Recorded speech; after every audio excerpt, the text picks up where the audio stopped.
I'm uploading copyrighted content on Patreon at Cultivation Audiobooks*. You can follow and request any novel you'd like. Please like, follow, and comment on the videos of this YouTube channel. It's free for you and a great motivation for me.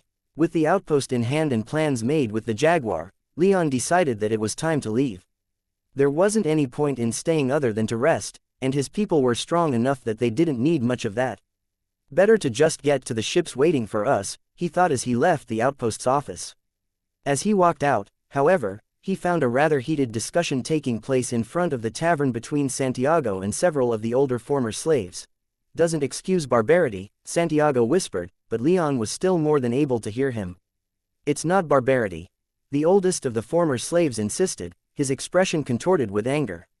It's justice. That sounds more like vengeance than justice, Santiago replied. Let's not go down this path. We won't become monsters, we don't need to. He cut himself off as he saw Leon appear, Maya and Anzu right behind him. Leon. He called out, giving Leon a respectful nod. Leon hesitantly returned the nod and asked as he approached, "What's going on?" "Justice," said the former slave that seemed in charge, if his assertiveness was anything to go by. "I'm trying to talk these people out of taking vengeance on the prisoners you've taken," Santiago explained. "Such actions are unnecessary and immoral. Arguing morality, are you?" Leon asked. At that moment, Gaius and Alex exited the tavern, briefly acknowledging Leon before glaring at Santiago. "Rich statement, coming from you," Alex growled. Santiago visibly cringed and replied, yes it is. But it's never too late to try and be better, is it?" His last words sounded almost pleading as he turned his eyes to Leon. No it isn't," Leon answered. Santiago sighed in relief, then, addressing the three former slaves, said, "I will not allow you to touch the prisoners." That's the end of it.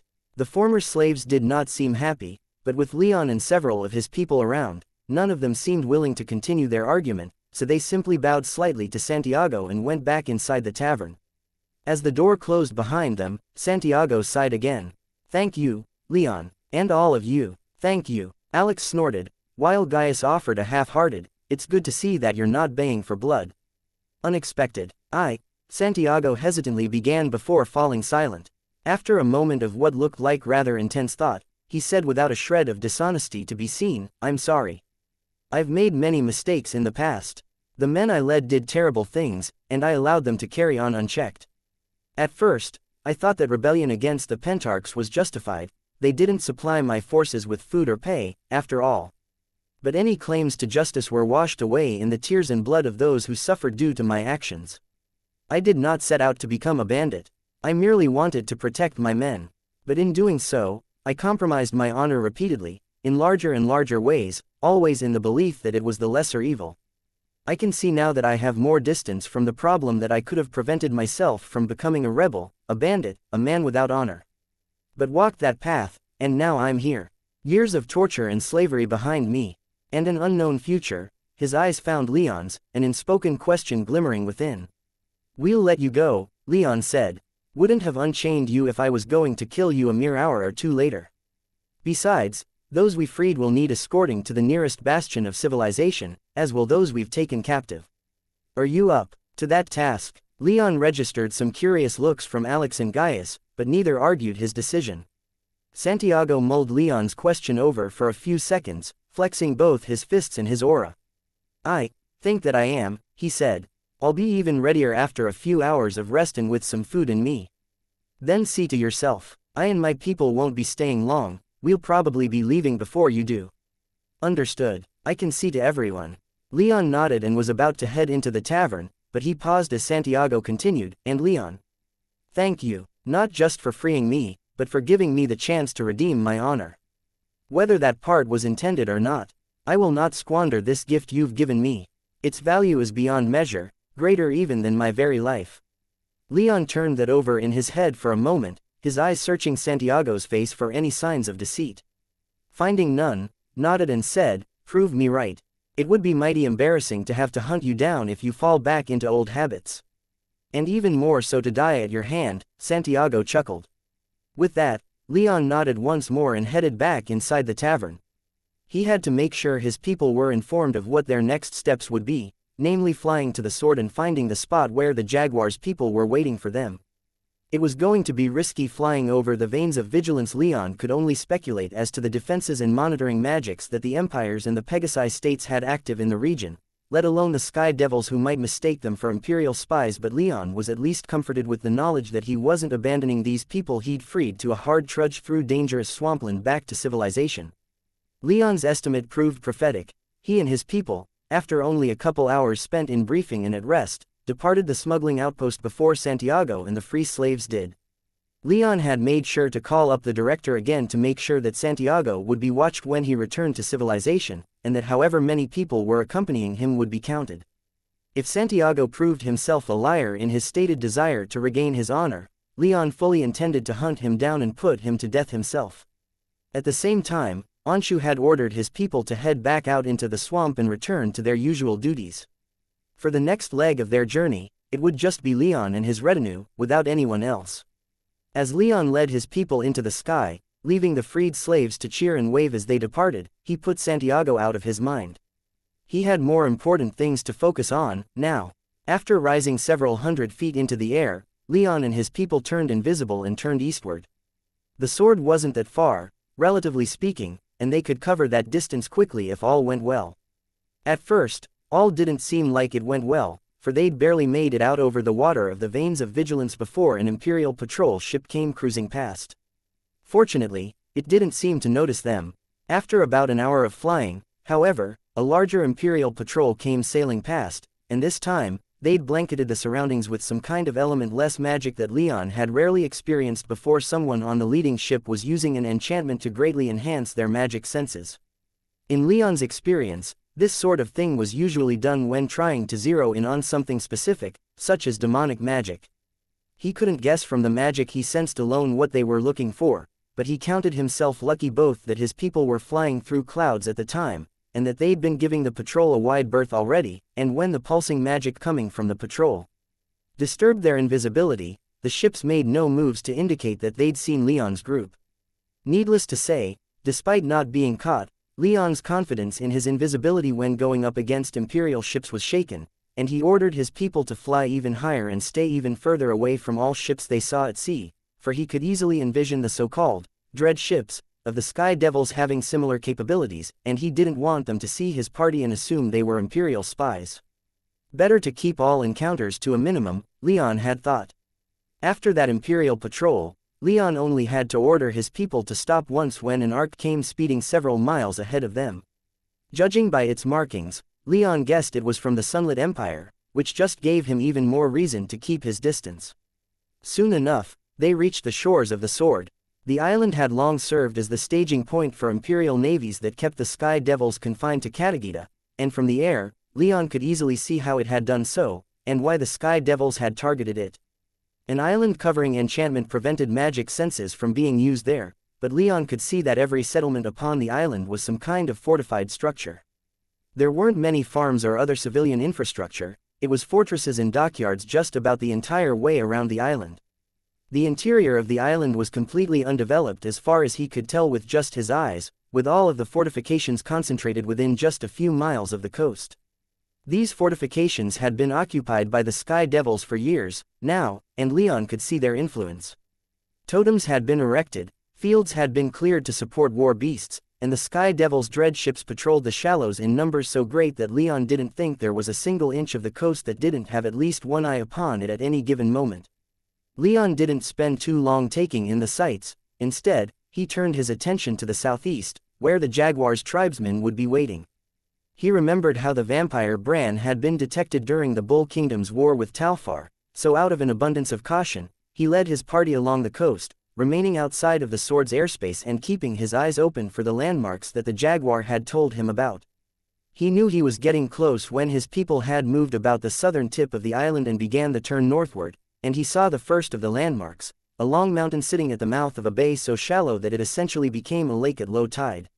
A little further north was a small river that wound its way north to a proper lake that had once been used as a training location for Imperial navies, but now lay nearly abandoned, save for a few Sky Devil occupiers making sure no Imperials snuck back in.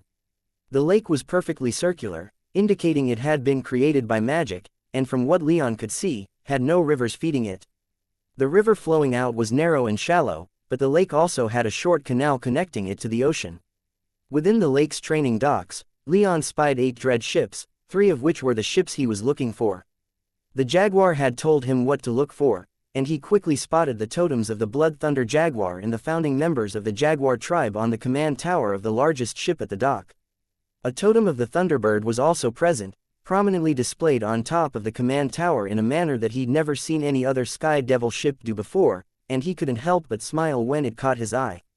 The ship itself was quite large, about on par with that of a Bull Kingdom dreadnought, but with a complement of 4 lances instead of only 2, and with an outer hull of enchanted steel and a deck of even more heavily enchanted wood. Standing on the deck was what looked suspiciously like an honor guard, led by an 8th tier mage and more than a dozen 7th tier mages. The 8th tier mage matched the description of the man the jaguar had told him to look for: golden skin, several prominent moles on his cheeks and forehead, and long hair tied back into a loose bun. His features were severe, almost gaunt, and his eyes were sharp and constantly flitting about his ship.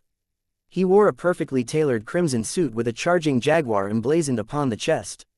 With dozens of people assembled on the deck clearly waiting for someone waiting for him, he dove, alighting upon the deck with an ease and grace that he ensured was seen as he disabled his invisibility enchantment during his descent, his party doing the same. Without missing so much as a beat, all of those waiting on the deck made their allegiances and attitudes known as they, as one, fell to a knee. "It is my honor," the 8th tier Sky Devil loudly declared, "to be the first to declare that the jaguar once more bows to the Thunderbird."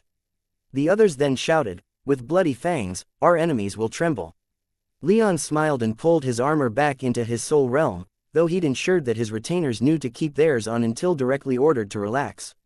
In the same breath, he clad himself in rich silk grass, dyed brown, trimmed in gold, and with dozens of golden flecks gleaming throughout, invoking the Thunderbird's coloring. "Please, rise," he said. Though he acknowledged the necessity of it, he wanted the ceremonial part of this over and done with.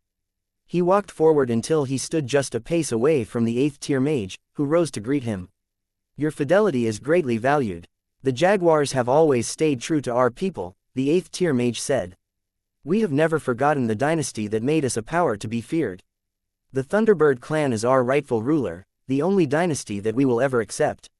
And now that you are here to claim your throne, we all know that the world is returning to its proper order." Leon hummed. "Why don't we get underway, then? While I'd appreciate the world falling back into place, I'd rather not make gravity do all the work." To emphasize his point, he waved his hand through the air, silver blue lightning dancing about his fingers. Every eye on the deck of that ship watched his hand like it was the single most important thing any of them had ever seen in their lives. Only a moment later, the 8th tier mage lightly smiled, appeared to relax slightly, and began calling out orders to get their ships back to Katagita as quickly as possible. The journey to Katagita was quite easy. Leon and his people were given quarters that were about as luxurious as could be expected on such a ship, and he quickly suspected that the ship's captain had given up his cabin for Leon's personal use. The captain himself, the 8th tier mage, was named Yun-Ne, and one of the Jaguar's most experienced naval commanders, having led some of the 10 tribes' most successful scouting missions of the past few centuries. In fact, while no one ever claimed as much, Leon got the impression that his scouting had been critical to the swift invasion of the island by the 10 tribes. Under normal conditions, he might have enjoyed staying on the sword for a few days, discussing the invasion in greater detail. However, the Jaguar tribe hadn't been present for the fighting, having been preoccupied with the sacking of Argos, and they hadn't been tapped to occupy the island. The Thunderer's army had left years before, leaving the occupation to 3 tribes: the Lions, the Rock-Mane Bisons, and the Heart-Stabbing Hawks, none of whom could be assumed to be on Leon's side yet. "None of them likely even know about me," Leon thought. He conceded that it might be possible that they did, but he wasn't going to assume so. At the very least, it was better to get to Katagita as soon as possible, where he could link up with the Jaguars and start networking with the elders of other tribes to shore up his support before the Thunderer could respond, so sticking around was a bad idea all around. Perhaps it was because of Yun's experience sailing between Katagita and the Sword, but they made great time. Finding a current and riding it at fairly good speed had them approaching Katagita in a matter of days. The ride there was fairly uneventful, though there was a brief moment where Leon thought they were about to be attacked, an arc appeared flying through some clouds, and it was quickly determined to be of Imperial origin. Leon's ship and its 2 escorts nearly started firing off their lances to get it to leave when another arc came flying in from the opposite direction, this one of the 10 tribes, and being more heavily armed. The Imperial arc quickly flew away, pursued by the 10 tribes arc, though given their speeds, Leon didn't think the Imperial arc was going to be caught. All told, though, they made their final approach to Katagita in good time. Katagita had one of the most potent defenses Leon had ever seen, a veil of mist that surrounded the entire island. He wasn't quite sure how it had been accomplished, and Young wasn't privy to that information either, but the veil ensured that all but 10 tribes and Imperial ships were lost, either run aground of the many islands and sharp rocks within, turned around and sent back the way they came, or destroyed by storms that the veil frequently conjured. Hearing of these defenses, Leon expected to at least see or sense something interesting as they passed through, but as far as he and his magic senses could tell, the mist was just that, normal mist. That it all swirled in a thick, never-moving band didn't even seem unnatural, with all of the magic in the air around it seeming quite undisturbed. He'd been hoping for something a little more spectacular moving through it, but it seemed that fate decided to reserve the excitement for after he'd passed through. As soon as their ships emerged on the other side of the misty veil within spitting distance of the port of Raymondas, a group of 7-10 tribes warships, 3 of them larger and even more heavily armed than Yun's ship, turned toward them and began moving to intercept. All 7 of these ships were flying a black banner of 10 small stars arranged in a circle around a large star, the colors of the 10 tribes as a whole rather than any one tribe specifically. Leon had been standing on the observation deck of the command tower with Yun at the time, and the captain muttered, "Those are ships from the Thunderer's fleet. We'd best prepare, it looks like they want to stop us from reaching the port." "Captain, we're being hailed," shouted one of the bridge crew tracking the oncoming ships. Leon watched in fascination, wanting to see just how the 10 tribes communicated amongst themselves in times like these. His only naval experience had been during the Bull Kingdom's campaign in the Serpentine Isles, and for the most part, they used visual signals, such as flags and flares. The Bull Kingdom did have comm stones, but only on their dreadnoughts, and there had only been 2 of those in the task force sent to the Serpentine Isles, and hundreds of other ships in the Armada. It seemed that the 10 tribes, however, had a different solution, though it wasn't quite obvious at first. Leon watched as the massive ship leading the task force moving to intercept them flashed a series of lights at them, and as their ship flashed lights of its own back, and for a short time, that was all they exchanged. "Keep our distance," Yun shouted at the rest of the bridge crew. "Keep weapons on standby and prepare to defend this ship. I want all warriors armed, armored, and in their deployment zones." He then finally turned his attention to the crew member tracking their interceptors. "What are they saying?" Alarms began sounding off throughout the ship as the crew member answered, "They demand that we halt and await further instructions." Young glowered at the approaching ships. "Have our escorts spread out, no need to make us good targets if this turns violent." His eyes turned toward Leon and he said, "Apologies for this, my king. This is unexpected. The Thunderer's fleet is small compared to those commanded by the rest of the tribes, and they never perform duties such as these." "Please, no need for formalities," Leon said. "And let's all calm down, shall we? Unless we're assuming hostility." Young grimaced. "We fly under the banner of the Jaguar tribe. Even if we weren't immune to inspections, it should be our own ships that would perform them. The Jaguar of the West himself has been defending this coastline for centuries with our fleet. That the Thunderer's ships are here at all can't mean anything good." Leon frowned slightly. The ships moving to intercept them outnumbered their own, and their lead ship was larger and more heavily armed than theirs. If things took a violent turn, he didn't like the chances that the Jaguars were going to come out ahead of the Thunderer's own. "I might need to take action," he thought with some distaste. It would bode quite ill if the first action he took upon reaching Katagita was to kill a bunch of tribesmen. The crew member watching the oncoming task force shouted, "Looks like they're sending a Vox Bat." Leon cocked an eyebrow, wondering what a Vox Bat was, but he didn't have to wonder long as a giant bat nearly 5 feet tall and with a wingspan longer than he was tall landed on a rather inconspicuous metal bar just outside of a window of the bridge. It looked so at ease on that bar, perched like a bird rather than a bat, that Leon could only assume that allowing a perch for this bat was the reason for the bar's presence. Young nodded to another crew member, who opened the window. Once he did, the bat's eyes turned completely black, and it opened its mouth and began to speak as naturally as if it were human. "This is Captain Jace, commander of Wave Cutter. Upon the authority of the Thunderer, no ship may access Raymondas without proper authorization. You are ordered to heave to and submit to an immediate inspection. For a moment, Leon thought that the bat was simply relaying a message, but realized there was more to it when Yun shouted back, "The Thunderer has no authority to interfere with a tribe's private business." Jace's voice responded through the bat, "The safety and security of all of the 10 tribes is precisely the Thunderer's business. Heave to and prepare for inspection, else hostility will be assumed, and more decisive actions will be taken." The bridge was silent for a moment as Yun scowled, broken only when he slammed the window shut in the bat's face. Leon tempered his curiosity about the bat and asked, his voice calm and steady, "Do you have some kind of protocol for this?" "No," Yun replied, "we have never been stopped at port before. Bringing you here was done under the utmost secrecy. The Thunderer shouldn't have known you'd be here until we made the official announcement." "Well, so much for that," Leon said. "Is there any reason not to submit to the inspection?" Yun looked at him in disbelief. "The Thunderer does not have the authority to stop us. The Jaguar tribe controls the sea on this side of Katagita. Interfering with us upon the sea is a violation of our rights and responsibilities." "That can be useful," Leon said. "You are a threat to everything the Thunderer stands for," Yun insisted. "You cannot be discovered until we are ready." Leon simply smiled and said, "Don't worry about that. I wasn't a fan of sneaking onto Katagita, anyway.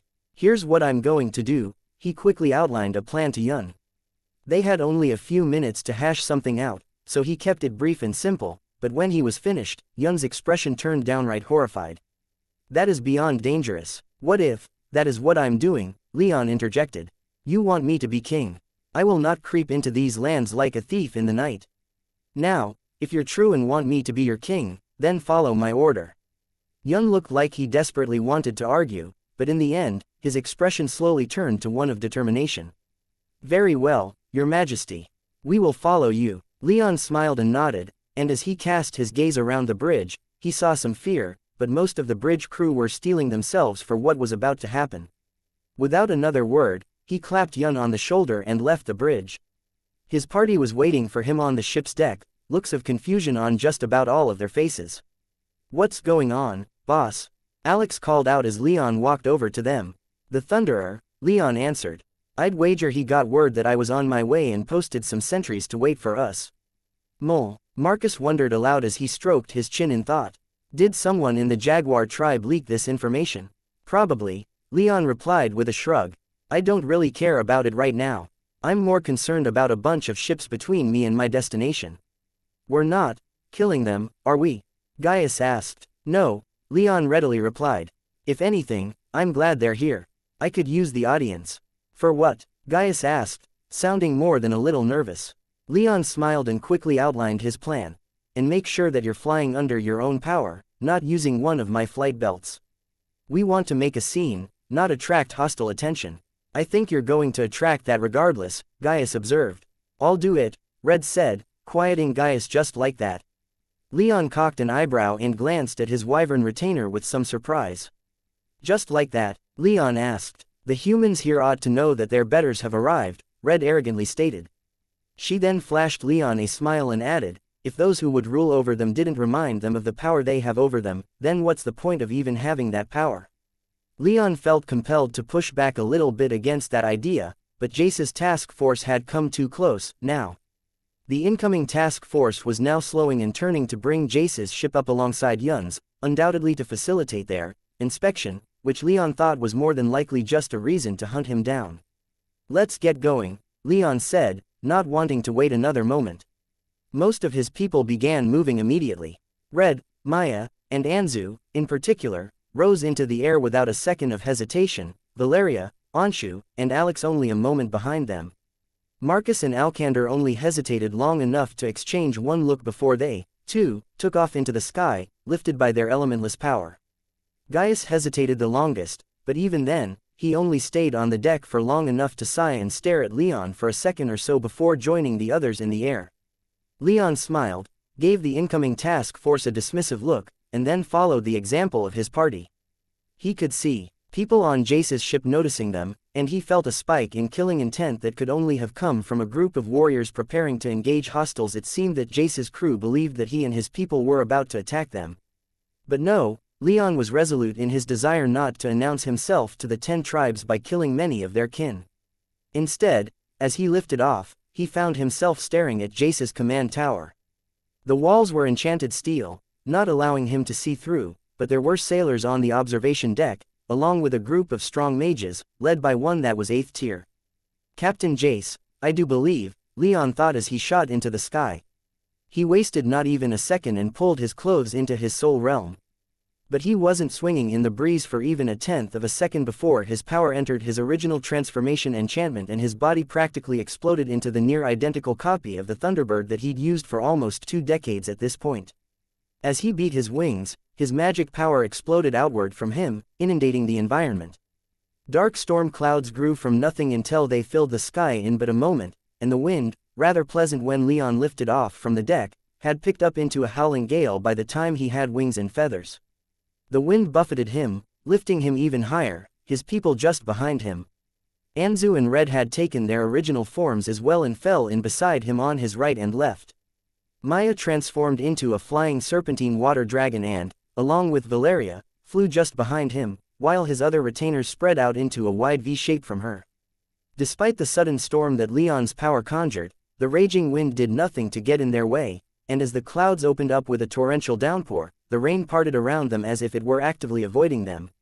The killing intent that Leon felt from Jace's ships grew more and more powerful, and as he glanced back down, he noticed that the lances they had on their ships were powering up, most of them turning in his direction while the rest put Yun's 3 ships in their sights.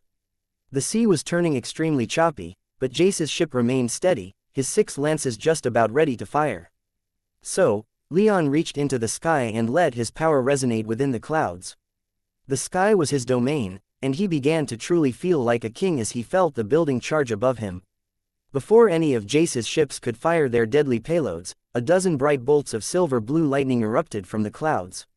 6 raced downward only to arc back up into the clouds, while the remaining 6 all struck the sea around Jace's ship, finally doing what the suddenly rough seas couldn't and rocking it hard enough to force its lances off target.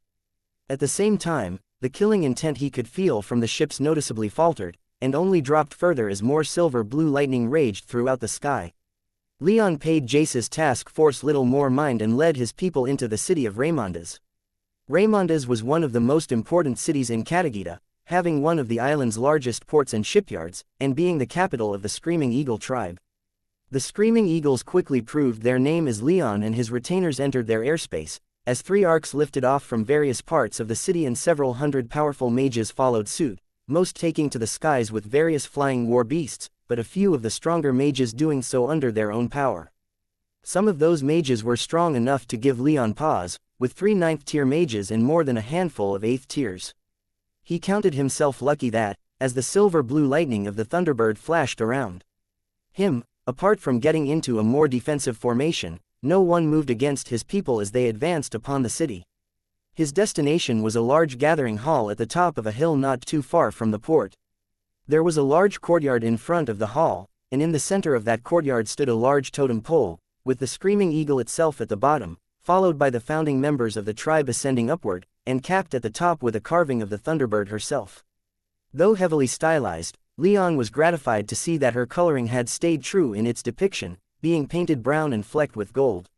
He proceeded over the city, with the Screaming Eagles moving to surround him and his people, but none daring to get too close as Leon's silver-blue lightning continued to arc around him and his party. Not a single bolt fell upon the city itself, but each bolt instead wreathed itself around them, keeping them separate from everything else in the city and making it as obvious as it could be exactly from whom this lightning was coming. One of the largest groups of strong mages had formed up over the city's gathering hall, and while they were clearly prepared for a fight, they didn't immediately respond with violence as Leon's party came close. Leon then had something of a choice. He was entering Katagita as he wished to, announcing his presence as loudly as he could. But he didn't want to antagonize the Screaming Eagles too much in this endeavor. He felt that if he wasn't careful, if he acted too aggressively, then his entrance would do more harm than good. So, as he approached the gathering hall, he beat his wings and slightly altered course. Instead of flying directly to the tribal totem as he'd originally intended on doing, he instead went on a wide circuit around the courtyard, his people at his wings and back. As he flew, He stared at the man who seemed to be the leader of the powerful force around the courtyard, an aged figure that nonetheless radiated strength and power. He was one of the 9th-tier mages that Leon could sense in the air, and his deep brown eyes tracked Leon as he flew in his circle, never once wavering from him despite having an 8th-tier wyvern and a 9th-tier river nymph flying with him. Leon tried to discern what was going through the man's mind, but his chiseled features might as well have been literally chiseled from stone for all the insight they gave him into the man's thinking. So, Leon did the only thing he felt he could do in this situation and stared right back. He completed a circle of the courtyard but didn't stop. He continued flying in his circle, not allowing a single hint of killing intent to spill from his body. His eyes locked on the 9th-tier screaming eagle, quickly completing another circuit, and then a third. In all, he circled the courtyard 10 times before he altered course and finally flew over the courtyard. None of the screaming eagles made to stop him as he flew in, alighting upon the image of the Thunderbird while his family and retainers all landed on the ground around the totem pole in a defensive circle. The screaming eagles remained in the air, with those who'd taken to the skies around the city converging upon the courtyard. All 3 arcs took up defensive positions some distance from the courtyard, keeping it in between them all. The other 2 9th-tier screaming eagles, however, joined their comrade in the air, all hovering in front of Leon, though about 100 feet distant. Hundreds of other screaming eagles then formed around the courtyard. At the same time, Leon noticed thousands more armed and armored screaming eagles rushing into the storm-racked streets and fighting their way through the rain and the wind in the gathering hall's direction. While all 3 of the 9th-tier screaming eagles were generally impassive, not letting a single expression betray their inner thoughts, most of those around them were not so controlled. Leon reveled in the looks of shock and awe on their faces as he stood perched upon his ancestor's image, silver-blue lightning continuing to arc around him and even strike him directly, though doing nothing more than dancing about his form. None of the screaming eagles made a move against him or his people, so Leon spared a moment to check in on Yun's small fleet, and was gratified to see that Jace hadn't fired upon any of Yun's ships. Instead, Jace had increased his distance from Yun's ships, though none of his lances had powered down. Now, all of Yun and Jace's ships were simply lingering at sea several miles from Raymonda's, and he couldn't help but think that they were more occupied with watching him than with continuing the inspection. So, with a smile in his heart, Leon restrained his power, allowing the storm above to visibly dissipate.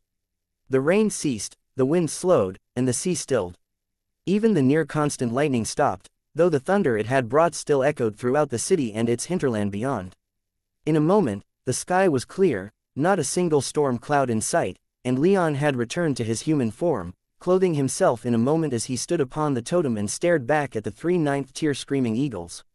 He took a deep breath and roared, his voice backed by his 9th-tier strength so that it could be heard throughout the entire city. I am Leon Rame, last descendant of the Thunderbird, and I have come to announce the return of the Thunderbird clan. After making his declaration of the return of his clan, Leon leapt down from the screaming eagle's totem. Even if the specific image he's been standing on had been his own ancestor, it still felt disrespectful to remain perched up there while what seemed to be the cream of the screaming eagle's fighting forces were assembled around the courtyard. As his feet touched the stone courtyard, the 3 9th-tier mages began to descend as well, along with most of the 8th-tier mages. With these people showing themselves, Leon noticed that, despite there being hundreds of mages in the air, only these men and women had feathers woven into their hair. Some mark of office, then? He wondered. Given their power and the fact that most of these mages appeared to be at least in their 30s by mortal standards, he guessed that these people were the tribe's elders. Given their age and power, he guessed that the 3 9th-tier mages were the highest ranked, or at least most senior of the tribe's elders. As they pulled in closer and surrounded him, Leon quickly counted 80, only 21 shy of the tribe's total number of elders. The man that had defended the courtyard on Leon's approach seemed to take charge, the other 2 9th-tier mages even falling in half a step behind him as he strode toward Leon. Halting a pace in front of Leon, the man, without a shred of deference to be found in his demeanor, said, "We should speak." Inside, Leon, a light, confident smile on his lips, nodded once, though he added, "I'd rather the Thunderer's fleet didn't come to blows with the Jaguar tribe." The 9th-tier man paused as he made for the gathering hall and glanced in the sea's direction, his aura pulsing as he projected his magic senses. He then nodded to one of the other 9th-tier mages, who frowned for a moment before taking back to the skies and flying toward one of the arcs still hovering in the air. With that assurance, Leon, with a few silent looks and a quick wave of his hand, ordered his people to stand down. Maya, Red, and Anzu returned to human form, while the rest of his retainers pulled their armor back into their soul realms. Putting more confidence than he felt on display, Leon followed the 9th tier eagle into the gathering hall, followed by his retainers and the rest of the screaming eagles with feathers woven into their hair. The interior of the hall amounted to a single massive room. Both sides of the hall were lined with benches enough to seat several hundred, while massive braziers were arranged in a line down the center of the hall. Everywhere Leon looked in the hall, he saw avian figures, from carved reliefs along the walls and on the decorative columns, to ceiling and floor murals, to carved birds on the braziers themselves.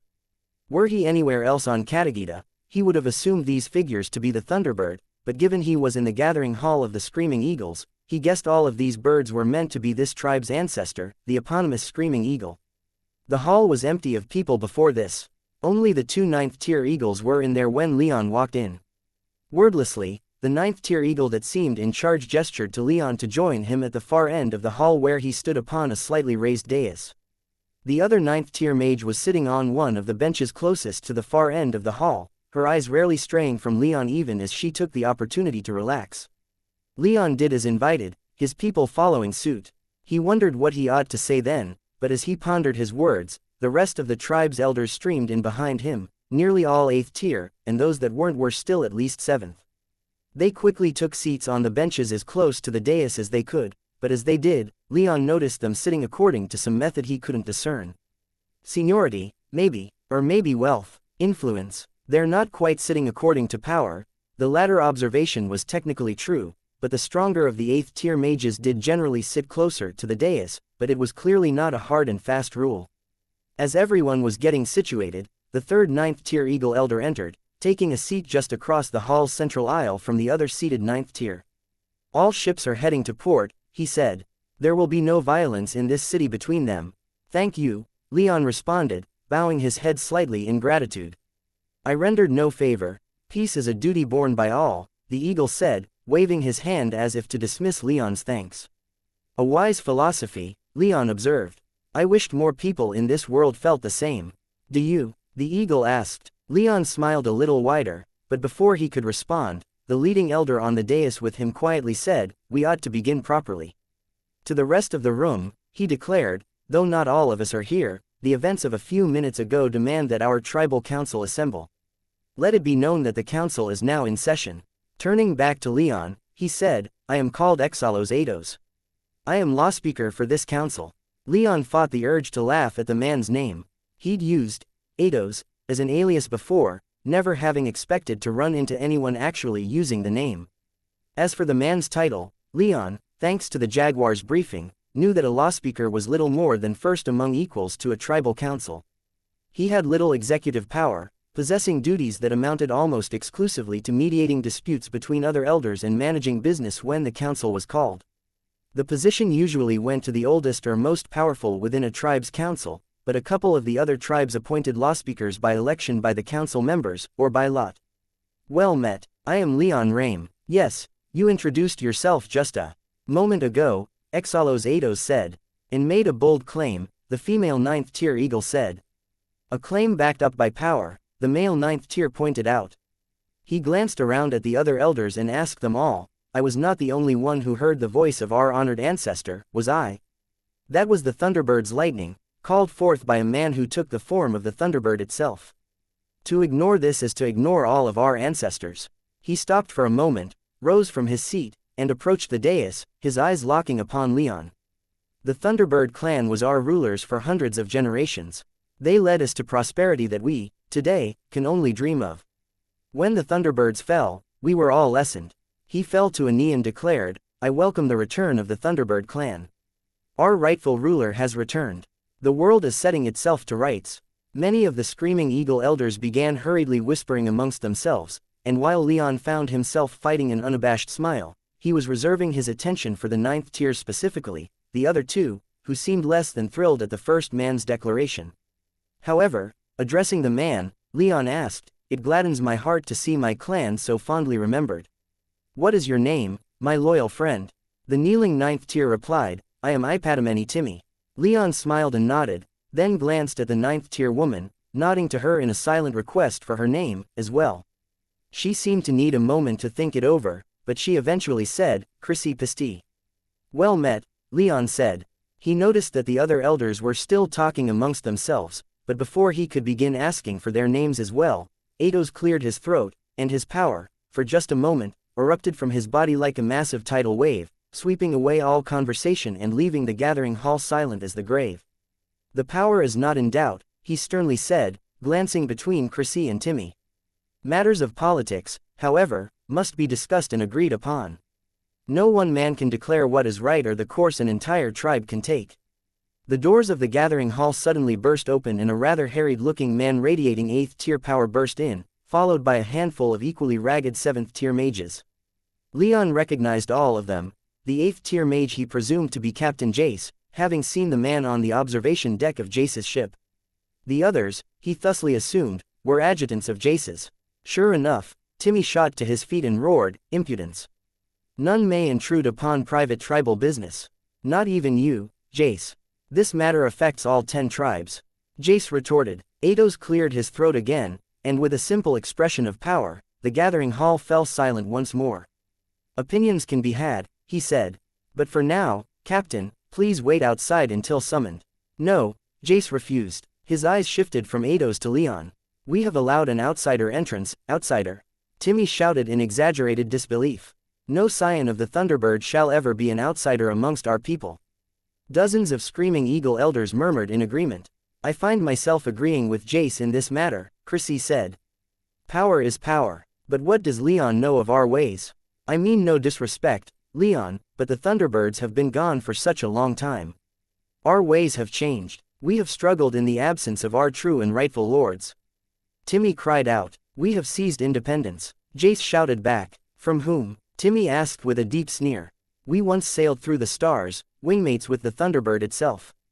Without our lord, we now find ourselves scrapping with plainer barbarians, now possessing but a shadow of the power we once held. What is independence, if it leads to such a miserable existence?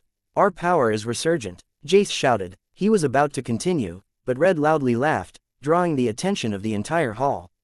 You are worms, unfit even to be burned, she growled, fire in her eyes. You dare, Jace shouted as he took a threatening step forward. Leon, however, raised a hand and, using only his elementless magic, stopped him. Gently, I apologize for my retainer, he said to the entire hall. Red clicked her tongue, but when he glanced back and glared at her, his killing intent spiking for a moment, she backed down. I came here neither to insult nor to conquer. Why have you come, then? Chrissy asked. No one announces themselves as you did for no reason. What is your aim, if not to assert authority? Leon smiled at her, nodding respectfully before turning his attention back to the hall as a whole. I would rebuild the Thunderbird clan to its former glory. I'm sure there are many different thoughts about the fall of my clan. Some might celebrate it, while others curse the day for having made vagabonds of us all, relegated to a backwater corner of a backwater plain. I will achieve apotheosis and make for the Nexus, returning my clan to glory, but, I can't help but ask myself what kind of Storm King the First could ever possibly hope to become if I left behind the loyal vassals who'd followed my clan to this plane in the first place. Left to squabble with the locals over ancient grievances long absent from living memory. He took a deep breath and regarded the entire hall, making eye contact with every screaming eagle elder and Jace and his adjutants. I meant it when I said that I'm not here to conquer. I but came to present a choice to you all, to follow me to the Nexus and reclaim your old glories as well, or to stay on this plane, eternally bickering with the empires over land on a single plane and fighting over the scraps that my clan left behind. You would have us as your slaves. Jace spat. Far from it, Leon corrected. I have no need for slaves. He glanced around the room again, noting with some pleasure that many of the Eagle Elders were nodding along with what he said while others were smiling in agreement.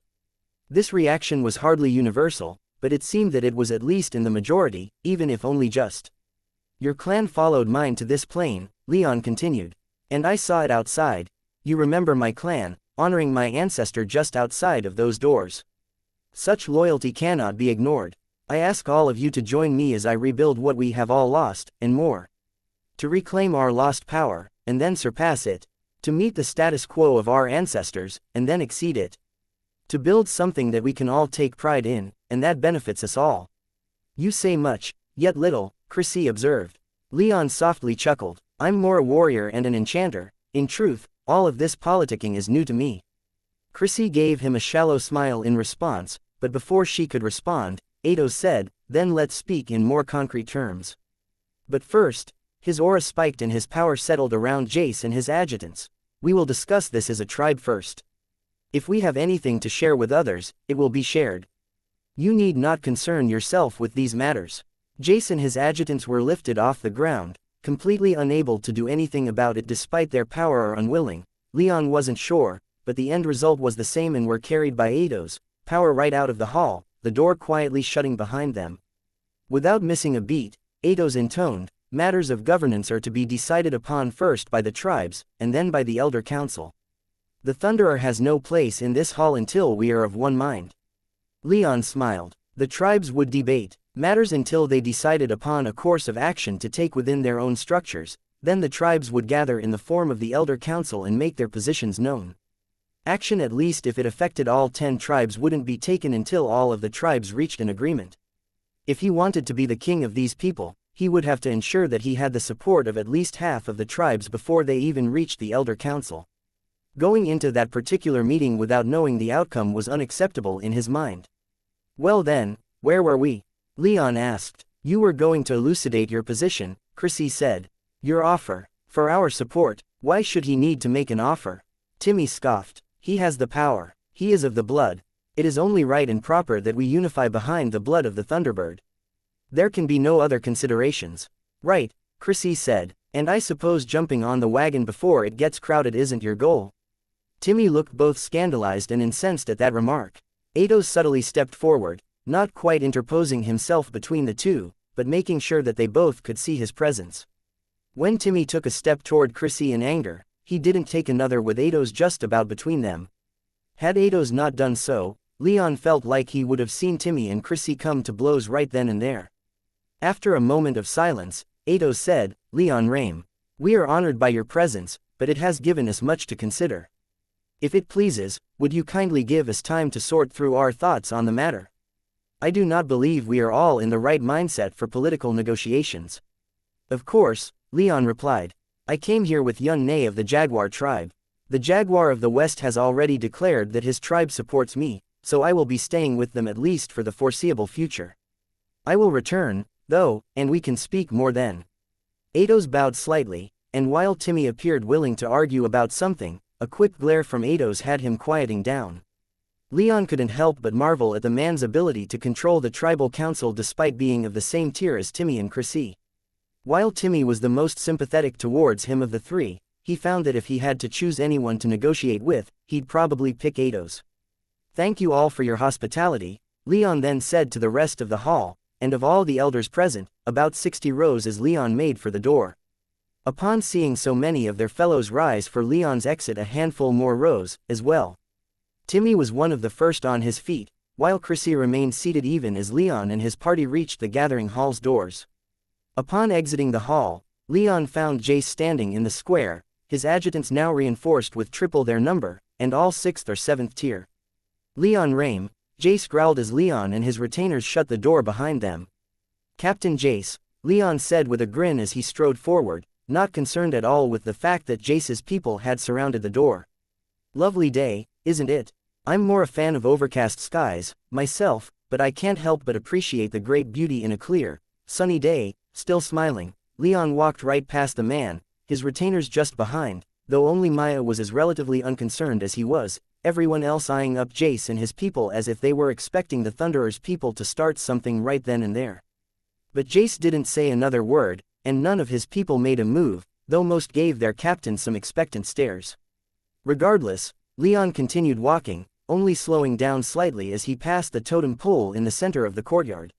He took a moment to glance up at the carving of the Thunderbird at the top, her wings spread, the gold flecks glittering in the sun. And then Young came running up into the courtyard from the direction of the port, many of his subordinates at his back. Leon. He gasped. Is everything all right? Everything's fine, Leon said, casting one final glance behind him at both Jace and his party, and the Screaming Eagles gathering hall. There was little to note of the latter, but of the former, Jace and his people were standing between them in the hall, glaring back with undisguised hostility. "Bit of a frosty welcome, but that's to be expected," Leon said. "Now, why don't we head for the Jaguar tribe? I'm eager for this journey to be over and to get at least a day or two of rest." Young nodded, and though he looked like he would have liked nothing more than to throw down with Jace, he acquiesced to Leon's suggestion. As they walked away, Leon couldn't help but reflect on the past couple of hours. All in all, he didn't think it went terribly. In fact, it went quite well, with many of the Screaming Eagle's elders seeming to support him just with his appearance alone. If they sided with him, then it would be a magnificent start to his quest to gain the support of the 10 tribes. Somehow, though, even if the Screaming Eagles declared for him without any further work on his part, he doubted the other 8 tribes he'd need to contact would be so easy. An age of resurgence, of glory and regaining lost honor. An age of unity that their people had never, not even when they bowed to the Thunderbird, seen before. Such were the words that the Thunderer always spoke of, words that Hector had needed to hear when he'd first met the man who would become the Thunderer years ago. They'd resonated with him in a way that words hadn't since the days when he and the Jaguar had been young men, when their friendship had still been strong. Now, his friendship with the Jaguar was irrevocably dead, and Hector's loyalties had shifted to the Thunderer. There was a part of Hector that regretted how things had turned out between him and the Jaguar, but when he'd learned several months ago that the Jaguar tribe was attempting to discreetly canvass some of the other tribes for support for something that sounded suspiciously like treason, any lingering good feelings Hector still had left for the Jaguar died. He already hated the Spotted Man, but treason against the 10 tribes was a special crime that Hector simply couldn't abide by. He knows this, Hector had thought at the time. All these years and nothing's changed. Through calling in a few favors, Hector had learned that the Jaguar tribe planned on bringing someone back from the mainland. Given the rumors of just who the Jaguar had encountered in Argos, Hector could guess who that person was. Someone who could not, under any circumstances, be brought to Katagita. Even if he wasn't an imposter, pretending to be the descendant of the Thunderbird who many in the 10 tribes still venerated as much as their own ancestors, Hector wouldn't allow this person to the lands of the 10 tribes. 80,000 years they'd gone without a king, and they didn't need one now, not when they were finally striking back against the Imperial barbarians, winning glory and reclaiming lost honor. They didn't need a king. What they needed was unity. What they needed was to leave their tribal social structure behind and become a true nation, a single nation of one people, not a nation of 10 peoples that oftentimes only begrudgingly worked together. If they were to ever truly thrive, then the tribes had to go. The Thunderer never said that in so many words, but Hector believed that such was his intention. He wouldn't have been strengthening the central government if that wasn't the case. Hector had gone to the Thunderer with the news that the Jaguars were bringing the so-called descendant of the Thunderbird to Katagita, but the Thunderer hadn't readily responded. Hector had pressed the issue, insisting that they kill this pretender off before he even touched their shores. The Thunderer had refused such drastic action, claiming that their people wouldn't take kindly to violence at someone even rumored to be the descendant of their long-lost god. Yet another reason we must abandon the old ways, Hector had thought at the time. Such superstition can only hold us back. The Thunderbird is dead and gone, its clan likewise. We ought to celebrate, but instead of focusing on the future, our people wish for the chains to be put back, to return to the time when they were slaves to the very creature they venerate. When Hector gave voice to his thoughts, the Thunderer had merely smiled and had him dismissed. The descendant of the Thunderbird would be dealt with in his own way, the Thunderer had said. Hector didn't need to do anything. But Hector didn't agree. He'd invoked his rank as the Thunderer's aide to put Jace down in Raymonda's on alert and begun making discreet inquiries of his own, attempting to get some people inside the Jaguar tribe's tribal council to tell him precisely what was going on, and how the other tribes were taking the news. He wasn't much of a diplomat and his attempts to liaise with the other tribes didn't go far, but Jace at least accepted his orders readily enough. Hector's frustrations with their tribal ways only intensified in the weeks since. When Jace used his Vox bats to send word back to Stormhollow of what had happened in Raymonda's, however, those frustrations turned to rage and hatred, not burning quite as intensely as what he held for the Jaguar, but still lighting a spectacular fire within Hector. He'd marched straight to the Thunderer's office after hearing Jace's report in the 8th-tier man's own words. Bursting in despite the Thunderer's secretaries desperately trying to keep him out, he found the Thunderer huddled over a table with Linda, the High Inquisitor, a map of Katagita spread out before them. The most prominent feature of the map was a detailed depiction of the territories of all 10 tribes. "Hector," the Thunderer warmly said despite Hector's rude entrance. "It's good you're here, Linda and I were just discussing a matter of great importance." The Thunderer then dismissed his secretary and waved Hector further into his office. "Lord Thunder," Hector said as he joined the other two around the table. After making sure that the door was closed and the office's privacy wards had been raised, Hector said with no small amount of contained wrath, "Are you two aware of what happened in Raymondas today?" "There was an unfortunate commotion caused by a newcomer," Linda dryly stated. "You can fucking say that," Hector growled. "Someone we ought to deal with. We can't allow such disturbances to find dry kindling in our lands, lest they start fires that we can't control." "Are you proposing some kind of direct action?" the Thunderer calmly asked, his almost placid demeanor annoying Hector quite a bit. "What else?" Hector loudly said. "The Jaguars have been making noise for years about the necessary reforms that we've made. And now, after Lord Jaguar's criminally light sacking of Argos, he conveniently found a descendant of the Thunderbird itself. And now he's brought that man here. This is a threat that could destroy everything we've worked so hard to accomplish." "And what would you have us do about it?" the Thunderer asked. He gestured to the map. "The Jaguar tribe is made up of devoted traditionalists. They wouldn't take kindly to us killing even a purported member of the old ruling clan." The Thunderer raised a hand as Hector made to interrupt, silencing the Tiger tribesman. "There are other traditionalist tribes that we would lose support amongst if we were to act too rashly.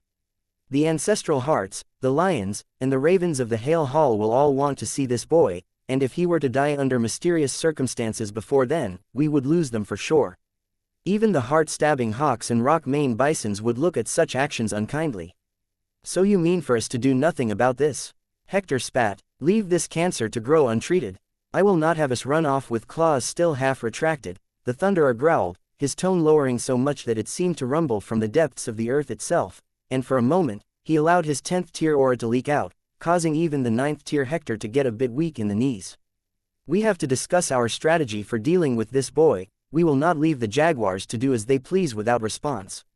But I long ago forbade violence against our own, and I stand by that decree. So calm down." Hector took a few deep breaths, and though he still didn't agree with the Thunderer, he at least didn't press the issue further for the time being. "Now," the Thunderer said as he turned back to Linda, "where were we?" "Our support among the Jaguars is low," Linda explained. "Very few of the tribe's constituent clans are amenable to our cause. They've always been territorial and solitary, the most recalcitrant of the tribes. They won't give up their tribal identity for any reason, and now that they found a prince of the blood, as they've quietly claimed to other tribes, they will entrench themselves even further in the old traditions." "Fools," Hector snarled, "so busy living in the past that they've neglected to prepare for the future. The Thunderbirds are long dead, and even if the boy they've found is who they say he is, so fucking what? It's been 80,000 years since the Thunderbirds ruled over us, they don't get to just come back like nothing's changed." "Indeed," the Thunderer whispered, though his tone was quiet and pensive. Hector waited a long moment, but when the Thunderer didn't give voice to his thoughts, he asked, "Is that it? We're going to just let this boy build up support and do nothing?" "No one said that," Linda rebuked. "We bet, I will go and meet him," the Thunderer said, stunning them both into silence. "This boy could be useful for our purposes, and greatly detrimental if left to his own devices. So I will visit the Jaguars and assess the one they would elevate to a throne that has laid vacant for 80,000 years. The Jaguars would sooner kill you than work with you," Hector said through clenched teeth. He instinctively went to rub his left arm but didn't want to seem weak by drawing attention to an old humiliation, so he covered up the motion by crossing his arms. "The Jaguars did great damage to the empires at Argos," the Thunderer countered. "They care deeply about our people. We can work with that." "Still a shit idea," Hector said. "I will go with you. The Jaguars won't miss this opportunity to strike against us."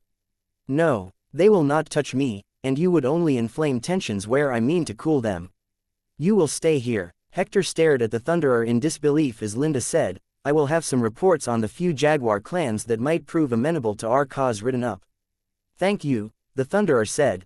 "I'll head over there in a couple weeks. Now, we need to get some appropriations taken care of to ensure our hold on the sword remains secure." The lands of the Jaguar tribe were the rural ideal in Leon's eyes. Expansive plains in the southwest of Katagita filled with golden wheat and gently rolling hills. Rivers from the southern mountains running north ensured a ready supply of water without the need for much magical infrastructure. Filling these plains and along these rivers were many small villages, quite rustic in appearance though magically advanced if what Leon could sense from them was any indication. Large herds of livestock roamed the plains between farms, orchards, and vineyards, completing the look of the agrarian paradise. "This is a beautiful land," Leon said to his traveling companions. "Not quite enough forest for me, but beautiful nonetheless. It's not perfect without trees to get lost in, isn't that right?" Valeria whispered to him as she leaned against his shoulder and peered around him. They were riding in a horseless carriage, along with Maya and Yun. It was spacious enough for them within, but everyone else was riding in other carriages despite this extra room. The window next to Leon was open, letting in the warm sunlight and fresh air into the carriage. Leon smiled as he propped his arm up on the window and rested his chin in his hand. "We have rainforests further south," Yun explained with the enthusiastic glee of a child showing off his toys. "They lie on the slopes and in the valleys of the mountains, and many of my tribesmen call those arboreal expanses home.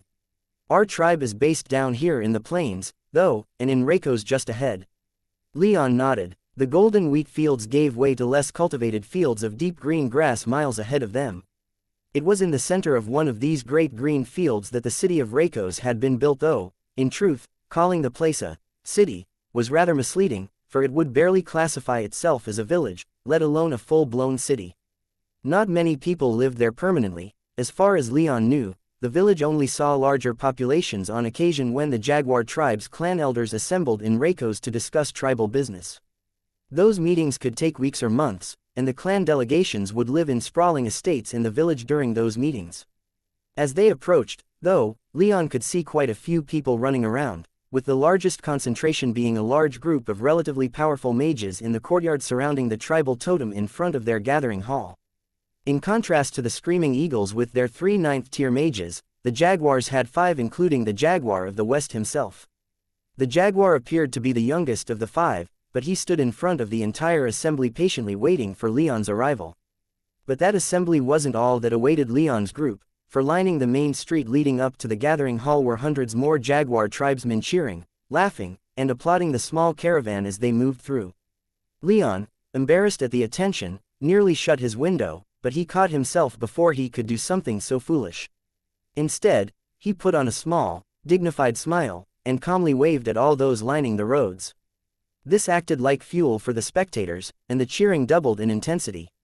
Fortunately, he didn't need to perform for long before the caravan arrived at the central courtyard in the gathering hall.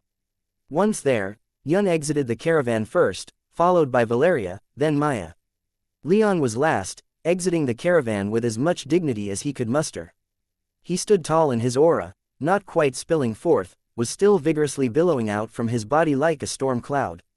He was tempted to reach up into the sky and fill the air with clouds, rain, and lightning, but decided against it.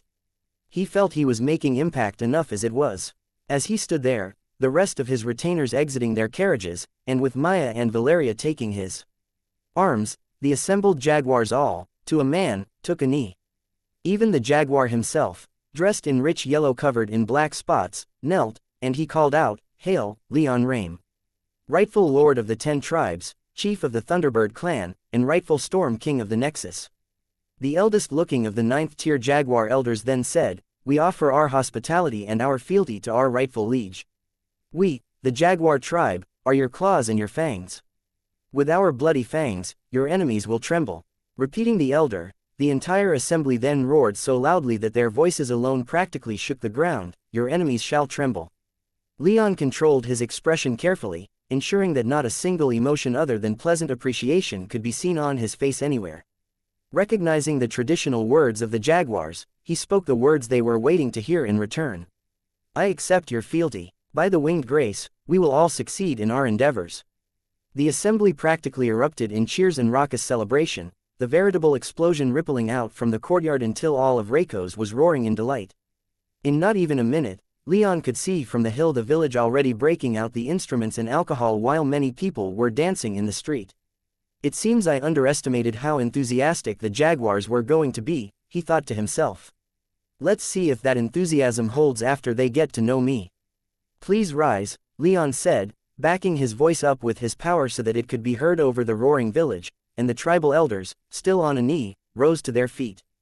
With the initial formality thusly dealt with, Leon walked over to the jaguar, his people at his back and with Maya and Valeria still on at his side, and clasped wrists with the older 9th tier mage. Well met, Jaguar, he said. And you, Raptor, the Jaguar responded with a cheeky smile. I heard there was some excitement in Raymonda's. Just a bit, Leon replied with a grin of his own. Let us head inside then and discuss matters, the Jaguar said. We must swear our oaths to you, as well. This ceremony wasn't enough. There is a process. This was but our tribe's oath, now our elders have to make their own declarations of support. Leon suppressed a scowl. Very well. Let on, then, and let's get this done as quickly as we can. The Jaguar smiled and nodded and turned to head into the gathering hall. Few of the elders immediately followed him, however, most kept a pace with Leon and his party. Leon didn't head into the gathering hall either, choosing instead to walk at a slightly more leisurely pace and paused at the base of the tribe's totem pole.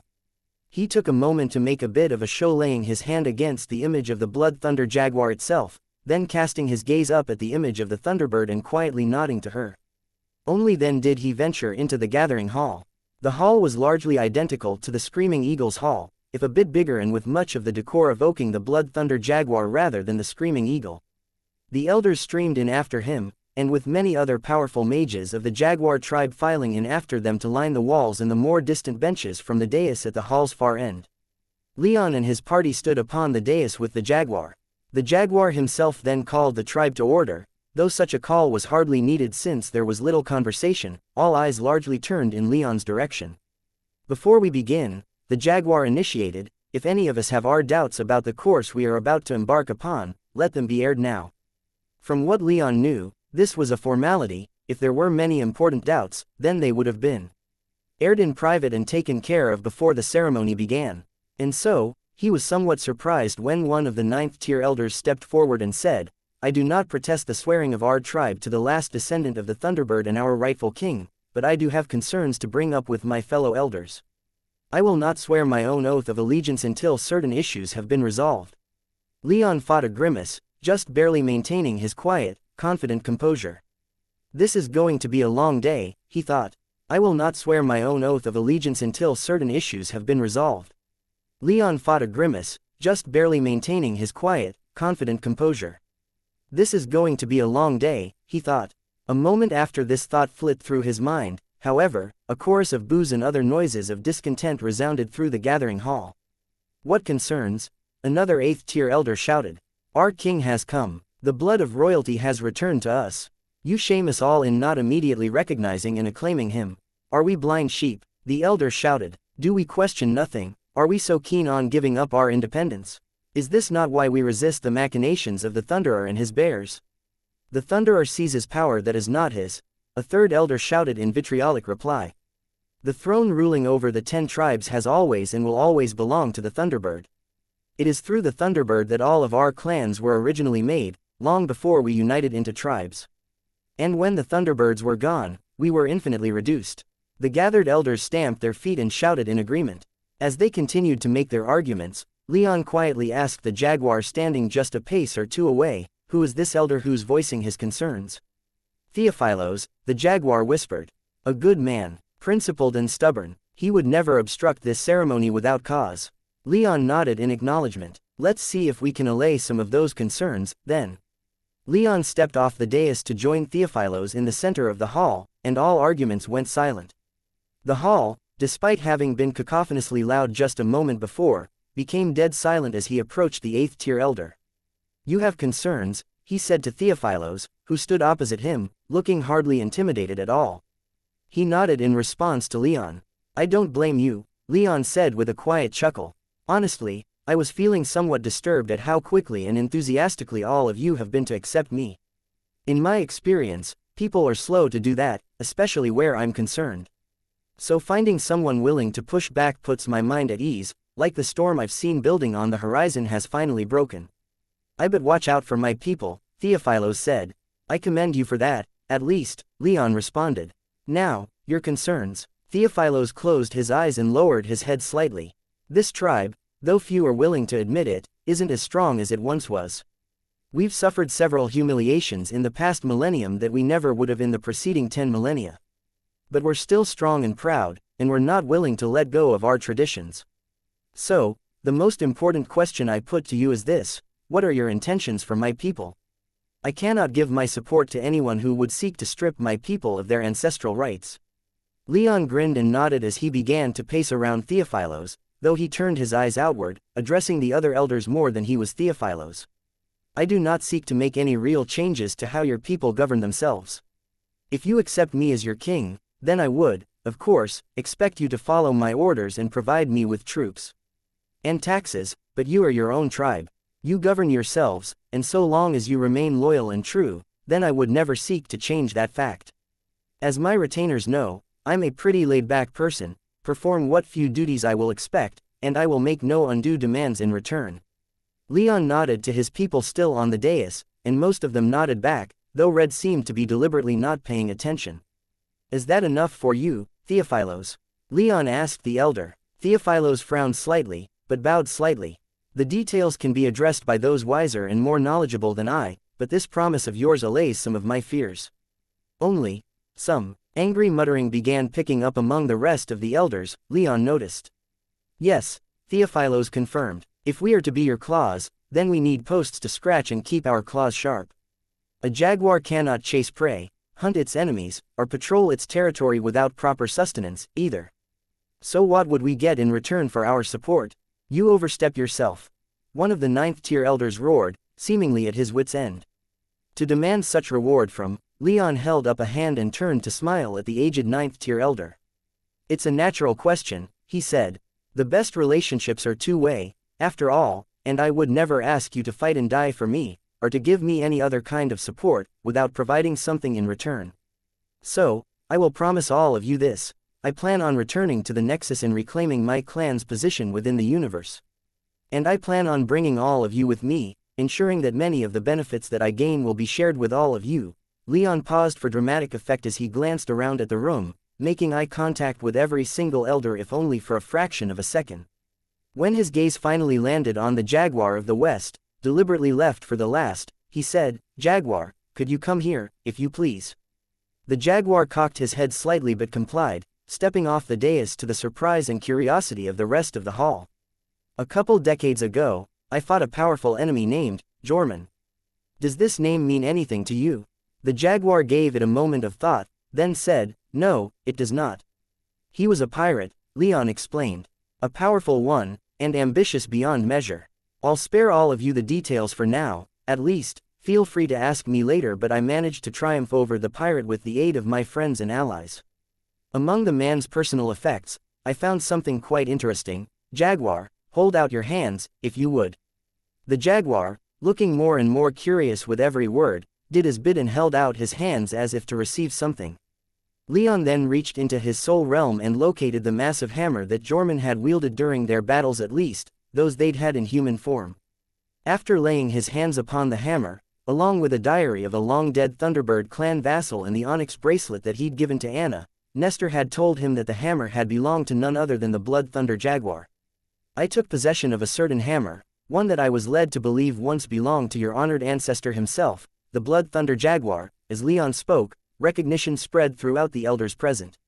He heard some gasp in surprise, while others hitched their breath. A handful of elders were so shocked that they stood up without regard for proper decorum. Leon savored these reactions for only a moment before pulling the hammer from his soul realm and dropping it into the Jaguar's hands.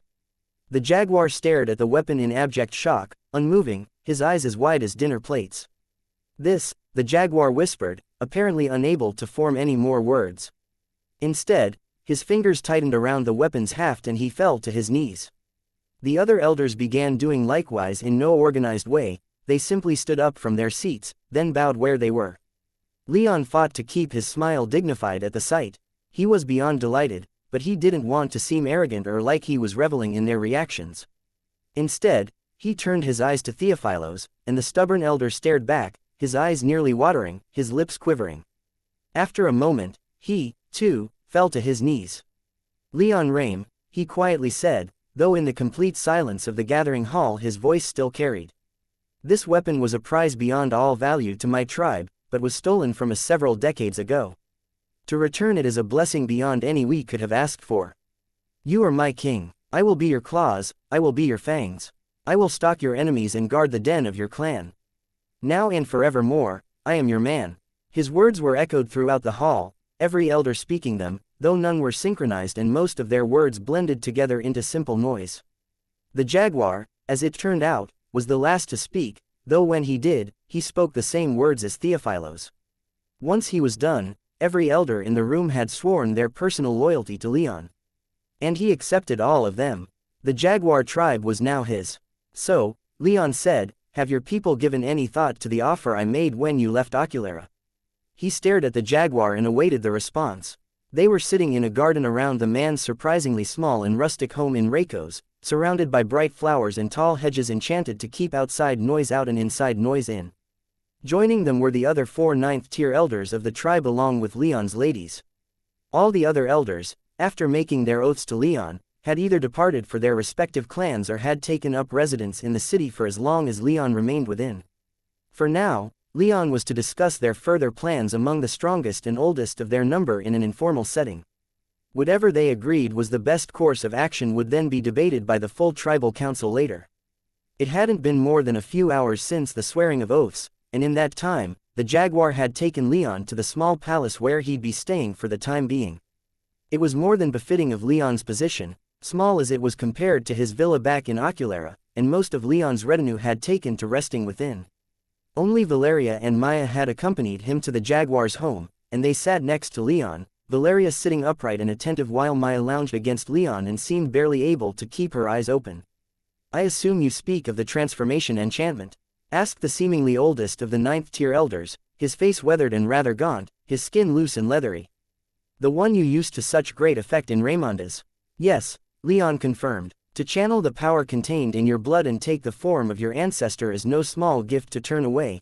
I, myself, gained quite a bit of power and combat potential thanks to this enchantment. What say all of you? It's a strange prospect, said another of the 9th-tier elders, a frown spreading across her face. Transformation is an enticing prospect, and only a fool would turn down their king's offer to make them stronger, but we are all humans, fundamentally, and embracing the more animalistic sides of ourselves is one that needs serious consideration. I'm all for using that enchantment, said a third of the elders. If our king is using it to no ill effects, then let us see what such an enchantment might do for us. The jaguar tribe's power has slightly waned in the past millennia. Theophilos was not exaggerating when he said that. It hasn't waned all that much, but any boost to our power that might stymie that waning in power ought to be taken.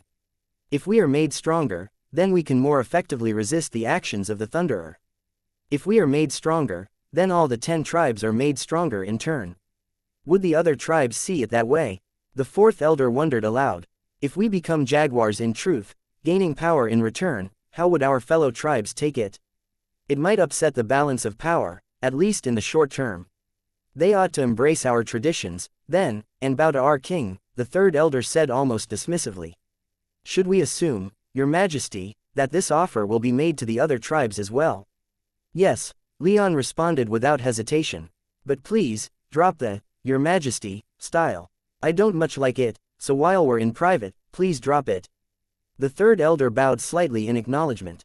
There are other tribes that I think would take you up on that offer, the jaguar quietly observed.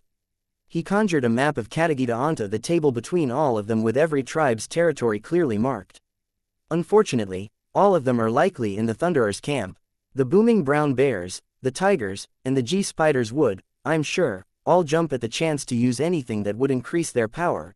As he spoke, the jaguar indicated the far eastern forest, the eastern plains, and a large portion of the northeastern mountains in turn as he listed the tribes.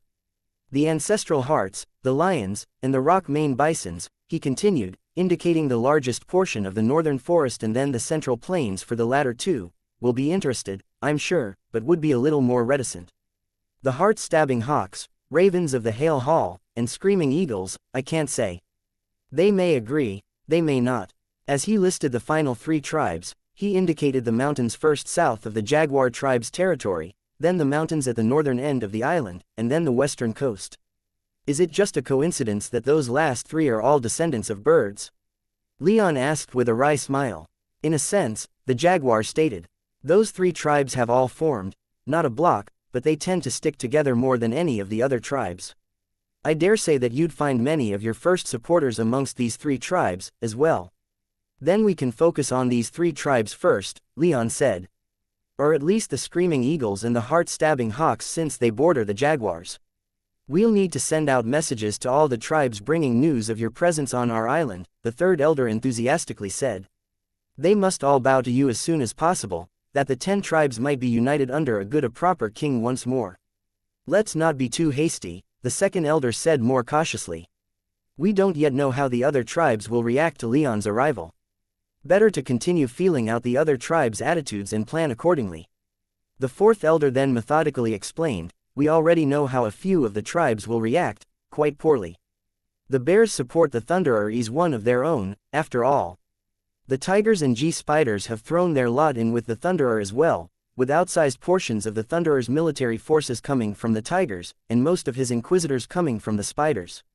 I would expect that few among these tribes will support Leon over the man they've thrown their lot in with already.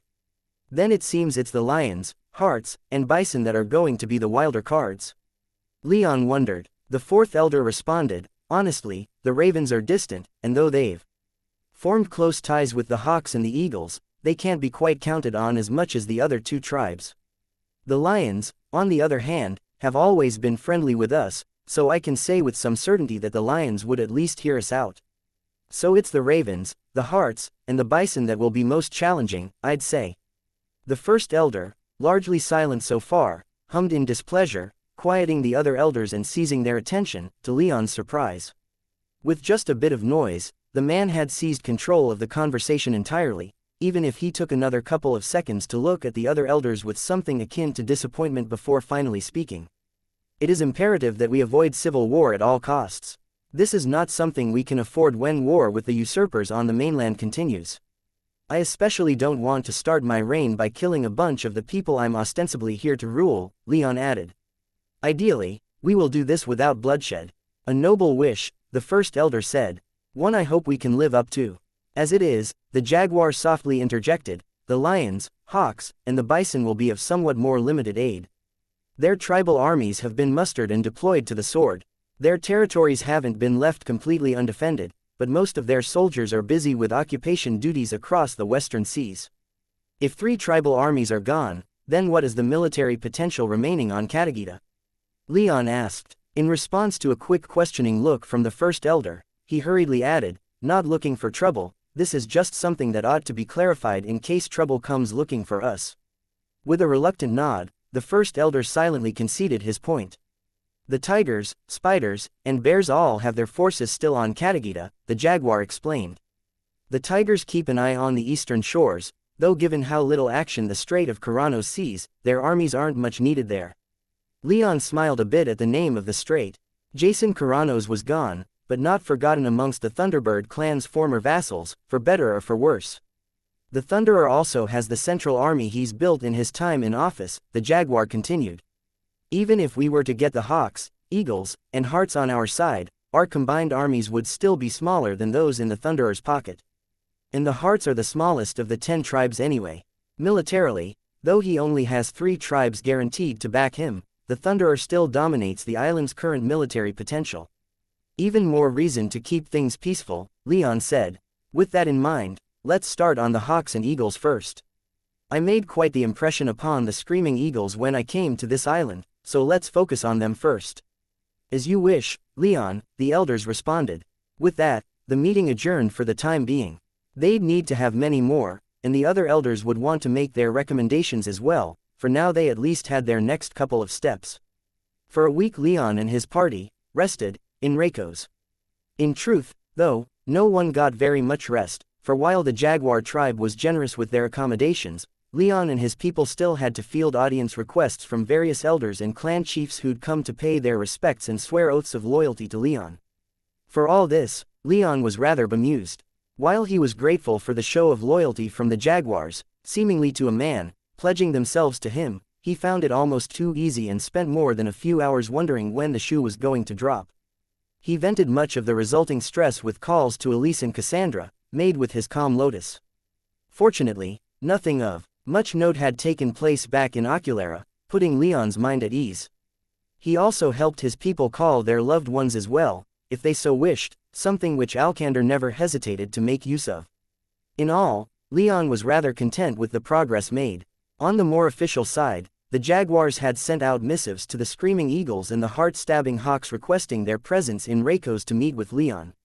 Leon hadn't been too keen on summoning them like that, but he was persuaded that it was kingly behavior to summon his rightful subordinates.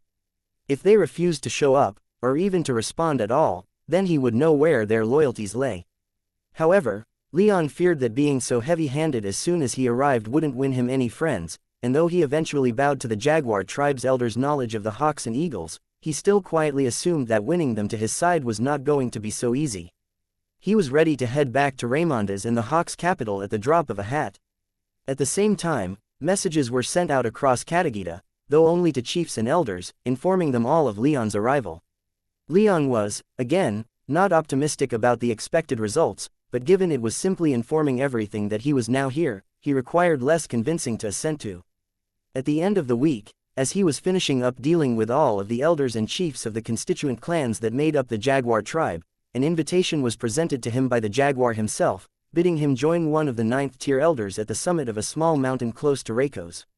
The only reason Leon had to hesitate was that the specific mountain was called the Rock of Blood. Still, Leon accepted the invitation, and soon after found himself and his retinue at the top of the mountain in question, having had to walk most of the way through thick forest and up the steep slopes with how many wards had been set around it. The top of the mountain was fairly flat, occupied by a fairly sizable altar. The Jaguar assured him that, despite how it looked, it wasn't for sacrifice or any real ceremony, but was designed to be a place for the elders to come and silently commune with the Blood Thunder Jaguar. To put it simply, Leon found the place rather off-putting. The knot altar was dominated by a huge statue of who Leon could only assume was the Blood Thunder Jaguar itself, looking like it was prowling around the edge of the platform and coldly regarding whoever stood upon it. Its eyes were made of glittering rubies and its black claws were wet with red blood-like liquid, forming small pools beneath the statue. Waiting for them at the top of the mountain was the aged Jaguar elder himself, his pale face lined with wrinkles, sitting in the center of the stone platform. Nikolaus, Leon had been told his name was. Leon, he whispered upon their arrival. My king, he added as he rose, then bowed deeply at the waist, showing a sprightly vigor belied by his aged appearance. Thank you for accepting my invitation today. Leon politely nodded, but as he'd asked her to do, Alex quickly interjected and asked, what you doing?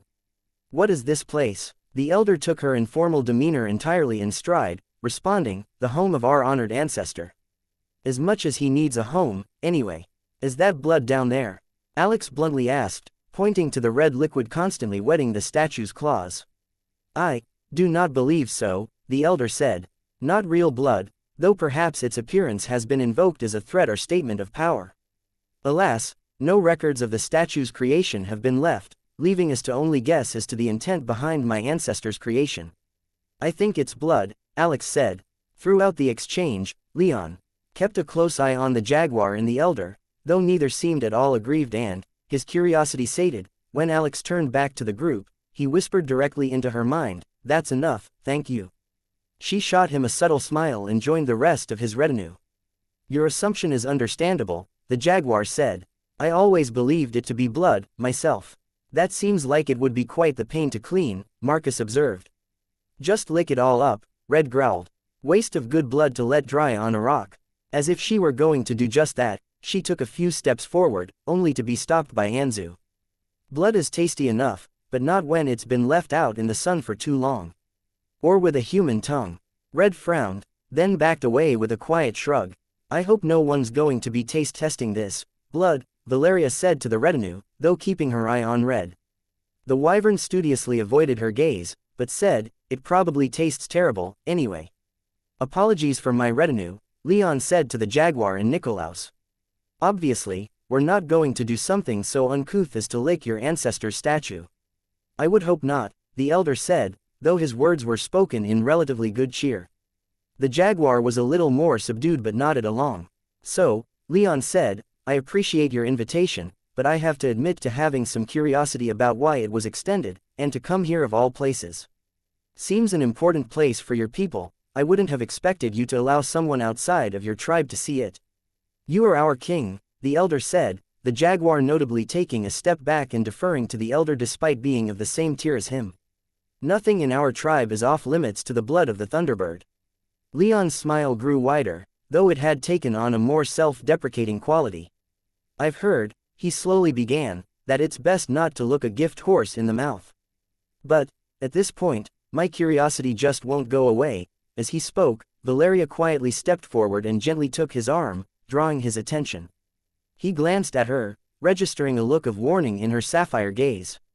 However, Maya then stepped forward, took Leon's other arm, and gave Valeria a look of reproach.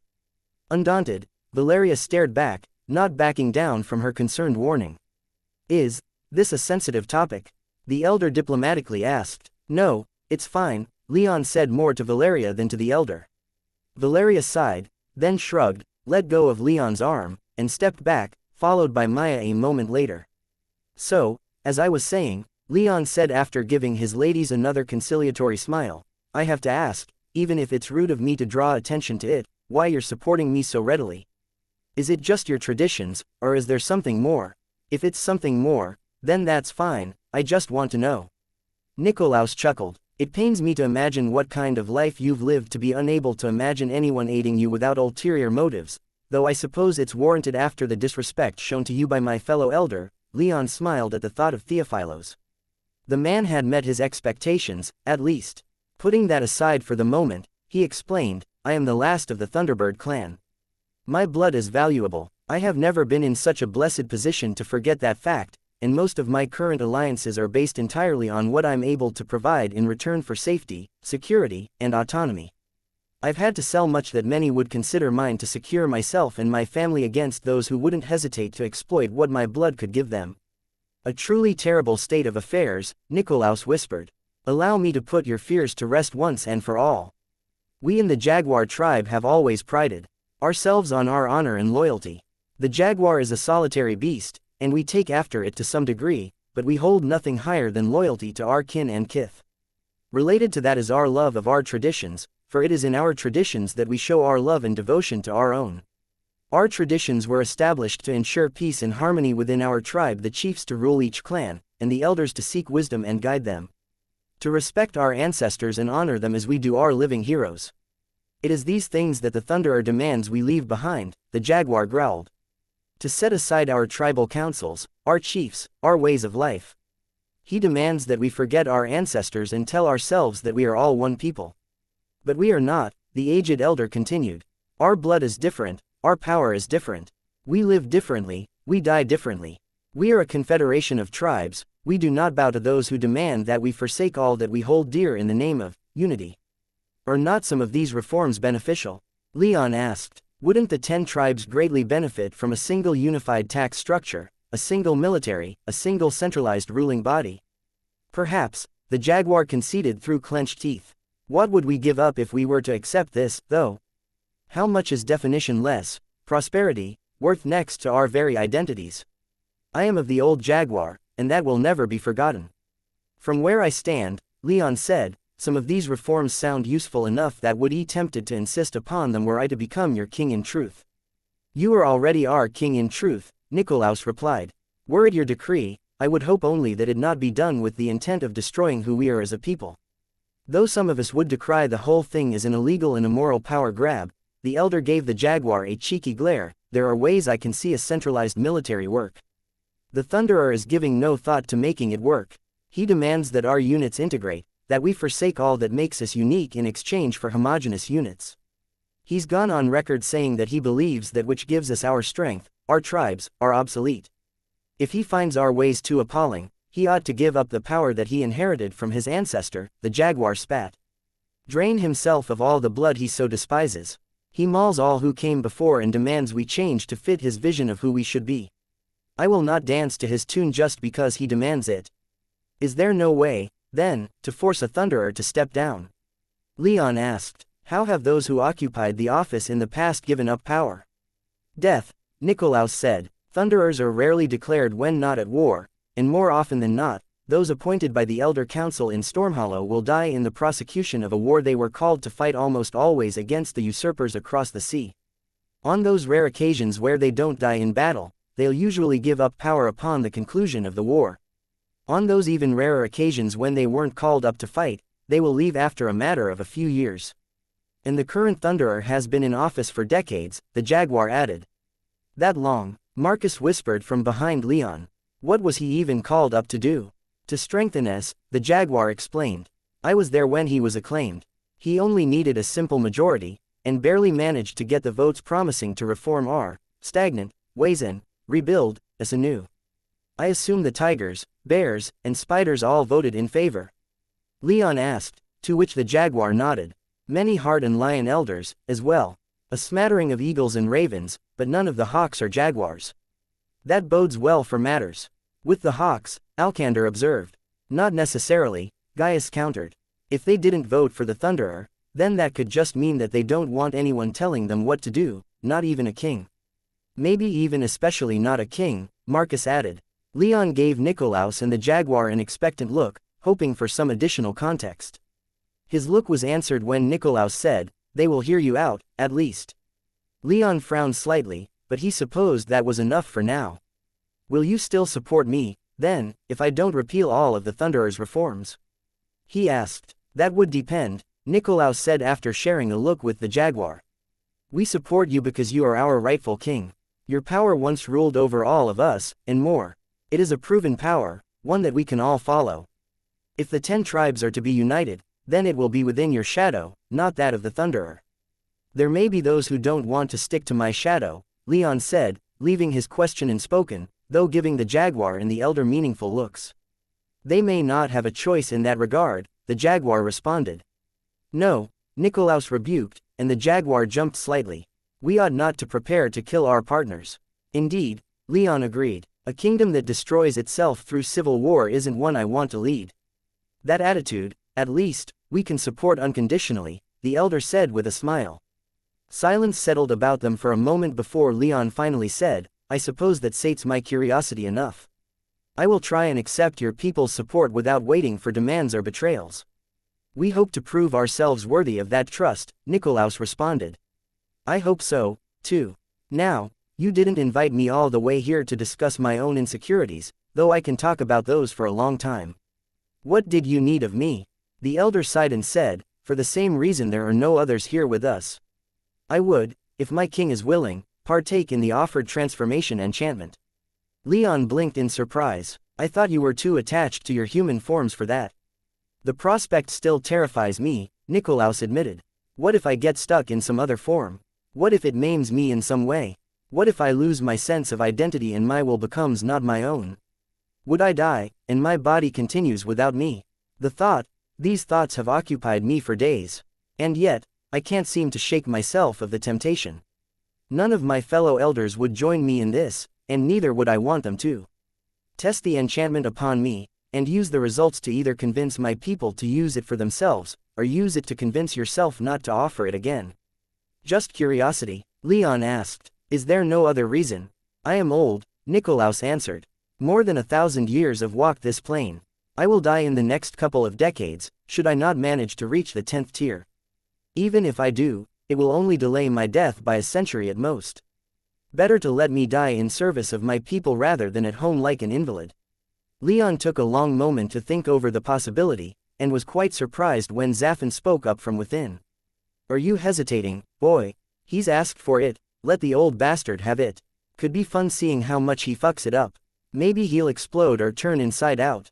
Are you actually trying to convince me to give him the enchantment or not? These are reasons not to do so. Ah, yes, you're a human boy who dislikes things like blood, and death, and irreparable maiming. You're to be a proper king, and proper kings don't hesitate like this. You have the opportunity to strengthen a strong potential devotee, don't waste it. That's the most sense you've made yet, Leon responded. Aloud, he said, very well. I'll give you the enchantment and explain how it's to be built. This will take a while, it's a complex thing not confined to only 2 dimensions. I think you'll find me a good student, Nikolaus responded. Leon then began to explain to Nikolaus how and where the enchantment was to be established, in his soul realm and using a massive cylindrical pit. He gave the elder proper measured dimensions for how much space he'd need, and only once all of that was done did he start bringing out the diagrams. Given the sheer size of the enchantment, however, he didn't expect the elder to actually try it for a long time. Before they'd even really started getting the first diagrams into place, one of Nikolaus' servants came running up to the top of the mountain. He was a youngish fourth tier who looked completely wiped by the ascent, and he gasped, "Your Majesty. My elders. The Thunderer is on his way. He'll be here in a matter of hours." The Thunderer was an imposing man, tall and built like the bear that his tribe had been named for, with short red hair and devilishly handsome looks. He wore an easy smile, his dark eyes narrowed in what seemed like amusement. Leon took note of his aura, on par with that of the Lord Protector and the Grand Druid. The rest of the Jaguar Gathering Hall was decidedly less amused. Standing at the Thunderer's side was a stern 9th-tier woman with a serious expression that could have been carved from stone. Half a dozen others, all of the 8th tier, accompanied the two. Leon also took note that none of them were obviously armed or armored, and all were dressed in similar black and gold uniforms devoid of any ostentatious embellishments. Filling the Jaguar Gathering Hall were all of their elders and clan chiefs, save for the Jaguar himself and the 9th-tier Nikolaus, who'd entered the Gathering Hall with Leon. More than 300 mages of the 7th tier or stronger now filled the hall, and the tension in the air was thick enough to cut with a knife. As Leon entered, the Jaguar and Nikolaus at his side and his retainers back out in the forecourt, the entire hall looked in his direction, and though Leon's attention was largely taken up by the Thunderer and his followers, he spared a few glances for the rest of the Jaguars. In the latter, he found nothing but support, grins, and nods of solidarity, even from Theophilos, despite the elder's mild confrontation days ago. But in the Thunderer's people, he found no such warmth. The 6 behind the Thunderer himself and the 9th-tier woman fixed him in their gazes and stared him down with the intensity of predators stalking their prey. The 9th-tier woman regarded him coolly, but Leon couldn't sense any killing intent from her. The Thunderer, on the other hand, smiled even wider as Leon entered the hall, though he did with the demeanor of a man seeing an old friend he hadn't seen in a while walking into the room. "And here he is," the Thunderer boomed, the quiet murmuring in the hall immediately silenced. "The man all of Katagita's been talking about. The supposed last descendant of the most venerable Thunderbird itself, our most venerated sovereign." Leon grinned with more confidence than he felt as he advanced unflinchingly toward the dais, buoyed by the looks of support given to him from the Jaguars, as well as Nikolaus and the Jaguar of the West beside him providing no small amount of support as well. "And you are the Thunderer," Leon loudly responded. "I've heard much about you in the short time I've spent on this fair island." "All good things, I hope?" the Thunderer lightly asked. "Certainly some things," Leon replied as he stepped up onto the dais and stood opposite the Thunderer and his entourage. He noted a little unhappily that the Thunderer was quite a bit taller than he was, standing almost a full foot above him. "Then let's take this as an opportunity to clear up any," the Thunderer began before he was interrupted by the Jaguar. "You have come here unannounced, Lord Thunder," the Jaguar shouted, dozens of elders and chiefs of the Jaguars adding their voices to his. "What business have you in Jaguar lands? Coming here is a violation of our rights," Nikolaus angrily added. "No one of elder rank or above may enter our lands without proper notice and approval." "Please forgive me," the Thunderer said with what looked to Leon rather like condescension. "Considering the matters we have to discuss today, I'd not wanted to wait too long for permission. I instead ask for your forgiveness in hope that we can move past this minor legal technicality." "This is no mere technicality," Nikolaus declared, his voice reinforced by the shouts and foot stomping of those on the benches. "Remove yourselves from Reiko's and our lands immediately." "I have come all this way," the Thunderer began, but he was cut off by an insistent shout from the Jaguar. "You will leave or you will be escorted, please," Leon interjected, and the Jaguar immediately halted mid-threat. "He's come a long way, and we ought to respect guests, should we not? What's the harm in hearing what he has to say, then providing him proper escort back to Stormhollow?" The Jaguar looked like there was nothing he wanted to do more than to drag the Thunderer out of Jaguar tribe land with meat hooks, but he acquiesced. Nikolaus, too, bowed to Leon after a moment, and with the two of them went the rest of the hall, all of the chiefs and elders going quiet in compliance with Leon's request. "You have my gratitude, Leon Rame," the Thunderer said as the hall went silent. "I have always hoped we could work out our differences like men, not like beasts, but that is hard when there is no dialogue between disagreeing parties. That lack of dialogue is hardly aided by violation of territorial rights, Leon pointed out. Violation of territorial rights is made necessary when all requests for meetings go unanswered, the Thunderer riposted. Leon cocked an eyebrow, then snuck a sly glance at Nikolaus, who scowled. Well, he said, you're here now. Should I assume that you're here because of me? Or would that make me arrogant? It might, the Thunderer said, though he grinned at Leon and added a moment later, but you'd be right in your assumption, too. I have come to address the matter of your arrival, and your intentions regarding the 10 tribes. The balance of power within our island has always been precarious, and I will not allow any disruptions to disturb the peace. The only disruption to the peace is you. One of the stronger 8th tier elders belted out, and a number of other elders stomped their feet in agreement. Leon held up his hand to quiet them down, his confidence growing as the elders complied. What do you fear from me? Leon asked. Is there anything about you that I need to fear? The Thunderer shot back. You tell me, you're the one who showed up claiming I'm a problem. Very well, then I'll just say it. We don't need a king.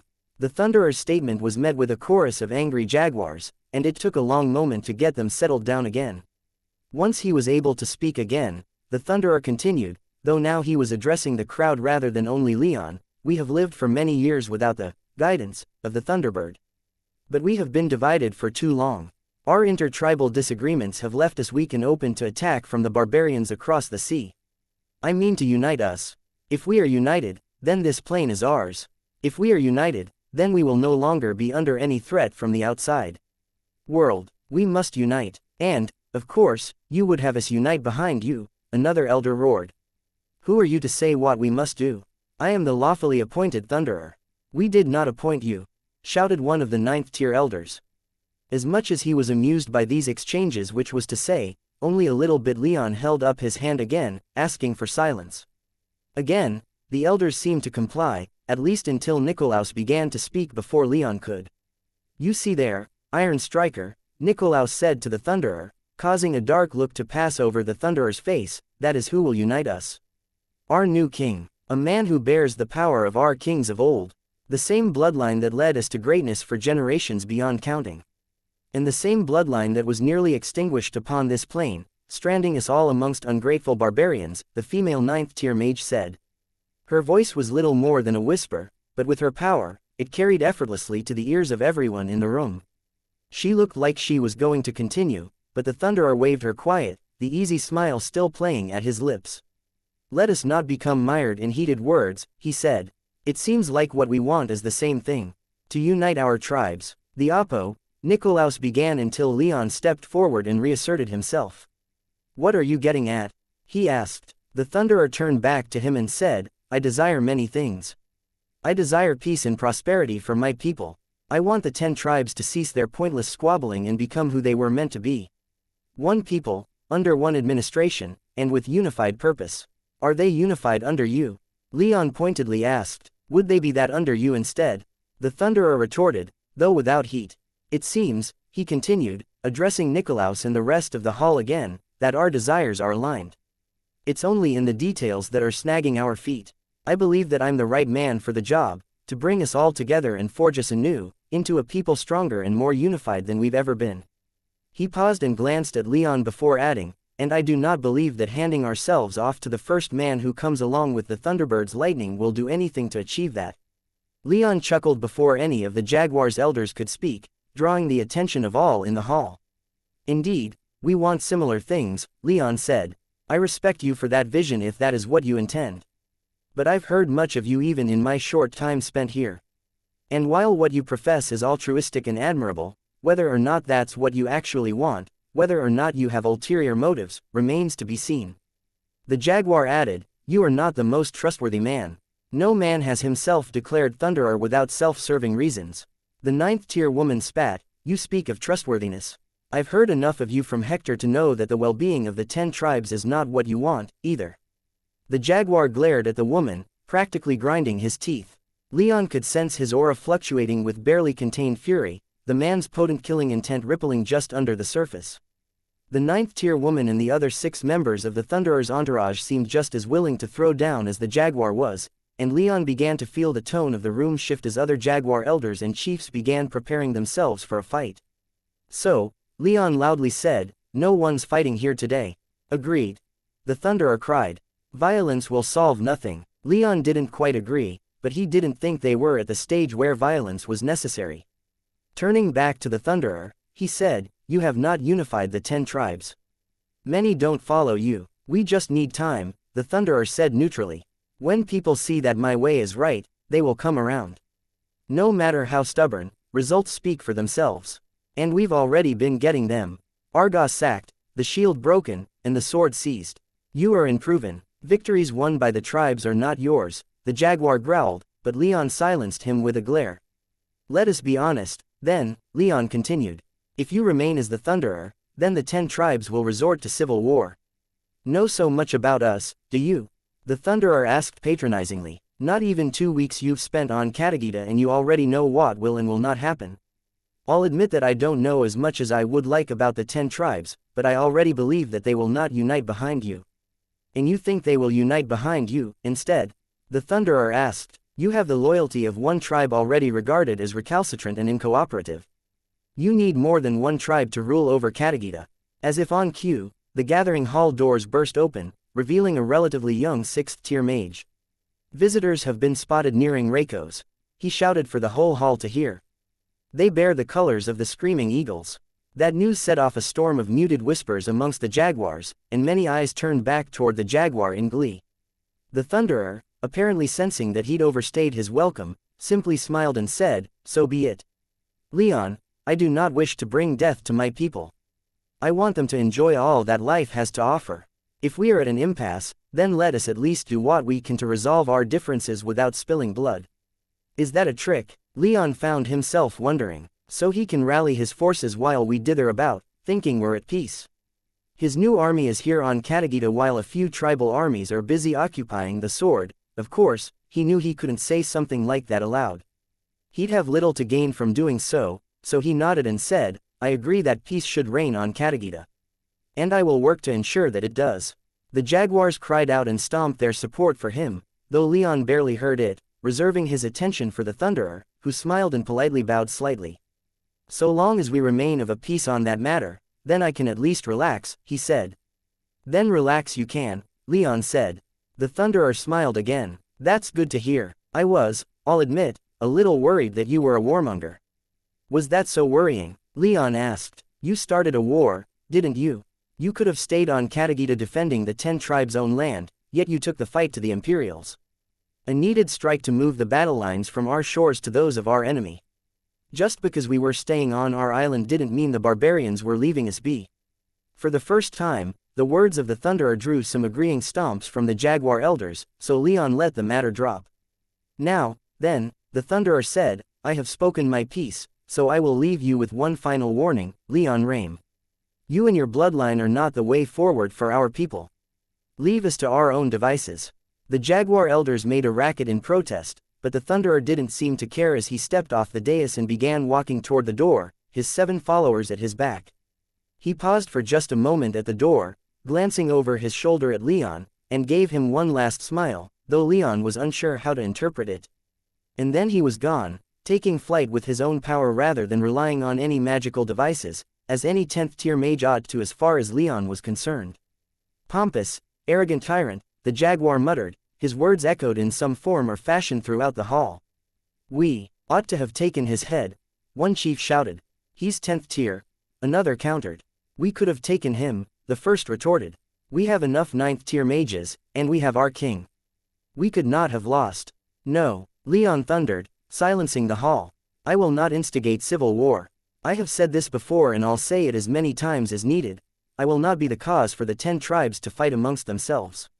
And I would much rather defeat the Thunderer in a test of words than a test of arms. I will not back down from any challenge, but I will not define any reign of mine with violence." Unfortunately, the jaguar coldly stated, "War needs at least 2 players, and they don't have to agree on the rules." Leon scowled. "We'll cross that bridge when we come to it. Your Majesty," one of the 9th-tier jaguars said, "it would be prudent to prepare for war, even if it isn't needed." "We would not want to be caught with claws retracted," another added. Leon's scowl deepened slightly, and he looked to the Jaguar and Nikolaus. Many of our more capable warriors are in our fleets, the Jaguar stated. At the very least, we can recall some of them. Not enough to be an instigation, but enough to improve our position on the island, at least. A prudent decision, Nikolaus agreed. Leon grunted and waved in acquiescence. Now, the Screaming Eagles are almost here, we're really just leaving like that? Linda asked as they took leave of Reikos. The Screaming Eagles are only 100 miles away, we can head them off and make them see reason. They will see reason one way or another, the Thunderer said. And to intercept them could be interpreted as hostile, or at least insulting. I will visit them in a few days, but for now, let us return to Stormhollow. The tribes are not going to remain docile, Linda growled, her lion heritage coming through in her demeanor. There will be war if he does not leave, or if we do not get rid of him before any more damage can be done. The Thunderer didn't respond, his face remaining impassive. Hector isn't going to like this, either, Linda pointed out. Hector will do as instructed, the Thunderer said. He's loyal and believes in the cause. Will he forsake the Thunderbird's own, though? Linda asked. Hector's with us, the Thunderer insisted. He would never side with the Jaguar of the West. Linda hummed, the sound barely audible even to the 10th tier Thunderer over the sound of rushing wind as they rocketed above plains, farms, and small Jaguar villages. Do you really not want to do anything? She asked again. I'm not going to war, the Thunderer said. But that doesn't mean we're doing nothing. Call upon some of our allied elders on the Elder Council. There are things we can do to limit the spread of this monarchism. The rest of the flight proceeded quietly, the Thunderer and Linda retreating into their thoughts. Whatever would come, they'd have to be prepared, and plans were already forming in their minds. Now, the Screaming Eagles are almost here, Leon said as he wiped the scowl off his face, the meeting with the Thunderer having just concluded, but before we get to them, I have some questions. I believe we have a few minutes, Nikolaus said as the hall quietly murmured amongst itself, the elders and chiefs discussing the Thunderer's visit. The Eagles won't be here for a short while, and we can keep them waiting for a little while without insulting them. Hopefully this won't take insultingly long, Leon replied. He turned to the Jaguar and asked, what was that 9th tier woman talking about when she said she'd heard things about you from Hector? The Jaguar frowned and took a moment to respond. Hesitatingly, he asked, do you remember who Hector is? I spoke of him briefly once. Leon recalled all that he'd heard of Katagita from the Jaguar. They'd met multiple times while the man was in Oculera, and they'd spoken at length of the political and social situation of the 10 tribes. Leon did vaguely recall the name, Hector, coming up a few times. He is a member of the Tiger tribe, isn't that right? Currently working under the Thunderer in some capacity. Yes, the Jaguar confirmed. The Tigers, Nikolaus began as the Jaguar went momentarily quiet, apparently lost in thought, or ruled differently than we are. Their tribe is more rigidly segmented. They still have a tribal council, but they serve mostly as a council of advisors. The true power of the tribe rests in the hands of the chief of the Raging Tiger clan, acting as hegemon of the tribe. The current hegemon of the Tigers and chief of the Raging Tigers is Hector's twin brother, Solomon, the Jaguar interjected. With a sigh, he added, at one time, he was my brother-in-law. Leon, intrigued, raised an eyebrow. My sister, the Jaguar continued, fell in love with him, and our father arranged a marriage. The marriage, as far as I've ever been aware, was happy, but childless. Solomon took other wives and had children with them, but his bloodline is awakened, as was my sister's, rendering children between them effectively impossible. What happened to your sister? Leon asked, picking up on the Jaguar's use of past tense. The Jaguar went quiet again, and when he spoke again, his eyes were unfocused and distant. She is with our ancestors, now. Age got to her before she could advance beyond the 6th tier. My condolences, Leon softly stated. Thank you. Leon let that sit for a moment before asking, how does all of that relate to Hector? I'd have thought that with the two of you becoming family, your relationship wouldn't have been the sort that would have had that woman thinking negatively of you. Hector was my best friend, the Jaguar stated so quietly that even Leon had to strain his ears to hear his voice over the low din of the hall. To put it simply, both he and Solomon were in contention to succeed their father. It came down to a duel where both Hector and Solomon could call upon their allies. Hector called upon you, Leon softly inquired. The Jaguar nodded. You didn't fight with him. Again, and with his face becoming momentarily lined with sadness and regret, the jaguar nodded. I couldn't, he stated, shame coloring his voice. He was like a brother to me, but my sister had married Solomon. To fight against Solomon would be to fight against my kin. The jaguar went quiet again, his golden cheeks now red from shame, and what Leon felt was quite possibly anger, embarrassment, sadness, and a host of related emotions at having to not only relive these events, but in such a public place, even if, by his estimation, the other elders and chiefs were not paying much attention, either absorbed in their conversations or politely making small talk with those sitting next to them instead of concentrating on Leon, the jaguar, or Nikolaus.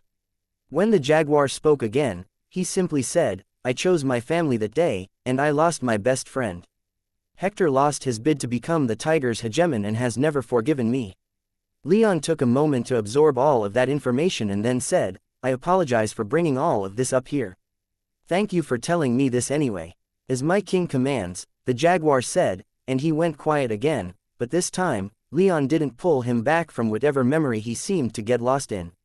So, turning to Nikolaus, he said, I'm changing the subject if you'll forgive my abruptness. By your will, your majesty, Nikolaus said with a mirthful smile. You called the Thunderer something while he was here, Leon said. Iron Striker, what did you mean by that? I sit upon the Elder Council in Stormhollow, Nikolaus said. The Thunderer did too, before he was named Thunderer. We know each other from that time, though not particularly well. Iron Striker was the name I knew him by. The booming brown bears have strange naming conventions, having separate names for their kin, kith, and everyone else. Iron Striker is the Thunderer's public name, or was his name, until he became the Thunderer. He didn't seem too thrilled that you used it. He likely took it as an insult, which is good, for that is how it was intended. The bears place great importance on names. The Thunderer would prefer to be known as the Thunderer, despite having been known as Iron Striker for centuries. To the bears, this change in how others refer to someone is just a matter of course, and they typically take great offense if others don't respect such matters. I see, Leon replied. He closed his eyes and took a moment to think. When he opened them again, he stared at Nikolaus and said, there's no need for such disrespect. If he wishes to be known as the Thunderer, then so be it. It is his current rank, after all, unless there's some legal contention that it isn't. Nikolaus' easy smile faltered a little bit and he admitted, no, his rank is legitimate, no one is arguing that point. We'd just rather he didn't hold it. We needn't tarnish our cause with disrespect, Leon said. Refer to him, at least in public, as the Thunderer. I'll not have us losing allies over such insults, minor as they may be to us. Nikolaus smiled bitterly and bowed to Leon, silently accepting his order. After that, they stood upon the dais for a few more silent minutes, Leon only speaking to postpone the council's attempts to discuss the Thunderer's words until after the Screaming Eagles had been received. The Eagles' delegation had arrived over Reiko's, after all, and he didn't want to get too into the weeds with that discussion and delay their reception, potentially insulting them enough to cost him their support, especially since their lawspeaker, Exalos Ados, had come personally, encumbered with more than 24 other 8th-tier elders and a couple hundred others of varying power in their delegation.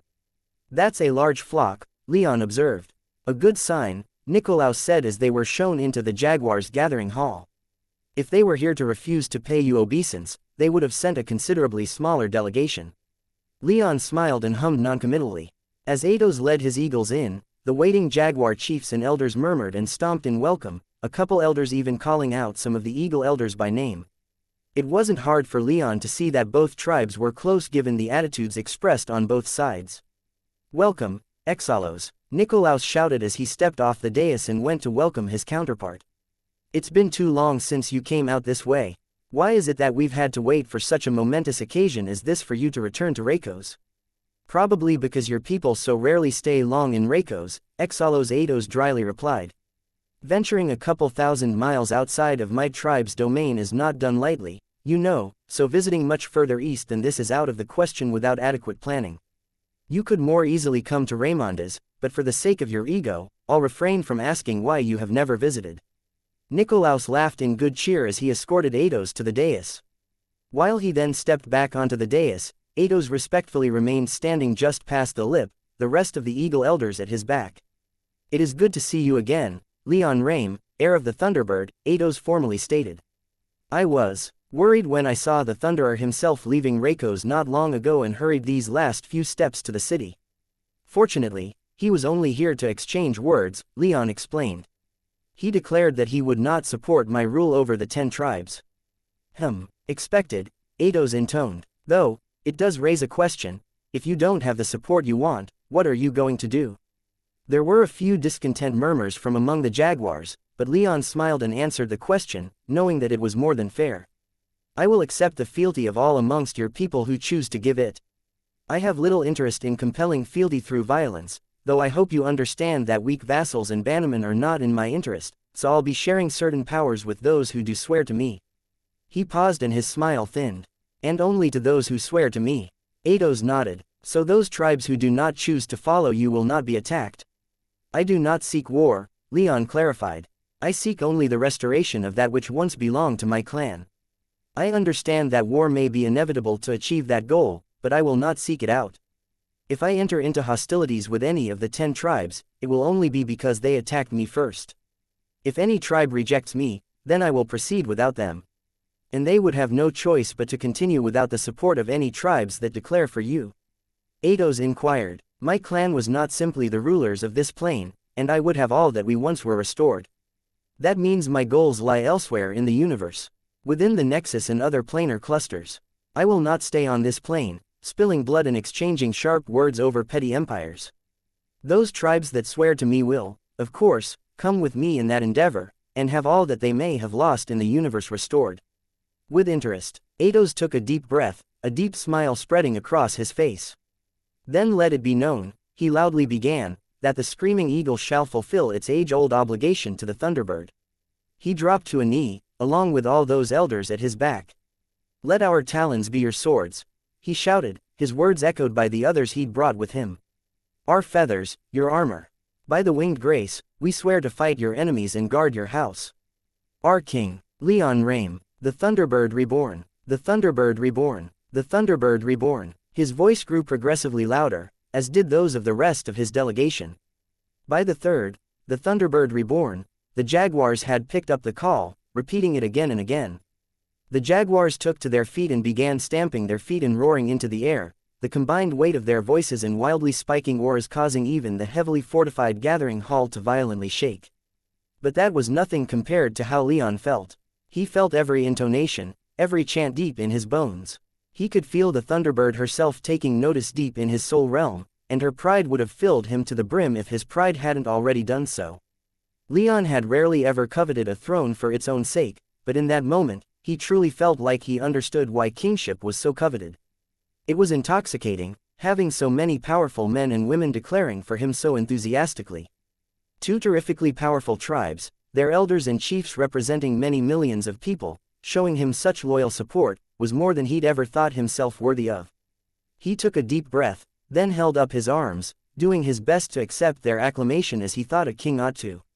The chanting of, the Thunderbird reborn, continued for at least 20 repetitions until Leon altered his stance a bit, silently calling for silence. It took a few more repetitions, but eventually, the hall quieted down. The support and faith that you have all shown in me and my clan, he began, wishing he'd planned some kind of acceptance speech, humbles me beyond my ability to articulate. But know that the Thunderbird considers the jaguar and the eagle her dearest friends. Your faith in me will not go unrewarded or unreciprocated. Together, we will reclaim what we have lost, and usher in a new age not just for our clans and tribes, but for the entire universe, which will shake with our coming. He'd spoken entirely off the cuff, but it seemed that was enough as jaguar and eagle alike roared their approval, and as he basked in their show of support, Leon looked around and saw not a single unhappy face. While he'd long professed that he intended to rebuild the Thunderbird clan, this was the first time he ever truly felt like it was not only possible but that he'd already taken the first real steps on the road to the restoration of his clan. And revenge for them, too, Leon thought with some satisfaction. While he'd set aside his grudge against Justin Isonos, Justin's boss, Lord Cameron, was still out there, and Leon would afford him no similar courtesy. But as good as he felt, there was still a small part of him that was waiting for the other shoe to drop, for the reminder that this was not going to continue to be so easy. As it turned out, he didn't even have to wait a single day.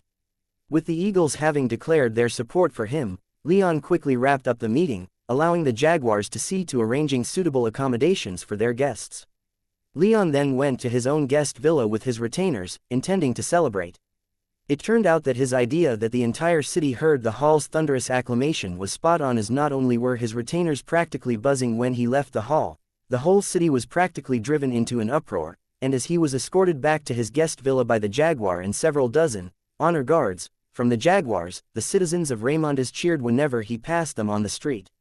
He found himself waving and smiling more in that 20-minute trip than he felt like he had in the past year.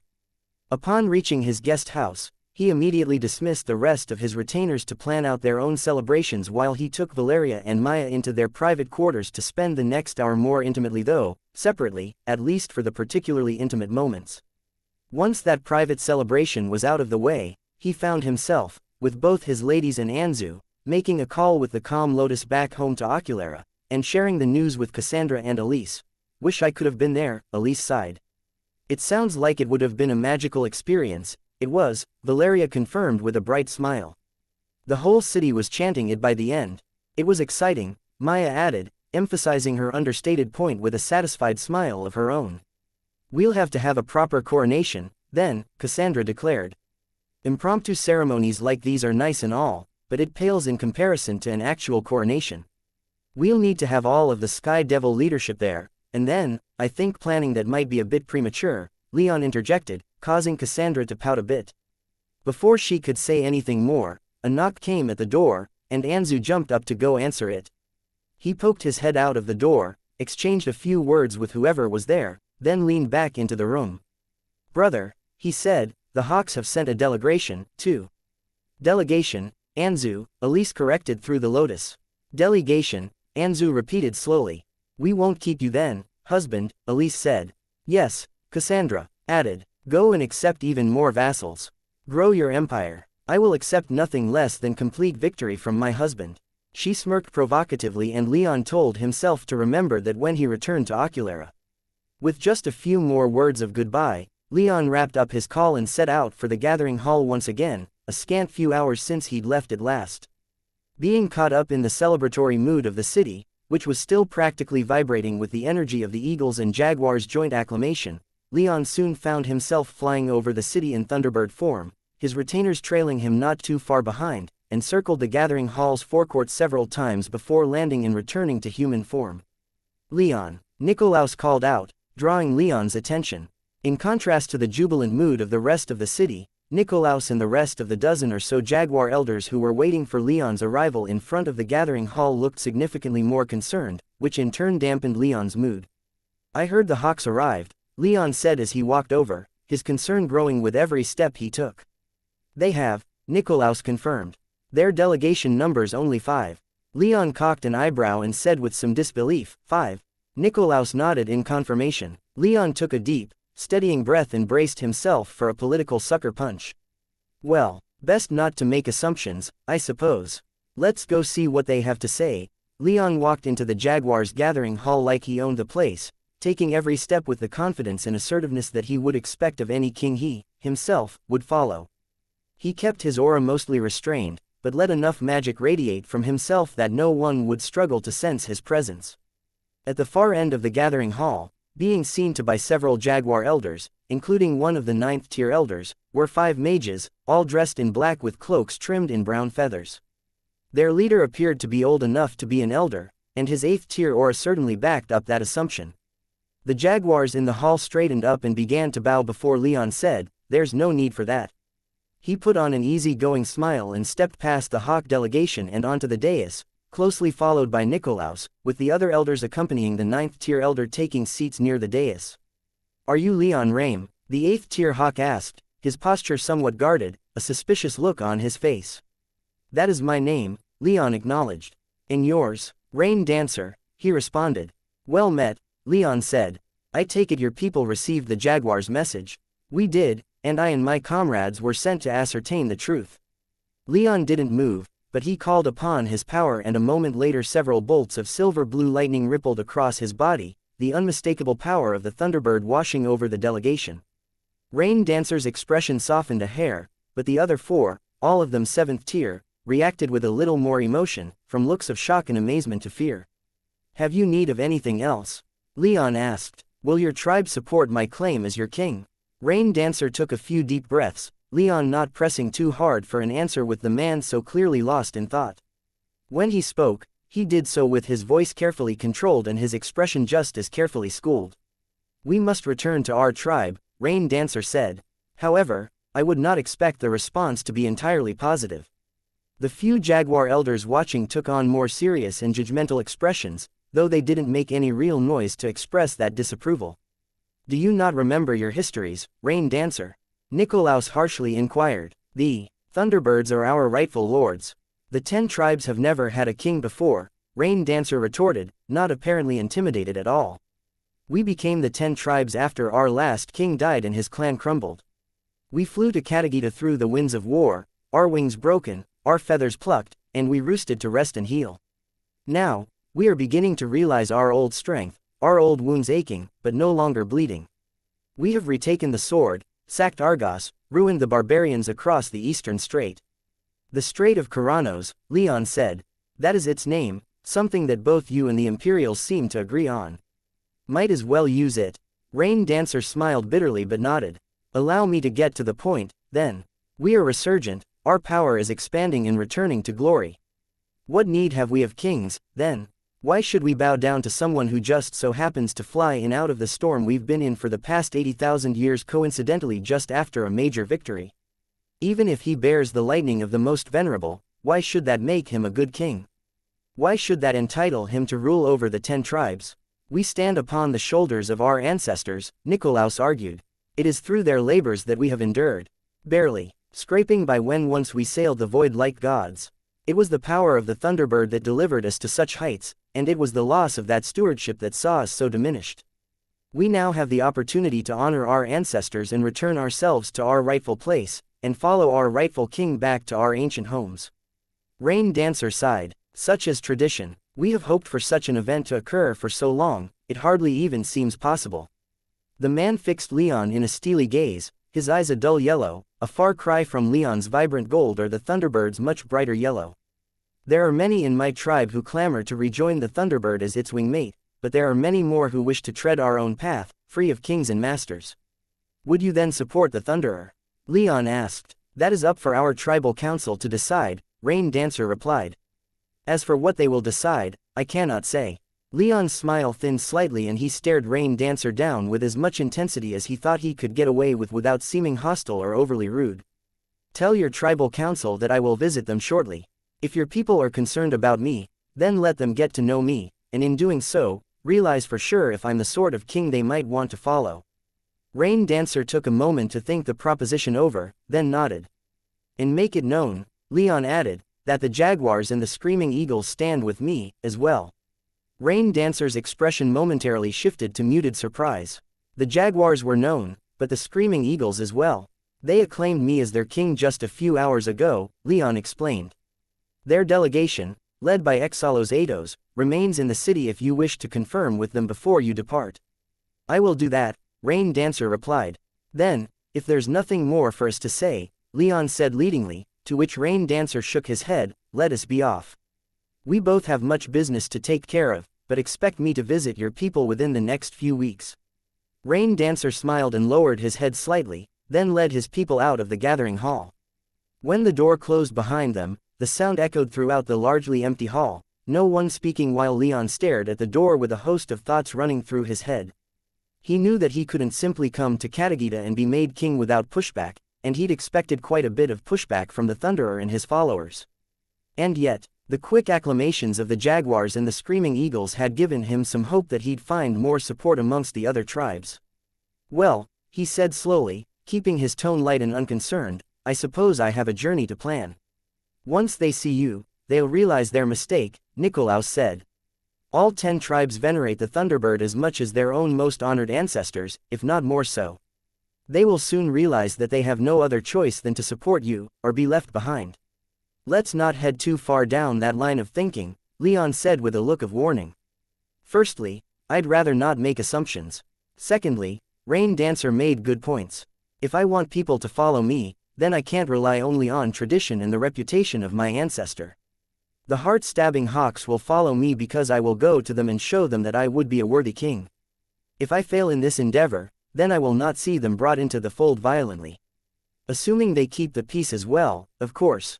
We have never fought amongst each other for long, Nikolaus said. Though, we have never had a proper descendant of the Thunderbird amongst us, either.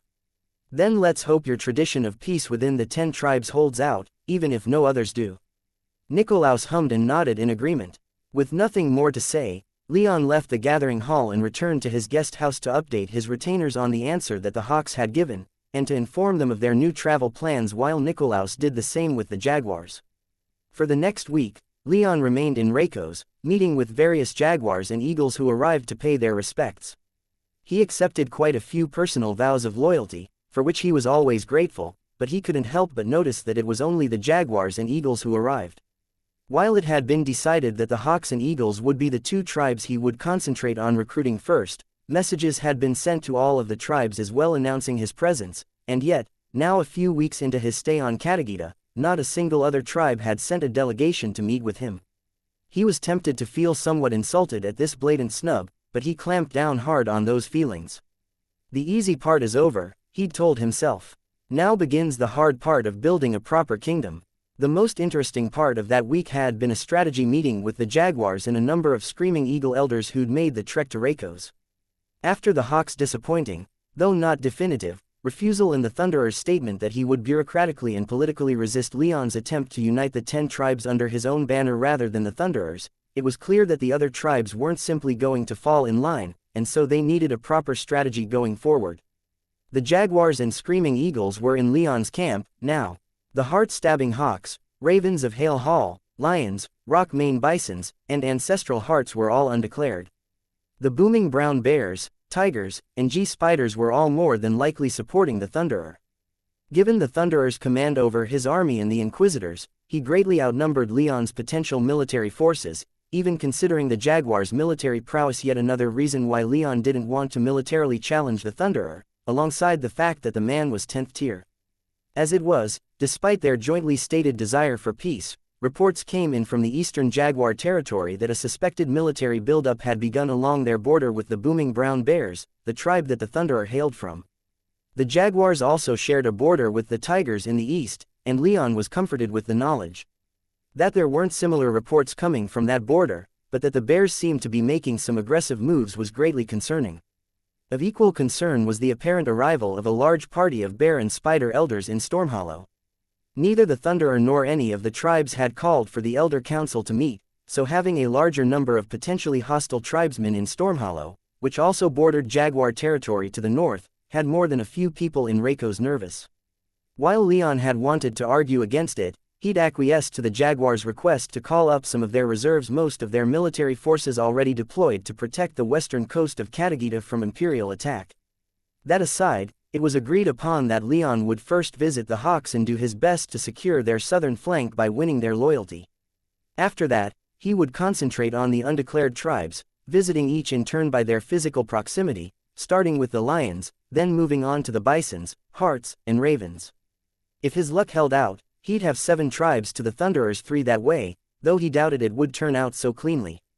Given the Bears' actions so far, it seemed they were already getting ready for a fight, and he couldn't imagine the Thunderer just sitting on his laurels while Leon went around courting the other tribes.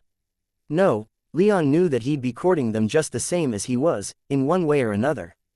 To that end, Leon began learning what he could of each of the tribes so that he may know what to expect from them. The Hawks to the south were rather isolationist, rarely coming down from their mountains for any reason.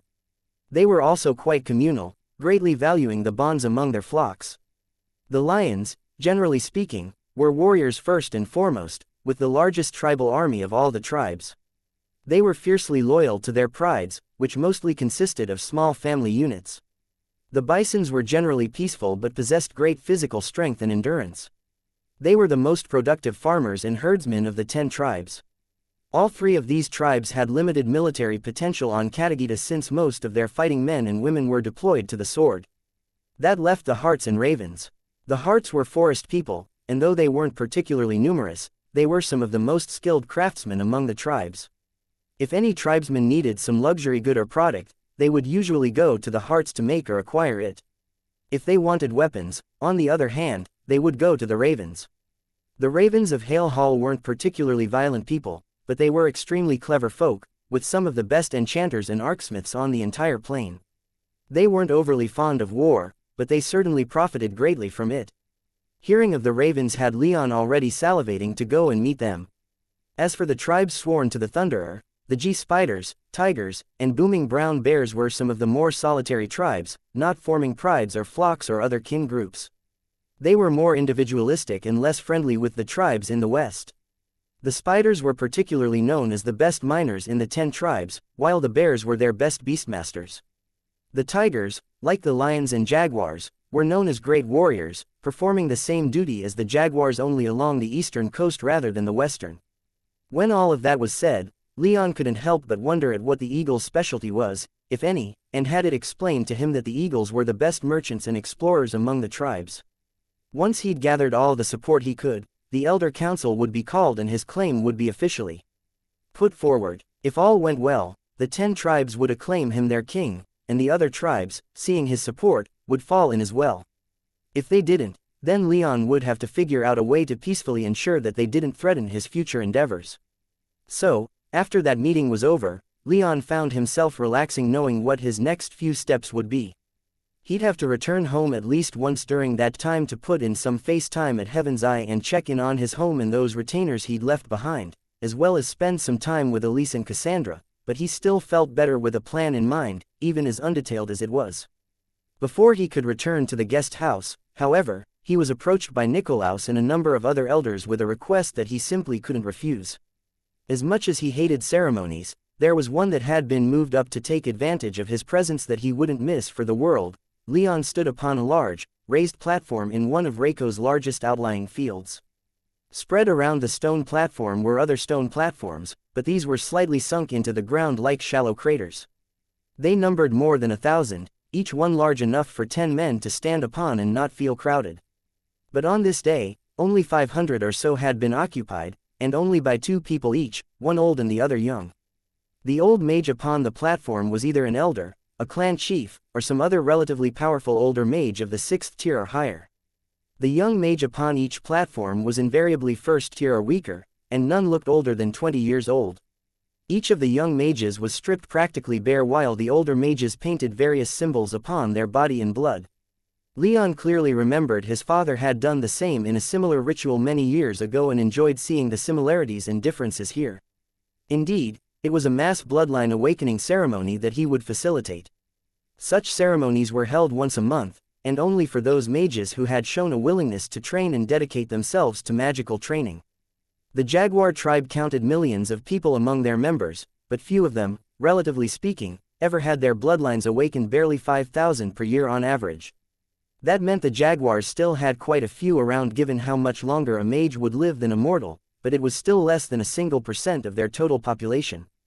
They still had many more mages both weak and strong whose families had gone many generations without bloodline awakening, and so could advance normally without the ritual, but those who actually bore the power of the Blood Thunder Jaguar would always be a relative minority in the tribe.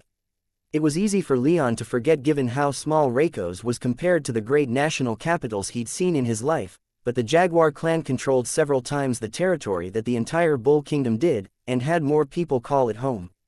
The symbols painted upon the young mages appeared both practical and ceremonial. Some of them were light enchantments designed to provide some vigor and strengthen their bodies for the ordeal they were about to undergo, while other symbols seemed little more than ceremonial art to fill in the gaps between every enchantment.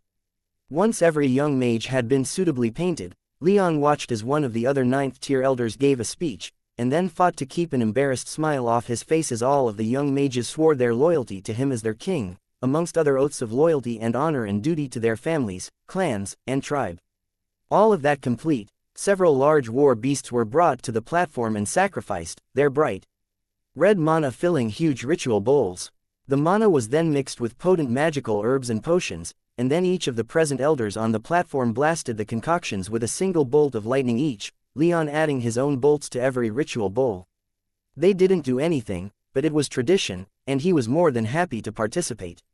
Then the ritual bowls went around to each of the young mages, who drank deeply before their bodies began convulsing. Their skin turned the same golden color as the jaguars, and spots in varying numbers began appearing on their skin. All of them, however, fell into unconsciousness and were unable to appreciate the changes their bodies underwent. Unfortunately, 23 of the young mages never woke up, dying as their blood awoke too fiercely or too weakly, killing them directly or failing to fight off the foreign magic that ravaged their bodies, acting as a catalyst to awaken their blood. Those that survived, however, were marked when their bodies erupted in blood-red lightning scorched their platforms, and shot into the sky. It was a spectacular display, and Leon couldn't help but wonder if this was what his clan had looked like in millennia past, and if it was what his clan might look like in the future, long after he was gone. Stormhollow was a large city. Unlike Reiko's, it was populated at all times rather than only serving as a meeting place for any tribe's constituent clans. The massive lake in the center of Katagita, which the Central Empires called the Lake of the Feathered Demon, yet which the 10 tribes called Lake Ontari, was of extremely significant strategic importance to all the 10 tribes, and Stormhollow completely dominated it. As a result, while the site of the city had once been Jaguar territory, the Jaguars had ceded the land to the city itself as it was settled by representatives from all 10 tribes. It was self-governing day to day, but it was still subject to the Elder Council. And, therefore, the Thunderer, Hector thought as he stared out over the city from the hill upon which the Elder Hall had been built. The Elder Hall was a massive gathering hall built reminiscent of the tribal style, yet instead of a long hall with 2 rows of terraced benches along its longer sides and a raised dais at the far end for the lawspeaker or whoever presided over the tribal councils, the Elder Hall was a circular building capped with a magnificent silver dome. The top of the walls and base of the dome had been trimmed with lapis lazuli, and the ceiling of the dome was adorned with a massive fresco depicting the glories of past eras, most of which did not belong to the 10 tribes. Instead, most of what was depicted on the ceiling fresco that would stand above all meetings of the Elder Council were scenes of conquest under the Thunderbird, few of which, if any, the 10 tribes could recognize these days. In the center of the fresco was the Thunderbird itself, surrounded by deep black clouds that radiated silver-blue lightning outward, drawing the eye to the most important scenes, only one of which Hector himself could identify as the first Elder Council that ratified the confederation of their 10 tribes so long ago. The rest of the Elder Hall was taken up by the seating for 10,000 people arranged in an ascending circle around a massive speaker's platform. There were no seats on the platform, for it was not for kings or any other monarch. Behind the seats were huge trees brought from the Nexus, fed with nature magic. The trees were of 2 different, but complementary species. The first had dark, nearly pitch-black bark and some of the brightest and most brilliantly green leaves that Hector had ever seen. The second type was stranger, with pale white bark and deep, twilight blue leaves. The entire chamber was given an almost ethereal feel with floating lights, arranged in an alternating pattern of silver and blue. The natural light that was fed into the room through arched windows along the base of the dome and the chamber's door-less entrances did little to dampen that feel. Rarely was the chamber filled, with the Elder Council meeting perhaps once or twice a year at the most, once every 2 or 3 years more commonly. All tribes had the right to call the Elder Council to assemble, but although 2 tribes' elders were present, that wasn't why they'd come to Stormhollow.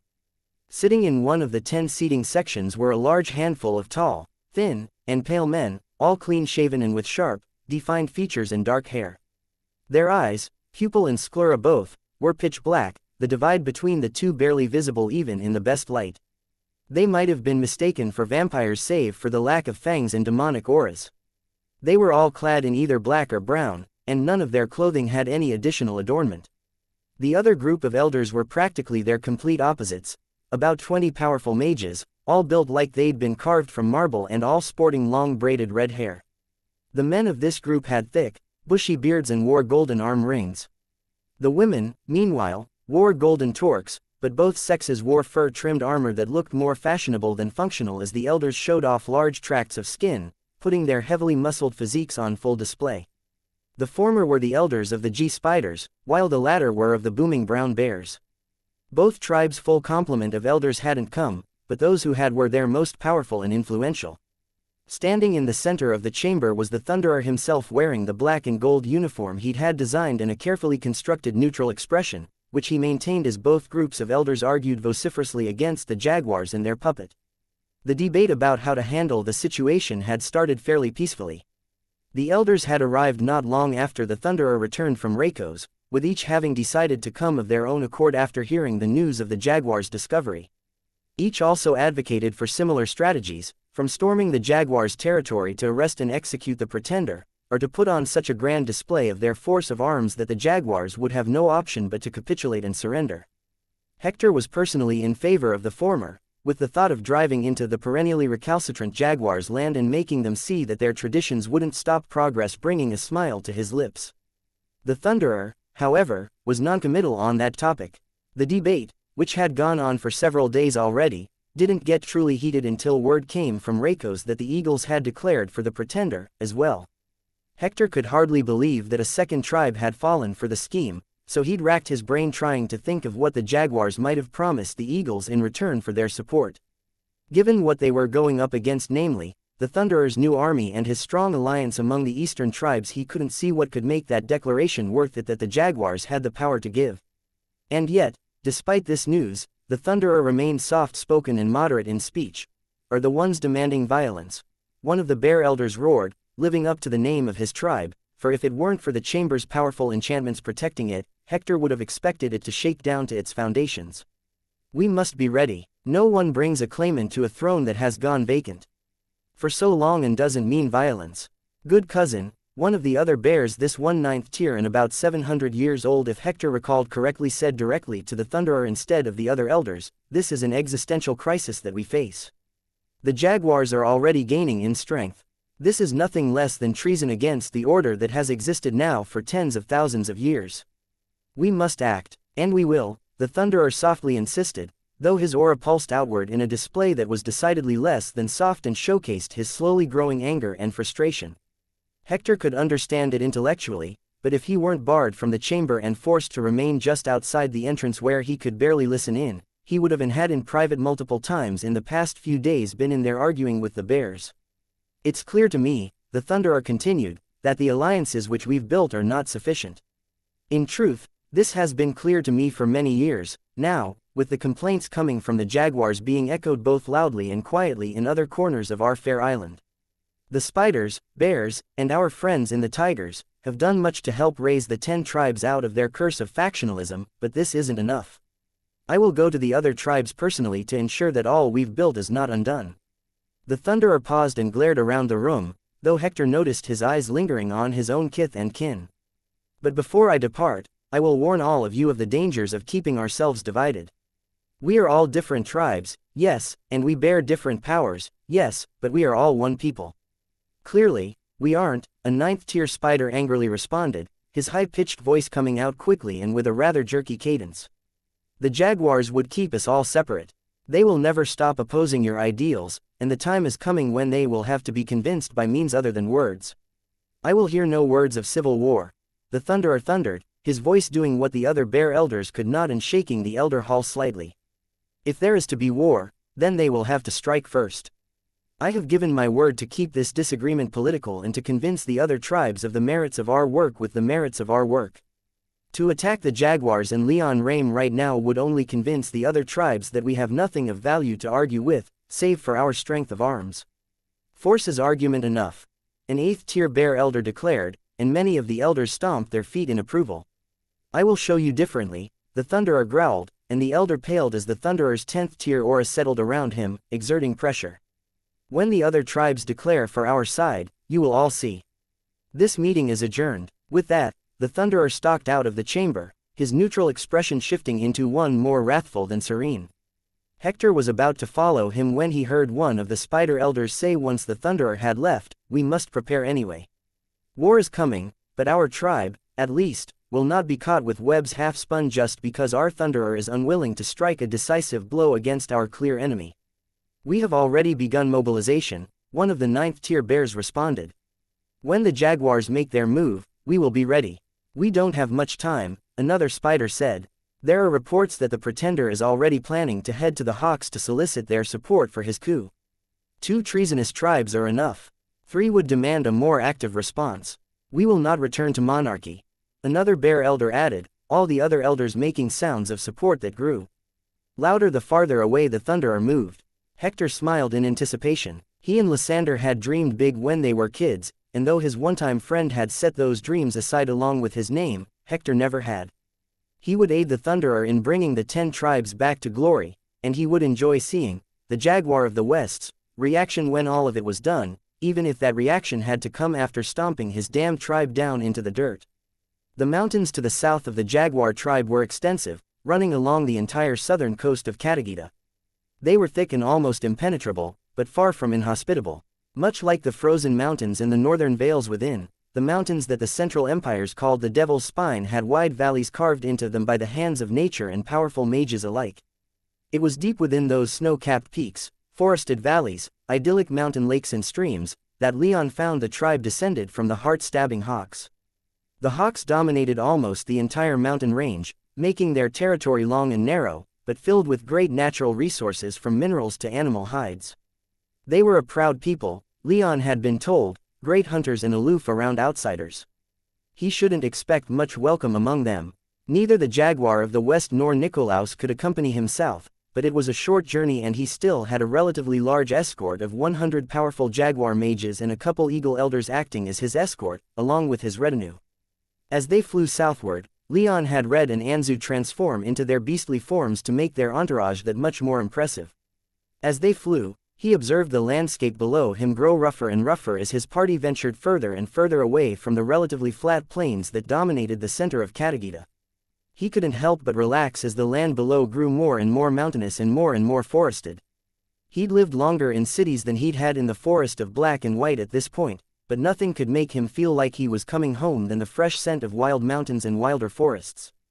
And the landscape below was quite wild, with only the occasional village he could see here and there. For the most part, as his escorts explained to him during the journey, the Jaguars didn't live in large cities, mostly scattering about and living alone or in fairly small villages, which was the biggest reason why Reikos was such a transient city. However, even these small villages shrank as they moved into the mountains and hawk territory.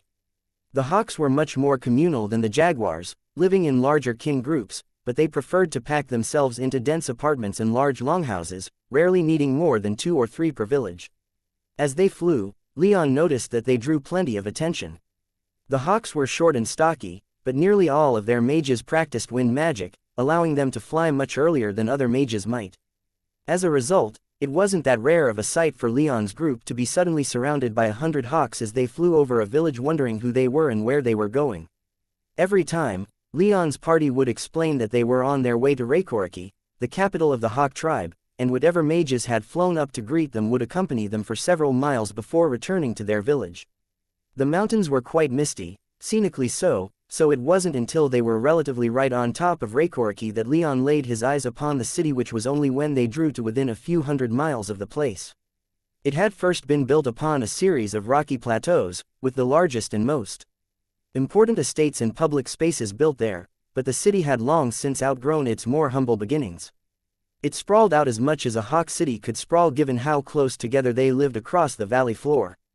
A large mountain river passed through the center of the city, bringing more than enough water down into the wide valley's many farms. As they approached the city, another delegation was sent out to meet them, this time a group of 8th-tier mages and about 100 7th and 6th-tier mages. The 8th-tier mages only numbered 8, but all were fairly aged, appearing about 50 or 60 years old by mortal standards at the youngest. "Greetings." The leading elder, for they were too old and strong to be anything but an elder, called out as he halted in midair and raised a hand. Leon's party halted as well several hundred feet away, but Leon continued onward, meeting the elder about 2 or 3 dozen feet in front of him. "I am Leon Rame," Leon loudly declared as a thick blanket of dark storm clouds appeared over him, his magic inundating the sky. "I have come to speak with your tribal council." He called upon the Thunderbird's power and a bolt of bright silver-blue lightning fell from the sky between Leon and the elder before arcing back upwards and vanishing back into the clouds. By the winged grace, Leon heard one of the 6th-tier mages mutter. The sentiment echoed throughout not only their group but also down in the startled city. Taking a deep breath, Leon then roared, his voice backed up with his 9th-tier power. The Thunderbird had returned to the 10 tribes. The elders hardly seemed too surprised, but Leon could see surprise and awe on the faces of many of those accompanying them, and as his voice echoed around Reikoriki, that same shock rippled through the populace. After a moment of silence, the leading hawk elder said, "That was unnecessary." Leon just smiled back at him. After another uncomfortable moment of silence, The elder then lowered his head slightly and said, "Please, follow me. Our tribal council is eager to meet with you." "As am I to meet with them?" Leon responded as he gestured back at his waiting party. "I come with jaguars and eagles." That news elicited a curious look from the hawk elder, but he didn't say anything. He flew down toward the gathering hall on the highest plateau. It was a magnificent building, if not overly large. Made of enchanted timber and covered in hawkish art, the hall was surrounded by colorful gardens and insulated by large trees.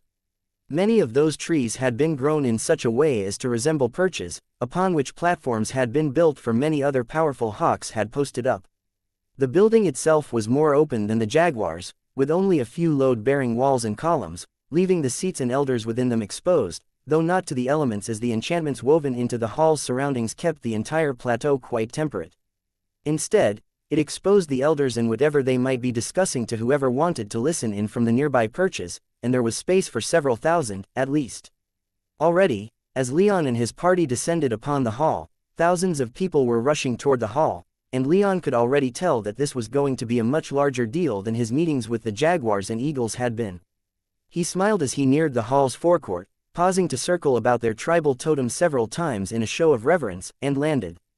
Putting on a kingly mask, he then strode into the hawks' gathering hall, projecting both his aura and his confidence, though the former he restrained it to not be uncomfortable to those weaker than him, and the latter he boosted to make an impression. There were only a few elders present, perhaps only 40 or 50, but he still took a deep breath as he crossed the hall's threshold and made for the dais at the hall's far end. "All right," he thought to himself. "Already got 2 tribes on my side, let's go 3 for 3. Leon stood before the heart-stabbing hawks, soaking up their attention. He had thousands of eyes upon him and could sense many more pulses of magic senses from powerful mages not physically present in Reikouriki. Surrounding him were his retainers, with Valeria and Maya standing at his shoulders. Anzu paced behind them, occasionally flapping his wings in what Leon was sure was a griffin expression of dominance. Red was conducting her own intimidation campaign as she circled the open gathering hall in her wyvern form, walking on the ground like a bat, her body too big to fit inside. The eagle and jaguar elders who'd accompanied Leon to the city didn't join him on the dais. Instead, they sat in the elders' seats in front of the dais, though making sure there was enough room between them that everyone knew they were of separate tribes. None of the hawk elders joined Leon on the dais, though he did recognize Rain Dancer, the 8th-tier hawk elder who'd visited Reiko's just over a week ago. Of all the hawk elders, though, Leon didn't see a single one who was 9th tier. The hawks were relatively small compared to most of the other tribes, but he knew that they possessed at least one 9th-tier mage, so he couldn't help but wonder where they were. He took some time to make eye contact with most of the hawk elders, but the silence in the chamber stretched out quite awkwardly, made even more so as more and more hawk tribesmen filtered out onto the plateau where they could watch what was happening in the hall. Eventually, Leon realized that there weren't any more hawk elders coming to the hall. His magic senses blanketed the city and its surrounding for hundreds of miles, and he couldn't sense any mages stronger than the 6th tier attempting to reach Reikouriki with any haste. So, he decided to just jump right in. "Your delegation, led by the Honorable Rain Dancer," Leon began, nodding at the hawk elder, "indicated that your tribe had not made any decisions regarding my presence on your island or about my claim. So I've come here in person to make my claim known, and to hear your opinions. I seek to restore my clan to its old heights, and any clans or tribes that support me will be likewise elevated." He paused to gauge their responses. For the most part, the elders were fairly neutral, but many of the people watching descended into hushed whispers. What Leon could overhear, however, was neither promising nor discouraging. It didn't seem like the people were immediately rejecting him, but neither was he hearing many declarations of support. "And what form," one of the elders sitting in the closest seats to the dais began to ask, "would this support take? And what would giving up our independence get us?" Leon chuckled good-naturedly, though he had to force it out a bit. "Forgive me for this opinion, I have only been here for a short while, but it doesn't seem like your people are entirely independent. You are in a confederation with your fellow tribes, yes, but that means autonomy, not independence." Another elder made to speak, but Leon held up a hand and pushed on. "But, in truth, it doesn't matter whether we call this autonomy or independence. Whatever it is, I would not take it from you. Though I would have your tribe swear itself to me as its king, I would not demand you change how you govern yourselves. Taxes and military service are what I would require of you, both of which you already provide to the 10 tribes' central government, however much that the Thunderer has managed to build. Anyway, we willingly give our blood and treasure for our neighbors, another elder growled, clearly high-ranking given how close to the dais he sat. You are a newcomer. I am the blood of the Thunderbird, Leon replied, though he thought he might say the same thing in their position. But he wasn't in their position. The storm clouds he'd called earlier hadn't been dismissed, and he called another bolt of silver-blue lightning from them that curled about the image of the Thunderbird at the top of their tribal totem. When it dissipated, the totem hadn't been so much as singed, but his power had practically exploded all across the city. My clan has been absent for a while, Leon continued, but the clans that make up your tribe were our vassals for millions of years. Following us, you won glory beyond any that could possibly be gained upon a singular plane. If you follow me, then I would lead you back to the Nexus. Back to the void. Together, we would all elevate each other beyond the petty squabbles of a single insignificant plane. With you as our king, a third elder practically spat. Yes, Leon said, such an arrangement was good enough for your ancestors, was it not? You did not fight against us for independence, you were only forced to form your tribe after my clan's fall.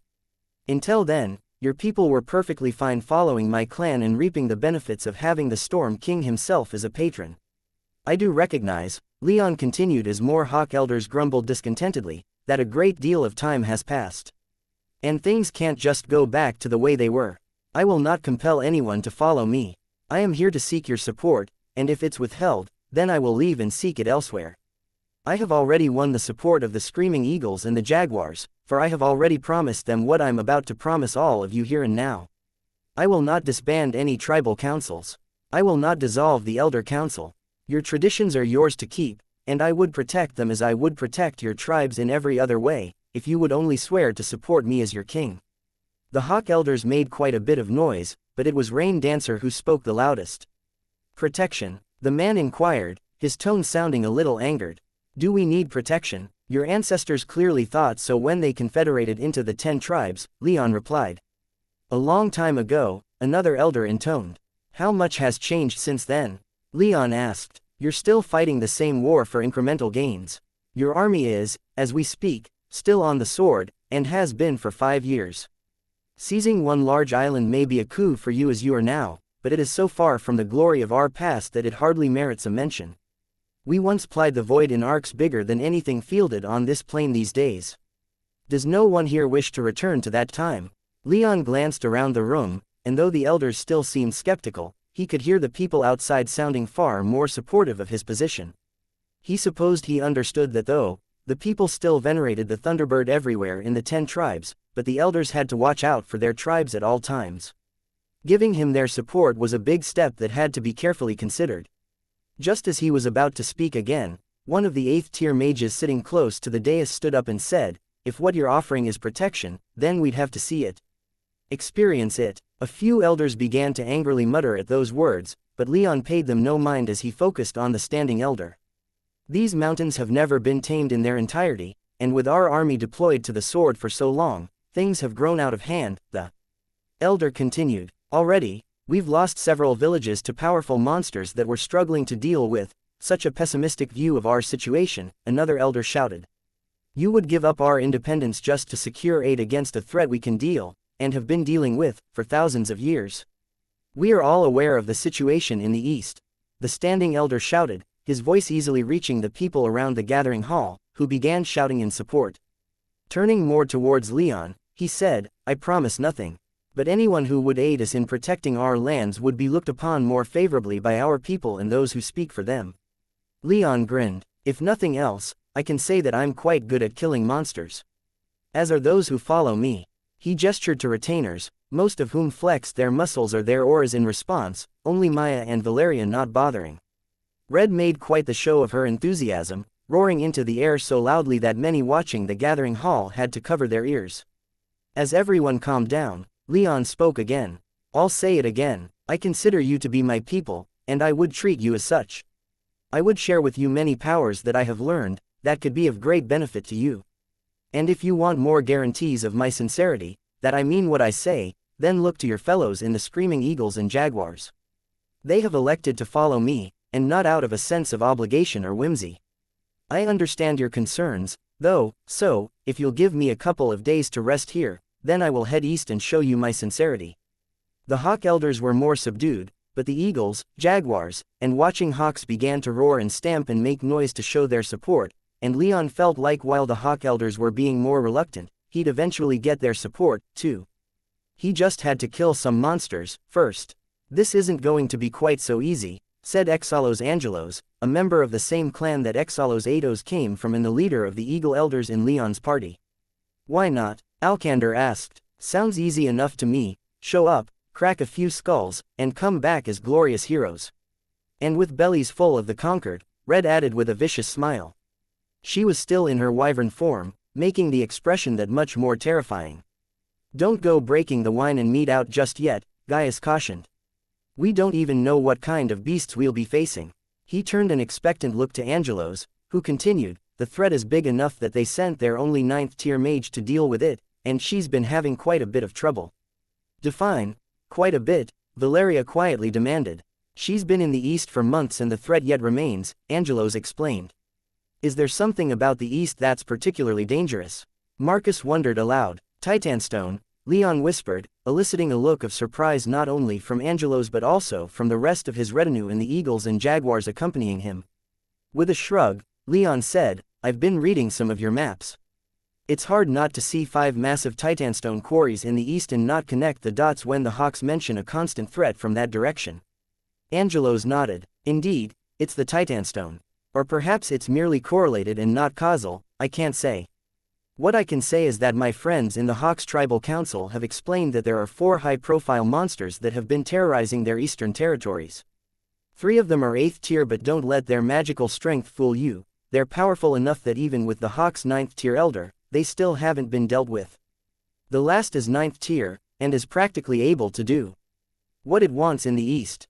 Let's get more specific then, so we can adopt a proper strategy, Marcus responded. One of the 8th tier monsters is a seaborne menace, a jaguar explained as Angelos took out a map of the hawk's long and narrow territory. Some kind of large amphibian thing that nests in shallow water. Reptilian, with hides so thick and resistant to magic power that it's almost impervious to magical attacks. Oddly, while it has titanic strength, it doesn't seem to use much magic itself. Another 8th tier monster is a massive serpent, Angelos added as the jaguar elder paused. Leon immediately frowned at the idea of another giant snake slithering about Eterna. It's the least destructive of the 4 beasts, given it doesn't need to eat that often. But it can spit venom nearly half a mile, and 1 drop is enough to kill a 5th tier mage. A bucketful can kill an entire field of crops. The third, the jaguar elder picked up, is a mad bull.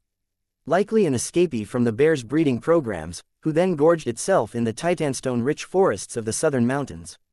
It's about 3 times as large as a normal bull, but it absorbs magic power and can eject it out of its horns. I've never heard of a beast doing that before, Leon said, leaning forward with sudden interest. Like the sea beast, it's almost impervious to magic attacks, but the difference is that it can, for all intents and purposes, reflect attacks at the mage attacking it, the jaguar elder explained. Leon grinned. That sounds like a lot of fun. Actually, 4 villages, amounting to some 2,000 hawks, have died to this thing in the past 6 months alone, the jaguar elder said, and Leon cringed and clamped down on his enthusiasm. The 4th, Angelos said before the awkwardness in the guest house's conference room grew too thick, is the most dangerous.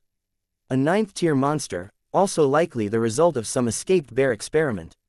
A gigantic bird called a rock, but as large as they usually get, this one is larger still, bigger than one of our largest ships and with a wingspan wide enough to cast all of Reiko's into shadow. Leon's grin turned darker, he felt almost insulted. The only giant bird in the sky, a greedy part of him thought, ought to be him, not some magically twisted monstrosity from one of his clan's former vassals. He already felt like he knew which of these beats would be the first he'd tackle. However, first, he had to do his duty. Where's our 9th tier hawk elder?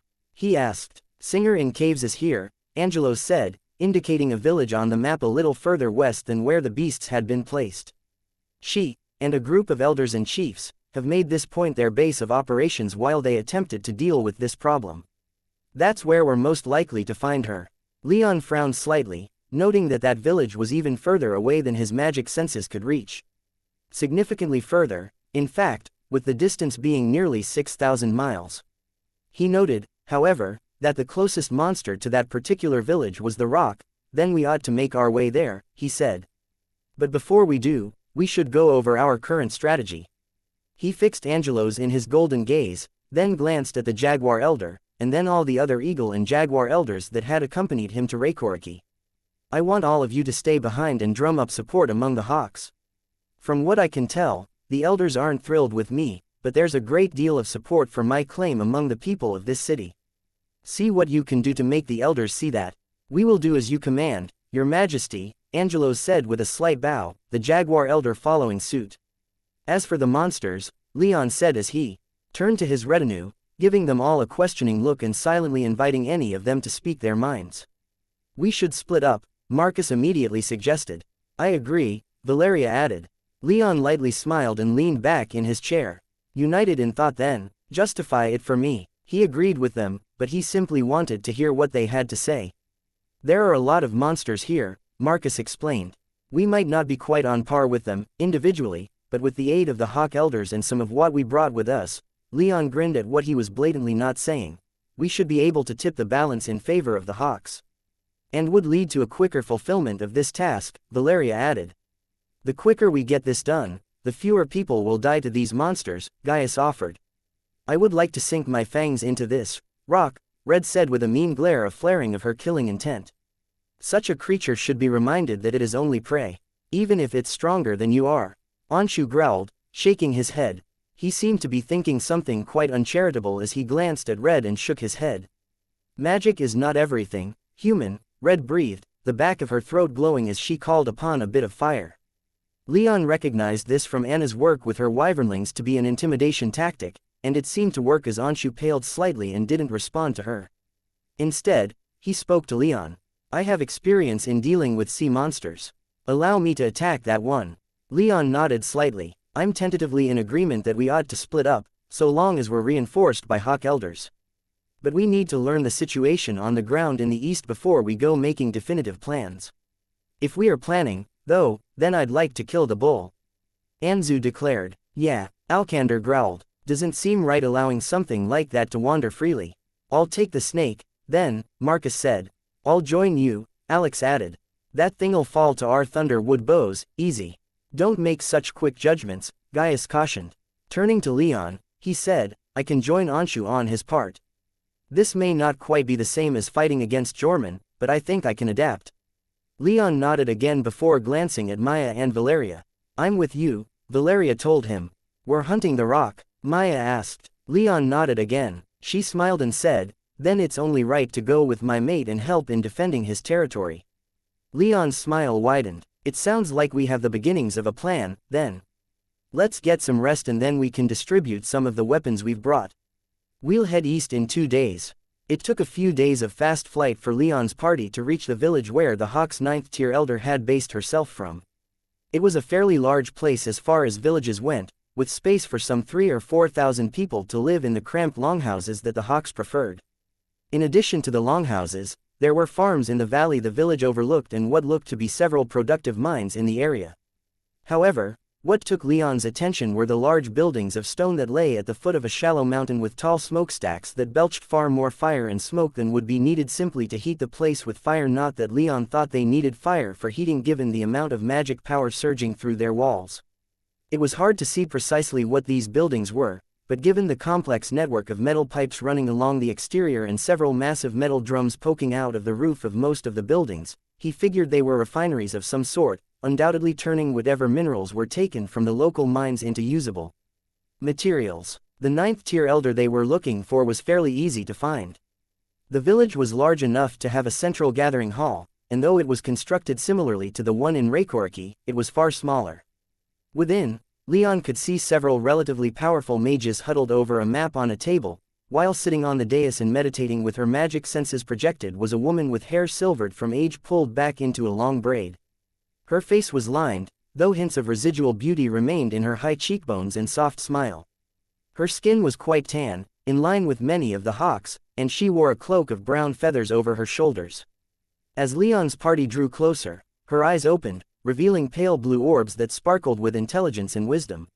She softly smiled and spoke something to the other mages, who then turned in Leon's direction, but then she closed her eyes once more and returned to her meditations. Leon felt her magic senses pulse outward several more times, though, so he guessed she was keeping track of their quarry, the 4 monstrous beasts that had been terrorizing their eastern territories for a while. It took near half a day for Leon's party to reach the gathering hall. As powerful as they were, moving 1,000 miles wasn't done in an instant. When they arrived, they found the other powerful mages awaiting them rather formally. "Who goes there?" the lead one shouted, his tone more cautious than unfriendly. He was an older man and possessed 8th tier strength. Leon guessed him to be one of Singer in Cave's subordinate elders. "Leon Rame," Leon declared, last living descendant of the Thunderbird. The man's eyes widened, but to his credit, he quickly returned to a fairly neutral expression. The others who stood at his side did likewise, though their shock lasted a few moments longer. "Leon Rame," Singer in Caves whispered, her voice carrying despite that. "I have heard much of you in recent weeks." Leon touched down on the ground, followed a moment later by the rest of his retainers. The others who stood in his way quickly parted, allowing him to enter the gathering hall, his retainers at his back. Even Red took human form to enter in his wake. "All good things, I hope," Leon said with a sarcastic smile. "Hardly," the Hawk Elder responded. Leon sighed and said, "Well, to dispel any rumors is part of the reason why I'm here." "You're also here to solicit my support," Singer in Caves added, her tone matter of fact as if she were simply commenting on the weather. "Yes and no," Leon argued. "I'm here to defend people I consider to be my own from powerful beasts running amok amongst them." Singer in Caves lightly smiled at him as she opened her eyes. She stood up, stepped down from the dais, and bowed slightly at the waist. She didn't quite lower herself to show the proper respect to a king, but Leon didn't care. "You were not gone from my tribe's home city for more than 5 minutes before my fellow elders rushed to inform me that you were on your way," she said. "I've heard other things about you from the Jaguar of the West and the office of the Thunderer. I'll admit, though, that the words of warning given to me have only left me more intrigued. I'm glad you've come here, Leon Rame, for I would much like to judge you for myself." "Am I in need of judgment?" Leon asked with a playful smile. "It seems you've been having trouble putting down some monsters, shouldn't we make that our priority?" "We're tracking those destructive carrion feeders," Singer replied. "They're no current danger to my people. We have time to speak." "And you'd rather talk about me than our targets?" Leon asked. "You came to my tribe to offer your protection in return for fealty. I ought to think that might warrant a few questions. If for no other reason than ruffling my tribe's feathers, apologies for any offenses I've made," Leon said with a slight lowering of his head. "I don't mean to be arrogant, but what I seek to accomplish won't be won with humility." "You sound rather saddened by that, inheritor of the most venerable." "I have many interests, all of which demand my time and energy. Had I not been personally wronged by those in the Nexus, and had I not been blessed with my ancestors' power, I think I would be perfectly happy staying at home studying the arts of enchanting and blacksmithing." "No one's forcing you to do anything, are they?" Singer asked. Leon gave her a thin-lipped grin. "I also want to restore my clan to the glories it once had, to be sure, and that provides motivation enough. Regardless of the precise reason, I'm here to set the foundations for the return of my clan to universal importance. I already have the support of the Jaguar and Screaming Eagle tribes." "And that's why you're here in my lands," Singer stated again. Leon nodded, and they locked their gazes, neither of them blinking for what felt like hours. Eventually, however, Singer closed her eyes and sighed. "I apologize for the reception my tribe gave you, Leon Rame. I was told it was rather hostile. I didn't find it disagreeable," Leon responded with a shrug. "They didn't try to kill me on sight. That's actually a fairly good outcome given the reception I'm used to getting." Singer laughed. "And yet, former wingmates ought not to fight. The Thunderbird and the heart-stabbing Hawk are of the same flock, are they not? Partners and confidants, even if one is senior and the other junior." "I'd like to think they are," Leon said. Singer clicked her tongue in what appeared to be thought, then smiled again and said, "I would ask you not to think too harshly of my people. We have our traditions that we love as much as the Jaguars, and we hold the most venerable close to our hearts. But we are a small tribe, and I am our only 9th tier mage. The other tribes ignore us for our small army and remote aviaries, despite our attempts to forge closer bonds with them. I believe this has led to some insecurities among our leadership, and a lot of anger. I understand, Leon said conciliatingly. I'm glad you do. Our tribal council worries greatly about how to lead our flocks, and that can lead to them being rude or disrespectful to those whose motives aren't entirely trusted. These recent incidents with monsters running rampant throughout our lands haven't helped matters. Understandable, Leon replied with a gentle smile. So, I would like to thank you for coming out here, no matter your reason, Singer continued. Any help I can get to put these monsters down, I'll take. In us, you'll find a great deal of help, Leon said as he nodded to his retainers. We'll help in any way we can. I also have a proposal for you, if you're interested. Something that might gain your people more power. Oh, that sounds both intriguing and too good to be true. In a way, it is too good to be true given how it works. But let me ask you, have you ever wanted to fly through the air on wings of your own? Leon practically quivered in excitement. Despite Nikolaus' statement of support for using the transformation enchantment, he'd yet to see any use it. To a degree, that was understandable given the sheer complexity of the enchantment, but he'd have thought there would be more people willing to make use of something that could increase their power dramatically. Fortunately, when he offered it to Singer in Caves, she accepted, though somewhat hesitantly. Since the other elders and chiefs that she deployed to the east with were still tracking the monsters and could verify that they weren't around any villages, Leon and Singer decided to test the enchantment out on her. She was a fairly skilled enchanter, by her own admission, and felt like she could verify if there was anything wrong with the enchantment that Leon gave her. To that end, after getting the rest of his retainers situated in an empty longhouse, Leon sat down with Singer and started going over the enchantment with her, and she periodically jumped into her soul realm to begin its construction. Given her strength as a 9th-tier mage and the fact that she was nearing 1,000 years old, she had great command over her soul realm, and she was finished with building her simplified transformation enchantment by the end of the next day. And so, Leon found himself standing in the gathering hall on the morning of his second full day in the village, Singer in Caves standing in front of him on the gathering hall's dais, the rest of the powerful mages that were in the city filling the rest of the hall. Leon's retainers had to wait outside, but they were still close in case they were needed. Singer took a deep breath, closed her eyes, and began to concentrate. At first, nothing seemed to happen, and Leon could practically feel the tension in the room increase with every second until the air felt as thick as molasses. But then Singer's aura flickered. Leon might have missed it had he not been concentrating on her so completely, but after a moment, her aura began to flex in ways that were impossible to miss. It twisted and spun like the fiercest of tornadoes, and Leon could sense the weaker mages in the room start to weaken. One 7th-tier mage was even forced to a knee with a cry of pain as Singer's aura continued to grow fiercer. And then her breathing hitched, and for a moment, Leon thought that she'd stopped the process. But then she began to shrink, her clothes settling about her and shielding her from view. However, Leon tracked her progress with his magic senses, and he could see her body shrinking down to about half her original height, but growing in other places. Her chest grew and rounded as her arms cracked, bent, and reformed. Feathers erupted from her skin and the shape of her skull changed. Her eyes opened as she cried out in pain and fear, her pupils and sclera turning midnight black. Her mouth protruded forward and hardened, forming a curved beak that was yellow near her face but darkened to black at the viciously sharp tip.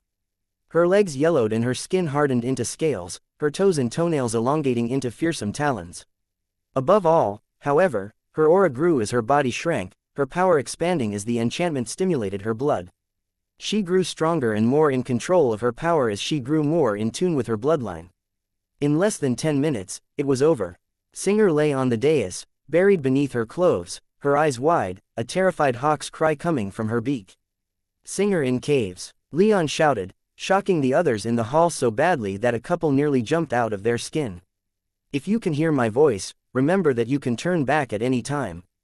The hawk beneath Singer in Cave's clothes still seemed terrified out of her wits and didn't react to Leon's words, so he reached out with darkness magic, calling upon his meager but slowly growing skill to touch her mind and impart his message.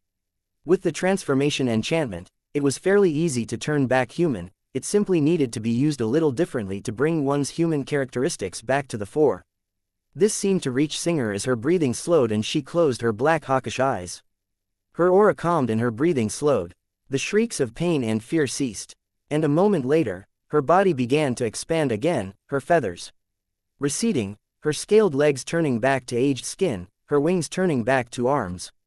She was still buried in her clothes, and she had enough faculties that, as she grew, she managed to at least somewhat refill them as she grew and transformed back into a human.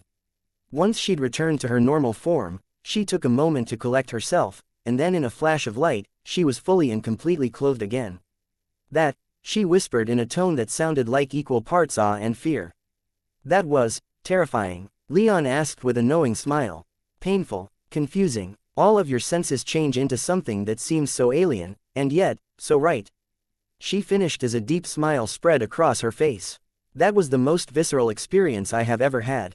My blood felt like it had turned to fire, and yet it sang such beautiful notes that I have only ever heard once before. Leon grinned in understanding. He guessed she was talking about when her bloodline was first awakened. Elder. One of the 7th-tier mages in the room called out. Are you, all right? I am fine, my boy, she said with a loving smile. In response to Leon's slightly cocked eyebrow, she explained, my son, Cloud Runner. Her son was strong and seemed fairly old himself, about 50 years old or so by mortal standards. Leon nodded respectfully to him, though he appeared more concerned about Singer than anything else. Do you feel any different? One of the 8th-tier mages asked. Your aura does seem expanded. Singer in Caves took a moment to think, closing her eyes and turning her magic inward. She opened them a moment later and exclaimed, my soul realm has grown.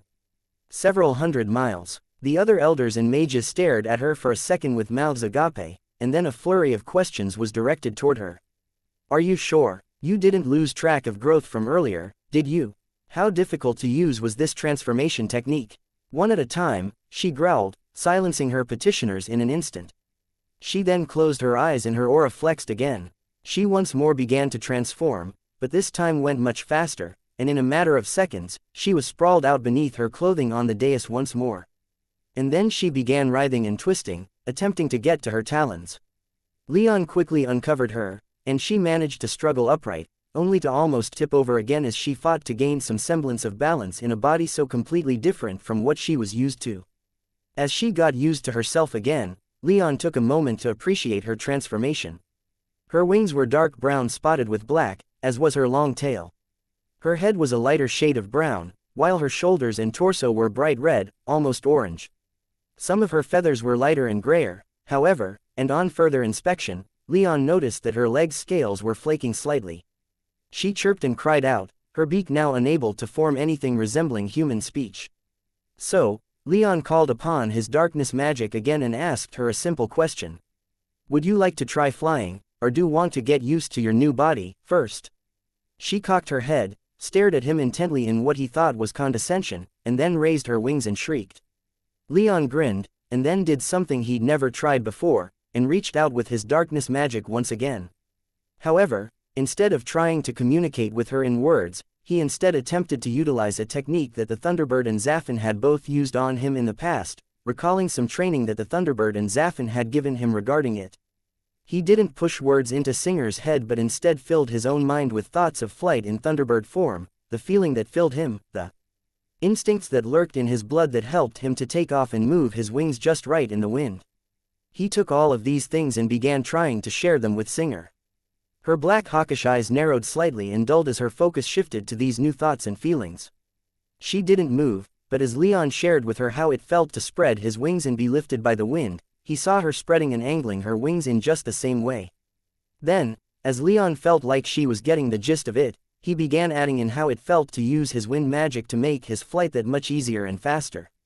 How it magically felt to lift himself by the wings and propel himself forward at great speeds, how it felt to have fine control over the wind and feel it pass through his feathers almost like he were running his own fingers through his plumage. After about 5 quiet minutes during which Leon only had to tell the other hawk mages to be quiet once, Leon felt like he'd shared with Singer everything she needed to know to move her new avian form. Or at least, enough to get started building up her muscle memory. As soon as he withdrew his magic from her mind, she spread her wings, called upon her wind magic, and took off into the air almost as fast as a bolt fired from a lightning lance. Leon laughed in delight as she shot out of the gathering hall and into the sky, and he found himself chasing after her, the other hawk mages doing likewise. As soon as he hit the open air, he leapt into the air, his retinue hot on his heels as were the other hawks, and he transformed into his altered thunderbird form. His silver feathers shone brilliantly in the sun, his blue crest trailing behind him like a short cape. He joined Singer in the sky, dancing about on feathered wings as their respective followers tried their best to keep up. Leon and Singer in caves danced in the sky for a long time. The sheer joy of flight in avian form was indescribable, especially now that Leon had someone to truly share it with. Flight using magic just wasn't the same as feeling the wind in his feathers. That being said, it wasn't long before Leon started summoning the wind to aid their flight. He called upon one of the elements that the Thunderbird was known for, lifting him and keeping him moving as he danced about in the air. Singer was just behind, flying in his wake in a way that suggested timidity, but as the minutes and then hours passed, gave way to confidence in the ecstasy of flight. She was much smaller in avian form than he was, but she called upon her own wind magic, which she was far more skilled at than Leon was, and was soon flying literal circles around him. She even lived up to her name as she opened her beak and began to sing, letting loose with one of the most beautiful bird songs that Leon had ever heard. Even with having given her some second-hand experience with darkness magic, Leon was surprised at how quickly Singer picked up moving about in her new body. He was almost jealous, having had to put in days of work to learn in his own time. But he supposed it was for the best and quickly put those thoughts out of mind and focused only on their dance, for he soon started trying to fly circles around Singer in turn. However, she was small and sleek whereas he was large and bulky, and she was able to fly faster than he could in turn on a silver coin. Their circular dance soon gave way to playful chasing, and before Leon knew it, all the other hawks and his retainers had returned to the ground. They'd followed him and Singer into the air but hadn't been able to keep up. After a while, Leon started growing a little self-conscious about how many magic senses he was feeling keeping an eye on him and Singer, but as Singer kept flying around with hardly a care in the world, Leon found it easy enough to not care. He was more reticent about what he suspected were Singer's attempts to get him to join her in bird song than he was in appearing dignified and regal for anyone watching. But they couldn't remain in the air forever, and after about 2 or 3 hours, Leon slowed down and sent a quick message to Singer courtesy of his darkness magic to land. Singer sang in protest but followed him downward anyway. As they approached the ground, Leon saw that their crowd had grown by several high-tiered mages, and quite a few people in the village were watching them. He put on one last show for the people, flapping his wings and letting a bolt of silver blue lightning, bright enough to be almost blinding even on the sunny day, erupt from his feathers and dissipate in the air several thousand feet above him. The accompanying thunder reverberated throughout the village, startling the people, but those who'd been watching stared at him with even more shock and awe than they had been before. Feeling somewhat proud and satisfied, Leon transformed back into his human form, dressing so quickly that he doubted anyone got even so much as a glimpse of his body and landing with practiced grace and dignity. Singer in caves came down a little rougher, but with much more energy. She waited until she was touching dirt to transform back, and in that time, Valeria had run over to Leon, a faint smile spreading across her face. "Have fun?" she asked, the last traces of worry vanishing from her gorgeous features as she stopped just close enough to Leon for him to pull her into a tight one-handed embrace, which he did immediately. Leon pressed his lips to hers in a quick, but loving, peck and answered, "I did." "I'm jealous," Maya whispered as she joined them. "I almost wish I had wings, too." "You're perfect just the way you are," Leon replied as he pulled her under his other arm and kissed her, too. "But if you ever want to go flying, you know I would never refuse. Something to keep in mind," Valeria responded as she slipped out from under Leon's arm, though he could see her faint smile widening slightly despite this. Maya, however, remained with him, apparently unconcerned about the attention they were receiving. "That was amazing," Singer in Caves said as she finally transformed back into her human form, interrupting Leon before he could respond to his lady. "I would never have guessed flying like that would be so exhilarating." Leon chuckled and said, "Like you've been craving something your whole life, but only now is that craving being satisfied, right?" Singer nodded. "It's like every fiber of my being had been demanding I sprout wings and fly, but only now have I even realized it." She stared up into the sky, the wind she'd summoned ruffling her hair, and sighed, her dignity as an aged 9th-tier mage and most powerful elder of the heart-stabbing hawks returning. "I can already tell what's going to be filling my free time from now on, but that is something that can be discussed another time. For now, We have some monsters to kill, don't we? And some other business besides. She gave Leon a look of such admiration and gratitude that he started to feel a little uncomfortable, but at the very least, he at least hoped it meant that he'd be getting the Hawk tribe's support once all this was over. Given the way Singer seemed to be buzzing with energy and joy, he could tell that she, at least, would be on his side, whatever the future had in store. The group began moving back to the gathering hall, but just as they were about to leave, Leon heard Red audibly harumph and grumble, "Feathers are overrated." He blinked in surprise, but before he could turn to her in indignation, Anzu jumped in and quietly responded, "Don't be jealous, you're still cool too." Red scoffed as Anzu kept walking, but Leon caught the wyvern trying to suppress a smile. When she noticed him watching her, she glared at him and didn't say a word, following Anzu and the others to the gathering hall instead. Leon just shook his head, chuckled, and let the matter go as he followed everyone else in. As he and Singer took their places on the dais with everyone else, including Leon's retinue, taking seats, Singer said, "Who else would like to try this transformation enchantment? I can verify that it's safe, that it's boosted my power, and is quite possibly the most exciting thing that's ever happened to me." Singer paused a moment, glanced at her son, then added, "Well, maybe not quite that high, but in the top 5, to be sure." Cloud Runner laughed, then said, "I'll be second." Another Hawk Elder added, "And I'll join you." A third Hawk Mage, and then a fourth and fifth, and soon enough, Leon had 20 or so Hawk Mages, Elders and Chiefs both, willing to try the transformation enchantment. A good number, he thought to himself, though he couldn't quite quiet a worry that lodged itself in his head. Hopefully, this works for them, too. 2 people were a small sample size and he hoped that the enchantment wouldn't prove itself surprisingly dangerous. But he had faith in his ancestor, his employees in magical research and development, and himself that the enchantment was safe enough. "Stick around after the meeting," Singer ordered. "I'll personally get all of you up to speed on what you need to do. So let's get this meeting done with so we can take care of that, why don't we?" She turned and nodded respectfully to Leon. "Indeed," Leon said, "how are we doing with the monsters giving all of you problems?" An 8th tier elder said, "The sea monster is on the move, but it won't be in range of anything important for days, we have plenty of time to cut it off. The mutated bull is more problematic, but he seems to be resting right now. It's the serpent and the rock that's most concerning. The serpent isn't directly threatening anything right now, but it's cut off several important passes cutting through the mountains that link us with the common lands in the east." Leon nodded in understanding. The common lands were shared by all the 10 tribes since that's where most of their titanstone was mined. The land wasn't too hospitable for anything other than titanstone quarries, anyway. The titanstone itself was usually transported within a powerful mage's soul realm, as far as he was aware, along with a mountain of paperwork ensuring that none was misplaced in a soul realm, but other supplies flowing to and from the quarries usually required more mundane transportation methods.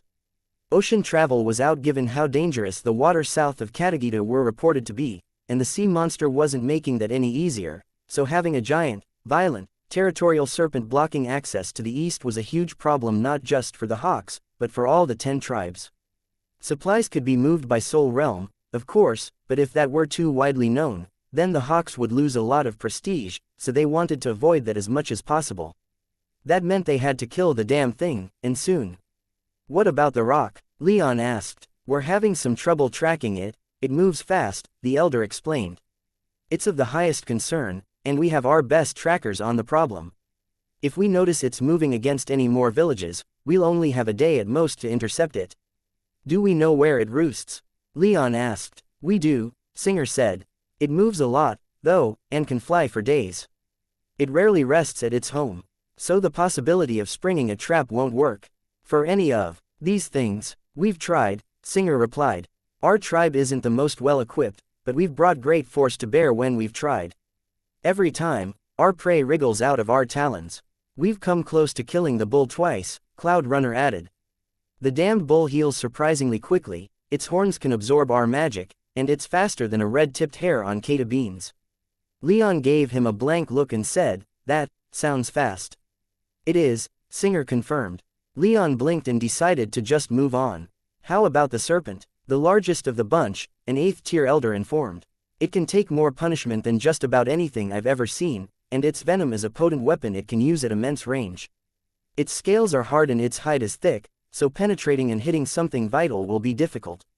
But we have perhaps the best chance of springing an ambush on it out of any of the others. Then the sea monster? Leon asked. It's a sea monster, Singer said matter-of-factly. More specifically, a 7th-tier chief added, it's very strong and its hide has anti-magic properties. As he spoke, he waved his hand and used light magic to project an image of the beast, and Leon just about recoiled in disgust. It had been described to him as an amphibian, but it looked like some unholy combination of frog, shark, and kraken, with a long, thick central body, a shark's head, a frog's legs, and kraken-like tentacles sprouting from all over its body. We aren't powerful water magic users, Singer whispered. We have to wait until it's on land before engaging. If it falls back below the waves, we'd never get a chance. Leon nodded again, filing the information away. All right, here's what I'm thinking, and stop me if this sounds stupid. But my retainers have already expressed interest in hunting these things down in smaller groups. I've spread out some weapons among them to make their jobs easier, and I'm thinking having some of you join them in their hunts would be wise. What kind of weapons are you talking about that would prove so effective? Singer asked. Leon quickly broke down the mauls that he'd brought along, as well as the lightning lances they came with. Additionally, he'd told them, all of his retainers had some access to anti-magic and some miscellaneous salves and potions that would help courtesy of Helen and Heaven's Eye. Those could come in handy, Cloud Runner said with a thoughtful look, which slowly turned into a subdued smile of anticipation. We don't get many weapons down here, another elder added. We have some war beasts, but for the most part, weapons and war beasts are reserved for the jaguars, tigers, lions, and bears, for they are the ones most active in defending the island from attack. What we get are designed more for civilian applications than military ones. That's a shame, Leon replied. All of the tribes ought to have the equipment they need to defend themselves. We don't get many weapons, it's not that we don't get any weapons, Singer corrected. Under normal circumstances, we'd have what we need, but our army is on the sword right now, and with them, all of our best weapons and war beasts. I see, Leon whispered. And you haven't asked for aid from any of the other tribes? We haven't yet felt the need, Singer coldly stated as she glanced over Leon's shoulder, her eyes seeming to focus on something only she could see. We'd rather not involve them in our matters, another elder diplomatically stated. Leon smiled in understanding. I get that, he said. Well, should I succeed and become king of the 10 tribes, you can be sure I'd want to change that. Pride is one thing, but I want all of the tribes to trust me with their problems, and to feel secure that I'd render any aid I could, free of judgment and with great discretion. Silence fell upon the gathering hall, and for a moment, Leon thought he'd made a mistake campaigning for himself during their strategy meeting. However, Singer quickly disabused him of that notion. For the transformation enchantment alone, you'd have my support, she said. When the rest of the tribe hears what you've given us, I'd wager they'd be clamoring for the ancient bloodline to return to its proper place. The lack of progress with the war against the plains natives across the sea after our initial successes has dampened some spirits, but the return of the Thunderbird clan would restore that feeling of restoration.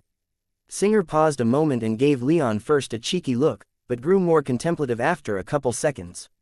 The rest of the elders will fall in line, she declared. Aid us in this, and you'll have done more for the Hawks than the rest of the 10 tribes has in 10,000 years. You will have proven that you would be the kind of king that we would follow. Leon smiled as his gaze lingered on Singer, then slid over to the other handful of elders, and then to the chiefs, all of whom were looking at him with respect and gratitude or, at least on the faces of the more stoic among them, at least tacit acceptance of Singer's words. Then let's make that a reality, Leon said. Let's get our teams sorted out. 2 days after Singer's first flight, the time came to move. The sea monster had made landfall and was moving against a small city in the south that was the locus of some of the Hawks' most productive farmland, and it had to be intercepted before it could pillage that food. The serpent was still resting easy, but the bull was being more belligerent, steadily moving towards another village that processed much of the mineral wealth that the Hawks mined. The rock, meanwhile, was still flying around several hundred miles further east, still stealing the occasional livestock or raiding a granary, but it recently started moving with greater purpose and with much greater killing intent towards a village that maintained some of the only pasture lands that the Hawks had that supported their war beasts. If that pasture land was destroyed, or if too many of their breeding stock was killed, the Hawks would be forced to purchase more from the bears and from what he could gather. Doing so would not be cheap, and would undoubtedly come with severe caveats given the current political climate. So, over that day, his people broke down into their agreed-upon groups. Valeria, Maya, and Red were with Leon, as were Singer and Cloud Runner. Anshu and Gaius were going after the sea monster, Anzu and Alkander, the bull, Marcus and Alex, the serpent.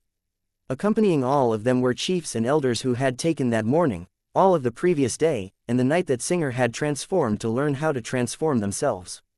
They hadn't had much time to get used to the form, but all of them had grown stronger, their new avian forms boosting their power considerably compared to their human forms. Seeing that none of them had any adverse effects relating to the transformation not only boosted Leon's confidence in the enchantment, but also that of the other elders and chiefs present, but while they'd learned the enchantment, it would take some time for them to actually build it in their respective soul realms and get some practice. For the time being, they would fight as humans, whether using magic or using other weapons, their own or one of Leon's design. They all assembled one last time before heading out, and Leon decided to give them all a few parting words. "You all know what your jobs are," he shouted. "Fuck yeah," Alkander boomed. "Let's kill some monsters," Alex shouted. "We'll get it done," Gaius confidently stated, his more sedate response clashing with those previous. "That we will," Marcus added, bridging the attitude gap between the other three. "That sea creature will be dead before it has a chance to take another human life," Anshu declared. "And the bull," Anzu responded with a nod of confidence, a small jump of excitement, and a look of childish seriousness that Leon would have found funny if he weren't irrationally worried about his 8th-tier adoptive brother. The hawks going with them expressed their confidence as well, being swept up a bit not only with the new transformations but with the excitement and confidence expressed by Leon's retainers. "Good," Leon responded. "Now, do what you have to do, but in the off chance that you can get me some bits of those monsters, I wouldn't say no to them." There were some polite chuckles, and Leon made quick eye contact with all of those about to head off to confront these dangerous 8th-tier beasts. Then, he spoke words that he knew to be traditional among the 10 tribes. "By the winged grace, we'll succeed in this endeavor. For the 10 tribes, for the 10 tribes." The others roared, and into the air they went before splitting up and flying in 3 directions. Then, Leon finally turned to his group. Singer and her son gave him looks of respect and solidarity. Red looked like she would have been chomping at the bit to get moving and attack that rock, if only she had a bit. "We're ready," Valeria said with a quiet, comforting confidence that had Leon smiling back at her. "The sky is for my mate and our children," Maya added with a look of love and determination. "Then the only thing left is to do it," he said as he took control of the air around him and lifted himself into the air, closely followed by the other 5. As he rose, however, one last voice came to him, familiar crackling tones that just had to get in one little jab. "Hey boy," Zafin said from his soul realm. "It would look really bad if you fucked this up. So don't do that, you hear? Don't you bring any more shame upon my name as a Lord of Flame." "Don't worry, Zafin, you do that enough yourself," Leon responded, the demon's snort of amusement and derision bringing him almost as much relief as the confidence in him that everyone had shown. Leon, Singer in caves, and Cloud Runner split the sky in avian form, the 2 hawks flanking Leon's much larger body. He'd assumed his natural form rather than the Thunderbird's form as it amplified his power more than simply copying his ancestor did. Below them flew Red in wyvern form, dwarfing even Leon in size as she almost lazily glided upon the wind Leon had summoned. Valeria and Maya, on the other hand, flew above them, the only 2 of their party who looked human, despite the truth of the matter. They'd made good time since leaving the village that had been Singer's base of operations since this crisis had started, coming close enough to the rock for Leon to see it with his magic senses within a couple of hours. It took about half a day more for them to come within visual range of the great flying beast, and Leon had to admit that he felt no small amount of jealousy. His body in his cloudy silver and blue Thunderbird form was by no means small, but Red was much larger, and the rock was even larger than her, and by so wide a margin that it wasn't even debatable. Its wingspan was easily 300 feet long, and its body was the size of a warship. So large was it that if it weren't for the veritable tornado of wind magic beneath each of its wings, there would be no doubt in Leon's mind that it would have been entirely incapable of flight. That much, however, brought a small measure of relief to him. Knowing that it was using wind magic meant that it essentially couldn't use any other magic while it was flying, if it could even use other elemental magic at all. Leon decided not to assume it couldn't, however, for it was 9th tier, and more likely than not possessed sapience on par with humans at least. Still, as they'd approached, he'd already started to formulate a plan of action. With a quick burst of darkness magic, he called his flying party to a halt on a mountaintop about 50 miles away from the rock. It was enormous and quite powerful, but all of that enormity was working against it somewhat, and it couldn't fly very fast. Leon estimated that he and his people could fly more than 4 times its speed if it was already flying at its limit, which, again, he forced himself not to assume. Upon landing, he transformed back into his human form, followed shortly thereafter by Singer, Cloud, and Red. Valeria and Maya landed a moment later. "So, there it is," Leon said as he stared at the rock in the far distance. "There it is," Singer in Caves repeated. "It's been quite an annoying twig in my feathers over the past few months.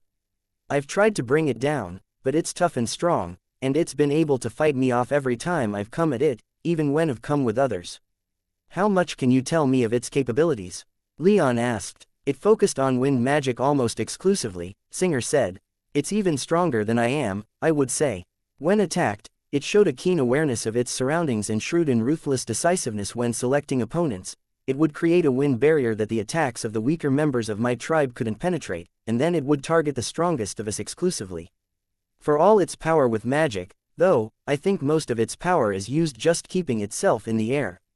Whenever I tried to stop it, it would attack me with wind magic, but everyone else would only be answered with beak and talon." Leon hummed in thought. "You know, I have something that I understand as similar to what at least some in the 10 tribes use." As he spoke, he retrieved one of his anti-magic gems, the one that targeted wind magic. "I can use this to try and disrupt its use of wind magic." He quickly explained to Singer and the others how the gem worked, though only the elder and her son needed the explanation. Or perhaps Red needed it too. Leon knew that she didn't pay that much attention to anyone else during his retinue's training sessions. "Really?" Singer whispered in surprise. "I didn't know you could make things like that. Most of our anti-magic devices are created by the Ravens of Hale Hall, and they are some of the only weapons that they aren't willing to export to any of the other tribes." "Huh," Leon grunted in similar surprise. "I would have thought that such weapons would be spread among the tribes given just what kinds of threats you face from the Imperials. The Ravens aren't stingy with their use when the need calls for it," Cloud said with a hint of bitterness in his tone, "but they never let anyone else so much as touch one of their anti-magic weapons. They're terrified of just what might happen if such capabilities are spread outside of their tribe." "Well, I hate to say it, but such magic exists in many places outside of Katagita," Leon replied. "Not just with me, but Heaven's Eye has been experimenting with them, and many kingdoms on the mainland have ways to prevent prisoners with magic from using their powers to escape." Leon's thoughts drifted back to the Bull Kingdom, which possessed manacles that could interfere with a mage's ability to call upon their magic, though what little of them that Leon remembered, he knew that they were fairly primitive and had severe restraints. Jorman, too, had similar bindings that could interfere with a mage's control over their own power, though Leon spent less time dwelling on that particular memory.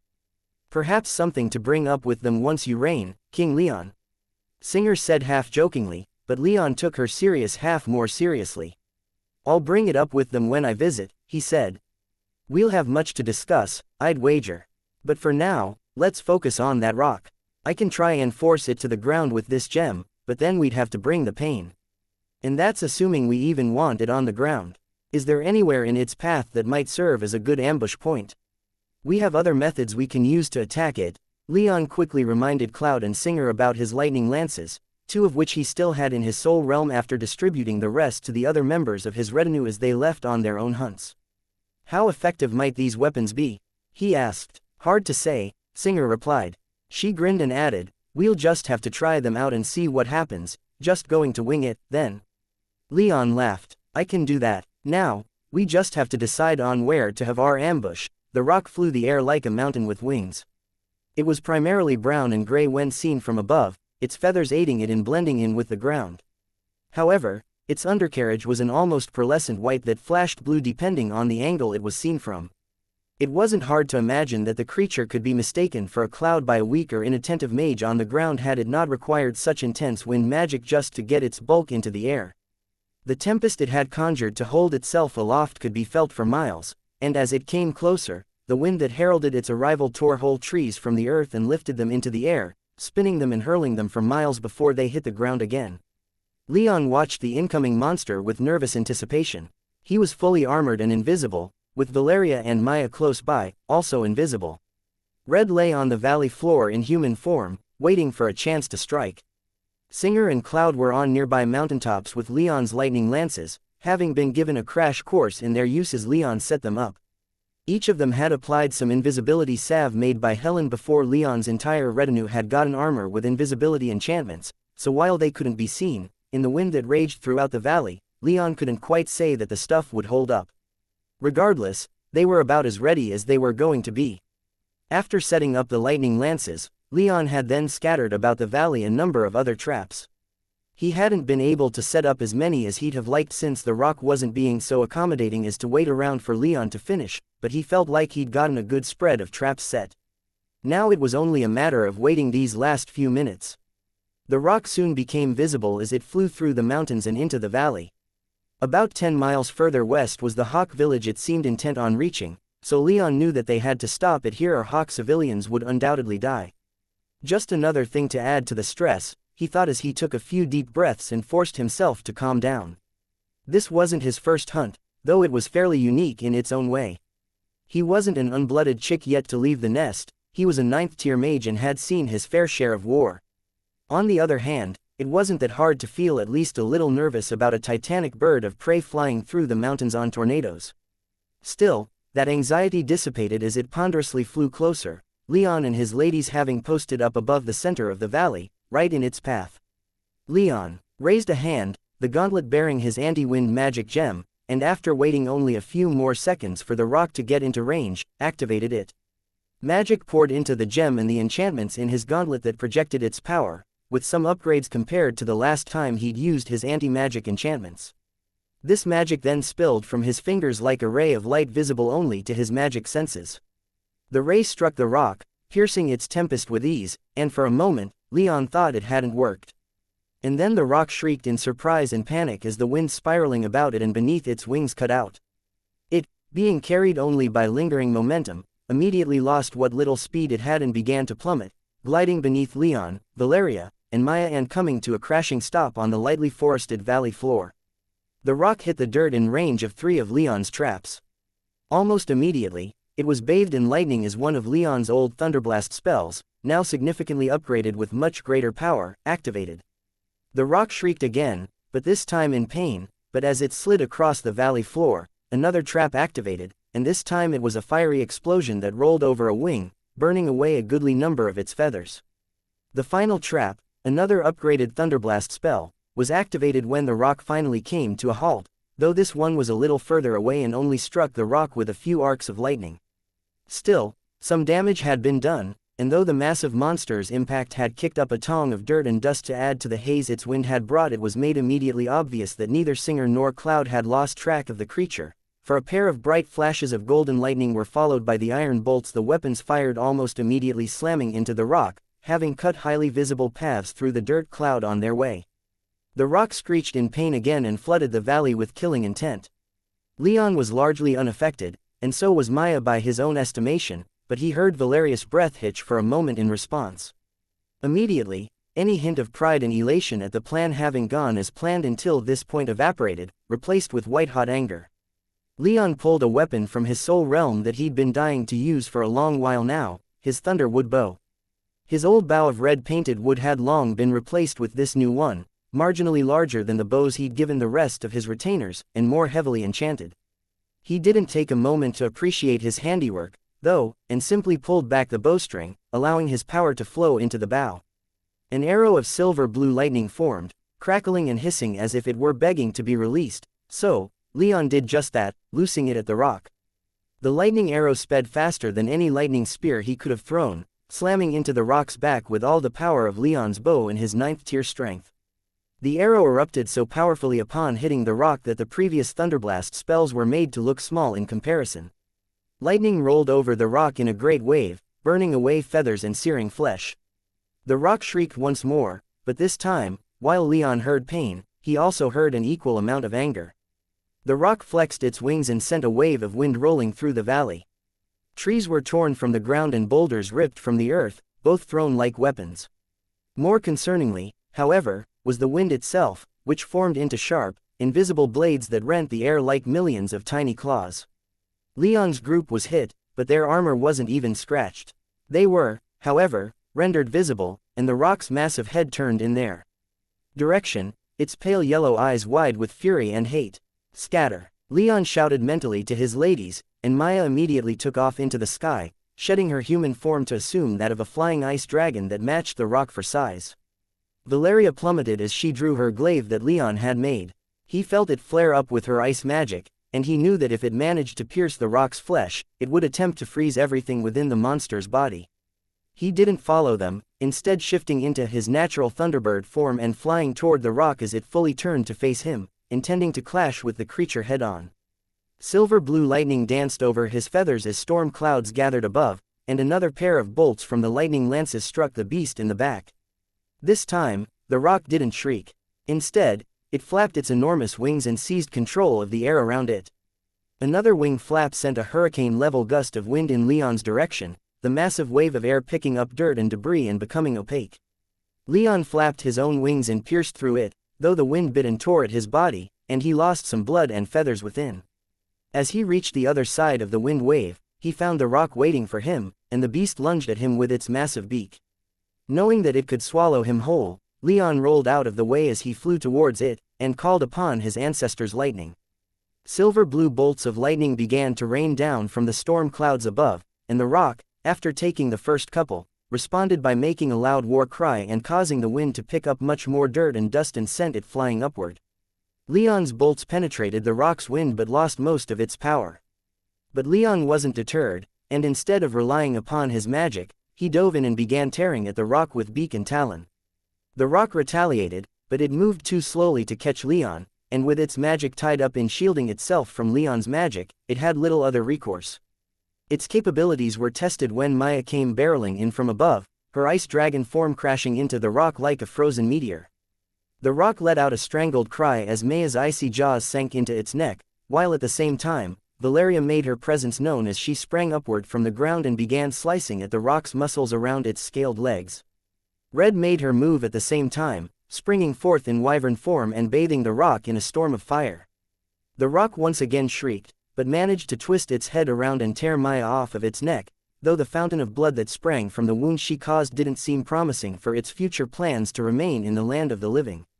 Leon didn't spare it much thought, but as the rock snapped at Maya and crushed the ice dragon in its beak, he dove in, his anger growing exponentially. He could feel Maya panicking a bit as she jumped out of the ice. She was physically fine, but her panic was enough for him. He dove at the rock's face, slamming into one of its massive eyes and letting loose with a torrent of silver-blue lightning. The rock's eyes immediately filled with blood and popped, its cry of pain nearly rupturing Leon's eardrums. It beat its wings again and summoned a twister around itself, hurling Leon, Valeria, and Maya away. Red, however, had managed to latch her jaws onto one of its shoulders and barely managed to stay attached as it moved. However, it jerked its head and tore her off of its wings with its beak, and threw her away like an unwanted worm. Red peeled off and, though she was bloodied and one of her wings looked rather torn up, she remained in the air. Turning its attention away from Red and now missing an eye, the rock glared balefully at Leon and snapped in what he guessed was anger, Leon's bolts from the sky still falling and largely failing to penetrate the beast's feathers with its wind shield still in the air.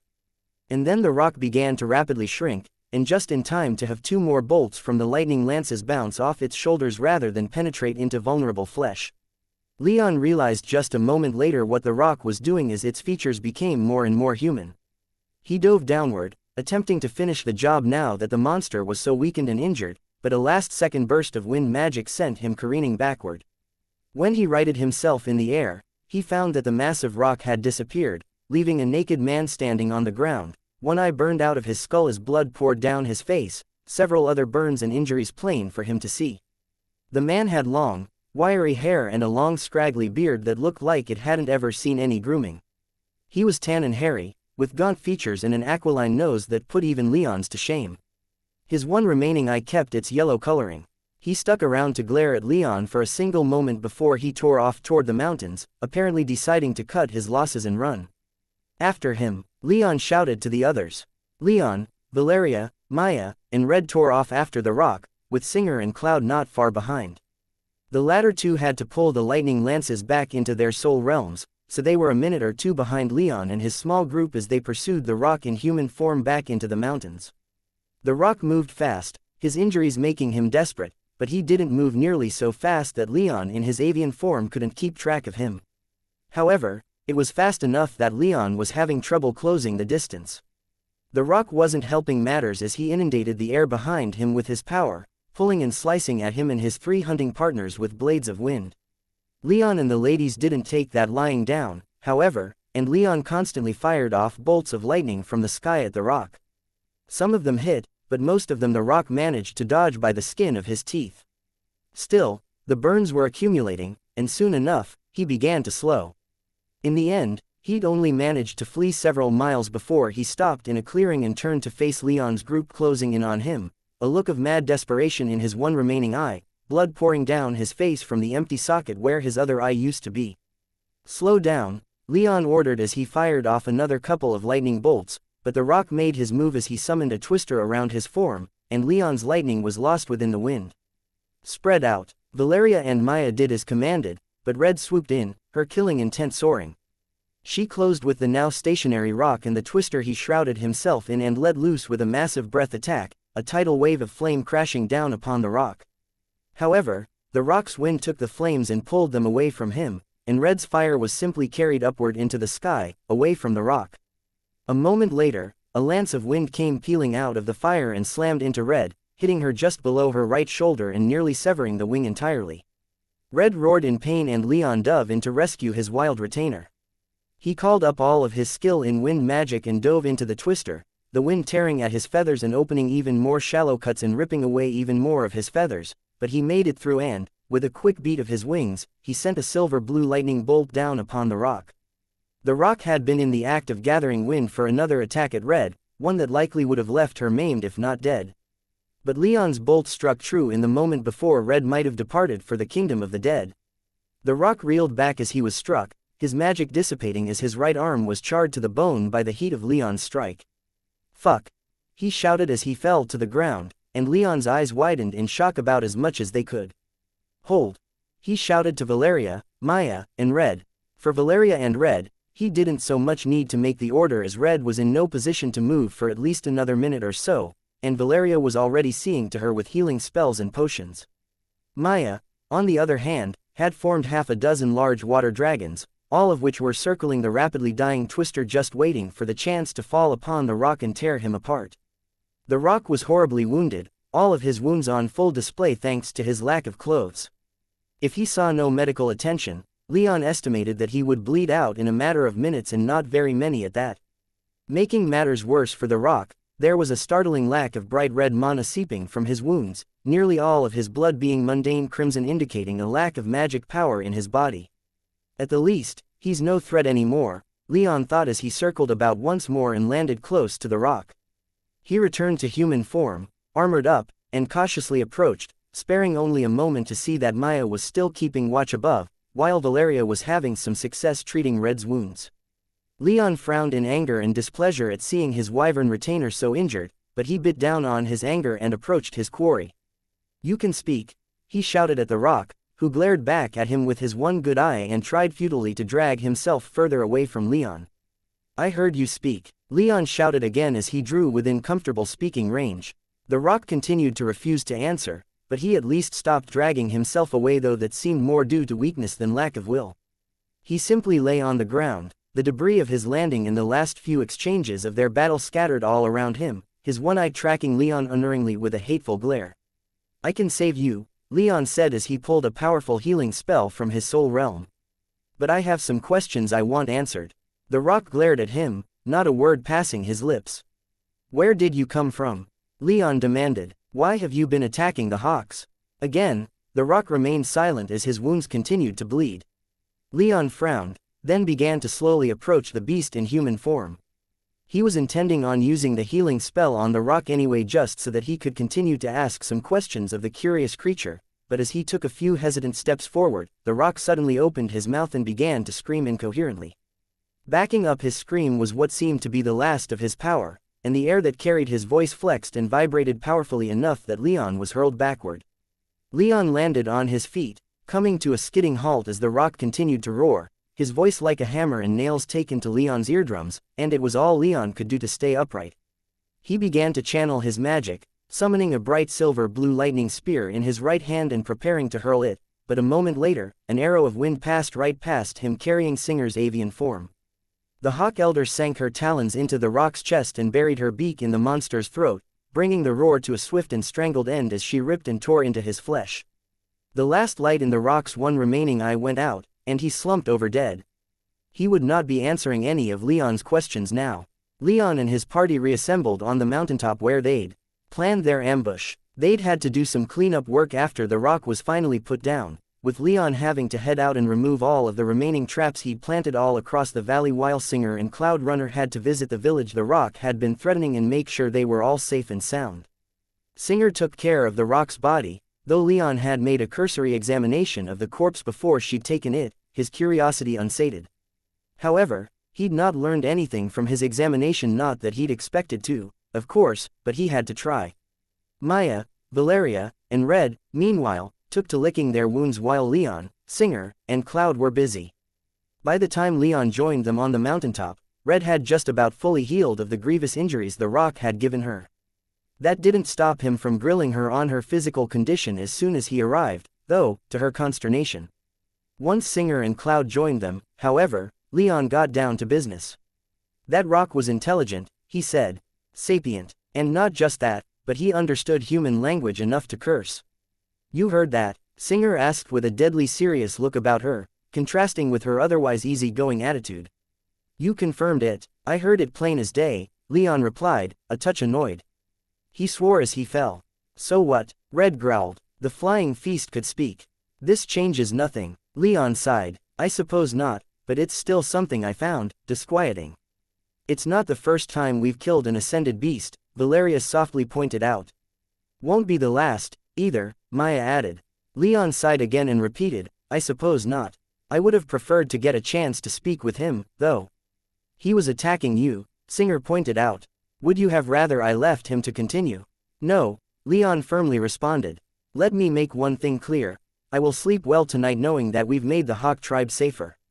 What bothers me is that for an intelligent being to choose this, well, I guess what I'm saying is that I would have been even more satisfied had the rock given us just a few more seconds, that we could have been more certain he was just a beast acting on his base instincts instead of, I don't know what, but something other than that. Leon scowled as a possibility entered his mind that he was loath to consider. However, when he glanced at Singer, the contemplative look on her face was one that screamed that she'd had the same thought. Are we certain these are random monster attacks? Leon quietly asked. You're implying they weren't just random? Cloud Runner asked, his mother remaining silent for the moment. How often do these sorts of attacks occur? Leon asked. Fairly often, Singer replied.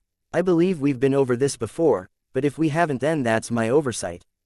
But the Titanstone quarried in the east makes for extremely magical territory. Monsters and terrible beasts often breed out there in large numbers, which is one of the reasons why the booming brown bears first settled in this region 80,000 years ago. Not to mention the Titanstone itself can induce changes in a beast generation to generation like nothing else natural can. Powerful monsters coming from the east are nothing new, but our army is usually enough to handle the threat they pose. And with our army on the sword, Cloud Runner finished. Right, Leon nodded in understanding.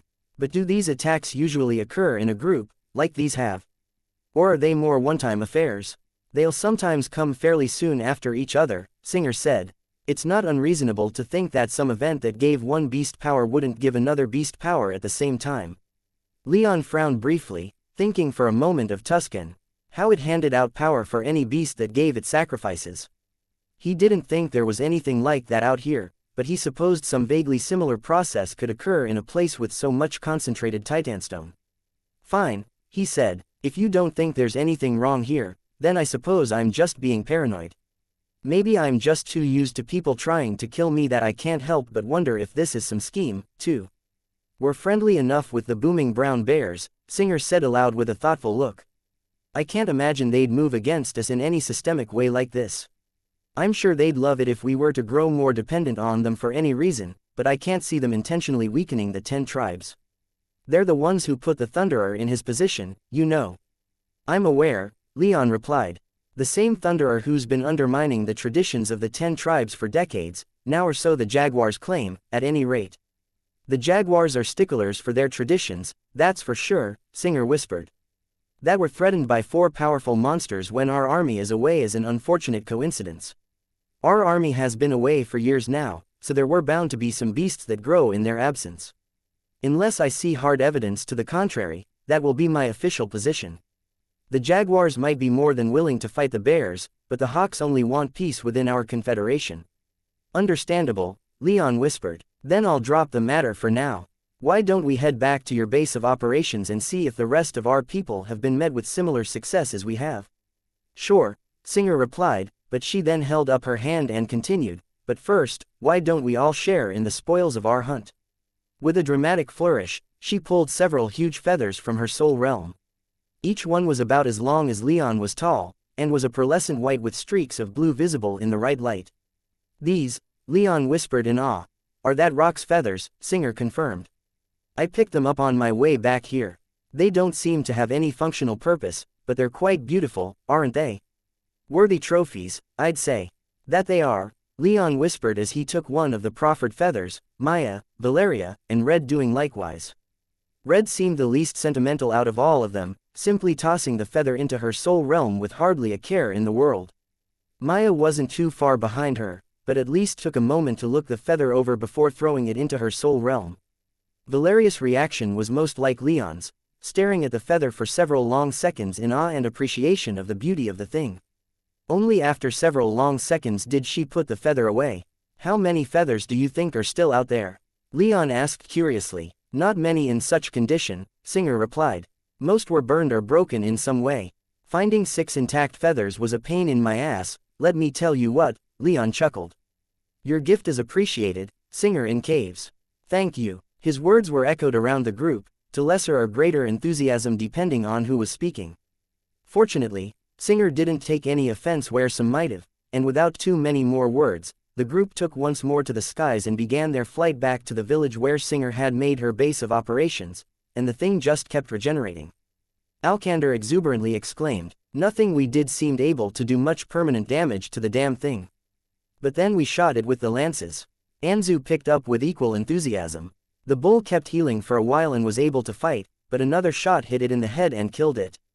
Its horns could stop magic, but not a bolt from a lightning lance. Alkander finished with a proud look as he presented the horns of the 8th tier bull to Leon. Well done, Leon said to his little brother and his retainer. Did the bull, by any chance, happen to transform into a human, or exhibit anything resembling human-level intelligence?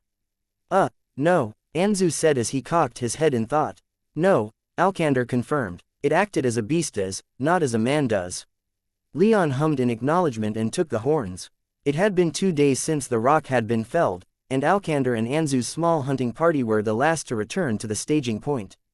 Gaius and Anshu had killed the sea monster faster than even Leon and his group killed the rock, arriving back in the village an hour or 2 before Leon did. Much like with the bull, the lightning lances proved decisive in the fight, with several shots penetrating the monster's brain and shutting it down permanently. Unfortunately, they didn't take many trophies since the shark squid frog thing didn't have much in the way of parts good enough to be a trophy. Alex and Marcus returned the day after, the giant serpent also rendered lifeless at their hands. They'd run the thing down with mauls given it had posted up in a wide, forestless valley, perfect terrain for the mobile weapons to be used. Unlike Anshu and Gaius, however, they came back with the serpent's fangs that happened to be about twice as tall as Leon and venom glands, the latter continuing to produce venom even a day after the beast died. Apparently, their group of elders and chiefs was interested in the hide and other parts of the beast, so Leon didn't hold it against them that they didn't bring any of that back. He was happy enough with the trophies they did take. Like with the bull, neither of the other 2 beasts had transformed into a human nor showed any sign of intelligence on par with a human. Leon was a little disappointed, but he supposed it was better this way. Regardless, once Anzu and Alkander were done giving him the horns and making their report, Leon had them both get some rest, which largely meant Alkander dragging Anzu off to flirt and drink with the locals, and Leon turned to Singer in caves, who had been present for the meeting. I think we're done here, Singer said. Shall we return to Rekoriki? You asked my tribe whether or not we would support your claim to the throne your clan once held, and I think it's time for us to give you our answer." She smiled at Leon, her expression promising much once they returned to the capital of the Hawk tribe. Many of the other elders and chiefs who hadn't immediately agreed to test the transformation enchantment were now building it in their soul realms, since those who did agree to use it were showing that it was safe, and Leon imagined that the enchantment he'd given Singer would spread throughout the tribe, now, as would their gratitude. He smiled back at her and simply said, "Tomorrow morning, then. I'm eager to have my answer, too." The return to Rekoriki was glorious.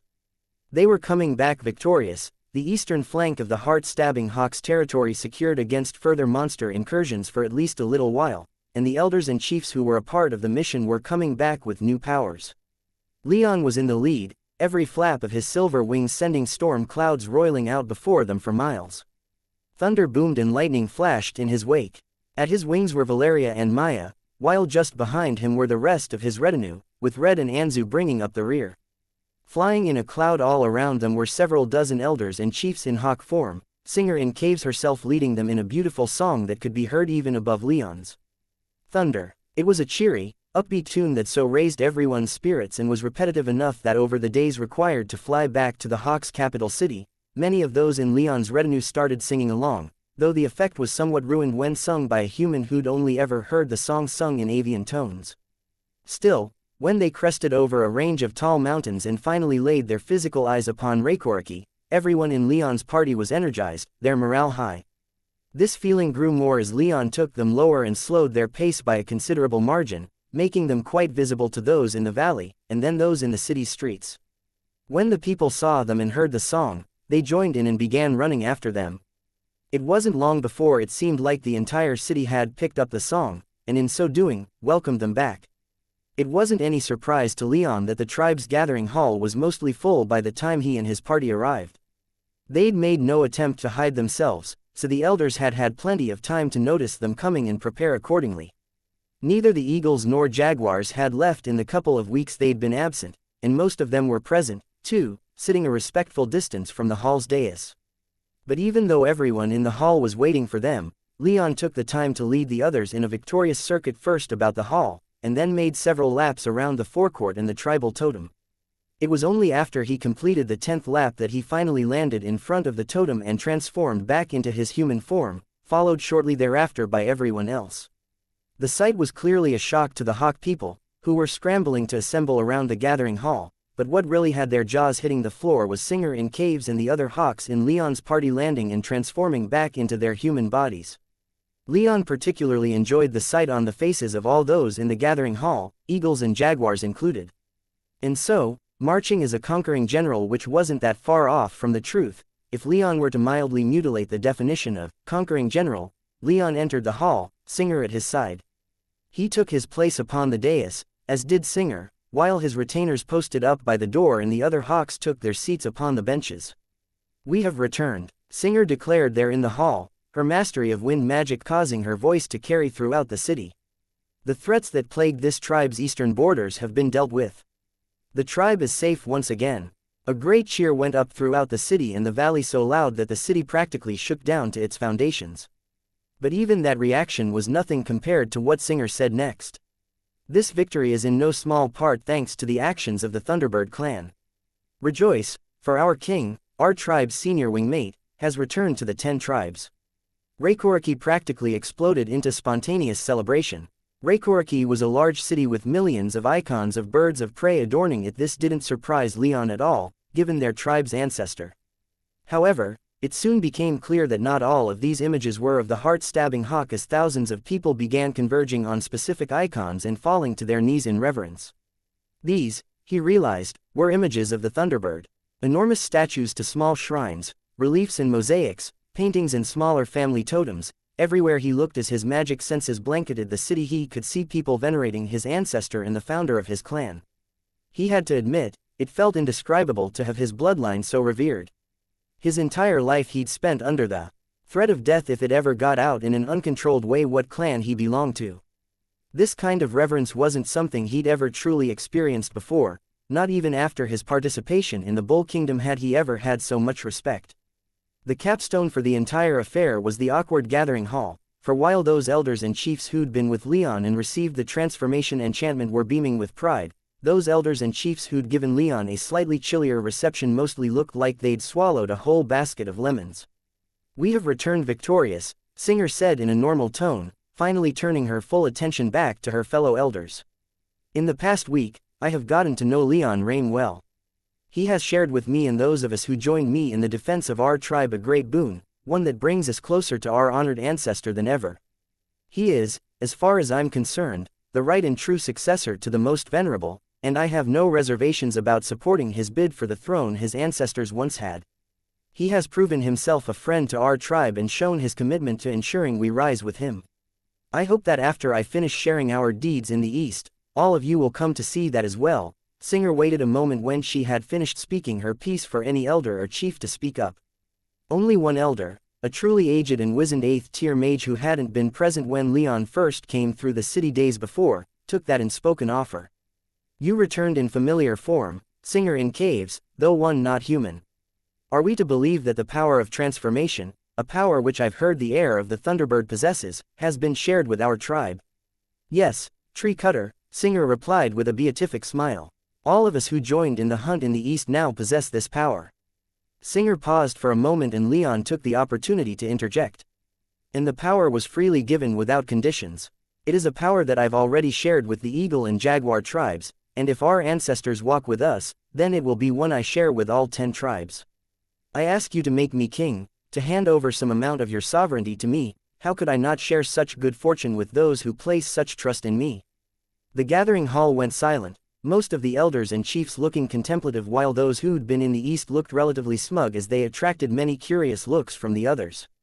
As the silence stretched onward, Singer stepped forward and began to explain the hunt in its entirety, beginning just as she'd left Raykorki long before Leon had arrived, and ending with the return of all parties back to their staging point. She paid special attention to Leon's sharing of the transformation enchantment, even explaining how it worked in broad terms before finally finishing. Few of the elders or chiefs appeared inclined to break their silence once she'd finished, but those few who did raised Leon's spirits considerably. Rain Dancer, who Leon considered himself on fairly good terms with, though the last time he'd stood before the Hawk elders hadn't been as amicable as he'd have liked, stood to speak. "Last time you were here, Leon Rame," he intoned seriously, "I was rude and abrasive. For that, I apologize. I have the utmost respect for the Thunderbird and Singer in caves. I will side with her. You are the only man who could be our king." As he spoke, he stepped down from the benches and took a knee before the dais. "Let me be your talons to rend your enemies, let me be your wings to lift you aloft." As he spoke, the other elders and chiefs from the East swiftly came down from the benches and likewise genuflected. And then Tree Cutter went down the hall's floor and took a knee, followed by another 8th-tier elder, and then a 7th tier. In a matter of seconds, all of the tribesmen in the room, Hawk, Eagle, and Jaguar alike, had come down from the benches and bowed before Leon, each one offering words of fealty. Outside of the hall, a couple thousand Hawk citizens had gathered and stood awestruck at the scene, and as more and more Hawks streamed in to witness the meeting in the hall, that awestruck crowd only continued to grow. Leon grinned, and with the storm clouds above not abated, he filled the sky with his power. Silver-blue lightning began arcing through the sky. Every bolt descended from the sky, brushed against the top of the gathering hall as close as Leon thought possible without damaging the building, and turned back upwards, vanishing into the clouds. There were a few screams of surprise from the people, but others began falling to follow their leader's example and fell to their knees. Those people started a chain reaction, and thousands of Hawks began to genuflect to Leon. "I accept your fealty," Leon said to all of them. "In return for your loyalty, for your military and financial support, you will have my protection and share in the spoils of all my victories. As I rise, so will you. This, I swear." He glanced at Singer in caves who smiled back at him and took a knee herself. "Leon Rame," she said, "though we will have to have a formal vote later and inform our army on the sword, I don't think it's putting the cart before the horse to say that the tribe of the heart-stabbing Hawk is yours. Once more, the Hawk and the Thunderbird shall fly together, and our enemies will tremble." Leon's return to Raycos was almost as triumphant as his return to Raykoriki. He came back in his natural Thunderbird form again, bringing a rainless storm with him. His entourage was much larger than it was with Singer as he brought the Eagle and Jaguar elders who'd accompanied him south back, as well as several Hawk elders, including Rain Dancer and Cloud Runner. A couple of jaguar elders flew ahead of Leon's group as they made their way back north, so even before they came within range of Leon's magic senses, the jaguars knew that they were on their way back and sent out an escort led by Nikolaus himself. "Your Majesty," Nikolaus called out as they came into comfortable speaking range, ignoring both the rumbling thunder within Leon's clouds and Leon's changed form. "So wonderful to see you return. And you, Elder Nikolaus," Leon silently responded, though he sent the words to all those around him so that they could be included in the exchange. Nikolaus bowed in the air, then asked, "How was the journey south?" "Productive, I hope." "Very," Leon replied. "The hawks stand with me. We can get into the details later. For now, I want to know how things have progressed in the north in my absence." Leon began casually flying toward the Jaguar Gathering Hall as the other handful of elders in Nikolaus' party welcomed back their elders who'd accompanied Leon, as well as their eagle and hawk guests. "We are making some progress," Nikolaus said in a tone that hinted at complications.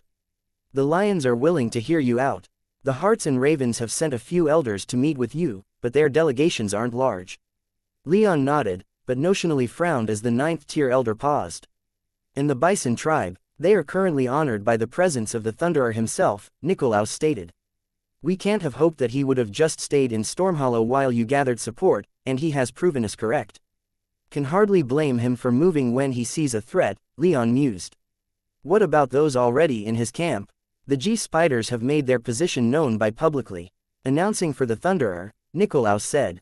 "The Tigers are being more coy, but if the Bisons declare for the Thunderer too, then they would be surrounded and have no choice but to declare for him, too. Or at least stay neutral, but that's too much to hope for, I believe."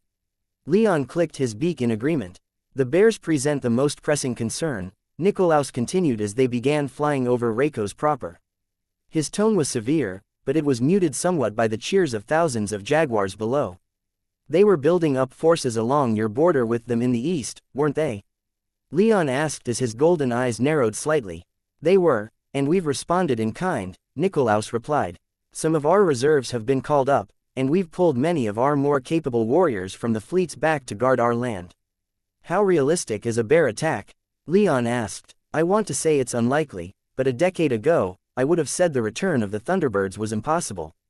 We live in unprecedented times, my king, and it's better to prepare in the face of uncertainty than to trust in established traditions of peace, especially when the tribe in question is leading the charge to break down our tribal traditions in the first place." Leon growled, though it came out as more of a low, dangerous chirp. "Stay on guard. I also have other business to go over with all of you, but it can wait until we return to the hall." "Of course, Your Majesty. The elders are already awaiting you there." It was only a matter of minutes before Leon's group reached the Jaguars' gathering hall, and as was quickly becoming his wont, Leon circled the forecourt 10 times before landing in front of the tribal totem to pay his respects both to the tribe's ancestor and to his own. But he didn't linger too long, not when there was still business to go over. So, he quickly found himself back in the gathering hall standing upon the dais.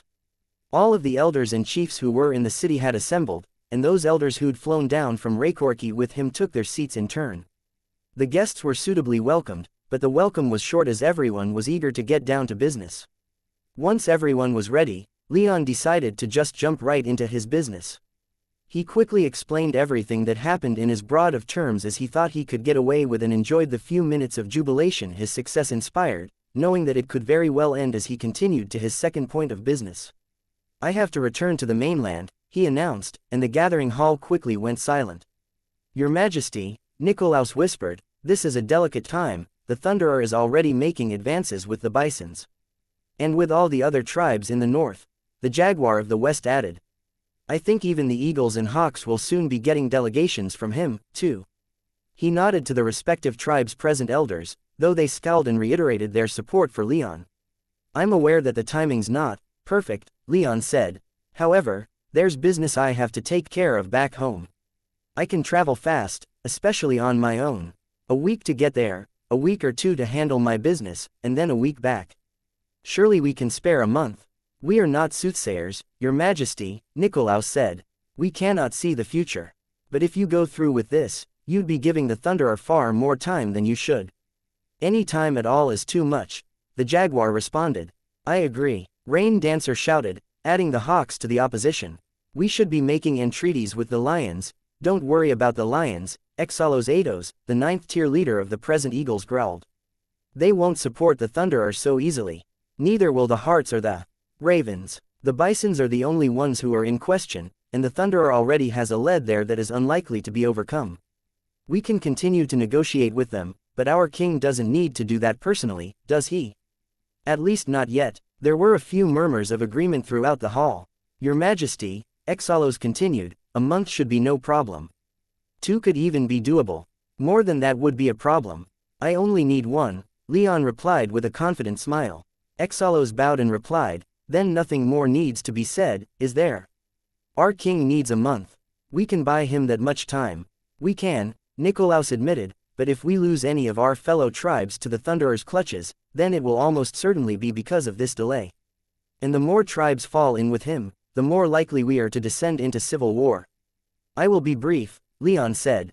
He didn't want to leave the island himself, but his frequent chats with Elise, Cassandra, and the others back in Oculara had kept him informed of the goings-on in Heaven's Eye and the Empires. Talal and the director were holding down Heaven's Eye well enough, but they were stressing that Leon really should make an appearance, even if it was brief. Anastasios and the Grand Druid were also pressing Elise for an update, but she was stalling as best as she could, as was Cassandra.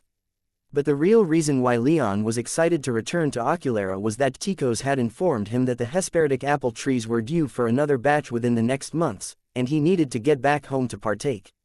It was both fortunate and unfortunate, but he simply had to get back home so that he could ensure everything was kept in order, and calling with the Calm Lotuses wasn't an option. He had to be there in person.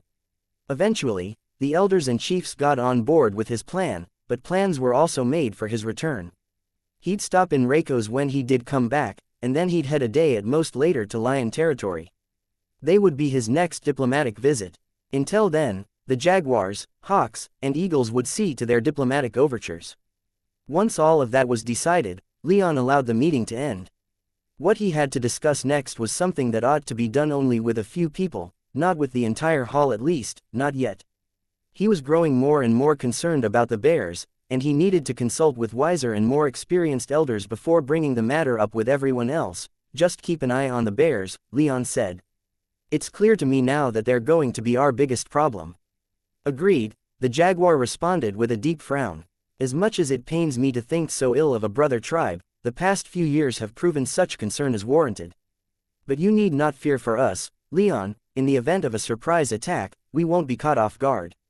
Leon sighed and nodded, then turned his eyes westward.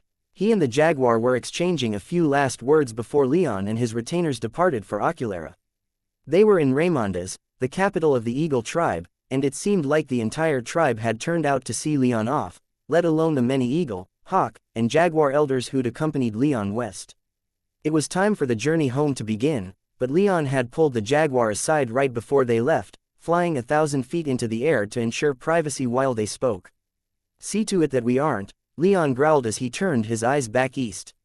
He then let a cheeky grin spread across his face and he said, it would be mighty inconvenient if I returned only to find the 3 tribes who've sworn themselves to me have been wiped out.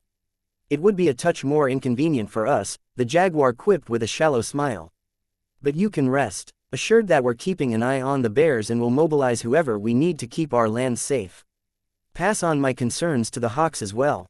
If the bears sent those beasts, then they need to be ready for any potential second tries. To raise such powerful beasts isn't done lightly, the jaguar replied. War beasts are precious things, to let them loose in a neighboring tribe is an enormous waste of resources. I can't imagine this was intentional, and if it was, it won't be done again. The hawks lost a few thousand people, several villages, and trade was temporarily disrupted heading into the common lands. For 4 beasts of that power, that's a bad trade. Leon frowned for a moment in thought, then shrugged. I hope I'm just paranoid, then. As do I. Before I leave, Jaguar, there's only one thing I want to see when I get back that I can't see now, something I hope you'll do everything in your power to make a reality. Anything, my king. I want to see eagles and jaguars using my transformation enchantment. It's safe, if the hawks are any indication, and it boosts power. It would be foolish not to use it. Nikolaus has already begun constructing it in his soul realm, the jaguar replied a little hesitantly. Some of our other warriors have also agreed to test it for themselves. If, or when, those tests pan out, I'm hoping others will jump on it, too. The jaguar grimly nodded but offered no additional words. They hovered in the air for several seconds more before Leon glanced downward and said, I should go. The sooner I leave the sooner I'll be back. If you say so, Your Majesty, the jaguar said with a bow. Leon smirked as he resisted the urge to tell him not to bow, then began to descend, the jaguar following just behind him. Waiting for them on the docks of Raymonda's were all of the hawk elders and chiefs in the city, as well as all those who'd accompanied Leon from Reiko's. In front of all of them, however, were Leon's retainers, most seeming quite eager to get underway.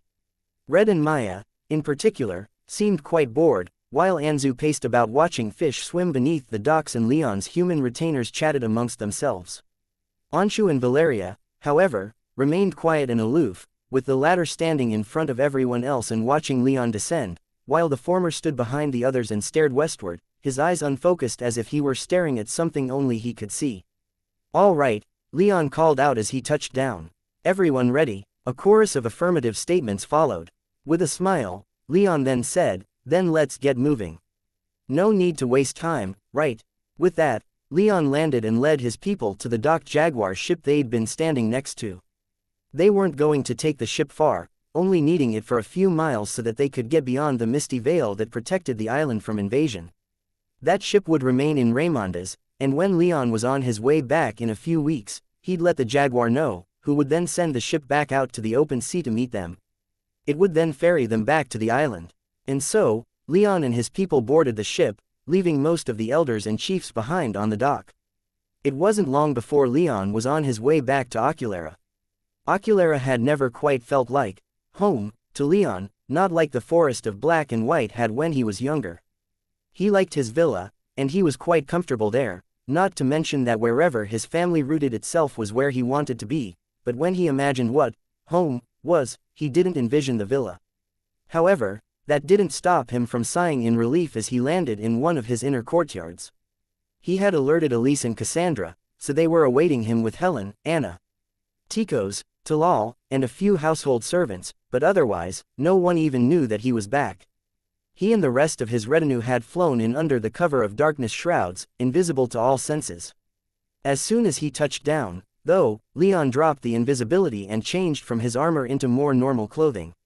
He barely had time to adjust his shirt before he had his arms full of his fire-haired wife. Elise just about tackled him, but he spun her about to dissipate her momentum, much to her amusement. He passionately embraced her as she planted a flurry of kisses all over his face. But after a few seconds, he set her back down and they separated.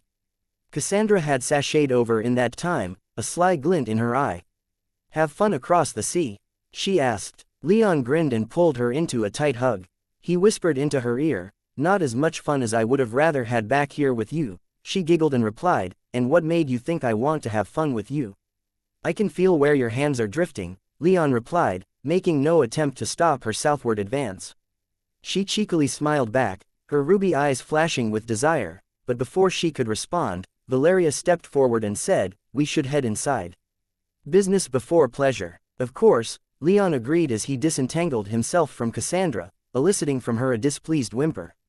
Leon spared only one solitary moment to nod to Anshu before giving everyone else a quick greeting and leading them back inside the villa. Anshu, however, didn't follow. He had some people of his own to get back into contact with. Though he was going to be following Leon again, at least for a while, Leon had met with him and agreed with his desire not to let the resources he'd built up in his years away from ocular atrophy. When Leon's entire retinue minus Anshu assembled back in one of his larger meeting rooms, he found himself relaxing in a way that he hadn't in months. It simply felt good to have almost all of his people around at once. Elevating his mood further, it seemed that Anna was doing better, smiling more readily and engaging with the rest of the retinue in a way he hadn't seen her do since before she killed Casimir. When Leon finally got everyone sat down and situated, he began explaining to those of his people who hadn't accompanied him south what he and the others had gotten up to in the weeks he'd been gone. He'd been reporting to Elise and Cassandra just about every day, of course, but this wasn't just about making sure everyone was on the same page, it was also about hammering out just what to tell everyone else who might want reports of their own, such as the director or the Lord Protector, for instance. That meeting took nearly an hour, but when it was done, everyone's spirits were elevated when Tychos announced that the Hesperidic apples would be ready for harvest in only 2 days, and there would likely be 4 to spare during this harvest. Leon grinned, but the expression died quickly as he pondered just who to give those extra apples to. It would do well to give them to the director or Anastasios, and the Grand Druid shoring up his alliances in the empires while he was gone wasn't the worst idea. However, he wondered if he would see more benefit if he shared those apples with his supporters in the 10 tribes instead. It would show them as much as the transformation enchantment could that he was willing to share power with them and not consider them merely slaves. Besides, he would only be strengthening his position by strengthening those who'd sworn themselves to him. He hadn't yet come to a proper conclusion when one of the household staff members knocked on the door. Elise answered it, exchanged a few words with the servant, and then turned to Leon, a look of concern on her face. "Some men from the Sunlit Empire have arrived, husband." Zeno of Telarios was the kind of man that Leon couldn't imagine smiled often. He had hard, stern features that looked chiseled from stone, and a gaze that brooked no nonsense. Though he was only an 8th-tier mage, when he turned to greet Leon he had the expression of one who very much did not think Leon his equal, let alone his superior in any matter. And yet he stood in the atrium of the villa, flanked by half a dozen reasonably powerful mages of the 5th and 6th tier. "Leon Rame," he growled with barely disguised contempt, or so his tone came off. "Welcome back to Oculara." He didn't bother introducing himself to Leon, so Leon was thankful that he'd at least shared his name with Leon's staff, allowing Leon to hear about it from Elise. Leon grinned dangerously. "That's an interesting way to say hello. Have I been out of the public eye so long that people think I've left the city?" "Such games are unbecoming," Zeno replied. "Let us dispense with pretense. I bear a message from my emperor. He wishes to inform you that he has many concerns about the way you and Heaven's Eye have been behaving of late, especially with how political your recent marriage to the Princess Cassandra was." "Heaven's Eye remains neutral, despite my personal affairs," Leon shot back, though internally he knew that excuse wouldn't fly. He wouldn't accept it if their roles were reversed. Zeno continued, "His Imperial Majesty has indicated that if no attempt is made to contact him to clear these matters up, he'll be forced to come to Oculara to demand an explanation. It is in everyone's best interest to ensure that no international norms are being violated and that the current imperial status quo remains unshaken." That sounds suspiciously like a threat, though I know the Sunlit Emperor is far too noble to stoop so low. His Imperial Majesty will do as needed to ensure the prosperity of our empire. Now, my message has been delivered, I will depart. Without so much as the slightest attempt to ask for Leon's leave to leave, Zeno and his party left, leaving Leon feeling rather insulted and more than a little worried. "He left, just like that," Elise said with a scowl. "How rude." Leon sighed. "Something that we ought to expect from imperial sorts, shouldn't we, at this point?" "Being rude is being rude whether expected or not," Elise insisted. Leon shrugged in agreement. "Well, aside from that rudeness, shall we catch up? I'll be heading into Heaven's Eye tomorrow, so I'll bring it up with the director, and I'm sure the Grand Druid and Lord Protector will want to speak, assuming they don't just show up like Zeno did and demand to be seen before then." Elise looked at him and grinned, a look of excitement that was mirrored on Leon's face. It wasn't long before they were in bed with Maya, making up for these past few weeks apart. Leon waltzed into his workshop satisfied and more than a little tired. Elise and Maya had worn him out as best they could, and were he only 20 years old, he would have called it quits there and gone to sleep with them in his arms. But he was closing in on 40 now, and he had Valeria and Cassandra to see to, as well, and since neither of them were willing to share their time as Elise and Maya were, Leon had to rely on his magic to see him through to the end. But see his welcome through to the end he did, and he left his ladies well satisfied. Now, with his mind clear, despite his relative bodily fatigue, there was one more person he needed to check in on. When he entered his workshop, Nestor had changed things around a bit. The change wasn't nearly so drastic as when Leon returned from the Northern Vales with the Iron Needle, but he still immediately noticed that many of Nestor's golem crafting tools had grown more sophisticated if their increasingly sleek designs were anything to go by. Nestor had also expanded the mirror in Leon's enchanting corner. The mirror Nestor had made could allow the sketching of enchantments without needing to waste spell paper or ink, and now Leon found that Nestor had replaced it with an otherwise identical one, save for the fact that it was 3 times as big. "If you keep making modifications to this place, we're going to run out of room," Leon quipped as he collapsed in his chaise lounge. As he did, Nestor's pet tiger lumbered over and made a playful chuffing sound, prompting Leon to reach out and start petting the vicious-looking predator, who immediately began purring and leaning into his hand like a kitten. I will make whatever modifications are necessary, boy, Nestor growled, hardly acknowledging Leon's return. We are not so much limited by knowledge as we are by tools. With finer and more advanced tools, we can make anything, we only need to spend the time to do so. Dead man, is that faith in my abilities that I hear? I know that you think yourself a genius, but you're including me in that statement, aren't you?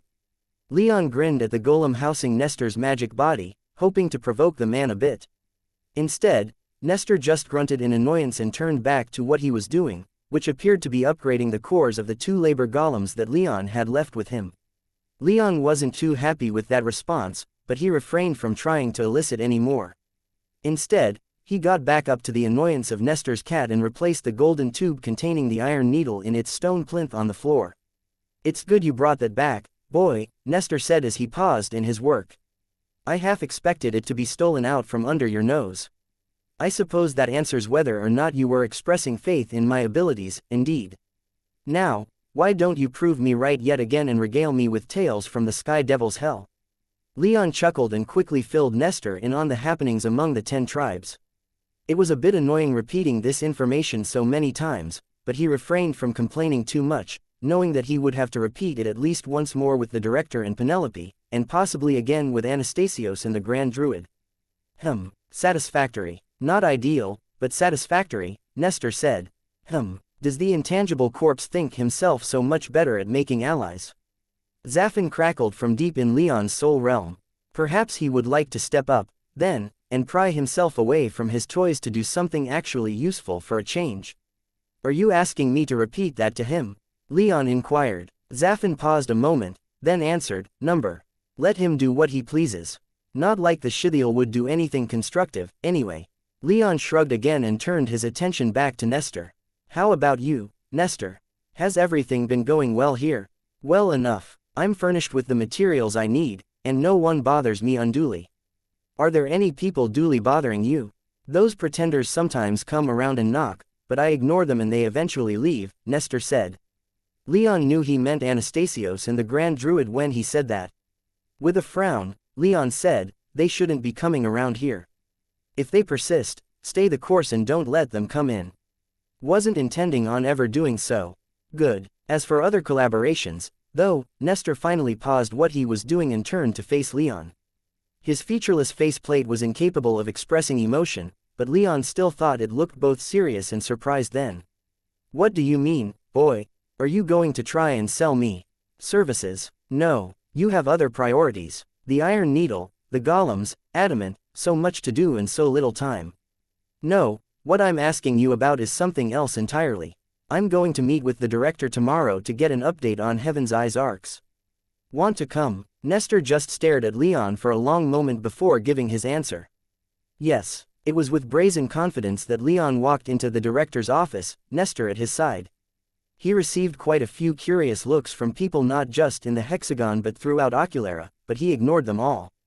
Nestor was only a golem, after all, which was of interest, but not considered dangerous.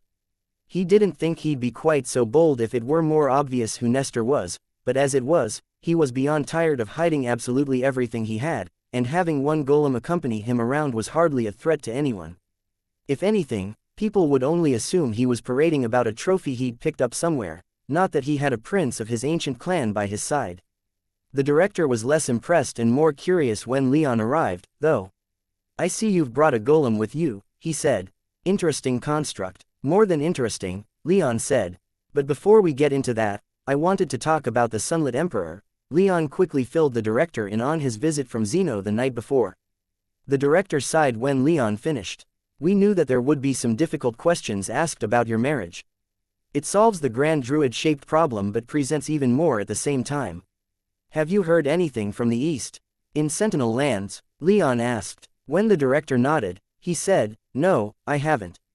I have received reports that there have been a few meetings between the Keeper and the Sunlit Emperor over the past couple months. Sentinel military forces have been seen moving southward, apparently acting as an expeditionary force to aid in the war with the Sky Devils. But I've heard whispers about promises made behind closed doors and alliances made between 10th tier mages. Leon frowned deeply. Has the Keeper allied with the Sunlit Emperor? Have they allied against us? This has all taken place behind closed doors, so I can't say, but that is my fear. They see Ilion and Evergold growing closer, so they reach out to each other to act as a counterbalance. This in and of itself is hardly worth commenting on, just the ebb and flow of inter-empire politics. But given what we've been trying to accomplish, it has me feeling nervous. So, to relieve some of that anxiety, why don't you give me good news from the Sky Devil's hell? There is at least some good news, isn't there? Leon's frown quickly bent back upward into a proud smile. I have 3 of the 10 tribes rallied behind me. I'll be visiting more once I get back, but I've gotten off to a promising start. There are some worrying signs that things won't be quite as easy with the remaining tribes, but I have confidence that I'll be able to convince a majority of the tribes to support me as their king. Good, good, the director whispered.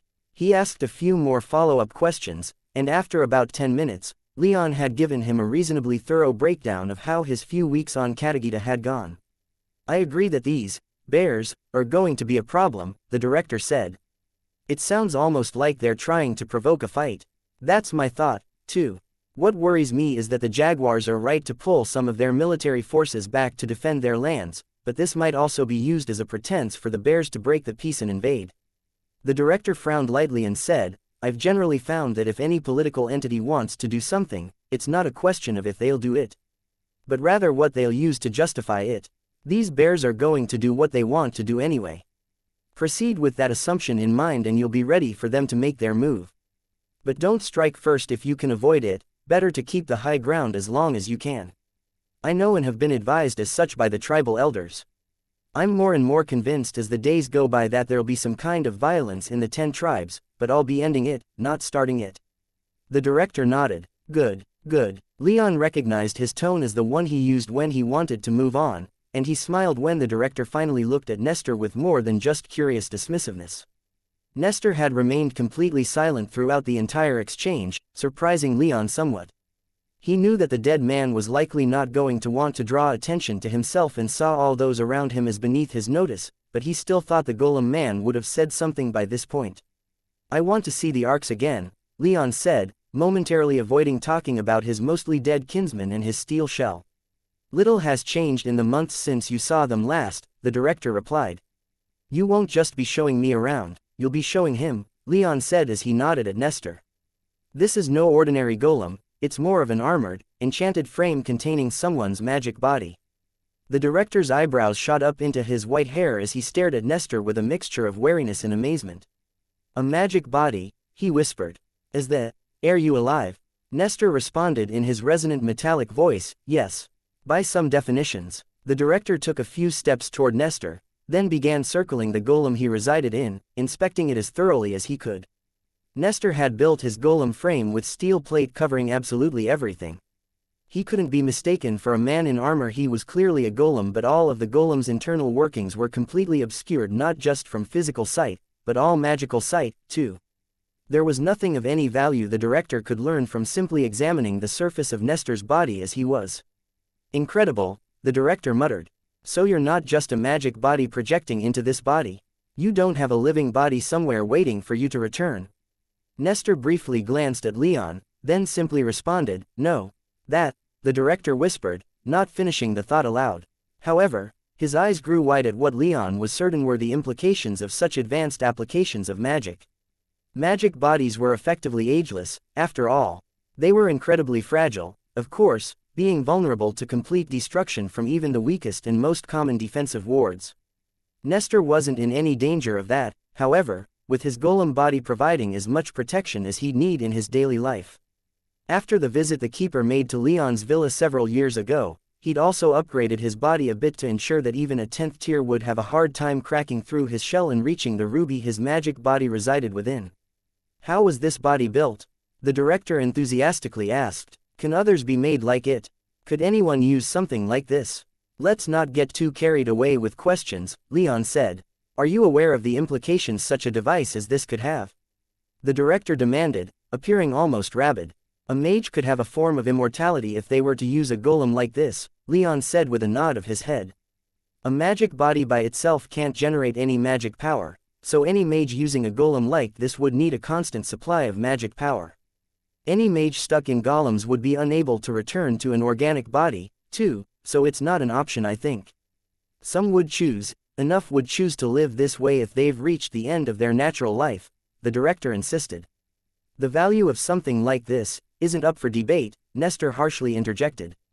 I am not in the business of constructing prosthetic bodies, especially not for barbarians who are only a step or two removed from rolling around in mud and flinging their shit at each other. The amount of good you could do, what you're talking about is nothing new, yet it isn't standard practice. The theory doesn't hold up given the sheer impracticality of constructing a golem body for everyone. Move on. The director glared at Nestor, seemingly taken aback at the man's blunt rudeness, and for a moment, Leon thought he would press on, if for no other reason than because Nestor demanded that he drop the matter altogether. But it seemed the director decided to cut his losses. Fine, he said. Turning back to Leon, he asked, why have you brought him? Have you heard of Nestor before? Leon asked. You have some knowledge of my clan as it stood when it yet ruled over this plane, so. His name is somewhat familiar. I believe I've noticed his name referenced here and there, but other than that, I can't say I've ever really heard of him. Of course you haven't, Nestor grumbled. He was one of my clan's best enchanters in life. His lessons have made me the enchanter I am today, and as good as my skills may be, his are still leagues better. So what I wanted was for us to visit the Arkyard and have Nestor look over Storm Herald at least, if not all 6 arcs. He'll know far more about them than we will. I'm not an arcsmith, Nestor admitted, but I agree with the sentiment. I'm also quite interested in the malfunctioning wisps found within Storm Herald. The director stared at Nestor for a long moment, but when he turned his yellow eyes back to Leon, he nodded despite the deep frown etched into his aged features. Without a word, he opened the door to his secret passage and led them to his hangar. Leon was expecting a fairly quiet and awkward ride to the Arkyard, but Nestor had some words for the director upon laying eyes upon the director's personal stealth arc. Ah, the dead man said, I'm surprised any arcs of this model survived our clan's downfall. Looks heavily modified, though, we found this arc many years ago, the director said slowly. It was in pieces and had to be rebuilt. Most of its internal systems aren't original, but we managed to repair its stealth system when rebuilding it. As he spoke, the 3 of them entered the ark and took their seats. The director ordered that they be taken to the Arkyard, and a resonant voice acknowledged the order. A moment later, the ark began powering up. It seems like the wisp operating this ark is still intact, too, Nestor observed. The director glared at him but didn't deny it. Leon, Nestor continued, did you happen to notice the exterior of this ark? Leon nodded. The ark's hull was made of some kind of shiny, extremely reflective material that Leon assumed was another aspect of the ark's stealth capability. The ark's exterior is coated in low-grade luminite, Nestor explained. Not strong enough for more military applications, but enough to help make the ark invisible. Interesting, Leon whispered as the ark pulled out of the hangar and set out for the Arkyard where the director was keeping the rest of the arks he'd been holding onto. The air in the ark was already awkward, but after Leon didn't ask any follow-up questions, Nestor didn't speak again, and neither did the director. They simply enjoyed the ride to its fullest and didn't make much small talk. Upon reaching the Arkyard, Nestor didn't wait for Leon or the director and instead made directly for Storm Herald. He seems like he knows where he's going, the director observed upon their entrance as Nestor walked with great confidence through the ark's opulent halls. This isn't his first time in the ark, Leon explained. Out of everyone who we could have looked the ark over, Nestor is one of the best we could have possibly had, even with his lack of expertise in arcsmithing. And you believe his competence outweighs his disrespect? The director asked. If I didn't, he wouldn't still be around, Leon replied. I've had him around a long time. He has a sharp tongue, but he's earned it through his skills. Leon thought Nestor could probably hear, but at this point, he wasn't too worried about sharing his mind. Shooting barbs back and forth when in private was one thing, but now that they were with the director, Leon felt compelled to defend Nestor. He was kin, after all, not to mention questions about Nestor's competence also questioned Leon's judgment. Fair enough, as far as Leon was concerned, but in Nestor's case, he thought the man was proving him in the right for placing so much trust in him. Over the next few hours, Nestor set about proving Leon right once again. He wasn't overly talkative, but he answered as many technical questions as he could whenever the director had any. Seeing to the wisps in the ark was one of the few moments in their survey where he could speak quite confidently and authoritatively, without adding many qualifiers. Unfortunately, when Nestor led them to find the wisps, they found that the malfunctioning wisp was the only one still operational. Nestor took the wisp, indicating that repairing it might be possible, but leaving it in the ark was otherwise pointless. Leon thought he was imagining it given the lack of expression on Nestor's golem face, but he thought the dead man gave him a sly look when he slid the crystal containing the wisp out of its cradle and handed it to him. After that, Nestor took them on what was practically a tour of the ark, walking them through all of the most important sections of the ark and assessing their functionality as much as he could. Once he was done, they found themselves on the bridge with Nestor operating several control consoles and analyzing the information they told him of the ark's remaining intact systems. "There's good news and bad news," Nestor said as he turned back to them. "Which do you want to hear first?" "The bad news," the director immediately replied. "Given what I know of your plane's abilities, it would take many years for this ark to become operational.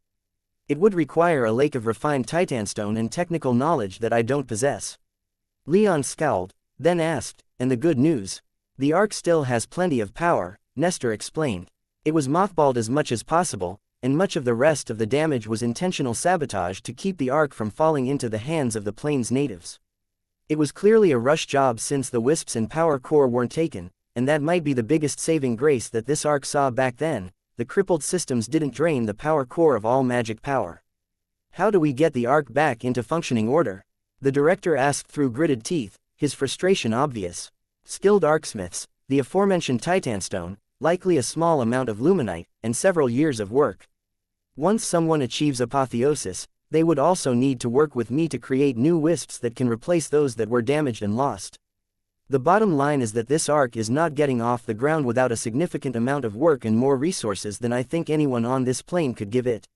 "Not even Heaven's Eye." Leon glanced at the director and saw a dark look on the man's face. He wasn't happy about this news, though that much was understandable. Leon wasn't quite sure Heaven's Eye didn't have the capabilities to get what Nestor wanted, but the key was keeping these arks away from the empires, and moving all the resources and personnel to even try and repair these arks would tip them off. However, that didn't mean that they were out of options. "How much titanstone would we need?" Leon asked. "About 7 tons of it," Nestor replied. "And that would just be for its critical systems. To bring all of this ark's systems back online would likely require triple that estimate. Titanstone is quarried in large amounts, but the empires have a complete monopoly on its use and trade," the director said. "There are some quarries on Katagita," Leon replied. "I could gain access to them if I succeed in winning over all 10 tribes." "We shouldn't place all our hope of that outcome," the director responded. "There is an old titanstone refinery the clan built in what is now Sunlit Land," Leon pointed out.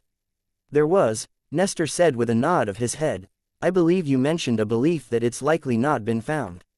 The director's head snapped around to Leon as soon as Leon mentioned it, and after Nestor's reply, he asked, "Where?"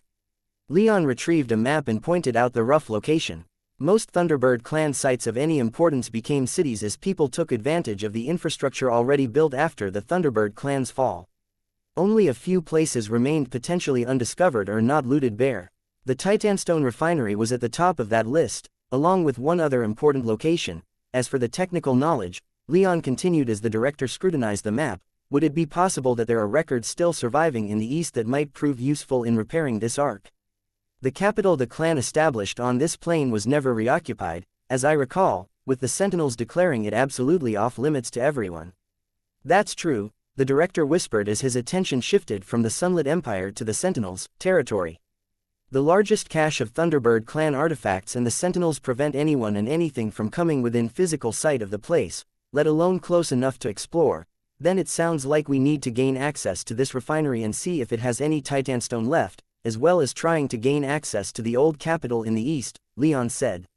"I also have another reason to become king of the 10 tribes." "This is sounding like the beginnings of a plan," the director acknowledged.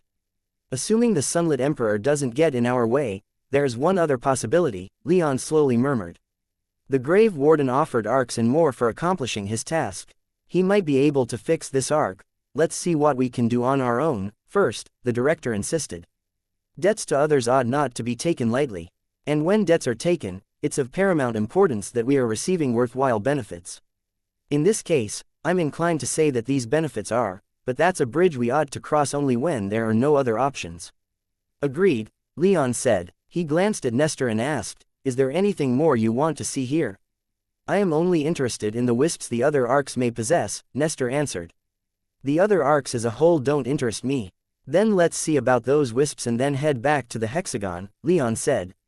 We've been gone long enough, I think. Indeed, the director replied, and the three of them set about finishing up their work. Leon wasn't too happy about Nestor's analysis of Storm Herald, but he took comfort in at least having some kind of plan for the future. They'd get those arcs up and running at some point, that much he swore when they finally departed the archyard. Storm Herald would fly again, but when it did, it would be flying under his banner as it lived up to its name. Leon, Nestor, and the director quickly went through the other 5 arcs as quickly as they were able. As much as Nestor professed that he wasn't interested in them, however, he couldn't help but take a quick look at some of their more important systems while they were there. Unfortunately, they'd all been quite thoroughly crippled, though not so much that, as Nestor put it, competent arcsmiths couldn't repair them with the proper materials. It was getting those proper materials that was the greater concern. Titanstone was the biggest one since the substance was key in producing the enchanted machinery that powered and sustained arcs, even the relatively primitive ones built by the empires. Not even Heaven's Eye could get their hands on any in quantities larger than a few grams here and there. 7 tons just for Storm Herald was quite out of their reach for the time being, let alone the other 5 damaged Thunderbird clan arcs. However, on the way back to his villa, Leon wondered how much the Grand Druid might be willing to part with now that they were family. He didn't want to tip her off to the arcs that Heaven's Eye possessed, but he supposed a discreet inquiry or two while handing off any Hesperidic apple seeds later might be warranted. It was with only muted excitement that Leon and Nestor left the hexagon. They hadn't found any intact wisps on the other arcs, so Nestor was leaving with only the one damaged wisp found in Storm Herald. Fortunately, that damaged wisp was one of the more powerful and important wisps on one of the most powerful and important arcs in the clan's former fleet, so the gains they could make with it were profound, but it was hard not to think about what had been lost in the other arcs. It served to underscore just how far Leon still had to go just to get off Eterna, let alone rebuild his clan in the Nexus. Leon wasn't able to head home immediately after leaving the hexagon, though he sent Nestor on without him. The dead man had his own business to take care of, but Leon had to check in on magical research and development. He'd left it in good hands with Talal, but that didn't mean he could just ignore his responsibilities while he was in the city. Fortunately, no one had forgotten him, so when he walked into the building it was like he'd never left. His assistants and secretaries swarmed him, and Talal and all department heads that were in the building dropped what they were doing to come and give him reports on what was happening in his branch of Heaven's Eye.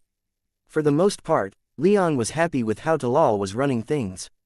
He made sure that every important project was funded, and several projects that hadn't been going anywhere had been scrapped entirely, allowing their resources to be sent to other projects. For Leon, though, the projects he had his eyes on the most were those that were working on refining Tico's Calm Lotuses, iteration on Malin's stationary lightning lances designs, and Valentina's research into the transformation enchantment he'd left her. In the case of the first, he was presented with a new, smaller design.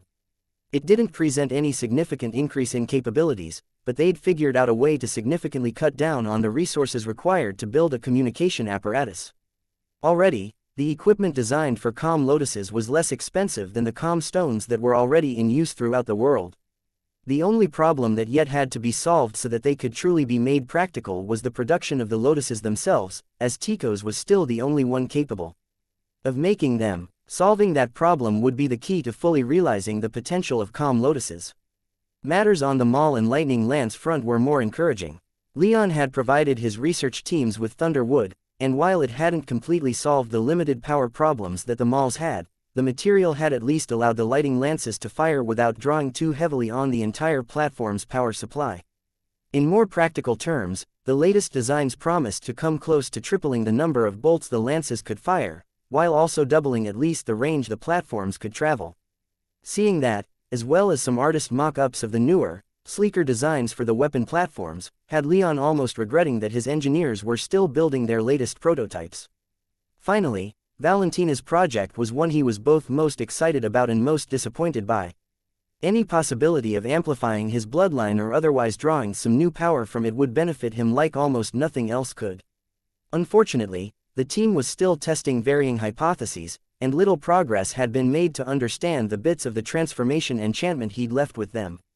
To encourage their work, Leon decided to just accept the risk and shared with Valentina more of the original transformation enchantments, both the one that he'd used for years that turned him into a clone of the Thunderbird, and the other one originally made by the primal god that was responsible for turning him into the black dragon eagle thing at the end of the campaign in the Serpentine Isles. He hoped that having the original work to study would aid them in realizing any more potential locked in his blood and the blood of anyone else with inherited bloodlines that may swear themselves to him. When those meetings were finally done, he found himself swamped with more paperwork. Talal was his second in command in the branch and had been entrusted with significant authority while he was away, but he could still only do so much, and Leon had to maintain some level of oversight to ensure that everything was running smoothly. One such problem that required his attention was one of the few high-ranking holdouts from Rufus, time as branch chief, a 7th-tier mage working in the admin department. He had been corruptly mismanaging significant resources, and while Talal had been able to minimize the damage, he didn't have the authority to unilaterally get rid of such a high-ranking branch member even in Leon's absence. Leon sighed and simply ordered the man fired. The documented evidence of the man's corruption was enough for Leon, and what was more, he trusted Talal. Of course, just because he trusted the man didn't mean he had no oversight. As soon as the high-level meeting ended, Leon went to another meeting with his accountants, secretaries, and others in his administrative staff and asked for evaluations of Talal. He was heartened to hear that nearly everyone he asked had nothing but good things to say about the man. Many of those working in higher levels of the branch had been there when Rufus ran things and were able to testify to how Rufus had mangled the branch during his time. Rufus had encouraged his departments to compete against each other for resources and valued loyalty over competence, so the branch suffered from significant corruption while he was in charge. Rufus had been loyal to the director, though, and had delivered results when they mattered, but he ran the branch like it was his personal fiefdom and did everything he could to ensure his power. When Leon and Talal came in and purged most of Rufus' loyalists, Talal had gotten to work overhauling the branch's administrative structure to value results rather than loyalty, and as far as everyone was concerned, he'd largely succeeded. Not completely solved, of course, as the matter with the corrupt 7th tier in admin showed, but morale was high, corruption was low, and progress was being made much more quickly than before. When he left the branch tower later that night, Leon found himself more than confident in continuing to leave Talal in charge. If he did succeed in becoming king, and he was quite confident that he'd probably have to leave Heaven's Eye, and having someone like Talal in charge of his branch would do much to alleviate his concern. Whatever the director did to him when we arrived in this city must have put the fear of the gods and all his ancestors into the man, Leon thought with some amusement as he made his way home. Talal had abused his power in Akhmim, where he'd originally been stationed, but now he was showing himself to be competent and dogged in his weeding out of corruption in the branch's ranks. It was dark when Leon made it home, and he was greeted at the door by Elise. "Leon," she said with a glowing smile as he walked in. "Productive day." "Productive enough," he said. "Less than I'd have liked, but progress takes time." Elise smiled and took his arm, then began steering him away from the private areas of the villa and toward the wing where the Lord Protector and Grand Druid stayed whenever they were in town. "You'll have to tell me all about it later. Right now, we have 2 10th-tier mages in our home who are low on patience." "In a bad way, or a normal way?" Leon asked. "Normal," Elise answered as she halted in the hallway. "Cassie's with them now keeping them occupied, so you have some time if you have something else you need to take care of." Leon frowned for a moment and projected his magic senses. He saw through his villa's defensive wards that Anastasios and the Grand Druid were with Cassandra in the Grand Druid's apartments looking for all the world like a pair of grandparents doting on their granddaughter. Neither seemed to have noticed that he'd returned, which he chalked up to both their preoccupation with his wife and with the strength of his wards. Then, he turned his attention to his workshop, where Nestor was hard at work evaluating the wisp and its container they'd taken from Storm Herald. Deciding who to visit first wasn't particularly hard. "I need to check in with Nestor first," he said. "Our guests seem like they're being entertained well enough, and I'd rather have all my ducks in a row before I head in there." "Then let's do that," Elise beamed, and together, they made their way down to Leon's workshop. Upon entering, they were greeted at the door by only Nestor's sleepy tiger, the dead man himself being too taken with whatever he was doing with the wisp. "Hey Nestor," Leon called out upon entering. "How often do you let your cat out? Can't be healthy, leaving him inside all the time. He's an indoor cat," Nestor shouted back, "but he gets plenty of exercise outdoors." Leon gave Elise a skeptical look and muttered, "Have you ever seen him taking this monster outside?" "A couple times," Elise replied with a shrug, and a look of mild apprehension sent the tiger's way. Leon sighed. The cat looked healthy enough, he supposed, and so long as it wasn't tearing the workshop to pieces, then he was fine. So, he waltzed over to the desk Nestor had been working at. The crystal containing the damaged wisp was in the middle of a complex enchantment array with dozens of different controls that Nestor was constantly adjusting. Next to the array was a projected light screen filled with what looked like some kind of simplistic technical readout, but Leon lacked the context to understand what it was supposed to be communicating. "What is all this?" he asked. "Wisps designed for specific purposes can sometimes need maintenance," Nestor explained. "Wisps in general are self-sustaining and hard to damage, but their containers can cause them to degrade if unattended for too long. That's what happened with this one. Has it said anything since bringing it in?" Elise asked as she joined them at the desk, a look of wonder on her face. "I remember you telling me that it tried to talk, but then seemed to die. It appeared, kept stuttering, then vanished when I was first in Storm Herald," Leon confirmed. "Degradation," Nestor growled. "It's an easy enough problem to solve, with the right tools. And I don't have the right tools. I'm trying to do complex surgery with a butcher's knife and graver's chisel." "If anyone can do that, I'm sure you can," Leon said. Nestor paused, then glanced at Leon for the first time since Leon had entered the workshop. "Are my auditory enchantments malfunctioning, or was that a compliment?" Leon shrugged noncommittally. "Take it as you please, but you've rarely failed to deliver on results, eventually." Nestor audibly scoffed and turned back to the wisp, but he didn't immediately return to adjusting the controls on the enchantment console. "There is something that I've been meaning to bring up with you, Leon," the dead man said. "What is it?" "You seem to prefer straight, uncomplicated magic. Conjuring lightning bolts and manipulating the weather." "Yes," Leon hesitantly replied. "As opposed to what, exactly?" "Your fish girl, Naiad," Elise corrected. "She has a name for others to use." "Use it." Nestor turned to regard her, his impassive featureless face impossible to read. Then he whispered, "Naiad often uses her magic to conjure river dragons. These creatures act autonomously, though still slave to her will since they are her power." Leon nodded along. "I think I see what you're getting at. Our ancestor once told me that such magic was like creating primitive wisps." "Like creating primitive wisps," Nestor said, nodding his head.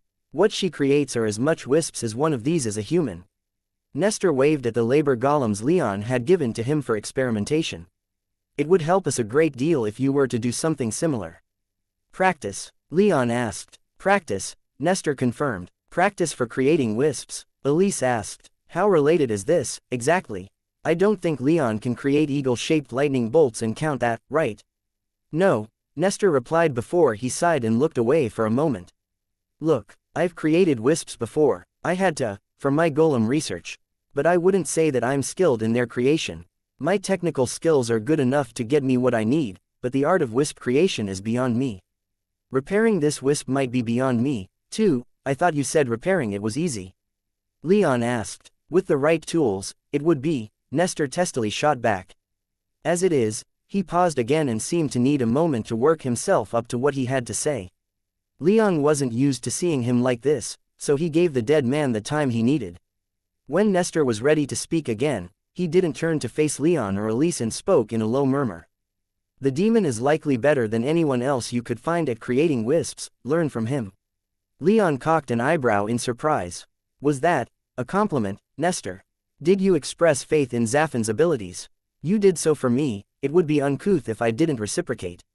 "Usually," Elise said, "the compliment is repaid to the person who complimented you, not to someone else." "That's a shame. I had only the one to spare and it went to the demon." "I'll agree that it was a waste, but what's done is done." Leon just grinned and shook his head. Casting his attention down into his soul realm for a moment, he was mildly amused to see Zaffin in a healing trance. The demon likely hadn't heard what Nestor had said, and Leon doubted he'd believe him when he told the demon what had just happened. "Well, keep working on it, Nestor," Leon said. I'll talk to Zaffin later and see what we can do. Hopefully, if I ever reach apotheosis, I'll be in a good place to start creating actual wisps. Nestor grunted, then added, one last thing, Leon. If the proper tools for wisp repair still exist on this plane, they'll likely be in the old capital in the east. Keep that in mind. Getting our hands on those tools might get this wisp back in working order and would help in getting our navigation wisp installed into Storm Herald, should the rest of the Ark be repaired. These 2 wisps alone won't be quite enough to get the Ark into shape, but we'll need them anyway. I'll make a note of it, Leon said before he glanced northward. Not for the first time, he wondered just how useful the stone giants might be in this endeavor. Their stone bodies were only shells, after all, and their true forms were quite wisp-like, if more powerful. He didn't immediately bring the matter up, though, as he already knew what Nestor's reaction might be. With that, Leon and Elise left the workshop. A more detailed report on the wisps could wait until later, as well as learning just what tools were needed for wisp repair, but for now, they still had 2 10th-tier mages in the villa waiting for them. On the way back to the villa, however, Leon paused in the gardens. There's something I'd like to ask you, love, he said as he took Elise in his arms. You sound so serious, Elise replied with a laugh. I don't mean to, just something came up in magical R&D today that I think you could help with. Anything you need, Elise quickly replied. Calm lotuses, Leon immediately said. Right now, Ticos is our only source of the flower. If we're to replace calm stones, we need to figure out how to mass produce the lotuses. I'm an amateur at such things, but you, Helen, and Ticos I'm sure could figure something out. Elise hummed as she glanced toward their fields, a thoughtful look on her face. I'd have to have a long talk with Ticos first, but I think it's doable. Are we working on a time frame? Sometime within our lifetimes would be nice, Leon cheekily replied. I'll see what I can do, Elise responded with a bright smile. Leon gave her a quick kiss, and together, they finally made their way to Anastasios and the Grand Druid. Looked like a giant serpent's maw, and I could do nothing but stare into it for days because my workers refused to enter, Cassandra explained as Leon and Elise walked into the sitting room. From what Leon had gathered, she'd been in there with the Grand Druid and Anastasios for more than an hour, entertaining them with stories of her expeditions outside of the sacred Golden Empire. As Leon and Elise entered, however, Cassandra paused her story to jump to her feet and playfully glare at them both. You're late, she growled. Had work, Leon simply replied as Elise shut the door behind them. Without another word, he waltzed over to the bar area to pour himself something to just have in hand, while he glanced at Elise and wordlessly asked her if she wanted anything. With a smirk and tilt of her head, she gave her answer. Leon grabbed a pair of glasses. As he rummaged around in the bar looking for something reasonably tasty without much intoxicating material in it, Cassandra practically draped herself over the bar, demanding his attention. So, he stood back up, a bottle of Elise's favorite wine in one hand and some random juice he'd grabbed in the other, and grinned at her. Want something, Your Highness? He asked. She didn't waste any words, she simply grabbed his shirt, pulled him forward, and pressed her lips against his. The kiss only lasted long enough for the Grand Druid to gasp in delight and the Lord Protector to laugh in amusement, and Cassandra pulled away from Leon, her face slightly flushed with what Leon thought was embarrassment and perhaps something else if the way her ruby eyes had narrowed was any indication. It warms my old heart to see you 2 lovebirds so taken with each other, Anastasios said with a teasing smile. It would warm mine even more to see some great-grandchildren, the Grand Druid said with a grin that was both teasing and expectant. In our own time, Leon smoothly replied even as Cassandra rounded on her grandmother with irritation. I hope we weren't interrupting anything when we arrived, but I understand that you 2 were waiting to speak with me. As he spoke, Cassandra seemed to relax and let her grandmother's words go, while Leon brought Elise her wine. She'd taken a seat on the sofa opposite the Grand Druid and Lord Protector, and when Leon slid in to sit next to her, she wrapped herself around his side. Cassandra wasted no time at all joining them on the sofa, leaning into Leon's other side, to the clear amusement of their 10th-tier guests. Yes, Anastasios replied, his tone taking on a more serious tenor. It shouldn't come as much of a surprise to you that we are quite invested in the events taking place in the south. Let's dispense with the pretenses, the Grand Druid impatiently stated. You and the Sky Devils. How is it going? Well, Leon replied, of the 10 tribes, 3 have sworn themselves to me. I'll be returning to the island shortly to work on the others, though it's looking like another 3 will more likely than not support the Thunderer over me. Still, my allies are confident that we can win a majority in the Elder Council, oust the Thunderer, and return the crown to my clan to me." Anastasios and the Grand Druid exchanged a look before Anastasios replied, "It sounds like there are still many unknowns." "This was never a guaranteed thing," Leon pointed out. "I had no one when I started, and in a month on their island, I've gained 3 tribes. Have there been any whisperings among them about what to do after you've been declared a king?" The Lord Protector wondered. "Assuming I pull it off," Leon replied with a self-deprecating smile. "I've been clear that my concern is the rebuilding of my clan, and that means leaving this plane. That has been a defining trait of my campaign. Our attention ought not to be here, but out in the void. I'm hoping that there won't even be a need for a peace treaty between your empires and the Sky Devils, because once I'm done, there won't be any Sky Devils remaining on the plane to be in conflict with." "Ambitious," the Grand Druid whispered. "I have to say, though, that I don't like the idea of you taking my darling Cassandra away from me like that, grandmother." Cassandra indignantly replied, "For our family to grow is a good thing. And just because we leave doesn't mean we won't come back." She paused and turned a curious eye to Leon. "Right, I don't see why not," Leon replied with a frown. "That would depend on how we manage to get off the plane, though I have a few plans for that. More of your clan's resources that we haven't managed to uncover, The Lord Protector probingly questioned. Leon shrugged noncommittally. "Although," he said in deflection, "if you're so worried about being separated from Cassie, there's always another possibility. What are you suggesting?"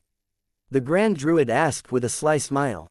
"Come with us," Leon replied, with a gasp of surprise from both his wives and a look of shock from both the Lord Protector and the Grand Druid. "Apologies," Leon hurriedly said. "I don't mean to spring this on anyone. Just floating a possibility that sprang into mind. The 2 of you desire apotheosis, and I've already given you materials to aid in that pursuit." He gave the Lord Protector a quick once-over, and while the man's aura was as opaque and impossible for him to read as ever, Leon could almost delude himself into thinking that it was somehow sturdier or denser than it was. "I'm guessing there have already been some gains made." "You can say that," Anastasios said with a wide smile. "Not enough, but more progress in the past month than in the past century." "Congratulations," Elise quickly said. "It's always good to see friends and allies growing stronger." "It would please me to hear that you think me either of these, let alone both," Anastasios replied. Speaking of apotheosis, Leon smoothly continued as he noted the Grand Druid's smile fading slightly. "The next harvest of Hesperidic apples will be tomorrow. It's my understanding that we'll have 4 spare apples, and a couple of viable seeds. Since you've already gotten 1 seed, Lord Anastasios, I was thinking the next seed should go to my grandmother-in-law." "More than agreeable," Anastasios quickly confirmed as he beamed at his Evergolden counterpart. "How many are?" "A couple," the Grand Druid asked. "One for you," Leon said. "The other will go to Ilion. Apple trees need another around them to flower, or so I've been told. So you'll be getting another seed after the next harvest. For now, they'll be split." "That's amenable," the Grand Druid said as he shot the Lord Protector a glance, to which he responded with an intrigued look. Leon wondered what they might be silently planning, but he refrained from asking. "For now," Leon said, "we have another problem. The Sunlit Emperor." Anastasios immediately scowled while the Grand Druid put on an expression of pure disgust. "What has that cretin done now?" she asked, abandoning all pretense of respect for the young emperor. "Sent me a message communicating his concern about my marriage to Cassie." Cassandra made a noise of disgust that matched the look on her grandmother's face. "That pig once tried to arrange a marriage between him and me, did you know that?" she asked him. "I didn't," Leon darkly stated. "I didn't let it spread," the Grand Druid told him. "He made the offer to me, I refused him on the spot. No one else knew for years." Sparing him the embarrassment, Elise asked, "You didn't want to make a fellow emperor look bad?" "Something like that," the Grand Druid responded. With a sigh, she added, "For a man like him, war is a valid response to humiliation. He's repulsive and uncouth, but his empire is powerful, and I have no desire to antagonize him any further than needs be." "Do needs be now?" She pointedly looked at Leon as she asked her question. "We can't say for certain," Leon replied as his eyes turned to Elise. "He's threatened to come to Oculera personally if he isn't able to talk to someone about these matters," she reported. "He can get fucked for all I care," Cassandra hatefully muttered. "I will contact him," Anastasios gravely stated. It's Heaven's Eye I'm sure he's worried about. I can work with the director to soothe any burns he may have regarding these matters. Having the both of us putting pressure on him should keep him in line. He grinned at the Grand Druid and added, making it clear to him that he'd antagonize two empires if he were to press too hard will strengthen our position. Is it our position? Leon asked with surprise. Don't get me wrong, I appreciate the aid, but I can't help but wonder what you get out of this, apart from keeping the peace in my empire. Anastasios asked with a loud laugh. We are allies, Leon Rame. And friends, I'd hope. This is what we ought to do for each other. Leon half smiled, half frowned. He couldn't help but continue trying to discern what else might be at play while shame bubbled up from within just for suspecting him when he seemed so earnest. It was almost too good to be true that the Lord Protector would offer himself up like this without asking for something in return. Feeling just a little lost, he glanced at Elise again, and his fire-haired wife just smiled reassuringly at him while she snuggled up against his arm a little tighter. Looking to his other wife, Leon found her staring back at him with a thoughtful look in her ruby eyes. We should accept, she said into his mind, taking him by surprise. I've been practicing, she silently stated with a smug look. Leon sighed and turned back to the 10th tier mages. Apologies. Thank you for doing this for me. Think nothing of it, Anastasios replied. You are the one who offered to take us with you when you leave for the Nexus, did you not? How would that reflect upon me if I were to leave you alone against our honorable neighbor to the south after such an offer? Leon shrugged. Like a ruthless politician, he said. Anastasios simply waved as if trying to physically ward off Leon's suspicion. Even if you didn't make that offer, based on what more you can continue to offer our empires, it would be foolish not to support you in this case.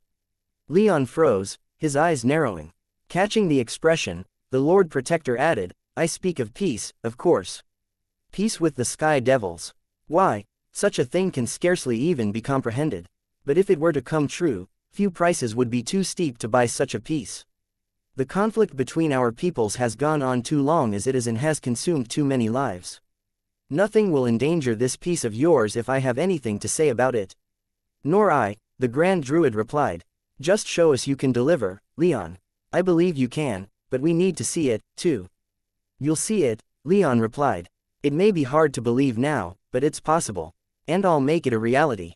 I want to come with you, Cassandra suddenly declared, and Leon turned to face her with surprise and apprehension on his face.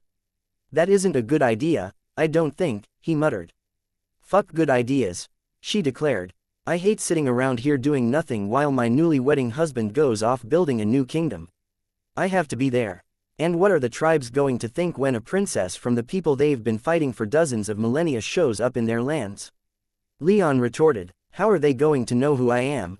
Cassandra asked. I wouldn't put it past them to know who all the royals are from every empire, Leon shot back. 3 tribes already support you. Just order them not to touch me if they realize anything. And what of the other tribes?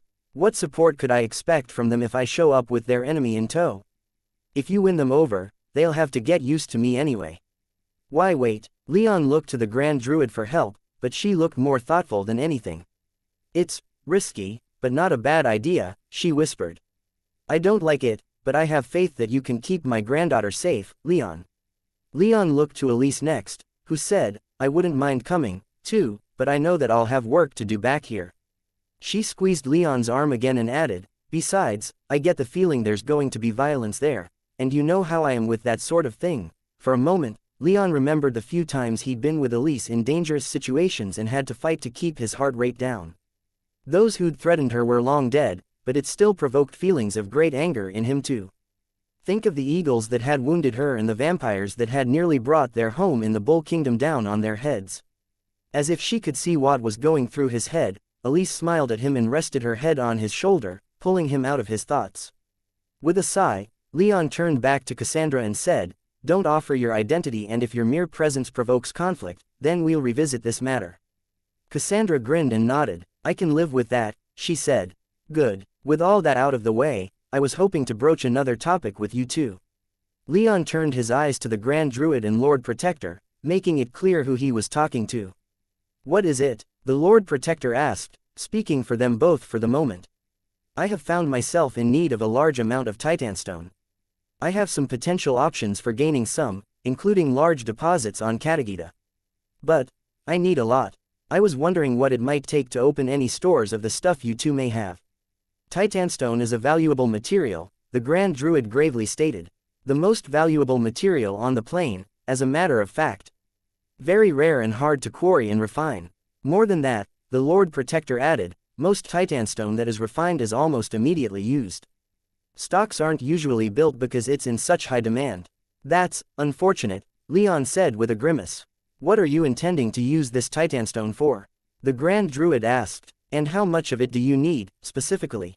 Several tons, Leon quickly partially answered, and both the Grand Druid and Lord Protector stared at him in shock. That is far beyond our capabilities to provide, the Lord Protector replied. A fraction of that would even be hard. There is another option, but it's not attractive, especially after what we just discussed, Leon continued. My clan had an old Titanstone refinery on this plane, and I suspect it hasn't been found yet. The problem is that it lies in what is now sunlit territory. Then it might as well be beyond our reach, the Grand Druid said. The Sunlit Emperor is not going to allow anyone to take that resource from him, assuming it still exists. And taking it would cost thousands of lives, if not hundreds of thousands. War with a powerful neighbor for resources that won't directly benefit our empire isn't possible, Anastasios added. Even our power within our empires has its limits. We can keep the Sunlit Emperor in his own lands, but anything more than that is out of the question. Leon sighed again. Understandable. I'll think of something else, then. It would help if we knew what you need such a vast amount of Titanstone for, Anastasios said. Secret project, and one that won't come to fruition without that Titanstone, Leon dismissively said. One that promises to embarrass me greatly if it doesn't come to fruition, so I hope you two can understand that I'm not too keen on revealing anything more. Very well, the Grand Druid said. I'm looking forward to seeing whatever project this is be realized, the Lord Protector said. It should be quite a sight if you're going to insist on building it up like this. Leon chuckled. Maybe. After a moment of silence, he hesitantly said, should I expect, if gaining access to the Sunlit Empire for that refinery is too much, that my clan's old planar capital in the east is out of the question too? The Grand Druid burst out laughing at that question, and even the Lord Protector let out a couple chortles. Absolutely, Cassandra said almost dismissively. The Sentinels don't let anyone in there. I've tried and I've always been flatly turned down. Really? Leon murmured as he gave her an amused look. What? A people came to this plane from the void and established themselves in a great city in the east. Anyone who hears something like that and doesn't want to explore it isn't worth interacting with, I say. It does feed the imagination, doesn't it? Elise dreamily said, like visiting Argent Palace, if a little less personal, right? An old ruin kept free of scavengers by those who live there. What wonders might be left there just waiting to be rediscovered? Leon frowned for a moment at her initial comment but found himself nodding as she continued. If nothing else, Keeper has already shown himself to be hostile to me. If they won't let me in to see the place, then I'll find my own way in at some point. Let us know when you do, Anastasios said. Keeper has always been difficult. Seeing him get kicked around would be entertaining. I'll see how accommodating I can be, Leon replied. Silence again fell upon the room, and he eventually said, well, I've got nothing else. Apples tomorrow, we'll talk again then. The others agreed, and like that, their meeting ended. Leon spent the remainder of the night with his ladies, the three of them leaving to join Valeria and Maya in their private wing of the villa. Leon didn't expect too much from the Hesperidic apples during this harvest. Most of his people had ascended to their current tiers relatively recently, meaning it would be a while before they ascended again. This time, however, he was surprised. Not only did Anshu who'd returned from contacting his smuggler subordinates ascend to the 8th tier, but Anna did as well. The star of the day, however, was Cassandra, who reached the 9th tier after eating hers.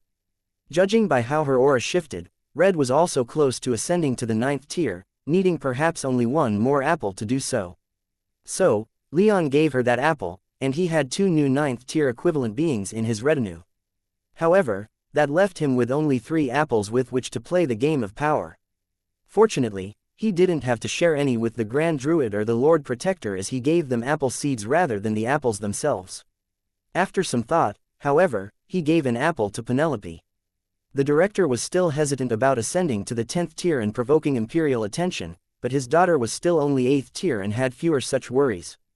As it was, Leon wore a broad smile after the apples were eaten and power was gained. He sensed a serious increase in the size of his soul realm, too, and he knew that his training regimen for the next few months would be taken entirely by stabilizing and expanding the actual land within his soul realm. But as encouraging as these results were, Leon didn't allow himself to linger on them too much. He still had a little bit of work to do in Oculara and then he had to return to Katagita. He'd remained in contact with his allies and knew that they were holding the fort, but the Thunderer had left the Bison tribe and returned to Stormhollow, accompanied by several Bison elders. No one thought that was a good thing, and all were encouraging his rapid return. So, Leon resolved to stay at home for only one more day after the apple harvest.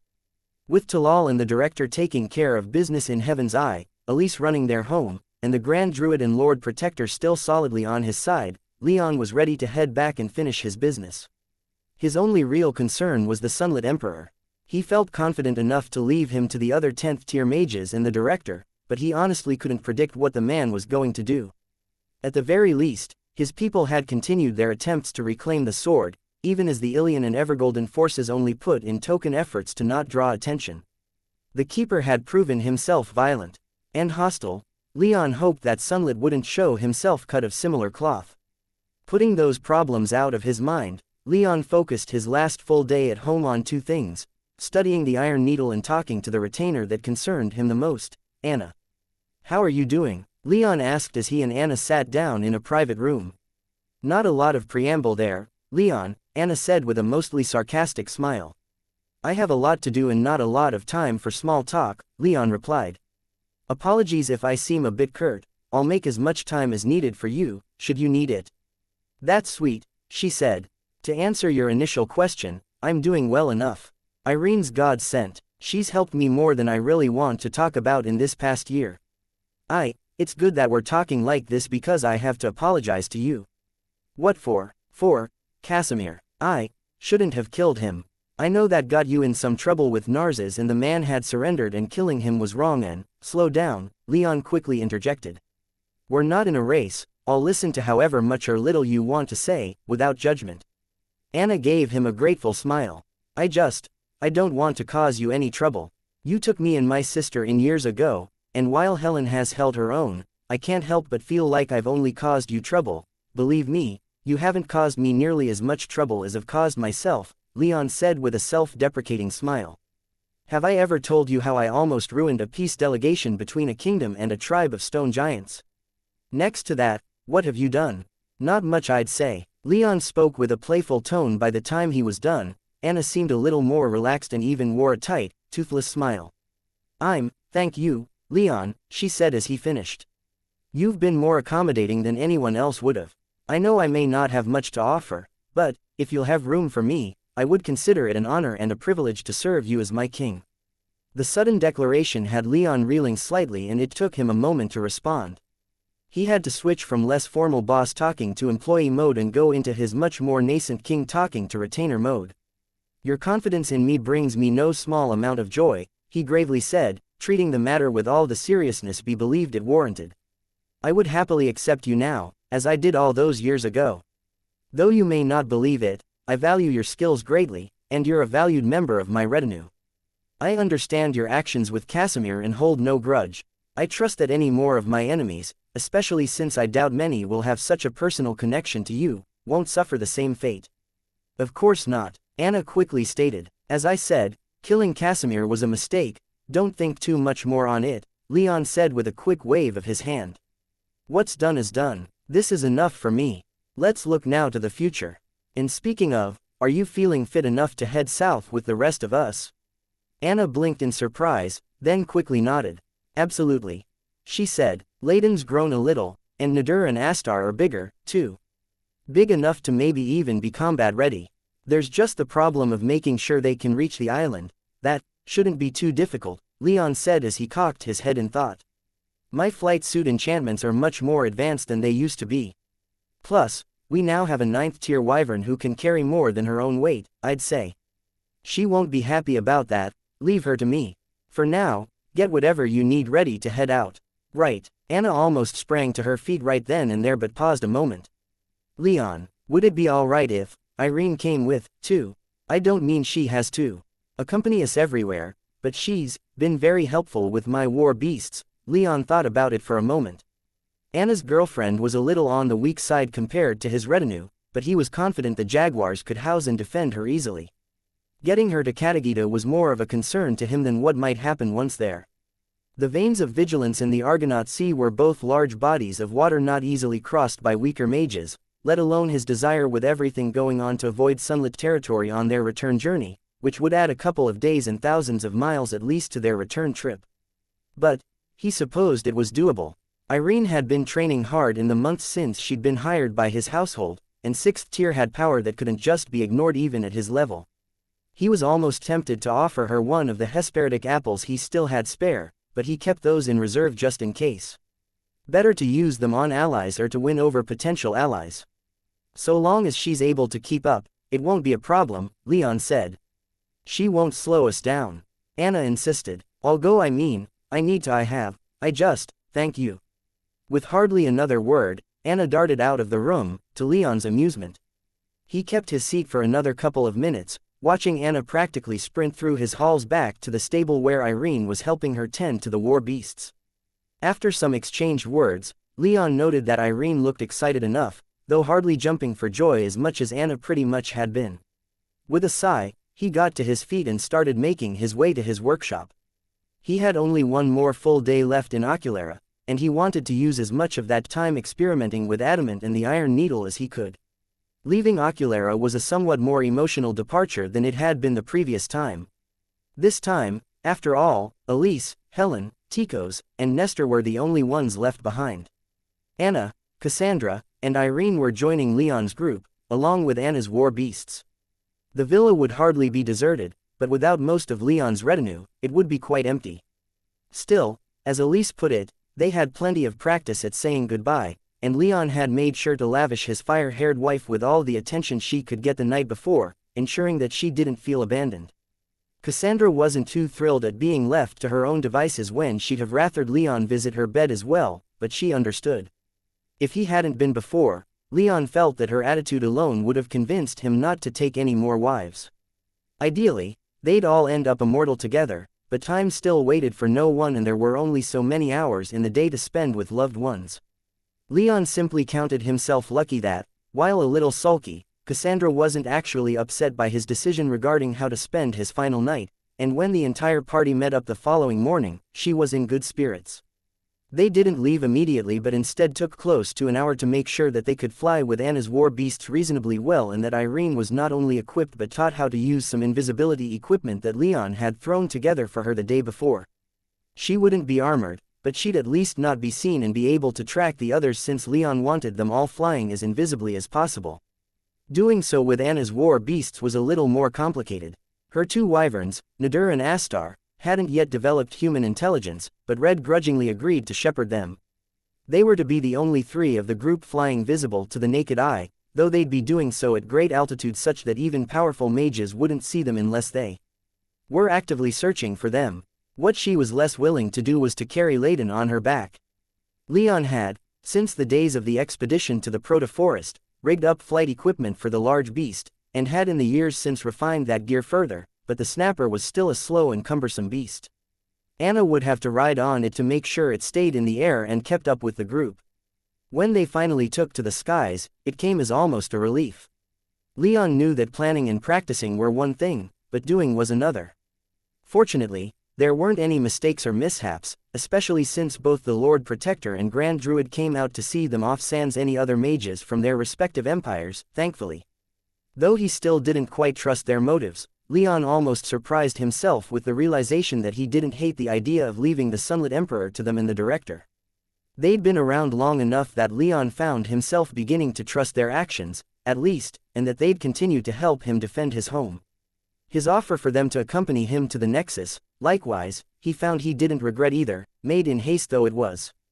And so it was that he and his group ascended invisible mostly into the sky, and then turned southwest.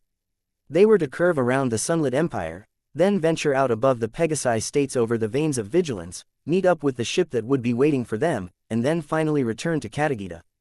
And this time, Leon knew, he'd only be leaving the island again in disgrace, or with a crown upon his head. Your Majesty, Exalos Atos said with a low bow as Leon and his party disembarked from the ship and onto the dock in Raimondas. His bow was mirrored in the massive party he had with him to welcome Leon back to the capital of the Screaming Eagles. The jaguars were there, too, including the jaguar of the West himself, as well as Cloud Runner and Rain Dancer of the heart-stabbing hawks. All of them bowed, all of them spoke traditional words of fealty. Leon had to admit that, though the flight back was long and boring, leaving him rather mentally tired, the sight of so many people bowing to him was invigorating. It felt like he was truly, finally doing as his ancestor had bid him and begun to rebuild his clan. It wasn't enough, of course, so while he reveled in the feeling, he was quick to wave them all up. "It's good to be back," he said with a broad smile. "Now, let's waste no more time. What have I missed since we last spoke?" He'd kept in regular contact with his allies on the island. The only times he brought his party to a stop along their flight for any real duration was once a day so that he could check in with the jaguar on the island's events. "It's been worrying," Exalos replied as a grave look replaced his more deferential attitude. "Shall we talk somewhere more private?" Leon nodded, and with the rest of his retainers and allies, they made their way to the gathering hall, Leon pausing only to pay his respects to the tribal totem, though this time he refrained from flying around it 10 times. Once he and his retainers were upon the dais and the eagles, hawks, and jaguars were on the benches, he asked again, "Something happened in the days since I last spoke with any of you. What was it?" "The Thunderer has remained relatively passive since winning over the Bison tribe," Exalos replied with a scowl. Leon could understand his disappointment well enough. It was made official just a few days ago, but the Bison tribe had put forward a powerful statement of support for the Thunderer and his government. Leon could visit them, but the chances of winning them over to his side at this point were slim at best. He had to focus now on the lions, hearts, and ravens, and if he lost even a single one of them, his cause would be in serious trouble. With 6 tribes, and especially the lions among them, then his military potential would at least rival the Thunderer's, with his 4 tribes and central army. Losing even one of the 3 remaining tribes wouldn't guarantee his loss, but he could easily see it dooming his cause, depending on the tribe. "His passivity has changed?" Leon asked. Elders from the tigers, spiders, and booming brown bears also made their declarations of support, the jaguar intoned from further down the hall. "Lines are being drawn and it's clear that they want the lions, ravens of Hale Hall, and ancestral hearts to know that they have more support than we do. They're putting pressure on our fellow tribes to move in the direction the wind appears to be blowing to the Thunderer, in other words." "But the Thunderer isn't only doing that," Exalos added. "He departed from Stormhollow last night on course for Racheti." Leon knew Racheti to be the capital of the Lion tribe. "Then we don't have much time, do we?" Leon said as he hopped down from the dais. "I will make my way there now." "Without any rest?" one of the Eagle Elders asked. Leon simply replied, "No." He'd left the Thunderer on his own for long enough. While he didn't regret heading home to shore up his alliances and see to the Hesperidic apple harvest, he did lament that it practically ceded the initiative to the Thunderer. He needed to get it back. "There's one more thing, Your Majesty," the jaguar gravely stated, bringing Leon to a halt just a few steps from the dais. "The booming brown bears continue to gather on our border. A messenger was sent to Rakos indicating that they want to meet with our tribal council." "And you?" Leon scowled. "Do we know what they want? Isn't it obvious?" Another Eagle Elder practically roared. "They want war. If they want war, then that's what they'll have," a jaguar chief responded. "If they try, they'll be pushed back across the river with ease," another jaguar shouted. "If they challenge us, they will come to regret it." Many of the other elders in the room began to murmur and stamp their feet in agreement, but before they could descend too fully into warmongering, Leon shouted loudly enough to silence the entire hall, "Enough." His command was followed swiftly enough that he couldn't help but stand a little straighter and glare around the room with more confidence. "If they attack, then we will respond," he said to the hall much more quietly than he'd commanded their silence. "We will not attack first. Nor will we provoke them to attack. I want the 10 tribes to remain united." He paused and looked to all the eagles, remembering what they'd told him when he first arrived on the island. "Is peace not a duty borne by all of us?" Some angry mutterings began, but they were fewer in number than before. For those that still muttered, the jaguar spoke for them all when he replied, "Unity is only achieved when all parties agree, Your Majesty. Our hand may be forced, and with the way they've been building up their army on our border, it's looking more and more likely that it will be. And there are some who might consider a preemptive attack wise. It's only wise against one's enemies, Leon retorted. Right now, on paper at least, the booming brown bears are our allies. And again, if that is to change, it will be they who change it.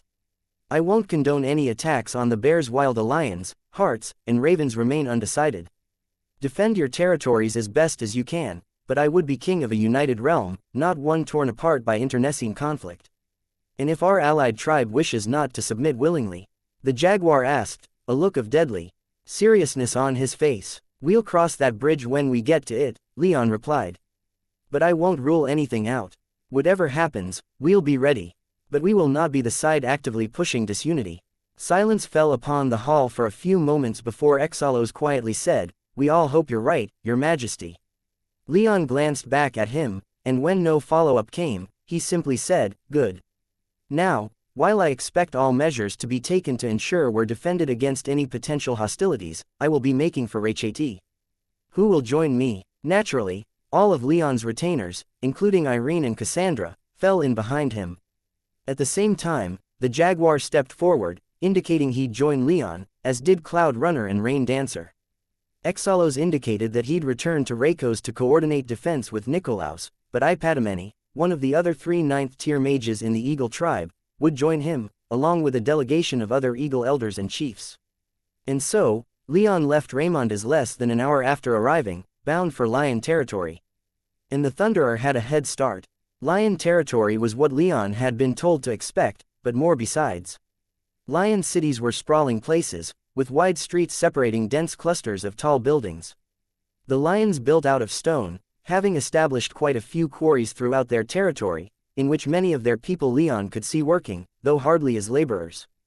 Instead, most of their civilian population worked out in the fields while the lions sent their earth mages out into the quarries to efficiently carve off great chunks of stone for further use. More of note, as Leon flew over the lion's land, he noticed numerous flat plains boxed in with thin stone walls that were only so tall as to brush against his chest were he to stand in front of them. After questioning the jaguar about these plains, Leon learned that they were mustering and training grounds for the lion tribe. Combat was such a huge part of their culture that all members of the tribe had to be well versed in it. Every single lion was given 2 years of formal, organized combat training and had to undergo refresher training for several days out of every month. When Leon learned that, he began seeing such training grounds everywhere, not just in boxed-off fields. The cities had wide, grassy parks and large amphitheaters. Most homes had large front yards in which Leon saw during his journey thousands of lion tribesmen teaching their children to fight. This training, as far as he could tell, wasn't done communally, and the jaguar confirmed it. The lions lived in prides, small family units centered around the father and primary wife.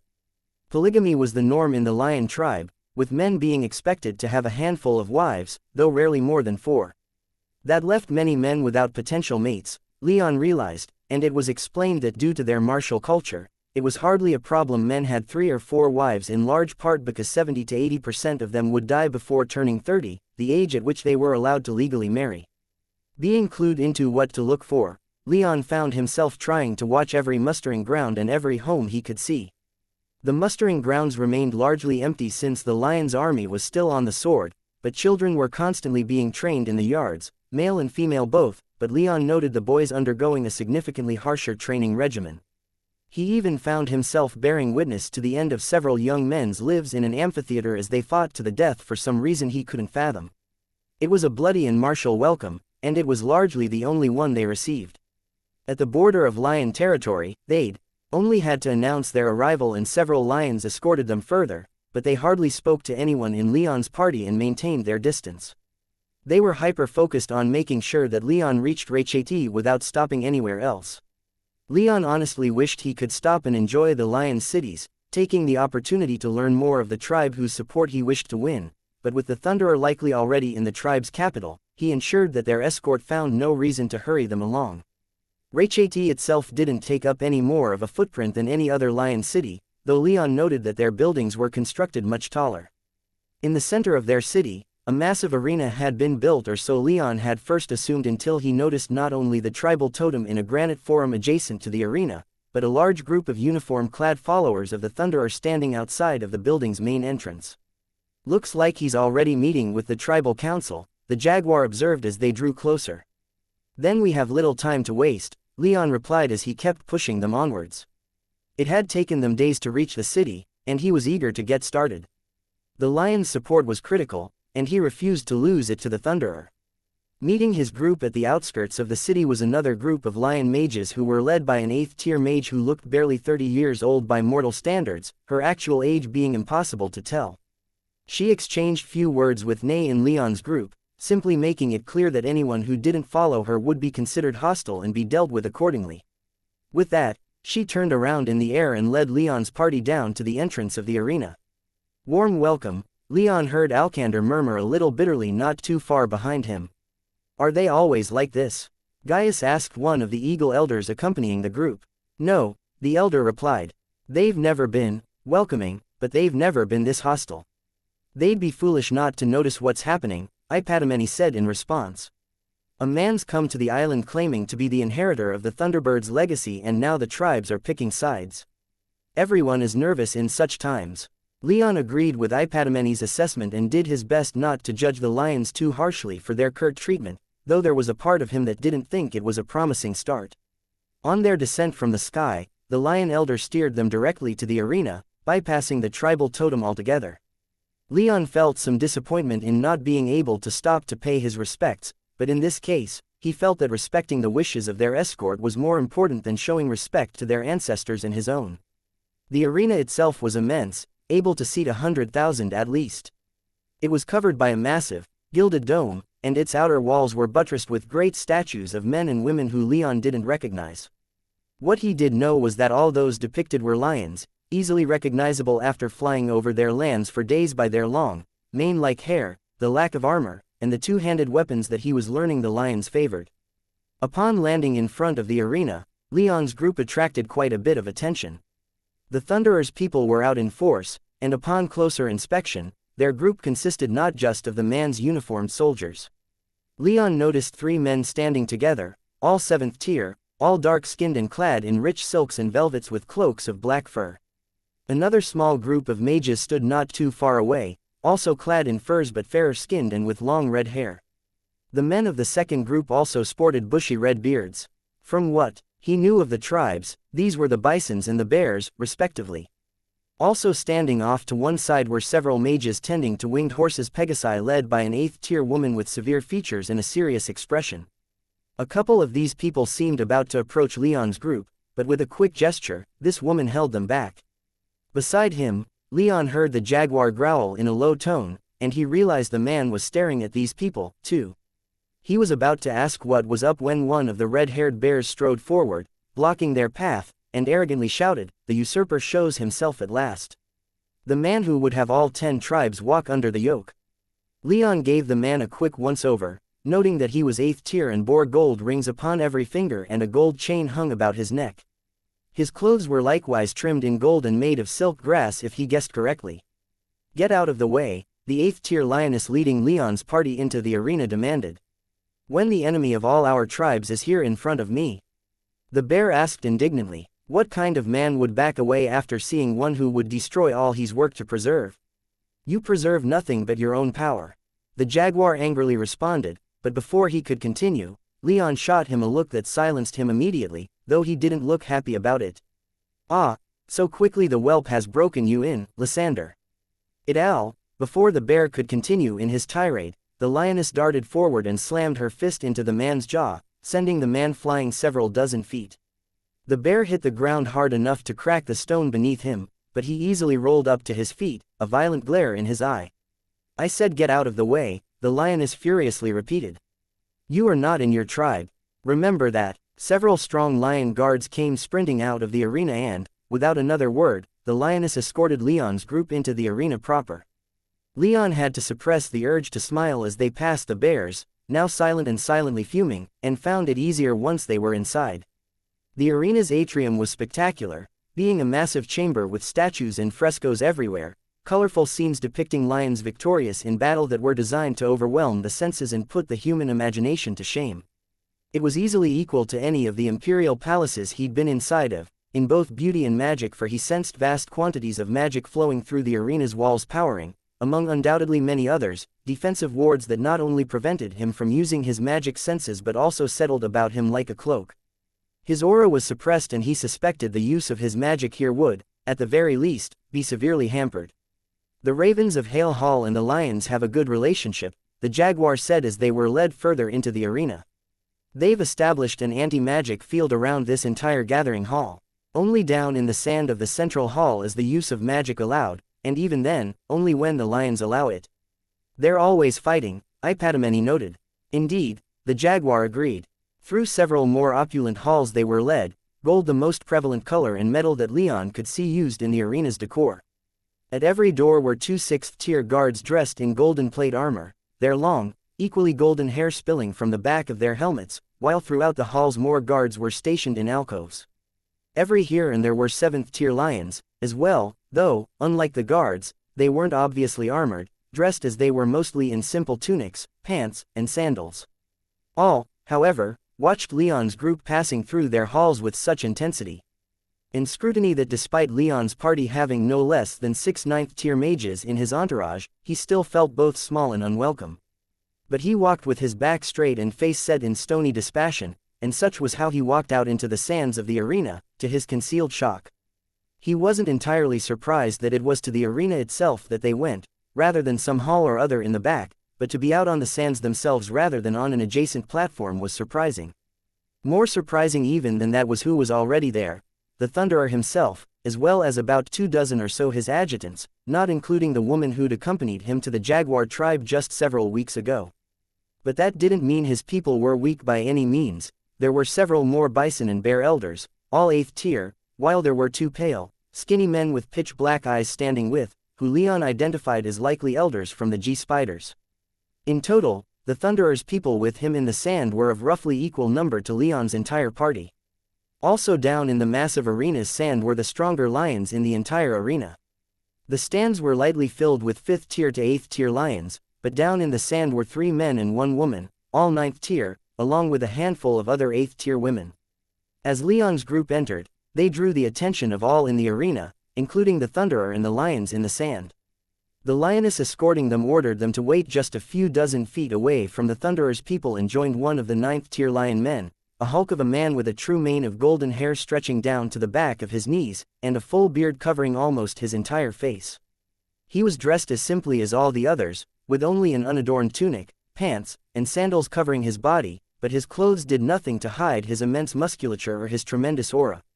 All the other lions had fanned out behind or around him, with the other 9th tier lions to his right and left, but half a step back from him, so Leon assumed he was the lion's lawspeaker. His escort here notably walked past him and stood with the 3 8th tier women directly behind him. "Ah, so here he is at last," the leading lion said even as the Thunderer's people glared daggers at Leon's party. "The last remaining scion of the Thunderbird, or so he claims. I'm glad you're here, Leon Rame. I've been looking forward to seeing you for myself." "You could have come to Reiko's," the Jaguar of the West growled. "Lions are not dogs. They don't come when summoned," the lion lawspeaker retorted with a decidedly unfriendly smile, his teeth practically bared threateningly. "Leon Rame," the Thunderer gracefully said, cutting off any further responses from either the Jaguar or the lion. "It's good to see you again, for whatever that's worth. And it pleases me to see jaguars, screaming eagles, and heart-stabbing hawks accompanying you. We're only missing a few tribes from this impromptu meeting of the Elder Council." While the Thunderer's people continued to stare at Leon's party with little warmth, the Thunderer spoke with all the warmth that his people lacked. He smiled at them welcomingly, apparently not at all unhappy with their presence. "We've been waiting for you," one of the 8th tier bears growled. "My kinsman speaks out of turn," the Thunderer growled, throwing a glare the bear's way, who immediately backed down. "We heard that you were on your way and prepared to greet you." "Thank you for your welcome," Leon finally replied. "I've been looking forward to coming to visit my clan's old friends, not just the lions." He paused a moment and glanced up at the fresco adorning the massive dome sealing the arena. From the outside world, it had been enchanted to resemble the sky outside, though the sun was in the wrong position and the colors of the sky were unnaturally saturated, but it was the edges where the dome met the wall where the enchantment truly revealed itself, for they gleamed with gold and glittered with innumerable gemstones. "This place is truly spectacular." Your words honor us, the leading lion replied. Now, I believe introductions are in order, aren't they? I am Menander, and I speak for my tribe. The other 9th tier lions introduced themselves as well, the 2 men naming themselves as Creon and Thraso, while the woman was Xanthippe, though Leon wasn't sure how much they'd be speaking since all seemed to be deferring entirely to Menander. What followed them were several long minutes of Leon's entourage separating themselves into his retainers and the tribes who'd followed him, and everyone introducing themselves to the entire arena. Leon felt like he almost had a heart attack when it was Cassandra's turn, but to his immense relief, she only spoke her name and that she was his wife, along with Maya and Valeria. He'd yet to properly introduce her to his supporters, wanting to do that in the safety of Reiko's, and he didn't want anyone blurting out that she was an imperial princess here of all places. Now, then, Menander said once all of that was done, now that we all know each other, let's get down to business, shall we? Is everyone here? The jaguar asked as he cast his gaze around the arena. The seats of honor were in the front, made of marble and trimmed in gold, and that was where everyone in the stands were sitting. However, they filled only a fraction of the available seats.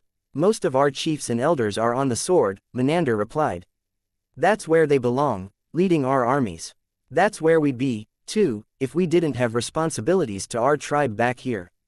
Leon detected no small amount of accusation in the lion's voice and hoped it was directed at the right person. Your attention to duty honors all 10 tribes, and shames all who do not live up to such standards, the Thunderer replied. I'm not trying to fucking honor anyone, Menander loudly replied as he began to pace around in front of his comrades. What I'm trying to do is deal with 2 people who've come to my tribe seeking our support. He spread his arms and, addressing those of his tribe in the arena's seats, he said, a would-be king, and, a claimed descendant of our old kings. I am not, the Thunderer began, but he was interrupted by Menander. Silence. The lion roared. You have come to my tribe. You stand in my tribe's most sacred gathering place. He paused and took a deep breath.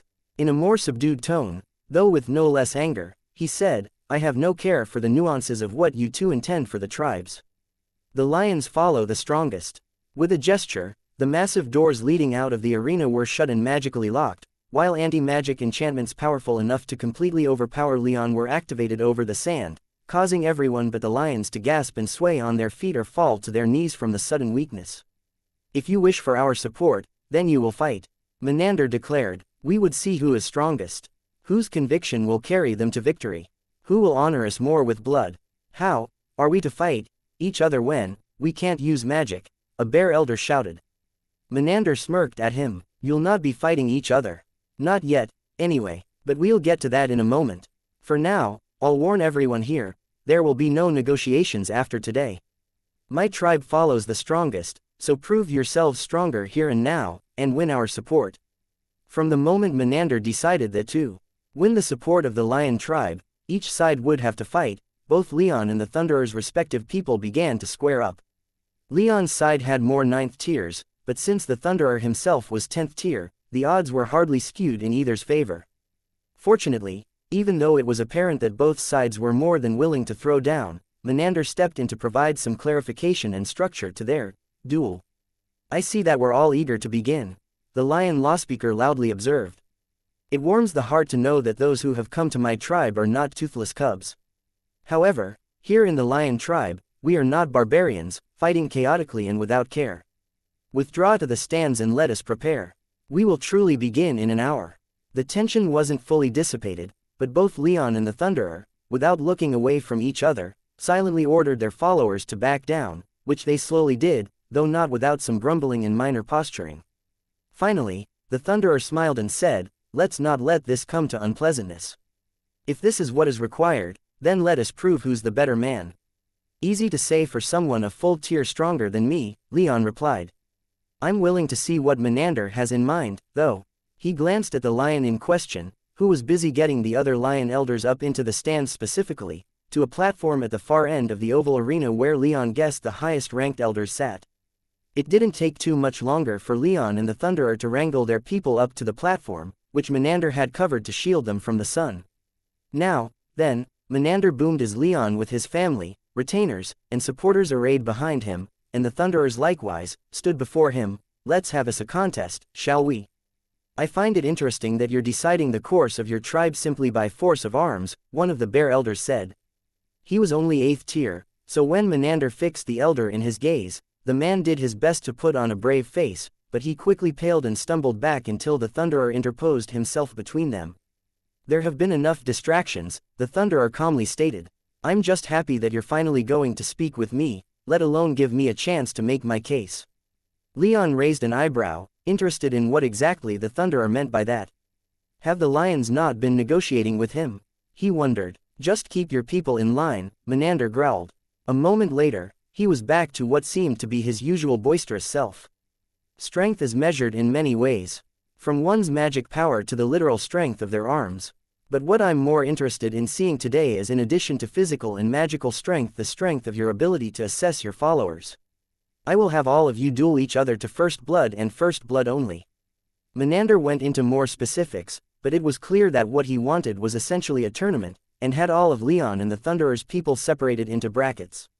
The Thunderer's followers slightly outnumbered Leon's, but on the whole, Leon's people were stronger. That gave Leon some confidence, but he couldn't relax fully since Menander didn't place him or the Thunderer in any of the brackets. It seemed that he was going to base his decision entirely on whose side made it to the end. Once the brackets were set up, the lions did it so quickly and efficiently that Leon couldn't help but think they did this often, each side separated to prepare themselves. The duels would begin in an hour. Leon made the most of it, strategizing with his people about their opponents, going off what he could sense from their auras. He could make some educated guesses about what element they used, but nothing would be guaranteed. He just thanked their luck that the Thunderer had brought enough followers for most of his people to get equally matched opponents. Before that hour was over, however, Menander went to both Leon and the Thunderer and invited them over to the railing of the platform for a private discussion. The other lion elders quickly set up some sound-dampening enchantments that ensured their conversation would be private, taking Leon by surprise. Surprising. Most enchantments of this nature are made around the entire box, not just a small part of it, he said aloud. This place is the center of my tribe, Menander explained proudly as he affectionately rubbed the stone railing. I met all of my wives in this hall. This is where we settle our disputes and plan our policies. We don't talk like many of the others here, we decide how to proceed by way of arms. The truest expression of power in the universe. Is this why you made me wait for days? The Thunderer coolly asked. Menander laughed and stared at the Thunderer like he was a child. Our elders weren't present upon your arrival. We weren't waiting for you, we had to set aside our other business to come to this city. If you haven't noticed, we are still at war, you had assembled all elders present on the island 2 days ago. Yet you still denied me a meeting. Is that true? Leon asked curiously. Menander scoffed. Expecting us to drop everything for him and be ready for unexpected arrivals is the height of arrogance. It becomes hubris when one expects us to support anyone over anyone else when all one brings is words. Do you have more than words, inheritor of the Thunderbird? Leon grinned and let silver blue lightning dance across his body. Good, Menander replied. If this is how it has to be, then this is how it will be, the Thunderer stated neutrally, though Leon noticed a slight clenching of his jaw as his statement finished. The two of you will fight down there, Menander said. As will those of your supporters, even if there are tier differences. This will be a test of skill as much as power. If there is a difference in tier, then we will activate our anti-magic field. Leon and the Thunderer exchanged a look. Though Leon couldn't tell if the attitude was mirrored, he certainly felt his stomach drop at the prospect of fighting a 10th tier mage. He'd fought such powerful beings before in both the Keeper and Tuscan, both times he'd not come out particularly well. But if the Thunderer's magic was going to be blocked, then there was at least a chance. From what he could tell, they would still have access to the magic within their bodies, enhancing their physical capabilities, but they wouldn't be able to manifest it as elemental magic. That would level the playing field somewhat, but the Thunderer would still have the advantage in their own duel. Fortunately, the duel was only to first blood, assuming no one cheats. I have to say, Leon said to the Thunderer, I'm surprised that you're going along with this. Isn't this the exact sort of thing that you've been trying to stamp out? With little success, the Thunderer growled. We should not be solving our problems with violence. Such methods ought to be reserved for our enemies and our enemies alone. And who is our enemy? Menander interjected. The warriors across the sea, to be sure, but who else? Are we all friends here? It doesn't seem that way to me. If someone comes into my halls and demands that I set aside my way of life to fit their notion of civilization, then they seem quite antagonistic to me. Why? Someone who demands that I set aside my tribe's traditional methods of administering ourselves makes themselves an enemy of all lions. Leon smiled at the man. You and the jaguar have much in common, I think. Lysander is a good man, Menander replied. An honorable man. I look forward to seeing how he acquits himself in my arena. He narrowed his eyes and focused much more fully on Leon.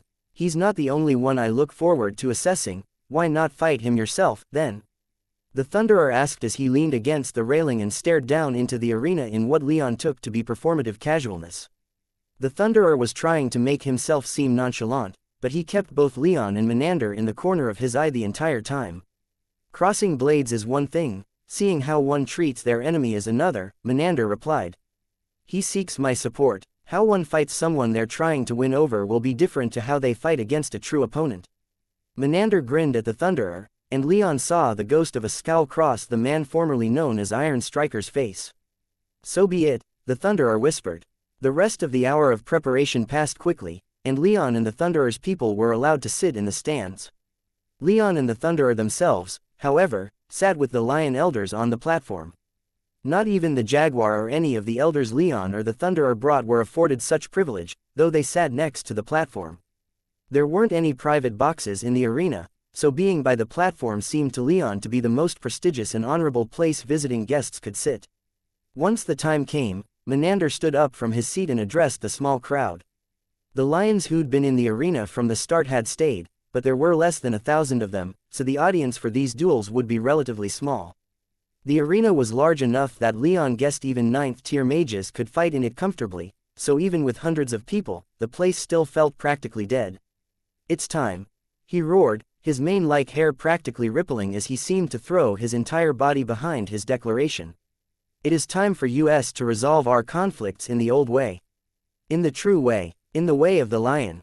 The lions in the stands began stamping their feet and shouting like elders of the other tribes Leon had visited, showing their approval in their gathering halls. Without further ado, let the first match begin. Menander took his seat as a projection of light appeared over the arena showing the current bracket, Alcander and a G-Spider. Each was 7th tier. Alcander let out a full-bodied, yes, and leapt down to the sands, a look of glee writ large upon his face. I like that one, Menander said. He made no such statement when Alcander's opponent jumped down with much more grace. Together, Alcander and the spider turned to the platform, waiting for the signal to begin. Silently, Leon smiled at his retainer and reached out with darkness magic, feeling grateful that with the opponent's being of equal tier, the anti-magic hadn't been activated. No matter who wins, I know you'll bring honor to us all, Leon whispered. All the same, don't lose. Alcander grinned and gave the platform and Leon specifically an exaggerated bow, which his opponent sneered at. The duel ends at first blood. Menander repeated, his voice practically shaking the entire arena. Now get to it, show the lions who's stronger. Leon smiled as Alcander immediately went on the offense. He rocketed at the spider with his axe already drawn and sparking with fire. Alcander brought his weapon down, and though the spider dodged, the axe erupted in a torrent of flame that still enveloped him. However, a moment later, a shadow sped out of the fire and across the sand, and the spider leapt out of it without anything more than a single singed hair. Alcander swung his axe horizontally and sent a wave of fire at the spider, which the spider countered with a tendril of darkness whipping out from his shadow to cut the wave in half and slice across Alcander's body. Alcander was thrown back, but his wyvern-scale armor easily held and he remained on his feet. Not wanting to give up the offense, Alcander surged forward again, his body seeming to ripple with the heat pouring off of him, and he unleashed a flurry of strikes at the spider, each one sending another wave of fire at him. The spider dodged and weaved, but even though he tried to strike back a couple times, he was forced to dive back into his shadow. Your spider doesn't seem that experienced in battle, Leon quietly said loudly enough for the Thunderer to hear above Alcander's summoned explosions. He'd be doing better if he were more aggressive. The Thunderer sighed, but to Leon's surprise, he said, he would be. The G-Spiders don't often fight, so their warriors are less experienced than those from other tribes. Menander snorted in amusement. I hope all your people aren't going to be like this, Leon said as Alcander caught up to the spider's fleeing shadow and plunged his hand into it, fire coursing over his skin. As Alcander tore the spider elder from his shadow, Leon added, "It wouldn't reflect well upon anyone if this is too weighted towards one side." Alcander threw his opponent down, blood pouring from a deep gash upon his cheek and numerous burns along his neck where Alcander had grabbed him. "Well done," Menander roared as he went to his feet, the rest of the lions in the stand screaming in excitement. "The first fight goes to the Thunderbird." Again, the lions in the crowd roared, and Leon's supporters added their voices to the mix. A moment later, it was Marcus's turn, and he went down into the arena fully armored and armed with his Thunderwood bow. His opponent was to be a 7th-tier bear, and Leon felt some apprehension at seeing just how armored the bear was. Alcander's spider opponent was inexperienced and too defensive for his own good, especially because his armor wasn't up to Leon's standard. This bear was covered in enchanted steel from his toes to the crown of his head, though. Menander announced the beginning of the fight, and Marcus followed Alcander's example by immediately attacking. However, he didn't use his light magic but instead loosed a lightning arrow at his opponent. It seemed the bear had been waiting for just such a move as he dodged with more agility than the thickness of his armor and muscled bulk would imply, and stamped on the ground, causing the ground around Marcus's feet to open up and cause him to stumble. The bear exploited this opening by charging, though moving so slowly that Marcus had more than enough time to leap into the air and continue shooting lightning arrows as the flight enchantments in his armor took over. He held nothing back and used large amounts of his power in his attacks, and every lightning arrow exploded with tremendous force upon the sand, turning much of it to glass. The bear, however, was only hit a couple of times, and each time, Leon didn't think the lightning penetrated his armor that well. A silver lance appeared in the bear's hand, but instead of brandishing it or throwing it at Marcus, the bear instead slammed the butt of the weapon into the ground and seized control of the arena's sand. A twister appeared below Marcus and enveloped him in an instant, the raging sand interfering with his bow's ability to form and loose lightning arrows. So, Marcus charged forward, pulling the bow into his soul realm and conjuring a spear to match the bear's. His spear, forged by Leon over several days, glowed with white light, and the steel blade was augmented by a blade of light 10 feet long. Marcus slammed his spear down upon the bear, but to Leon's surprise, the blade of light shattered upon making contact with the bear's silver spear, and Marcus had to hurriedly retreat as the bear summoned a hand made of stone from the ground that almost caught him as he swooped down for his attack. The bear grinned and pulled the stone of the hand fully out of the ground and hurled it after Marcus. The stone exploded in the air, thousands of pieces of stone shrapnel filling the air around Marcus. Leon could hear each hit upon the armor he and Sid had made, and though he had full confidence both in it and in Marcus, he couldn't help but clench his fists in anxiety. A moment later, however, Marcus conjured a shield of light around him that blocked the bear from hitting him with any more stone shrapnel, though the bear certainly tried as every piece of stone that had been launched at Marcus came back around for another pass. Withstanding this fusillade, Marcus raised a hand and conjured an orb of white light that rapidly grew to several times the size of his head, and tiny beads of light began peeling themselves off of it to hover around him until he seemed to be the center of his own small universe. With a snap of his fingers, thousands of light beads fired themselves at the bear, and not content to let his attack stay at that level, Marcus brandished his spear again and activated another enchantment, causing a beam of white light to erupt from the spearhead and slam into the bear.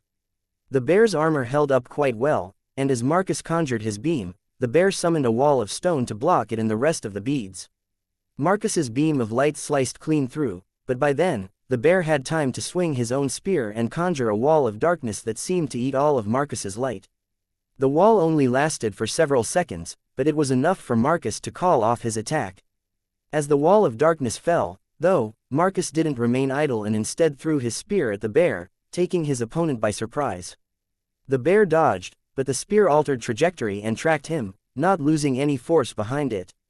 The bear was forced to raise an arm to block, and the spear was only partially deflected, biting into the bear's armored forearm and coming away with a hint of red upon its blade. The entire arena stared at the spear. It was clearly a superficial wound, but blood was blood. Menander got to his feet and before Marcus or the bear could continue their contest, declared Marcus the winner. Leon sighed in relief. 2 rounds down, and both had gone his way. But the Thunderer didn't seem too worried at this point, and his relatively relaxed demeanor had Leon worried. He had the impression that this tournament was going to get harder sooner than he'd like. The duels following the first couple of rounds proceeded apace, Menander having little patience for waiting around. Almost as soon as he confirmed who won each round, he would announce the next. Following Marcus and Alcander came Rain Dancer, and it was here that Leon's side suffered their first loss. Rain Dancer didn't use his hawk form, though Leon could understand not wanting to play that card just yet. But it did mean that he fought against one of the Thunderer's army officers, a man who evidently had significantly more experience than either of the Thunderer's first two combatants possessed. Rain Dancer fought admirably, but in the end, he suffered a slash across his thigh that, while far from fatal or even debilitating, was enough for him to lose the duel. After Rain Dancer went Cloud Runner, and again, he lost his duel, though his was less evenly fought. Another of the Thunderer's officers fought against him and held no punches back, and Cloud Runner found himself outmatched right from the get-go. And like that, Leon and the Thunderer were tied for wins. It seems that my people aren't the only ones who lack combat experience, the Thunderer observed, and as neutrally as he said it, Leon still detected a faint speck of pride in his tone. While he was disappointed, he didn't take it too personally. The Thunderer was right, after all. Tigers? Leon asked after a moment of pause, to which the Thunderer nodded in confirmation. That would explain why they seem absent from his entourage, Leon thought. They are here, but they're in uniform rather than representing their tribe. Next came Alex, who redeemed the honor of Leon's side by winning her duel in spectacular fashion, using the fighting style of House Rain combined with the lightning magic she'd learned from Leon to run circles around her opponent and left him knocked down in the sand, bleeding from a stab wound to the chest though, to Leon's immense pride in his former squire, avoiding all vital organs. And then it was Gaius' turn, and again, he won, though not quite as spectacularly as Alex did. Instead, he moved quickly and clinically, dancing around his opponent and analyzing her fighting style. When he made his move, it wasn't even fully clear what had happened until he stood 10 feet away from her. She initially tried to close the distance until Menander announced Gaius' victory, to her and many others' surprise, until it was revealed that Gaius had cut into a gap between her gauntlet and bracer without her immediately realizing it. The fights continued, with Red, Anshu, and Anzu scoring victories. Anna went up against a fellow beastmaster, their duel having to wait a while for their beasts to be brought into the arena, and one that unfortunately had greater experience than she did in using the domination bracelets and had had longer to grow his war beasts. Anna sent Layden, her Attican snapper, but Layden lost the fight to a large ape-like beast of equal tier. What took Leon by surprise was when Valeria fought her duel. He had full confidence in his lady, having fought both by her side and against her in spars enough to know her skill in both arms and magic. So when she lost, his eyes just about bugged out of his skull. Fortunately, she sustained nothing more than a light slash across her abdomen from a blade of light that managed to penetrate the defensive enchantments Leon had placed on her armor, drawing blood but not doing any significant damage. Cassandra went next and fought with all the rage that Leon and Valeria, he knew, felt from her loss, winning against her opponent so completely that it made Alex's victory look even. Had Menander not been so quick on declaring her the victor, Leon felt like she might have kept going until her opponent was killed. Maya lost hers, but Leon thought that had much more to do with the fact that she was fighting an 8th tier mage, and so her power was restricted by the lion's anti-magic field. Since Maya only ever fought with magic and rarely ever wore armor, she was heavily restricted in the means she could use to attack. Leon felt her immense frustration and anger through their connection as she was forced to block her opponent's spear lunge with her forearm, causing the steel to bite flesh and draw blood. The jaguar won his bout, but Ipadameni didn't win his. Most of the hawks and eagles, too, lost, and of the jaguars, they mostly went up against tigers and won as much as they lost. By the end of the first set, despite Leon's retainers largely putting on a fantastic showing, the wins and losses were about even. Strangely enough, Leon noted that the Thunderer's few bison supporters had done better than his bear or spider supporters despite their reputation for being peaceful. Farmers, it seems you both have placed your faith well, Menander observed as the final round of the first set was finished in the Thunderer's favor. Your supporters are strong and loyal. But who has the strong? Why should we wait for the next sets? The Thunderer asked, interrupting the lion lawspeaker, much to Menander's obvious displeasure. To an extent, Leon could understand the Thunderer's impatience as the fights had taken most of the remaining day and already pushed well into the evening, but this was a battle to win the lion's support, so he was more than happy to keep going. But it seemed the Thunderer was less willing to go along with it. Our supporters are strong, the Thunderer continued. That much is clear enough at this point. Why waste the time to go through the remaining rounds when the strength of our supporters is now established? There is a process for duels such as these, Xanthippe, the female 9th tier lion, growled in warning. You wish for our support, Krian, one of the other male 9th tier lions, added. This is how you get it. If you wish to forfeit, he shrugged to show just how much he would care if the Thunderer wished to take that option.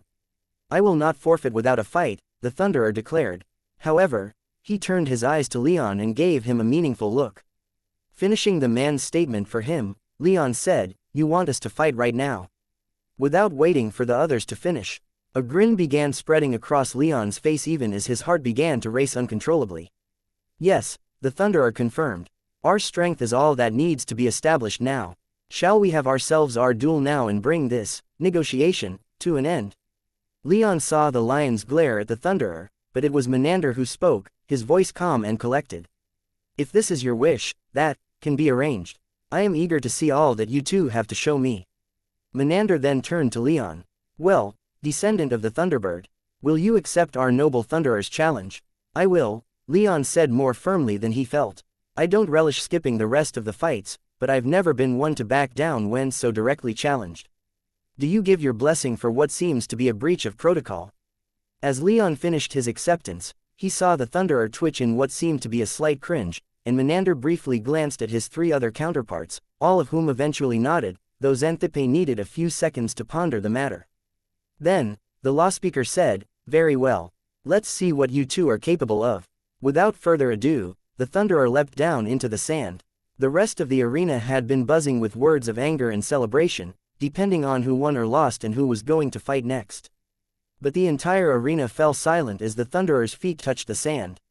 The silence became deafening as Leon followed him. The Thunderer took a position about 30 feet from Leon, the lions on the Thunderer's right and Leon's left. He was expecting it, so when Leon felt the magic in the arena flare up and his aura was practically stuffed back into his body from the anti-magic, he wasn't surprised. What he did find surprising was the muting of the arena. No one had been speaking, but there had been enough ambient noise for Leon to notice it all fade away. Seems like they want to give us some manner of privacy, if I'm not mistaken. Leon wondered aloud as he glanced around the arena, not concerned that the Thunderer might make some kind of sneak attack while he was distracted. The Thunderer responded with a civil, that may be the case.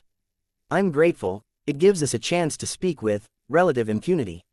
This will allow us to speak without even any natural worry, without any kind of dramatic flourish. The Thunderer retrieved a spell from his soul realm that Leon recognized as being primarily wind magic. He stiffened for a moment when the Thunderer activated it, but he realized that it only added another layer of protection from anyone trying to listen into their conversations. That's interesting, Leon said. How is that working with the anti-magic field up? You'd have to ask the ravens, the Thunderer replied. I'm no enchanter. I'll have to keep that in mind, Leon said as he cast his gaze around the arena again. I would take this chance to speak with you, Leon, the Thunderer said. We don't have to fight just yet, do we? Leon frowned and nodded in acceptance, though he kept his distance from the Thunderer and remained on guard. It's borderline criminal that it's taken us this long to actually try speaking in private about these matters, the Thunderer said. We should have spoken like this when I visited the jaguars. Not insisting we do so was a mistake on my part. I have no wish for violence, but this conflict between us could easily boil over into a civil war that I don't see the 10 tribes surviving. If there is a civil war, it won't be started on my end, Leon said.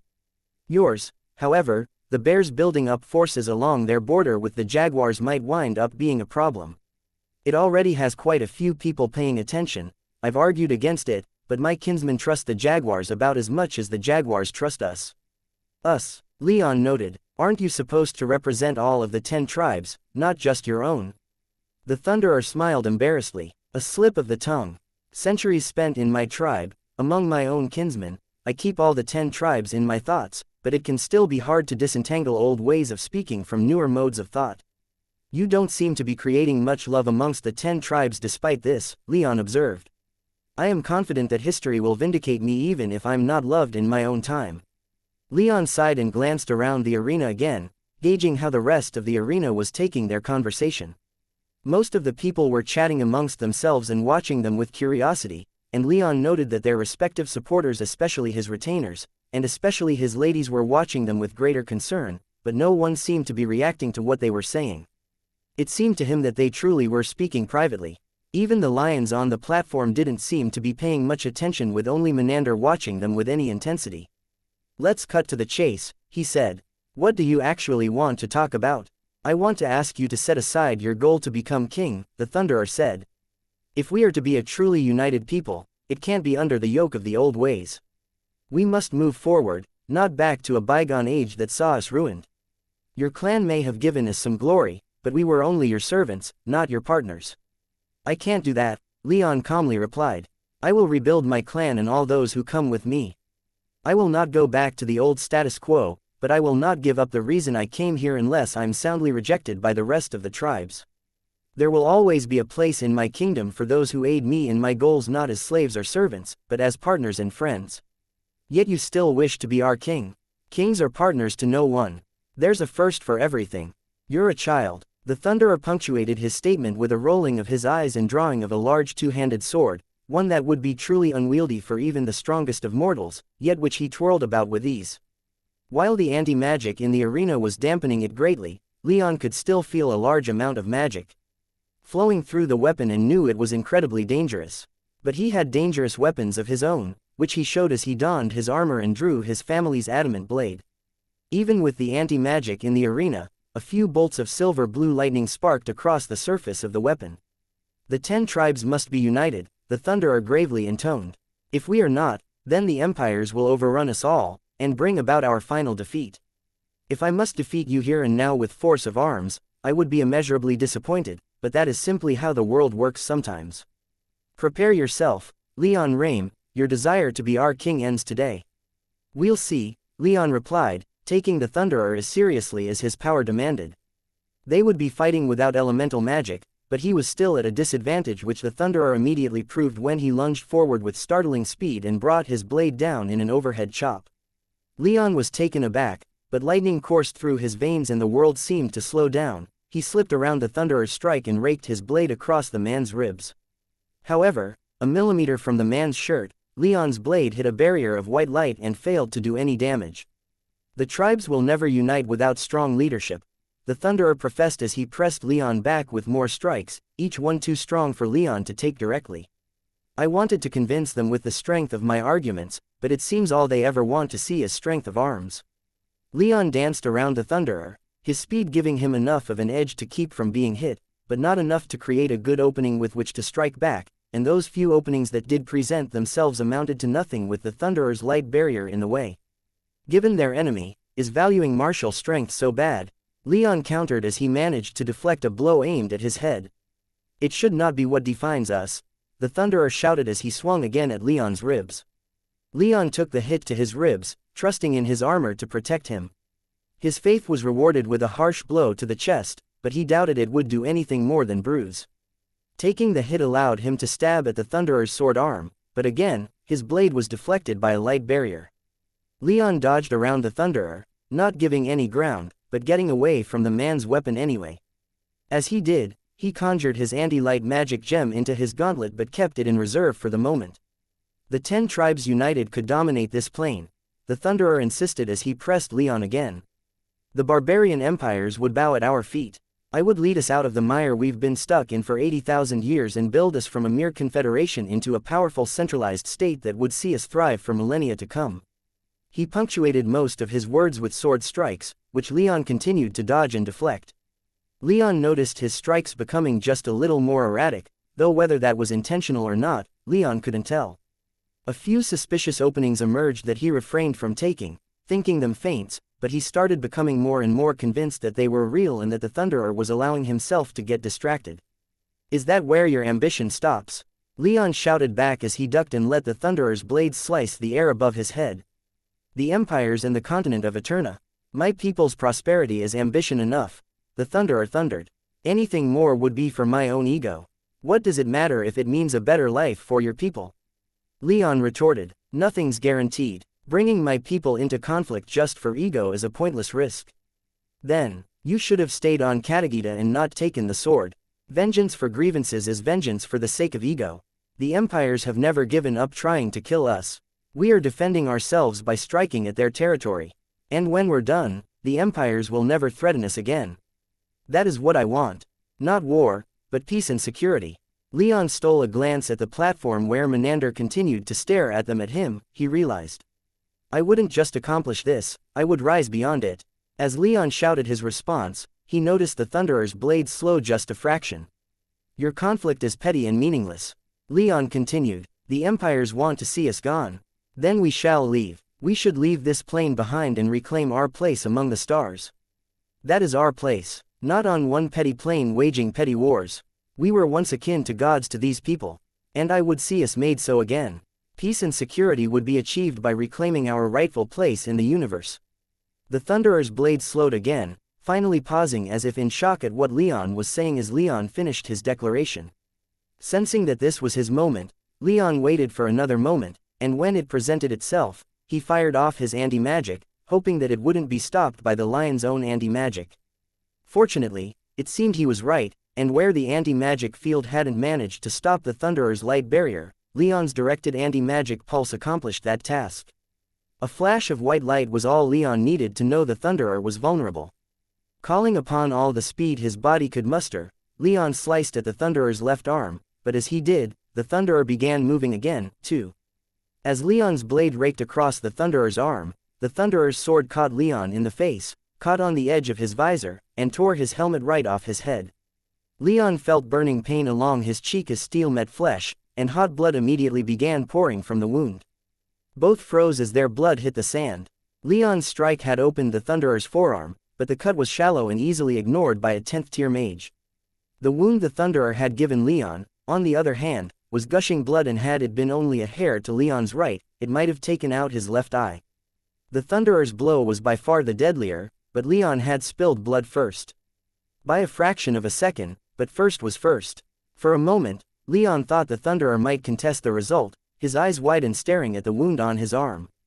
But after that moment passed, the Thunderer sighed and straightened up. Well fought, he said. Despite the wound on his face, Leon grinned.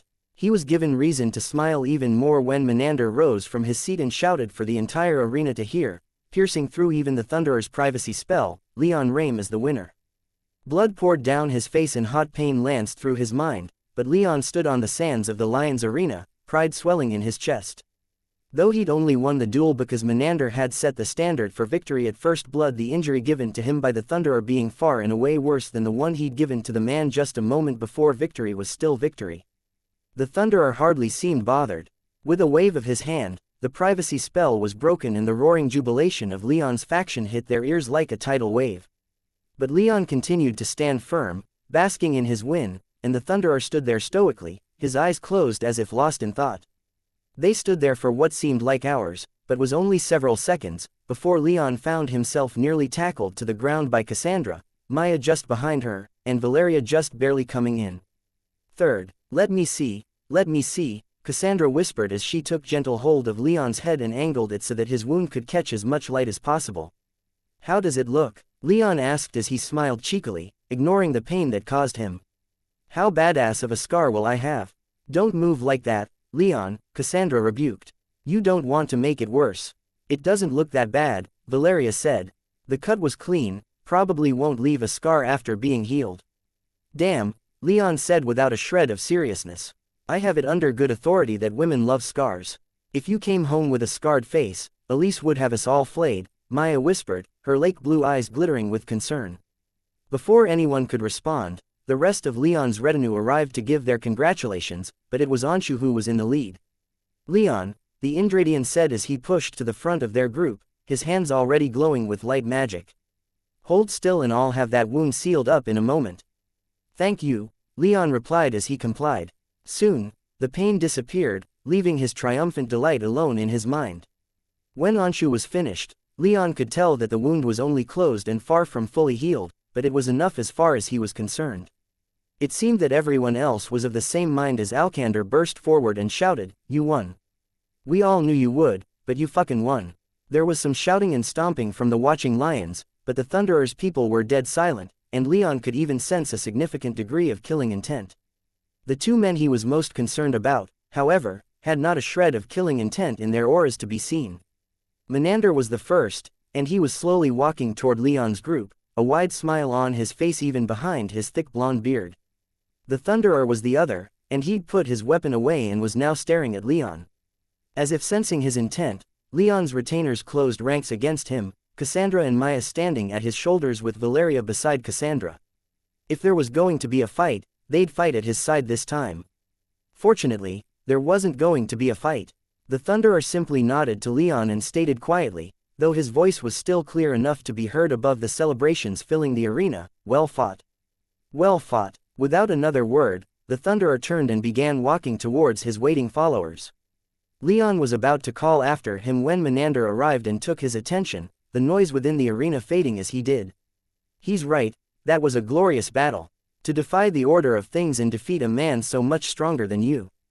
Such mettle is nowhere to be found in ordinary men."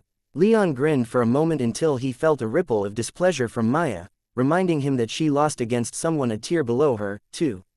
He kept his attention on Menander, but he reached out, took her hand, and sent her love through their connection, quieting her displeasure and replacing it with much warmer feelings. "How glorious was the battle?" Leon asked as his grin faded slightly. "Enough to prove my strength to you. Enough to give you confidence enough in my cause to swear yourselves to me." As he spoke, he cast his gaze around the arena, making eye contact with as many lion elders and chiefs as he could, making sure that they all knew he wasn't just speaking to Menander when he said this. At the same time, the rest of Leon's followers, those from the Jaguar, Eagle, and Hawk tribes, had come down from the stands and were walking over to join them. Leon wasn't honestly expecting an affirmative answer. He thought that Menander would give him some other stipulation or condition that he had to fulfill first. He thought that the lions would want to negotiate in some way even if they were inclined to join him. What he didn't expect was for Menander to glance back at his other 9th-tier colleagues, who leapt down from the platform and landed next to him, their families joining them a moment later. He didn't expect Menander to look around the arena as he just had.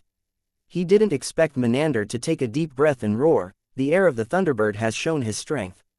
The lions will follow the Thunderbird once more." But that was exactly what happened, taking Leon by surprise. What surprised him even more was the rest of the lion tribe practically demolishing the arena as they stomped and roared their support for Menander's declaration.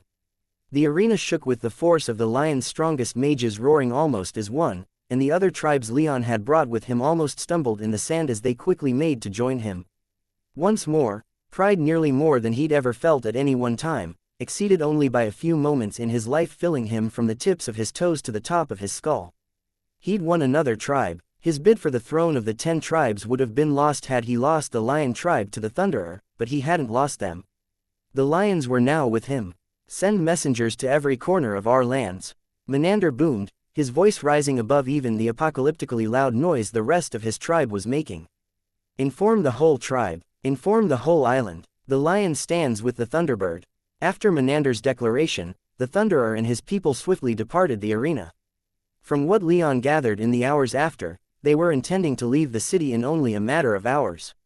Leon and his people, on the other hand, were given quarters as befitting their station. Leon was taken to a compound of great opulence, much larger than what he could possibly fill, even most of his family and retinue there with him. The rest of his tribal allies were given their own compounds as well, separated from his by sprawling gardens and wide fields, but for the most part, when Menander ordered them accommodated, they followed Leon into his palace with the promise that Menander would find them soon. Once escorted there by one of Menander's wives, they began their celebrations, though there was a slight undercurrent of anxiety, an idea permeating the entire party that this was too good to be true. The Jaguar insisted that the Thunderer wasn't going to just take this lying down, and Ipatameni was uncomfortable that the lions hadn't sworn any formal oaths yet. Leon was happy enough with Menander's loud and public declaration, and the fact that he could see with his magic senses runners being given messages repeating his declaration and departing the city, but he could understand the concerns of those who felt them. And soon enough, Menander arrived at his palace and Leon left the rapidly brewing festivities to talk with the 9th-tier lion, as did the Jaguar, Ipatameni, and Rain Dancer. Cassandra, Valeria, and Maya also joined them. "That was a brilliant fight," Menander said once they found themselves in a private courtyard and seated in plush furniture. "It's been a long time since I saw anyone fight against a 10th-tier mage and perform so well." "Oh," Leon responded, "when was the last time for you?" 700 years ago, Menander quickly replied, and the jaguar and Ipatamene both visibly cringed. The last time the conflict between us and the barbarians across the sea went hot, it was because they attempted to invade our fair island with a massive task force. We fought them off at great cost. I regret that I was too young and weak to take part much in the fighting, but we struck them back hard. My tribe attempted to seize Argos, and though we inflicted great casualties upon the barbarian defenders, we were still pushed back by one of the barbarians, 10th tier mages. My grandfather was lawspeaker for my tribe at the time, and he held what was her title? Sunlight Empress. He held her back long enough for us to make our retreat. He sounds like quite the fighter, and a man of rare bravery, Leon replied. As he spoke, he gave Cassandra a quick look, noting that she seemed barely able to hold herself back from participating in their dialogue. He was the best of our tribe, Menander said. It gives me no small amount of pride to recount the tales of valor my tribe has accumulated, but we have other things to discuss, don't we? When are your oaths going to be made official? Ipatamene bluntly demanded. The bloodline of the Thunderbird deserves more than a simple declaration. The bloodline of the Thunderbird, Leon interjected with a look of reprimand, shall decide what is and is not appropriate in this circumstance. Of course, your majesty, Ipatamene hurriedly said. Menander chuckled silently. Is the word I have given not enough, my aquiline friend?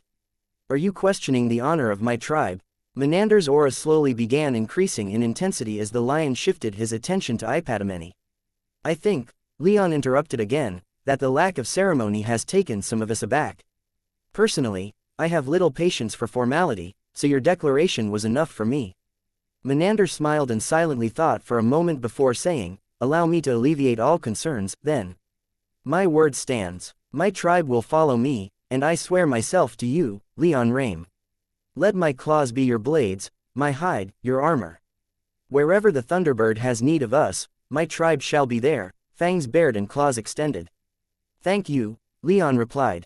I'm surprised, though. I would have thought you would have asked for more information before making such a declaration.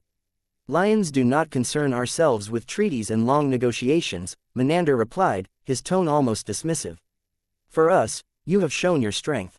That is enough. The Thunderer showed his, as well, Leon said, indicating the closed gash on his face. Had he been only a fraction of a second quicker, it would have been him drawing first blood, not me. The Jaguar added, would you have been so happy to swear yourself to the Thunderer if that were the case? Menander grinned at the Jaguar. Lysander, how long have we known each other? I've lost track of the number of years, but it should be enough to know what was going on in there, Leon hummed as he glanced at the Jaguar. The Jaguar glared at Menander for a moment before turning to Leon and saying, they were testing you. Leon cocked an eyebrow and turned back to the lion lawspeaker. He speaks truly, Menander with an unapologetic grin. How could we allow ourselves to be subjugated by someone weaker than us? That the duels were tests was obvious, Cassandra finally spat, her patience having worn out. Yes, obvious, Leon muttered, silencing any response anyone might have made. What is less obvious, he continued, is why you were testing me. Menander's grin widened. We are familiar with the Thunderer's strength. We voted for him to become Thunderer due to his strength. But there is more than one way to show strength, more than simple strength of arms or skill in magic. You are a 9th tier mage and a highly competent warrior, by all accounts. What we wanted to see was something else, something we'd already tested in the Thunderer and found palatable enough to support for a time, anyway. Leon began grinning back at Menander. Could you hear what we were saying in that duel? Instead of directly answering, Menander simply said, ambition is a sign of strength as important as arms or magic. The Thunderer has great ambitions, but they pale in comparison to what some others desire, Leon quietly laughed. Good, good. It's good to know that I'm not the only one who dreams of the Nexus. This land has been good to us, the lion said, but it is not home. Our home lies elsewhere. It lies among the stars. Though you are measurably weaker than the Thunderer, next to the Nexus and the Void and the stars, the conflicts of this plane do seem quite petty, don't they? That they do, Leon agreed. That they do. Menander looked like he was ready to speak more, but a knock came at the door, and a moment later, after Menander projected his magic senses throughout the palace, he tilted his head and called out, enter. One of his wives quickly opened the door and slid inside. The Thunderer has arrived, she declared. That I have, the Thunderer said as he made himself known. He paused in the doorway and surveyed the room, and most of Leon's people sprang to their feet and arrayed themselves around him. Leon's ladies were at his shoulders, while the jaguar, Ipatameni, and Rain Dancer interposed themselves between him and his family and the Thunderer. Of all of them in the courtyard, however, only Leon and Menander remained seated.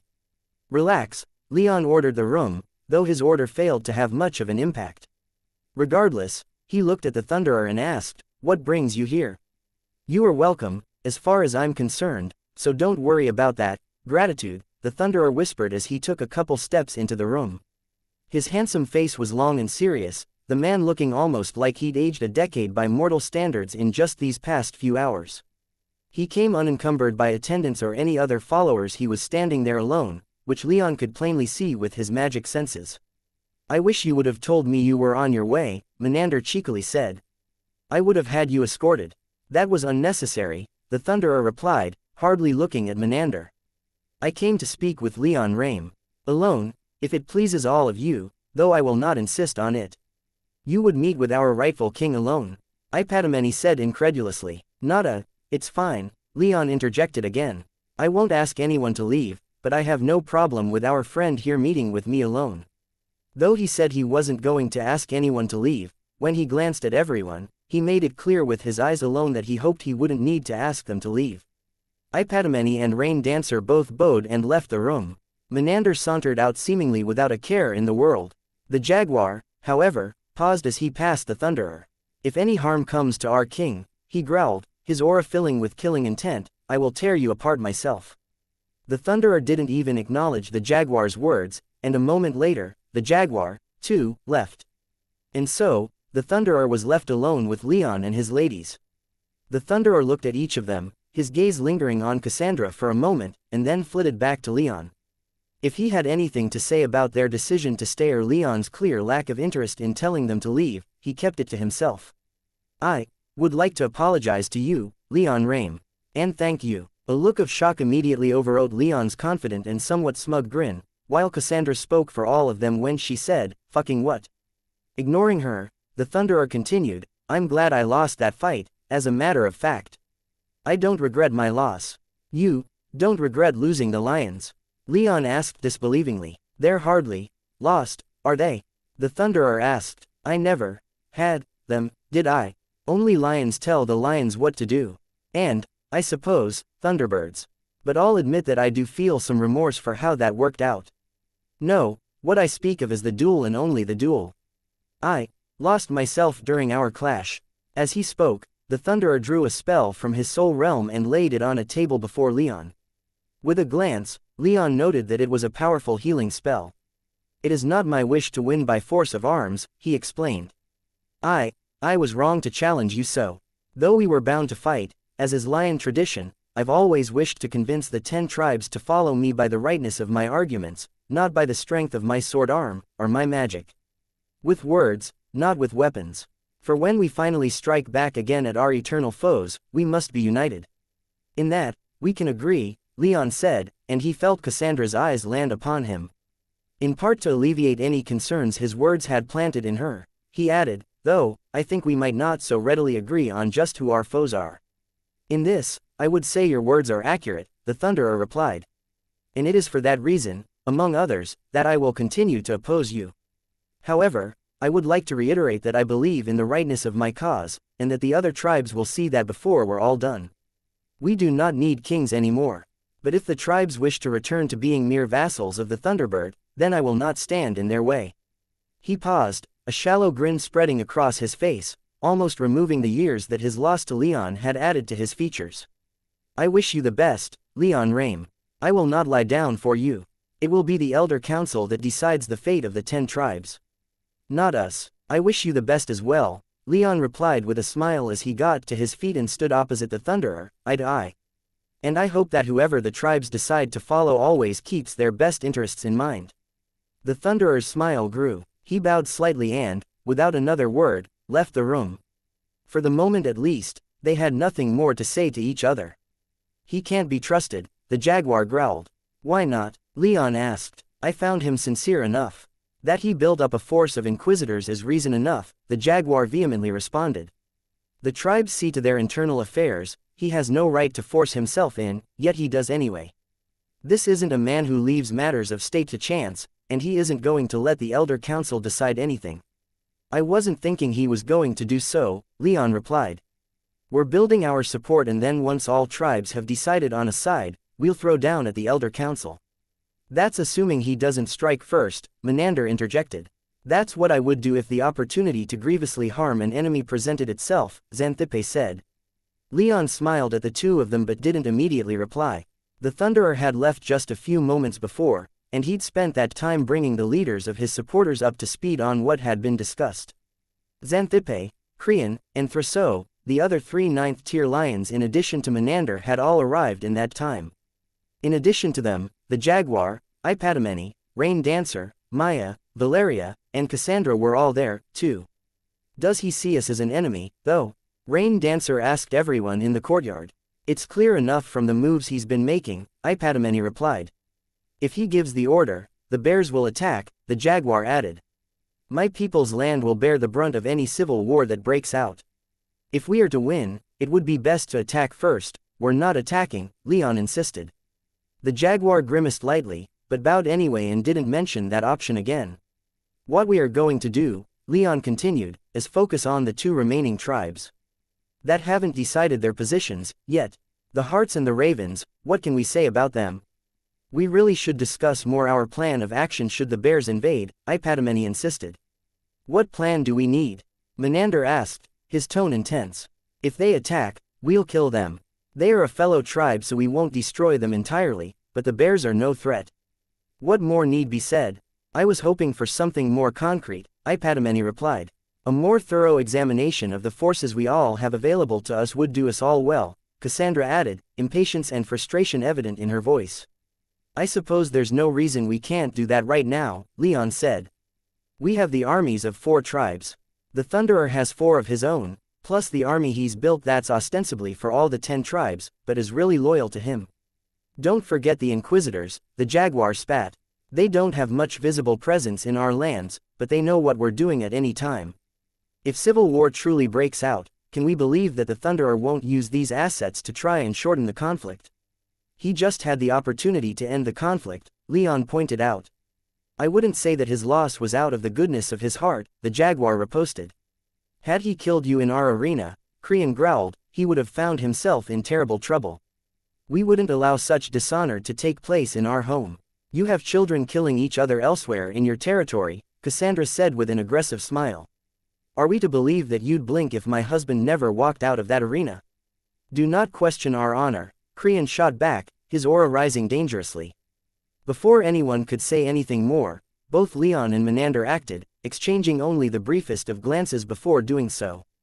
Leon turned in his seat to look at Cassandra, not saying anything but making sure she knew with his expression alone that he didn't her to continue down that branch of dialogue.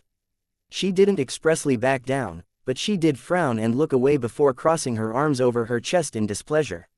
Menander, however, was more physical, springing to his feet and stalking over to Creon. Despite the 2 being of equal tier, Creon shrank back as Menander towered over him, and in only a moment, the latter not only fell silent but let his head drop until the back of his neck and part his long golden hair until the back of his neck was exposed to Menander. Only then did Menander click his tongue and return to his seat. Moving on, the lion's lawspeaker growled, I would estimate that we have a force that could number more than 5 million when fully mustered. About half that at most would be combat forces. We have many ships, but those would be of little help in Katagita's interior. But we have several thousand large war beasts, tens of thousands smaller, and we have 20 or 30 war arcs at our disposal. Unfortunately, my tribe's army is still at the sword holding that ground from barbarian counterattacks. Same with ours, Rain Dancer replied. And with the bisons, the Jaguar added. With the tribes sworn to him, the Thunderer outnumbers us, but not by so much that the Hearts and the Ravens wouldn't swing the balance back in our favor. The Hearts have a large enough army to make up for manpower differences while the Ravens have more arcs than any other tribe. And if either of these tribes swears themselves to the Thunderer? Valeria quietly asked. Then we'll still press our claims, but any potential military engagement would most likely end poorly for us, Rain Dancer replied. Speak for your own tribe, Menander responded. 1 lion is worth 5 bears, let alone the bison or the spiders. Only the tigers would provide real challenge, but their reserves have been hollowed out by the Thunderer to staff his army. The tigers now have one of the smallest armies on the island. You're quite adamant that the bears aren't a threat, Valeria quietly stated. Yet they have powerful war beasts, don't they? And until recently, a couple of their escaped charges were causing much trouble in Hawk Lands. Are we to assume that they don't have anything in their back pockets that won't tip the scales their way? They're dangerous enough, Menander conceded, but he then looked at his three fellows and almost as one, all four began flexing their auras. But the bears are nothing compared to the rest of us. They haven't been a proper military force for centuries. With a sigh, Leon asked Menander, "You're confident that the bears aren't a threat? Do you have any real information on why that is, or is this just bravado?" "They're in decline," Menander said with a dismissive wave. "By what measure?" the jaguar asked. "Their own," Menander replied. "I presume none of you have been paying much attention to what's been happening in other tribes." "Our own tribes and clans take up most of our attention," the jaguar easily replied. "Besides, we don't have the authority to evaluate the condition of our fellow tribes." The sentiment was shared well enough among the others, Leon noted. "When was the last time you were even in bear territory?" Menander asked. The jaguar paused a moment and answered, "Half a millennium. A time when most of us were still recovering from the last war we fought with the barbarians," Menander said, and again, Leon heard a quiet sigh from Cassandra. "Most of us recovered well enough. I can speak for my tribe in saying that in the past few centuries, our numbers recovered to the point that our available manpower exceeded what we had before that war. The exact moment when our population levels returned to their state antebellum was 112 years ago, Thurso quietly stated. "It took us a little longer," Ipadamene said. 105 years ago was when we reached the same point. 249 years ago for us," Rain Dancer smugly stated. 99, the jaguar stated. "You people need to have more sex," Cassandra said under her breath, but not so quietly that anyone in the courtyard missed it. "Or maybe stop killing children. We should spar later," Menander replied. "And perhaps discuss your views on the matter.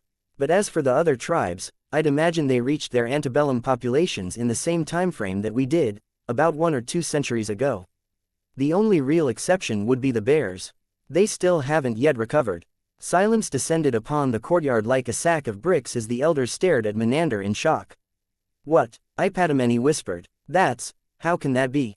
Rain Dancer asked, sounding genuinely confused. "It's been 7 centuries. That kind of generational turnover should be enough. They took heavy casualties in their upper echelons," Menander stated.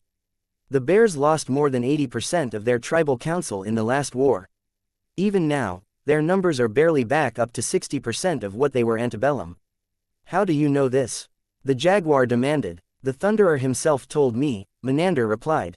"When?" the jaguar almost hysterically shouted. "When he was trying to get my tribe to join his in electing him to his current position," Menander explained. "I almost didn't believe him, but it lined up with what we've seen in recent centuries." "How many times have you seen all the bear elders as numerous as you thought they were show up to an elder council meeting?" The jaguar went quiet for a moment, and Leon thought he saw the exact moment when the jaguar decided to believe Menander as his face contorted in realization. "If the bears are truly so diminished, then they're not a threat, are they?" Menander said. "I would disagree," Ipadamene slowly said. "If what you're saying is true, then what's to stop them from doing something stupid and dangerous under the assumption that they're screwed anyway?" "A cornered bear is a dangerous bear," Rain Dancer agreed. "Just kill them all if they attack," Menander replied. Leon saw this as his moment to interject. "The best way to do that is to be stronger, indisputably, than they are. Numbers are only one aspect of strength. The bears have strong elders, don't they? They just have fewer than other tribes might." "That's true," Menander conceded. "But that doesn't take away from the glory of the fight." "I care little for glory," Leon replied. "Only victory. If we find ourselves fighting fairly, then we're fighting stupidly. In that vein, I have some things that might help in that regard." "Tell me, Menander, Xanthippe, Creon, Thurso, have any of you ever wanted to not just channel the power of your ancestor, but to become like your ancestor?" A moment of confused silence followed his question, broken when Xanthippe asked, "Become?" "Could you elaborate for us, your majesty?" Menander asked. Leon grinned and stood up, the others all standing at the same time. But he waved them back down and said, "I'm just going to demonstrate." Why elaborate when I can demonstrate? After all, he judged the courtyard to be more than big enough for his transformation, so with a quick knowing look sent to his ladies, he walked over to the largest open space devoid of furniture. Once there, Valeria conjured an opaque ice wall obstructing views of everything beneath his waist, and he pulled his clothes back into his soul realm and immediately began growing in size. A moment later, he stood before his allies, his silver feathers gleaming in the moonlight, his blue crest spilling down his back like a sapphire waterfall, his aura noticeably growing in intensity in step with the growth of his body. I can achieve this by stimulating my bloodline with a special enchantment, Leon explained to all of them, though of course, only the lions were in any way shocked. I had heard rumors, Menander said in wonder as he stood back up. I didn't think it true. It's true, Leon confirmed.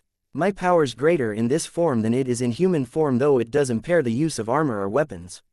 A fine trade. As far as I'm concerned, the power boost is more than compensatory for the price. I can sense that, Menander whispered. What is your majesty proposing? Verso asked as he joined Menander on his feet, but where Menander was busy admiring Leon's body, Verso kept his gaze locked on Leon's golden eyes. That I share with you what I've shared with the other tribes who've sworn themselves to me, Leon said as he turned his head in Rain Dancer's direction. Since the heart-stabbing hawks were the first of the tribes to enthusiastically adopt his transformation technique, Rain Dancer was the only one among the assembled group who could transform. How do we know that it works? Xanthippe asked as Rain Dancer rose from his seat and began to shrink. A moment later, a large hawk about half the size of a full-grown man stood on the table in the center of the room. Much like Singer in caves, Rain Dancer's coat was reddish on his body while his tail and wings were spotted black and white. His colors, however, were just a little more vibrant and eye-catching than hers had been. I would never make such claims without proof that they work, Leon said. When I offer power, I mean it. I don't intentionally lie, and I fully believe that by making my allies stronger, I make myself stronger. You have sworn yourselves to me, and I want to offer you some fruits of that trust as a much-deserved reward. Leon knew he could offer them more literal fruits, but he was still set on waiting until returning to Reikos for that. I would know how to do this, Menander immediately declared. His three compatriots expressed similar sentiments not a moment later, and Leon was assured that many others in the tribe would be eager to try their hand at using the enchantment as well. I'll stay for a couple days, then, Leon said after returning to human form. We can plan our next steps in that time. Hearts and ravens, yes. Yes, hearts and ravens, the jaguar said, the least phased of the entire group at the display he and Rain Dancer had just put on. The lions, however, were staring at Leon like he was a living god, and he had to admit, he was conflicted. Such attention was flattering, but it also made him just a little uncomfortable. The hearts, Menander whispered as he took his seat, clearly still flustered at what Leon had just shown him. Yes, the hearts. Show them this, he said. Show them what you can do. They are more spiritual about their ancestor. Show them how close they can become to their ancestor and they'll fall over themselves to swear themselves to you. I'll keep that in mind, Leon replied. But I'd also like to know more about them, in general. They are disparate and spread out, their clans more isolated from each other than those of most other tribes, Ipadameni explained. They're brilliant artisans, but they seem to love their forest more than their works. They live in harmony with nature, rarely building great cities. Instead, they prefer to hunt and fish, and mostly only use their incredible crafting techniques to support themselves with food from the bison tribe. Is that going to be a problem? Leon asked. With the bison tribe swearing to support the Thunderer, might they be tempted to wage some kind of economic warfare on the hearts to try and force their hand? That sort of thing might be expected of the G-spiders, the jaguar said, but not the bison. They are loyal and legalistic, and their deals with the hearts are writ on ink and paper, which might as well be adamant for that matters to the bison tribe. That's good, Leon whispered. Good, I can work with that. Now, the ravens have heard many good things about enchanters and arcsmiths, aren't they? Among many other things, Ipadameni whispered. Of the two, the ravens will likely be the easier for you to convince to join you. They're not rivals of the bears, but the works they make do often conflict with the war beasts of the bears, and there might be some tension there to exploit. The bears might have the most war beasts of all the tribes, the ravens have the most war arcs at almost 50 last time I saw hard numbers. 50? Leon asked in disbelief. Yes, though many are smaller than what the other tribes use. The ravens also have other marvels of magical engineering which, if I might drop our typical rhetoric for a moment, keep us ahead of the barbarians even as they loot the corpse of your clan. Cassandra didn't make a noise this time, but Leon detected a slight flutter in her aura and knew that he would have to have a quick chat with her sooner rather than later. They sound delightful, Leon whispered, barely able to contain his excitement. They are certainly something, Menander responded. What do you mean? They're strange people, Menander explained. Highly fixated on their goals, not usually given to social niceties. They sound delightful, Leon repeated. Menander shrugged. After a long moment of silence, he said, if there's nothing else for us to cover, how about we start on that transformation? I, for one, would like nothing more than see how it works for us. We can begin tomorrow, Leon replied, to Menander's obvious disappointment. If Singer in Caves is any indication, it's easy enough to pick up. But right now, we have a part going on in this place. Let's get back to it. The elders mostly made their agreement known, in their own ways, and in only a moment, Leon found himself leading them out of the courtyard and back to where the rest of his retainers and supporters were busy celebrating the addition of the lion tribe to their ranks. As excited as the lions had been when Leon had first offered them the transformation enchantment, it was nothing compared to how quickly and enthusiastically they took to learning and constructing the enchantment in their soul realms. The day after winning their loyalty by the sword, he won it again by teaching them how to better attune themselves to the power they'd inherited from their ancestor. It was a long day, though he considered it well spent. In all, 10 lion elders, including all 4 of the 9th-tier mages present in the city, learned the enchantment, along with 40 weaker lion mages. By the time Leon called it a day, though, only Menander had managed to transform into an image of their ancestor. His body grew into a massive golden lion, his claws gleaming, his coat shimmering in the light of the setting sun projected by the roof of the arena, and his eyes wide with awe and wonder. Menander was an old man even if his appearance was relatively youthful. He was the leading elder of a tribe of millions and carried that responsibility with dignity and grace. And yet, after managing his transformation, he sprang about and danced around the arena like a lion cub learning to play. Leon left the arena that day secure in the knowledge that while Menander had been the only one who transformed, there would be hundreds of lions capable of doing likewise in just a few weeks, and thousands in a month. With Menander's aura growing noticeably stronger than it was in his human form, Leon felt like any opposition to any lion with their bloodline awakened would be quieted. So, he was feeling quite proud and secure when he strode back into the guest house set aside for him and his retainers. Most of his retainers he'd given the day to explore the city and see what the lions had to show them. Most of them, he noted, were more interested in the fighting pits that the lions used to train than anything else. His family, meanwhile, largely chose to accompany him. Maya, Valeria, and Anzu had followed him to the arena, with Anzu in particular drawing quite a bit of attention given he was an ascended beast and had some insight into transformation. Some stayed in the guest house instead of coming with him or exploring the city, though. Red wanted to laze around in her wyvern form, and Anna and Irene had to tend to Anna's war beasts. Cassandra, however, was the most notable one of them for wanting to stay and having some insight into what dampened Leon's mood slightly when he returned. Putting on a serious face, Leon made his way to his personal apartments in the palatial estate. Once there, he found Cassandra quietly reading what seemed like 5 books all at once, none of them thinner than his hand. She wasn't reading with such intensity that she didn't notice him and the rest of their family enter, however, as she looked up and smiled warmly in greeting. "How did it go?" she asked as Leon took a moment to wash up with some summoned water before walking over. The room was partially open to the sky with a shallow pool in the center of the room surrounded by a peristyle. Maya stripped down and leapt into the pool, vanishing into it despite it only being deep enough to come up to Leon's ankles. Valeria, meanwhile, also washed up and joined Leon and Cassandra at Cassandra's table, while Anzu stretched out in griffin form in the last quickly vanishing sunny spot on the floor. "Quite well," Leon said as he and Valeria explained the success that the lions had in their attempts to build their transformation enchantments. "So I'm hopeful for where they'll be in just a few weeks' time," Leon finished with a proud smile. "I have to admit no small amount of jealousy," Cassandra said. "Having the freedom to choose what form you take has to be liberating. Especially if that form has wings.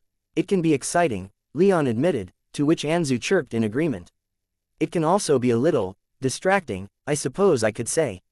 A little confusing," What do you mean? Cassandra asked. Leon frowned as he glanced at Cassandra and Valeria in turn. Well, I consider myself human. I was raised human, just with a little extra power in my blood. I've always had human form. I've had access to my transformation for almost half my life, now, but even then, I still spend most of my time in human form. But when I take the form of the Thunderbird, things can get a little less clear, I suppose. It feels just as natural to me to be like that as it does to be in human form, perhaps even more natural. While I'll never not consider myself human, I can say that sometimes the rush of being so in tune with the power within me can tempt me to only assume human form occasionally, and live as a Thunderbird more permanently. If you do that, Valeria began before cutting herself off for a moment. I wouldn't kill you, but that's only because I think Elise would get to you first. I think I can speak for us both in saying that we prefer you like this more often than not. Leon smiled in agreement and nodded. You can add another to that list, Cassandra added with a wry grin. I'd hate to be abandoned by my husband so soon after marriage. Just as I'd hate to abandon any of you, Leon replied as he wrapped his arm around Cassandra and reached across the table to take one of Valeria's hands. As spiritually fulfilling as it can be to be transformed, I'd give it all up if any of you demanded it of me. We would never do that, Valeria declared. Which is why I'm so comfortable saying so, Leon playfully retorted. I'd hate for my bluff to be called. Valeria slapped his hand, though a grin just as playful as his grew on her face. So, what are you doing here? Leon asked, preparing himself to lean more into the problems he knew Cassandra was having with the 10 tribes. Research, she replied. I went on an expedition last year that didn't have any results. Left me feeling quite unfulfilled. Leon glanced at the titles of the books, but Valeria, apparently having already done so, asked, somewhere in the Indra Raj.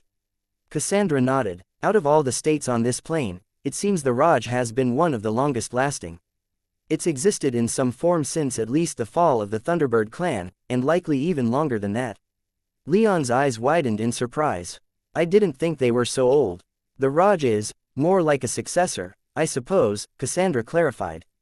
There's no real break in continuity, aside from their brief conquest and vassalization by your clan, but if you were to take the Raj as it was in our oldest records and drop it just off the coast of the current Raj, they'd look nothing alike.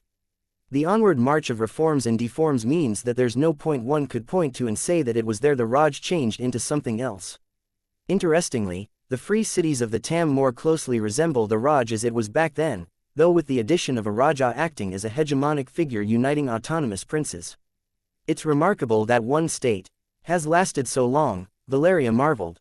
It is, though, with different ruling families coming in every couple thousand years, Cassandra mentioned. The current dynasty is their 68th. She stopped a moment and flipped through the pages of the book she had in her hands to one of the first pages before nodding and confirming, yeah, the 68th. Leon nodded along as she spoke, and when she paused a moment, he asked, what were you investigating over there? Cassandra momentarily scowled. I was trying to find the remains of an important castle quite frequently attested to in many of the oldest records of the Indradian Raj and its vassal principalities. There was a civil war not long after the fall of the Thunderbird clan that had the Rajas displaced from their capital at the time, and it was at this castle that they regrouped and retook their throne, extending their dynasty for a couple hundred years. That castle kept the nomads of the Kiran steppes out of the fertile basin the Raj occupies, and played an important strategic role in the ruling of the kingdom. Any idea what happened to it? Leon asked. None, she dejectedly said. It's possible it just fell into disuse and was forgotten as the geopolitical landscape changed, but no one's ever found where it was. There are legends about vast fortunes buried within it, acting as potent reserves that the Raja could call upon in an emergency, among other spectacular legends including one where the castle had a portal to a higher realm built in its foundations. What kind of higher realm? Valeria asked. Not a clue. That's part of why I was trying to find the place. It doesn't refer to the Nexus, but the descriptions don't match any belief in that region of afterlives or other kinds of realms separate to the physical places we know exist. If this castle was a portal to their afterlife, or whatever else is said about it, how did something like this get lost? Leon asked. Few of the stories are likely true, Cassandra said. Mostly just legends about a place that was once very important but became less so for normal, boring reasons. After it became irrelevant, records of its location became less accurate. other castles were misidentified as being the one I was looking for, and on and on. What's more frustrating about that whole endeavor was that not only did I spend 6 damn months investigating it through the various records I have access to, but I was also refused entry into the Indra Raj to conduct on-the-ground investigations. Why? Valeria asked, sounding just as offended as Cassandra was.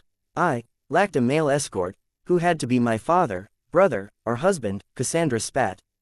As if my empire couldn't wipe theirs out with ease. Ha, they lack even the most basic of self-preservation instincts. Did anything ever come out of their refusal? Leon inquired. Any official response of diplomatic pushback? A little cheeky assassination, perhaps. Cassandra chuckled. As entertaining as that might have been, I decided that there were other prizes in need of my attention. Their castle can remain lost for all I care. Making a big deal out of it just wasn't worth it. They could still use a good reprimand, Valeria said with a dangerous look in her eye. Getting violent on our princess's behalf? Leon teasingly asked. Valeria simply grinned and shrugged. That's sweet, Val, but it doesn't matter, Cassandra said with a smile of her own. There's enough frustration that we have to deal with without adding to the pile. Leon took a deep breath. Now or never, he thought. Speaking of which, Leon said aloud, I noticed you getting fairly heated yesterday. Is everything all right? Of course it is, Cassandra responded, her smile vanishing in an instant. Just because my people are repeatedly insulted by the enemies we've fought for tens of thousands of years doesn't mean anything. They can keep flapping their shitty gums all they wish, it won't change the past 80,000 years. Leon pulled her a little closer, snuggling her up into his side. She resisted for a moment, but after he silently insisted, she sighed and melted against him. Want me to talk to them to lay off the rhetoric? He asked. No, she replied, not yet, at any rate. Does this change anything about when you might want to be properly introduced? Cassandra was silent for long enough that Valeria quickly spoke before she could. Want me to kill them for you, your highness? Has your honor been insulted enough to warrant death for the offenders? Valeria gave Cassandra a provocative look that had Cassandra glaring at her for a moment before bursting out in laughter. I'll allow them to keep their miserable lives, Cassandra magnanimously replied.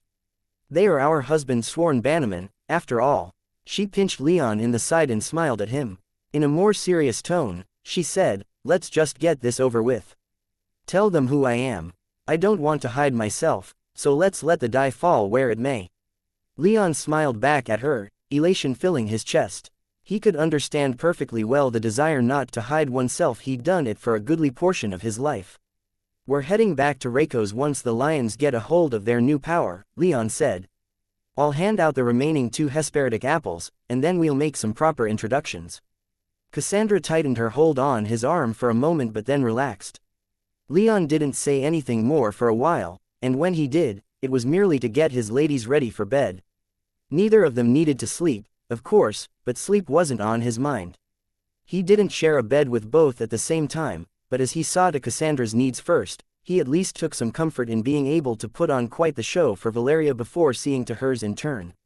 Soon enough, Leon found himself back in Reiko's.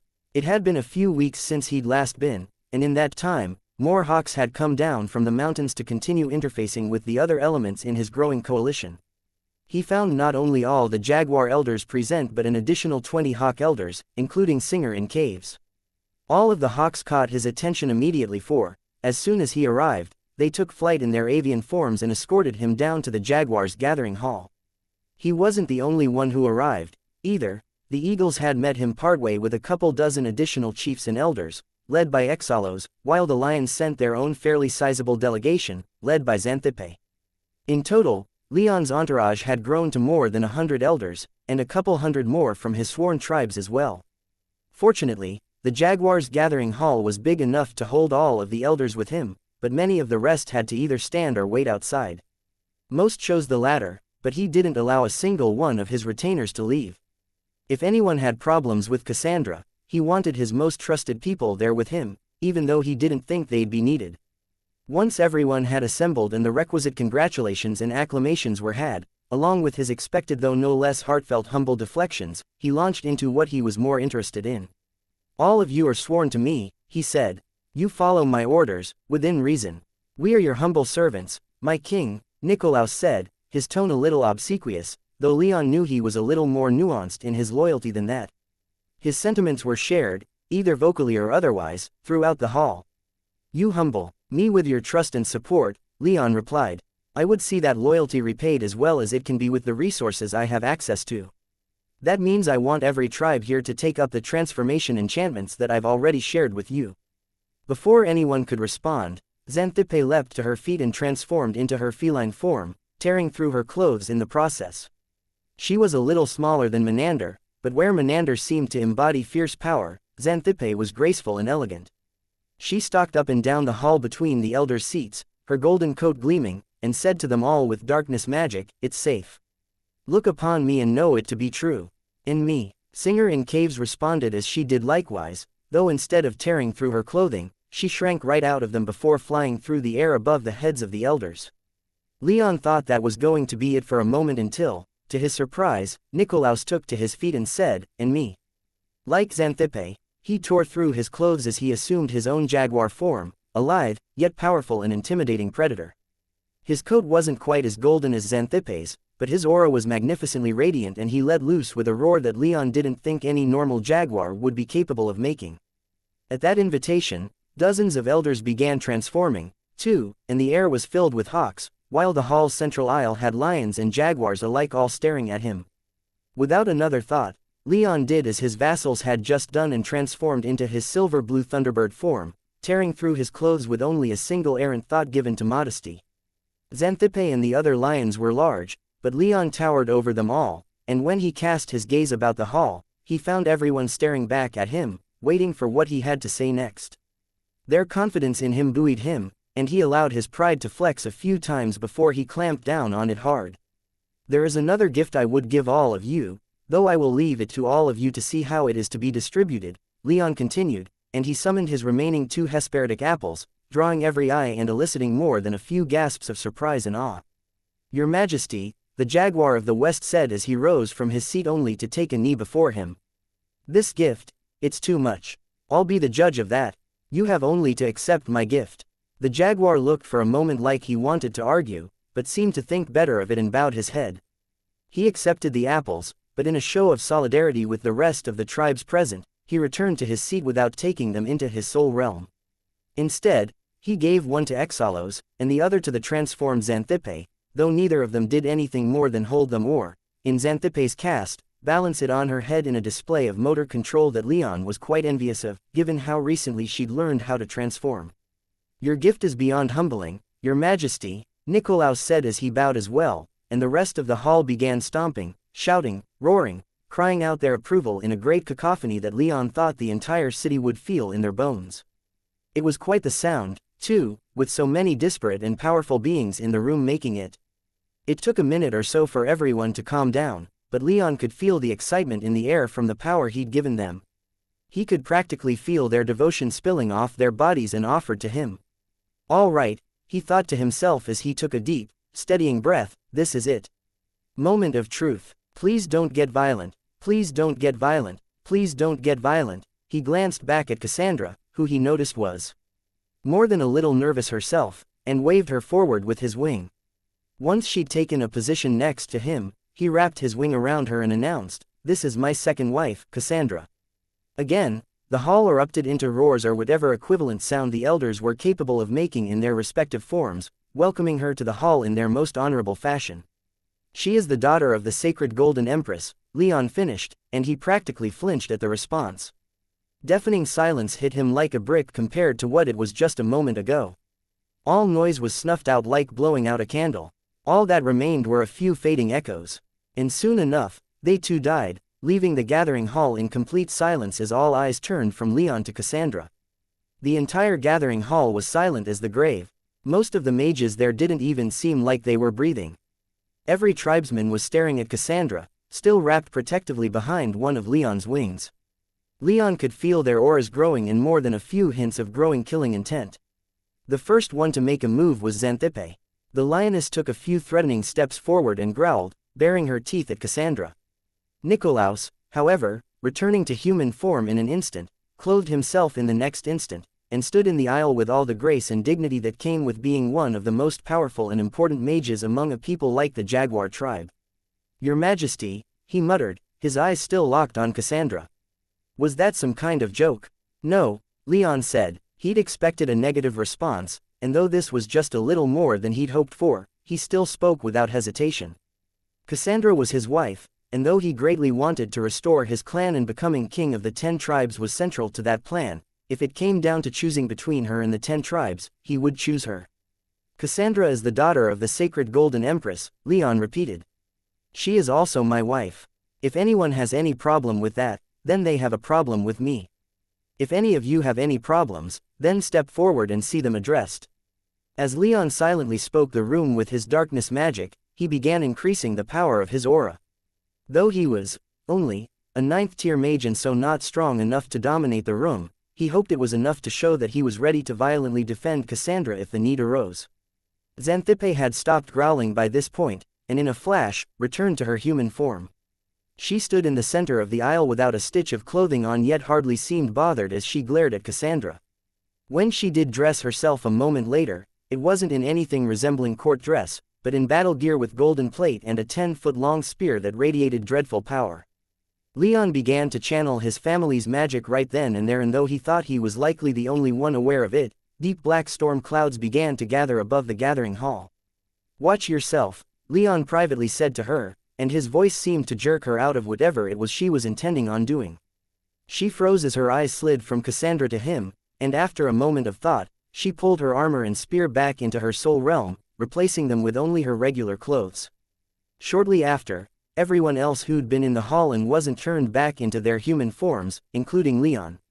When reassumed his usual form, he did so standing before the entire gathering of his supporters, though not before waving to his retainers as they'd nearly all armed and armored themselves, too. He didn't need to give anyone a verbal order, fortunately, and they all stood down. Before addressing anyone, he glanced at Cassandra. For as outspoken as the princess usually was, he could see that she was nervous in that moment. She wore an expression of confidence and her 9th tier aura was towering, but he could see in the way that her hands shook nearly imperceptibly and in the way her eyes flitted from face to face in the crowd that she was one wrong move away from drawing a weapon and attacking someone. So, he slid his hand into hers, and when she looked at him, he smiled. She didn't relax entirely, but she smiled back, took a deep breath, and loosened up a bit. "Now," Leon loudly said as he turned his attention back to the crowd. "I'm sure some of you have some questions. Let's hear them." Nikolaus spoke first, jumping into his first question as if he'd just been waiting for Leon's permission to ask. "You said she is your wife, your majesty." "I did," Leon replied. "I love her. We're married. More than that, the sacred Golden Empire has tied its imperial dynasty to me and my clan. We're allies." "That is incredible news," Exalos said as he stood up and stood shoulder to shoulder with Nikolaus.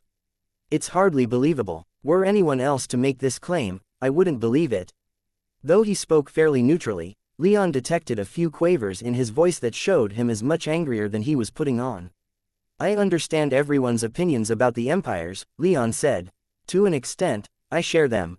However, as I've said many times to many people here, the concerns of this plane are too small to trouble us. Our place is in the Nexus and the Void. And yet," Xanthippe growled, "those who've spent the past 80,000 years killing us are on this plane. One of them is here right now. And I'm married to your king." Cassandra finally retorted. "Your Majesty," the jaguar said as he, too, rose to speak. He strode forward, almost literally cutting Xanthippe off before she could say anything else. "Is it your will that we end our war with the barbarians?" "We're not barbarians," Cassandra shot back. Ignoring her comment for the moment, Leon replied, "As much as possible, yes. I'm not asking for anything that would put the tribes in danger. And I know that in a lot of respects, true peace won't be possible for a long time. Fortunately, neither the Ilian Empire nor the Sacred Golden Empire have committed that many resources to the current war, and I managed to buy their continued neutrality in effect, if not on paper.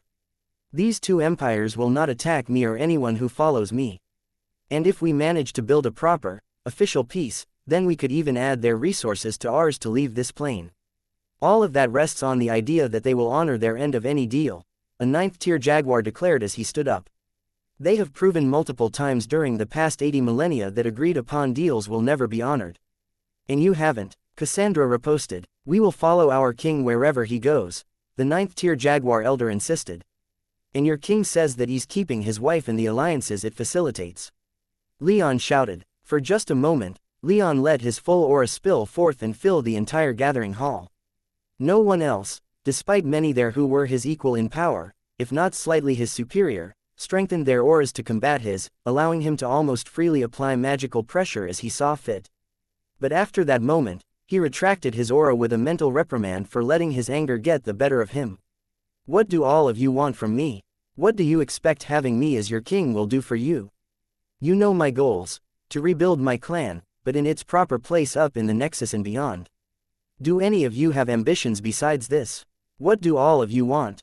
Leon had heard many of their wants, but for the most part, no one had ever told him what they might want from him.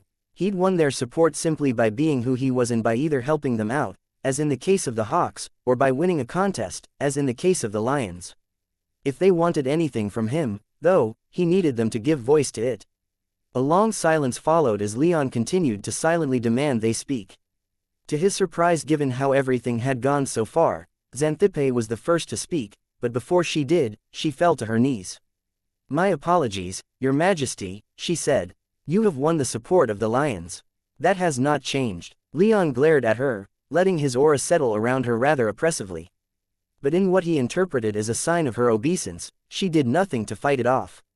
To have a member of a group long thought an enemy here is startling, Nikolaus said next. But the laws and traditions of our people are clear. We are not warriors by choice, but by necessity. If our king has forged an alliance with the barbarians, then who are we to argue? Like Xanthippe, he dropped to a knee, though he certainly wasn't smiling. While Leon felt like he could easily respond, he held his tongue and simply let his aura settle around Nikolaus' shoulders as well. Again, like Xanthippe, he didn't fight it and took the full weight of Leon's aura. With the two of them, everyone else quickly fell into line. The Jaguar was next, genuflecting to Leon and Cassandra. Then came Singer and Exalos, and then all the remaining 9th-tier mages. Then the elders, and following them, the chiefs. Soon, the entire hall was bowing to Leon even, to his amusement, his retainers, though some with more enthusiasm than others. Alcander, Alex, Marcus, Gaius, and Anna had bowed quickly, and without much hesitation Irene was outside with Anna's war beasts, otherwise Leon would have expected she would have bowed as quickly as they did. Anshu and Red were more reluctant, but after some whispered words from Valeria, they too bowed. Valeria, Maya, and Anzu, meanwhile, remained standing. His wives hadn't fallen to their knees, but Anzu had been about to until Valeria stopped him. Leon was wholly in support of that. He didn't want his family bowing to him like vassals. With a grin, Leon turned his attention back to the rest of the hall as Valeria, Maya, and Anzu joined Cassandra by his side. If there are any more concerns, let them be heard now, Leon demanded. A long silence followed, not a soul responding to him. Very well, he said as the silence became deafening. Let's move on. The Lions have joined us, so shall we celebrate. Though there weren't any more concerns about Cassandra raised during the meeting of the full Allied Council, Leon had a strong suspicion that that was not going to be it. His suspicion was proven correct that night when, after the various allies already in the city finished celebrating the Lions joining their ranks, Leon's strongest supporters met in his guest house. Upon their arrival, he gathered them in his guest house's central meeting room, and this time, unlike most others, he had his retainers join him. Only Anna was exempt, having to deal with putting her war beasts to bed with Irene and, he was sure, doing other things with her girlfriend, too. As he briefly contemplated that, he made a quick mental note to have Sophie, Alcander's lady, join them at the earliest convenience. After the meeting of the Elder Council, probably, Leon thought. He had to visit 2 more tribes, and then the Elder Council would be called to put the issue of his kingship to bed. So, he said aloud as he focused on the moment at hand rather than the vague future, let's get down to business, shall we? For all our sakes, I won't assume what you're here to talk about, so let's start with that. He cast his gaze about the room, noting that in addition to his family and retainers, the Jaguar, Nikolaus, Singer in Caves, Rain Dancer, Xanthippe, Exalos Ados, and Ipadameni were all present. Notably, all were glancing at Cassandra fairly frequently. Is there anything that needs to be said in private? Leon asked, signaling the start of their strategy meeting. All those who have problems with any one of us had better be ready to get fucked, and not in a good way. Alex declared, to the shock of the elders present. Leon fought the urge to smile. Simple, but I like it, he silently said to his retainer. She glanced at him and nodded slightly in acknowledgement. Please, Leon said without much conviction, there's no need for that kind of language here.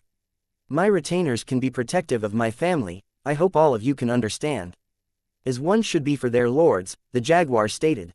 While I have curiosities, I have no concerns to speak of. If my king declares that the empires are on our side, then I will believe it. I'll believe that when I see it, Xanthippe stated. However, if our king orders us to give them a chance, then a chance shall be given. You'll have no reason to attack my empire, Cassandra said. We'll see, Xanthippe replied. Your people have been killing mine for a very long time. I find it hard to believe that their instincts will change just like that. They'll change because it's in their interest to do so, Leon said. Peace will be achieved on Eterna, and it will not come at the expense of anyone currently living on it. That is my goal, and I hope that all of you will help me in achieving it. We are your humble servants, your majesty, Nikolaus whispered. He paused a moment and briefly looked at the other elders, all of them communicating silently. When the moment was over, he turned back to Leon and Cassandra and continued, we are not fickle. We pledged our tribes to the Thunderbird, and that pledge will be honored. You lead, we follow. Leon smiled and made eye contact with all of the elders. From what he could tell, all agreed and none seemed particularly reluctant. Even if they had internal disagreements, he guessed that they were at least willing to give him the benefit of the doubt. I support Nikolaus' decision, Exalos said, immediately bringing that impression into doubt, but I do have one question, Your Majesty, if you would indulge. Leon nodded. If peace is unable to be achieved, who would you side with? Many of those around the room glared at him, with Rain Dancer giving voice to everyone's shared sentiment. Poor form, my friend, poor form. I but wish to know where we stand, Exalos replied. I do not advise going against our king, but contingencies must be made. I will not side with whoever breaks the agreement, Leon swiftly replied. I trust all of you. Together, we can realize the highest of ambitions and return to glory in the Nexus. We can't do that if we all kill each other. We're with your majesty, Nikolaus repeated, and he glared at Exalos. Judging by his aura, Leon guessed he was silently castigating the man for his question, and Exalos bowed his head slightly in Leon and Cassandra's direction. After a moment of silence, Leon asked, are there any more private concerns? We wish to put this matter to bed, your majesty, Nikolaus eventually said. To quiet all doubts anyone may have of our intentions and loyalties. The only show of loyalty I'll need is when the Elder Council is called, Leon replied. Still, Nikolaus continued, we believe that it's best that we return these. With a wave, he pulled both of the Hesperitic apples that Leon had given the tribes from his soul realm. They are great gifts, but we all agree that it's better for your majesty to use them and present yourself as the great threat against the strength of the Thunderer. I gave them to increase the power of our faction, Leon growled, annoyance rising within him like an angry dragon. And the other faction has the Thunderer, the Jaguar said. A 10th tier mage, 10th tier or not, we'll shitcan him, Cassandra confidently stated. Let's not get too arrogant, Valeria quietly rebuked. Better to prepare for the worst than to assume the best. Leon almost had him in that duel. If he used his power, I can't imagine it would be a contest. That sounds like a failure of your imagination, then, Valeria cheekily replied. Enough, Leon softly interrupted. There are other mages who could use these apples. Mages who are closer to the 10th tier than I am. One of you, all of us are sworn to you, Ipadameni replied. All of us know the potential. We remain steadfast in our decision.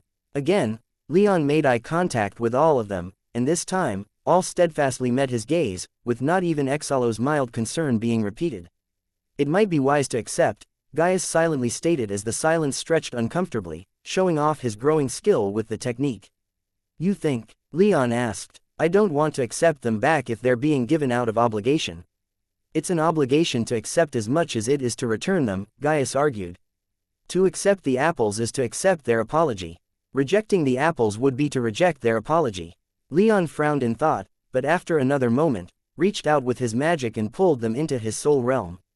I will accept this, even if I don't fully accept the reasoning. With this, let us consider the matter closed. That would do us all some good, Nikolaus said as he glanced around at the other elders. Let us just one last thing. we apologize for the unseemly display in the gathering hall. We shamed our ancestors with that act. You are our king, and your wife is one of our queens. I hope that in the coming days, we can all be contrite and put these ugly matters behind us. We are all civilized people, Cassandra said with some dying anger. Making peace is what we're doing, aren't we? If we can't get along, then what hope do our peoples have? I'm willing to make this work, not just for my sake or my husband's sake, but for all of us. Nikolaus lowered his head in gratitude. Fantastic, Leon said. I have no naive beliefs that this is the end of the matter since there are still other tribes to inform, not to mention the people of Katagita and the Ilian and Sacred Golden Empires, but I'll take what I can get for now. Now, about our plans going forward. The Hearts and the Ravens, keep it in control, Zafin reminded Leon in his crackling voice. It's your power, but if you let it, it'll grow some brains and flee from your scrawny ass. Leon grunted in irritation but kept his attention fixed solely on the ball of lightning he had in his hand. He was forming it into the shape of a bird, something he'd done before but never in the kind of fine detail that Zafin was demanding. Instead of a vaguely raptor-shaped bolt of lightning, Zafin wanted the bolt to be so detailed he could count the feathers in its wings and the scales in its legs. He wanted it to act like a bird, screech like a bird, and most of all, fly like a bird. It was to be so convincing that a mortal without any knowledge of magic might think it was a real bird. How necessary is this? Leon asked as he forced his power into shape, adding details while doing his best not to lose details he'd already added.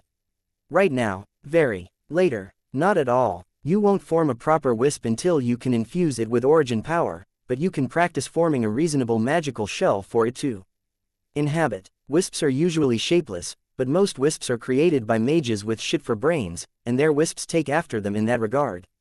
The better body you can craft for a wisp to inhabit, the better it'll fulfill whatever inane task you set for it. Does the body have to be magical?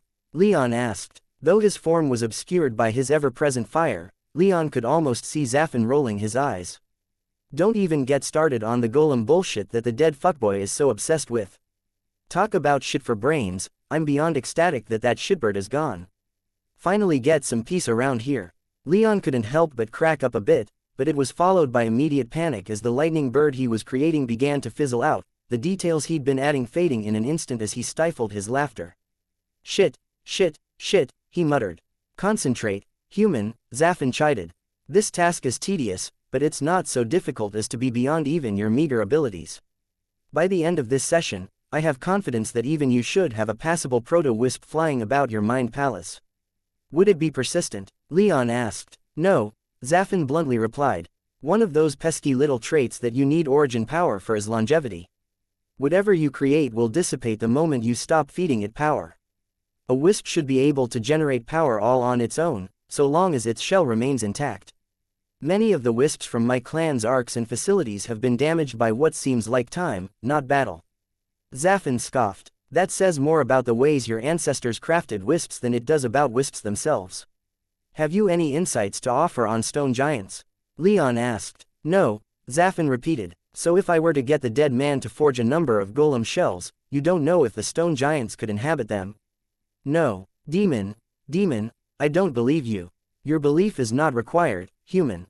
Leon sighed. What would be the problem with the stone giants inhabiting the golems? I can't say. Wisps gaining true sapience is unprecedented. If they were fire wisps I might have more insight, but not necessarily. I'm not a golem engineer, either.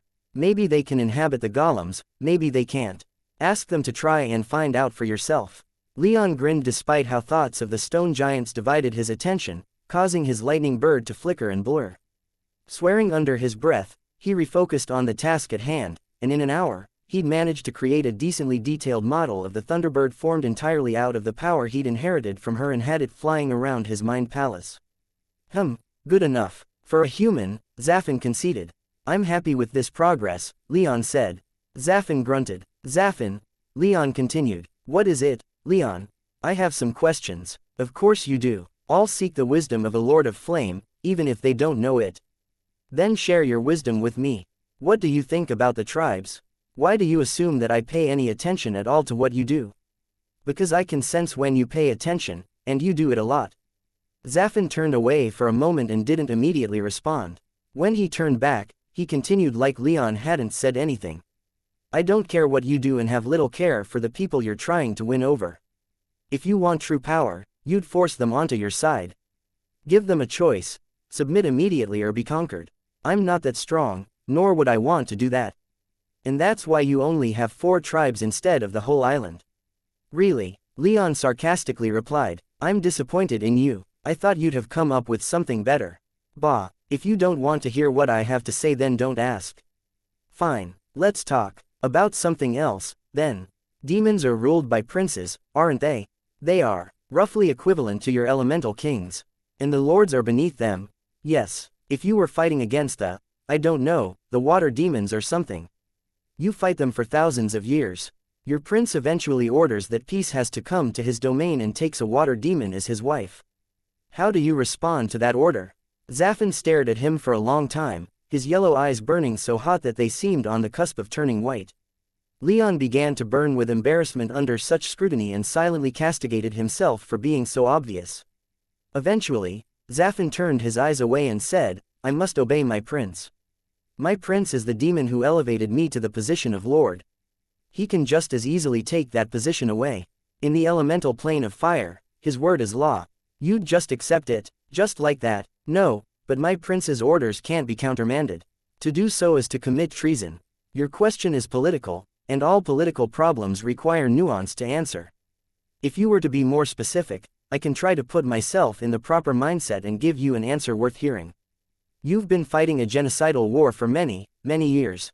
You just finished up a successful offensive campaign and many believe that you now have the upper hand in the war. Many of your fellow demons may despise your enemy. If I were one of them, Zafin said as Leon paused, I would outwardly follow my liege's command and cease overt hostilities. Overt hostilities, huh? Proxies in the human planes can continue the conflict without drawing the ire of my prince. Wars in the human realms don't matter to the elemental planes. Leon sighed. That sounds like a problem your prince would have to deal with if he didn't want another war with the water demons. No demon shies away from battle. All peace in our realms is temporary. Sounds like a delightful place. I miss it dearly. Leon shut his mouth, recognizing the sincerity of Zafin's statement and the longing in his voice. He let silence reign in his soul realm for a long moment before speaking again. What about those? He asked, nodding to the Hesperidic apples on a table nearby. What do you think I should do with them? I kept them for my people here on Katagita to use, to strengthen my forces. It's better for the leader of a faction to be the strongest one within it, Zafin opined. It makes potential rebellion less likely if you can personally incinerate any slow-witted fuckstick who challenges your authority. If you don't have that kind of power, then your subordinates will be more likely to argue with you. To countermand your orders, to ignore your wishes in favor of their own. To go back to your earlier question, if I were as strong as or stronger than my prince, he wouldn't have much ability to stop me from continuing to wage war on the enemies he wants to make peace with. All he could do is try to convince me with words and hope that was enough. And let me tell you, if there's someone I want dead, I will have their charred corpse at my feet as soon as demonly possible. Leon sighed again. I was hoping that I could share that power with my followers, show them the benefits they receive if they follow my orders. Share too much and they'll think you're a pushover. Grow a spine and get stronger. Eat those apples. You're not just saying that so that you might siphon off a little for yourself, are you? I'm not jesting, nor am I advising you for my own self-interest. Eat the apples. No one can be insulted since the ones the apples were intended for gave them back to you. You need that power if you're to face someone like the fuckboy who's in charge out there. The Thunderer. Yes, that one. Acknowledge that at his power, you only have a chance to win because he's indulging you. The moment he decides that a crown would suit his brow more than yours is the moment you lose. When faced with overwhelming power, power is your only shield. Leon ground his teeth in thought as he stared at the apples. Maybe, you doubt my words. No, I really don't. You and my ancestor both have told me that enough times that it's sunk in somewhat. I just wonder at other options. None will ever be enough compared to reaching the 10th tier, but those 2 apples aren't enough for that, either. So I need a bit more than that. You will eat those apples, though, won't you? Yes, I'll eat the damn apples. Leon started walking toward the table, but before he reached it, he paused and said, the expedition to the remaining 2 tribes won't begin until next week, so I'll have some time. Expect me down here a couple more times to practice. Do as you will, Zafin responded, his voice warm despite the relative chilliness of his words. When Leon returned to the physical world, he could feel the new strength coursing through his veins. His soul realm had grown by a spectacular degree after consuming those apples, allowing him to store ever more power. By his estimation, his soul realm was a little past 2,500 miles in radius, more than a quarter of the way to the 10th tier, and it hadn't even been a year since he'd reached the 9th tier. Despite his misgivings regarding eating the apples when he'd wanted others to eat them instead, he couldn't help but revel in the new power. However, he didn't revel too long. He knew that he needed to train to get used to his new power. It wouldn't take too long. His body was only carrying around a few drops more mana than it had before he ate the apples, so the amount of power he had access to at any given moment hadn't changed, but the amount he could store had, and his magic senses had roughly doubled their scope. He felt like he'd only need 1 or 2 training sessions to get used to himself. To that end, he made his way from the private meditation room he'd been in to a courtyard set aside for his retainers. There, he found not only his family and retainers, but also several faces he hadn't expected to see, namely, Xanthippe, the jaguar, and Nikolaus. Most of the people in the courtyard were busy training with blade or magic. The jaguar was the only exception, though that was mostly because he seemed to have taken on something of a mentor role, passing on some of the tips and tricks he'd picked up in his centuries of life. Even Red paid attention when he spoke, to Leon's surprise. To his delight, he found that Anna was present as well, with her Attican snapper and manticore cub now the size of a large dog and speaking about them with Xanthippe. So intently was everyone concentrating on what they were doing that Nikolaus and Maya were the only ones who immediately realized Leon had entered the room. Both joined him as he stood off to the side to watch the jaguar instructing his retainers in how the jaguar tribe fights. Leon, Maya whispered as she took one of his arms and snuggled up against him. Your Majesty, Nikolaus greeted at almost the same time. Leon focused on Maya first, sending her love across their connection and leaning into her a bit. You feel stronger, she observed with a delighted smile. Ate the apples, Leon explained. Zafin pushed me into it. Smart demon, she replied. She sent some feelings across their connection that made it crystal clear exactly what she thought about Leon growing stronger, and he couldn't help but ponder the logistics and politics of ending the training session early, ignoring everyone and everything else, and whisking Maya away to their private chambers. But, as Leon was almost painfully aware, Nikolaus was still there, waiting for Leon's acknowledgement. Elder Nikolaus, Leon eventually said after giving Maya a quick kiss. I didn't mean to ignore you. Family should come first, I understand that, Nikolaus replied. I make as much time for my grandchildren and great-grandchildren as I can, but even when one can live for 1,000 years, there never seems to be enough time. Leon grimly smiled as all three went silent for a moment. Leon, Nikolaus said a little less formally, I hope I'm not out of line when I say that, I wish we knew about the princess sooner. Leon felt Maya's grip on his arm tighten as a flash of annoyance came through their connection, an emotion that was mirrored within him. However, he controlled himself and said, I wanted to admit to that sooner as well, but I'll admit I worried about the reaction.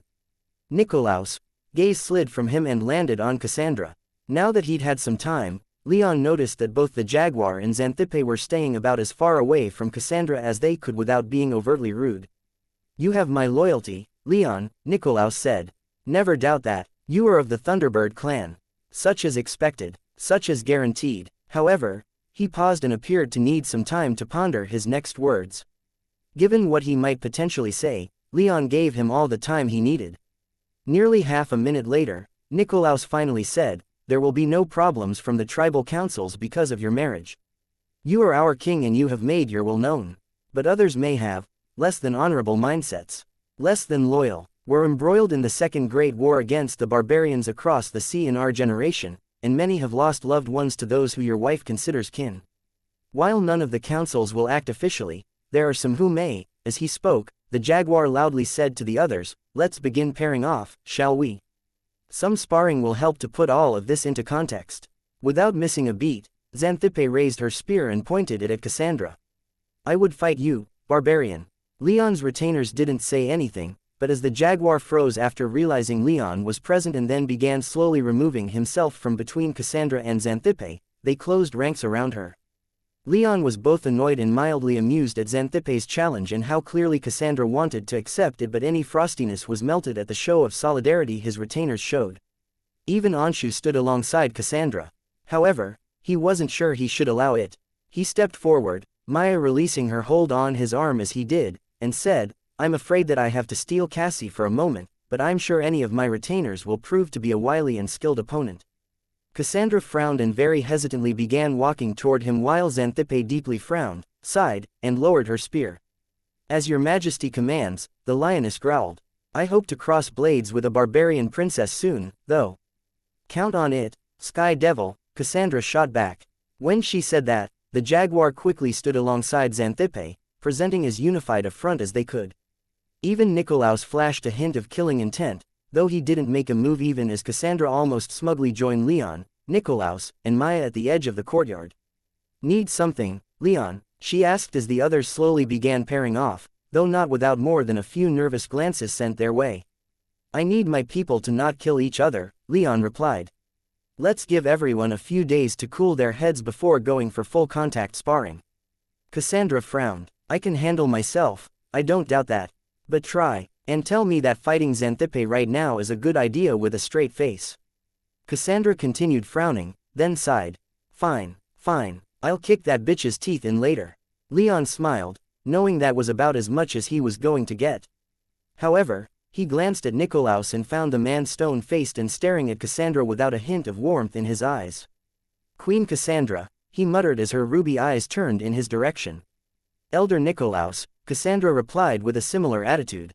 "Nikolaus," Leon said, not wanting to give the atmosphere even a second to turn awkward, "I've been toying with an idea lately. I have retainers, and while I trust their skills with my life, it's still a fairly small force. I'm glad you're here today because I wanted to talk to you about forming a new group from all the tribes who've sworn themselves to me. Say, 25 or 50 from each tribe. A personal guard?" Nikolaus asked, his expression noticeably lightening with the change in topic. "No, it'll be well, yes.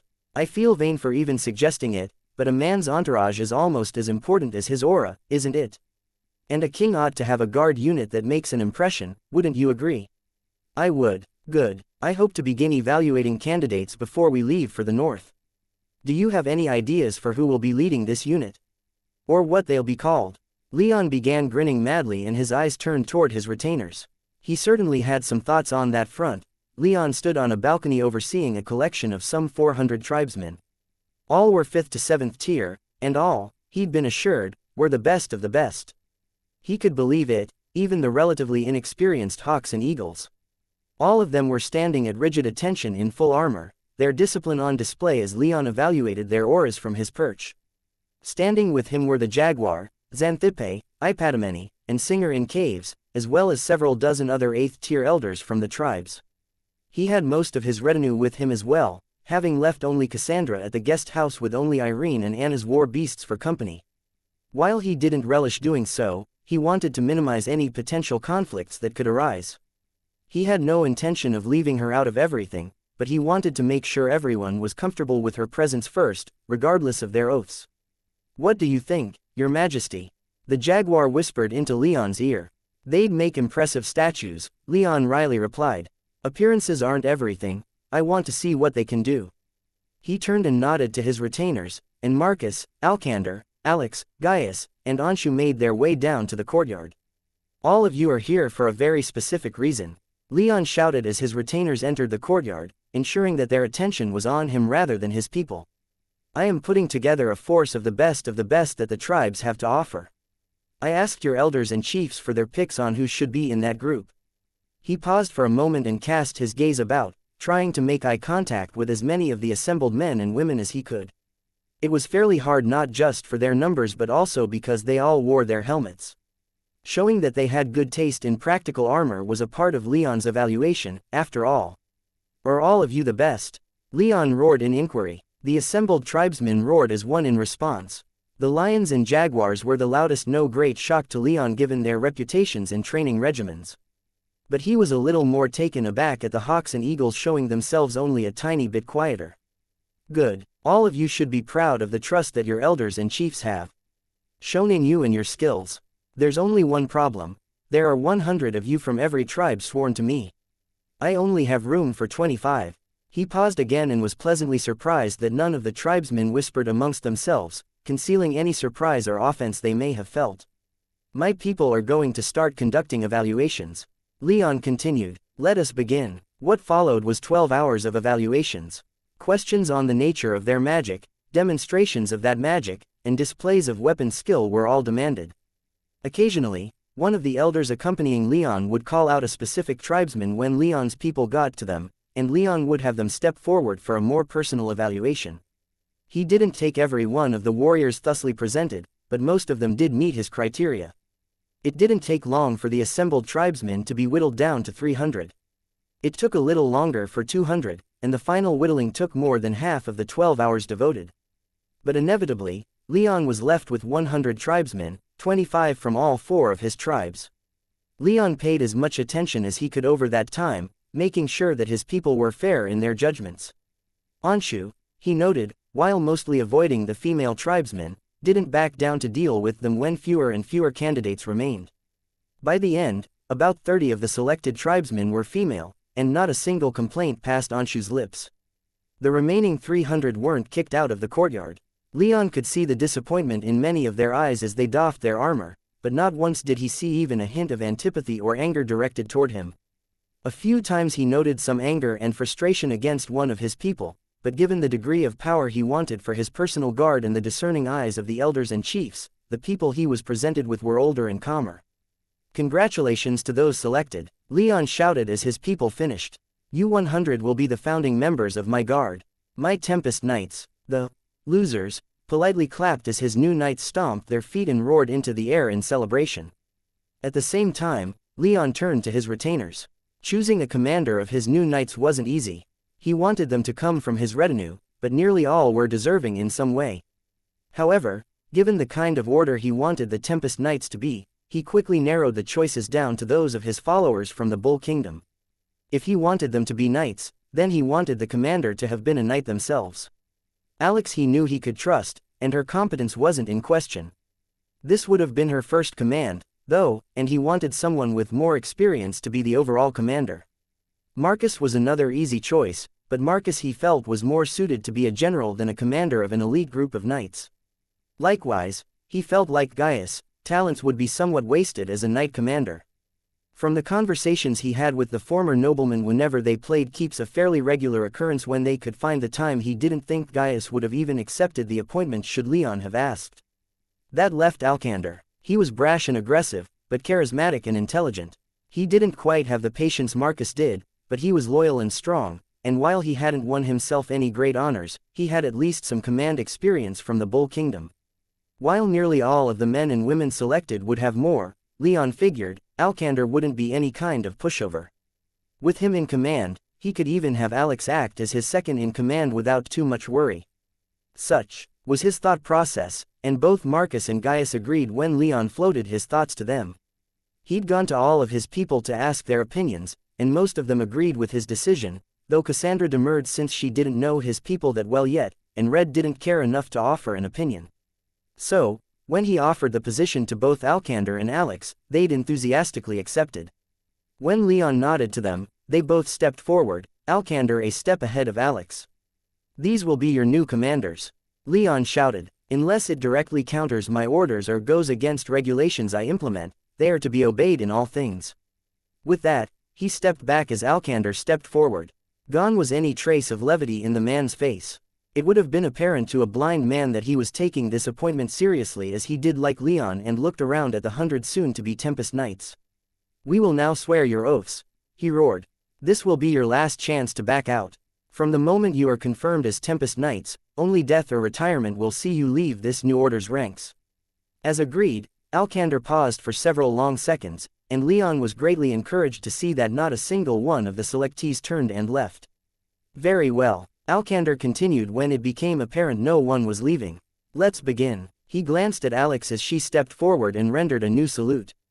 She drew her blade and, with the hilt clutched in her fist, she brought her fist to her chest with the blade pointing down. We are the blades that guard our king against his enemies, she declared. We are his will. We are the flash of his lightning and the thunder that heralds his arrival. Leon could feel his cheeks reddening as his former squire proceeded.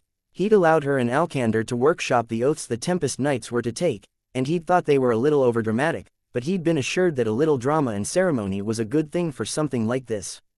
Helped to give the order its identity, Alcander had insisted. Still, Leon couldn't help but feel some embarrassment as the oaths continued. Alcander had all of the selectees kneel while rendering Alex's salute, and then speak his words. I swear my life and abilities to support and defend the Storm King, the descendant of the Thunderbird. The selectees repeated him, their voices seeming to echo in the courtyard despite how many people were watching.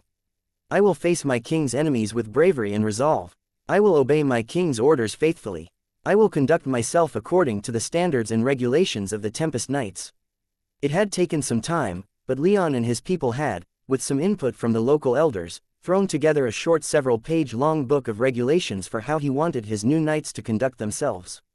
He was under no impression that it was even close to being done or that it would ever truly be complete, but establishing a baseline standard was important to him. In effect, he wanted his knights to fight bravely and honorably, though not so much as to purposefully hamper themselves when fighting against an enemy. He wanted practical but not psychopathic warriors. He wanted men and women beside him, in no small way representing him and advertising his ideals, who he could regard warmly and with pride.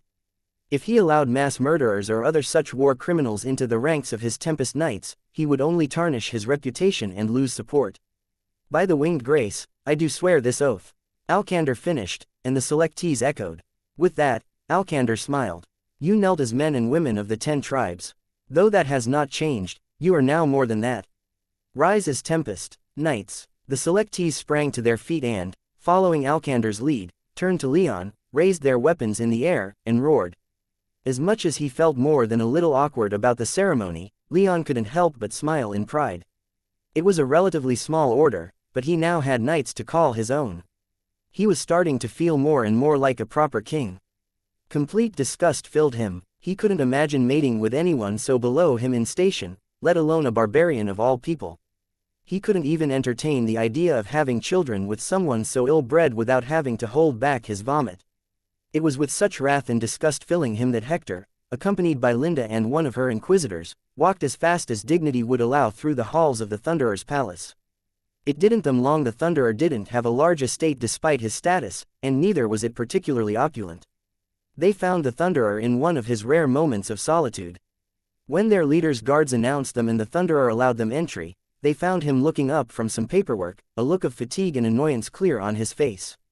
What is it that has you storming through my home at such a time? He asked from behind his desk. He gestured to a few chairs in front of him. His office wasn't large, mostly reserved for his private work. Hector had never been inside of it as the Thunderer liked to conduct business at his offices adjacent to the Elder Council's gathering hall. Yet so great were his emotions that Hector barely even processed anything he was seeing. That bastard that would shackle us, he sputtered. The false god upheld by the perfidious jaguars. He has revealed himself. His true nature is now bare for all to see. Speak clearly, the Thunderer demanded even as his pen glided across some document in front of him. What is it that Leon has done that has upset you so? He has a wife from the barbarians across the sea, Linda cut in before Hector could say anything.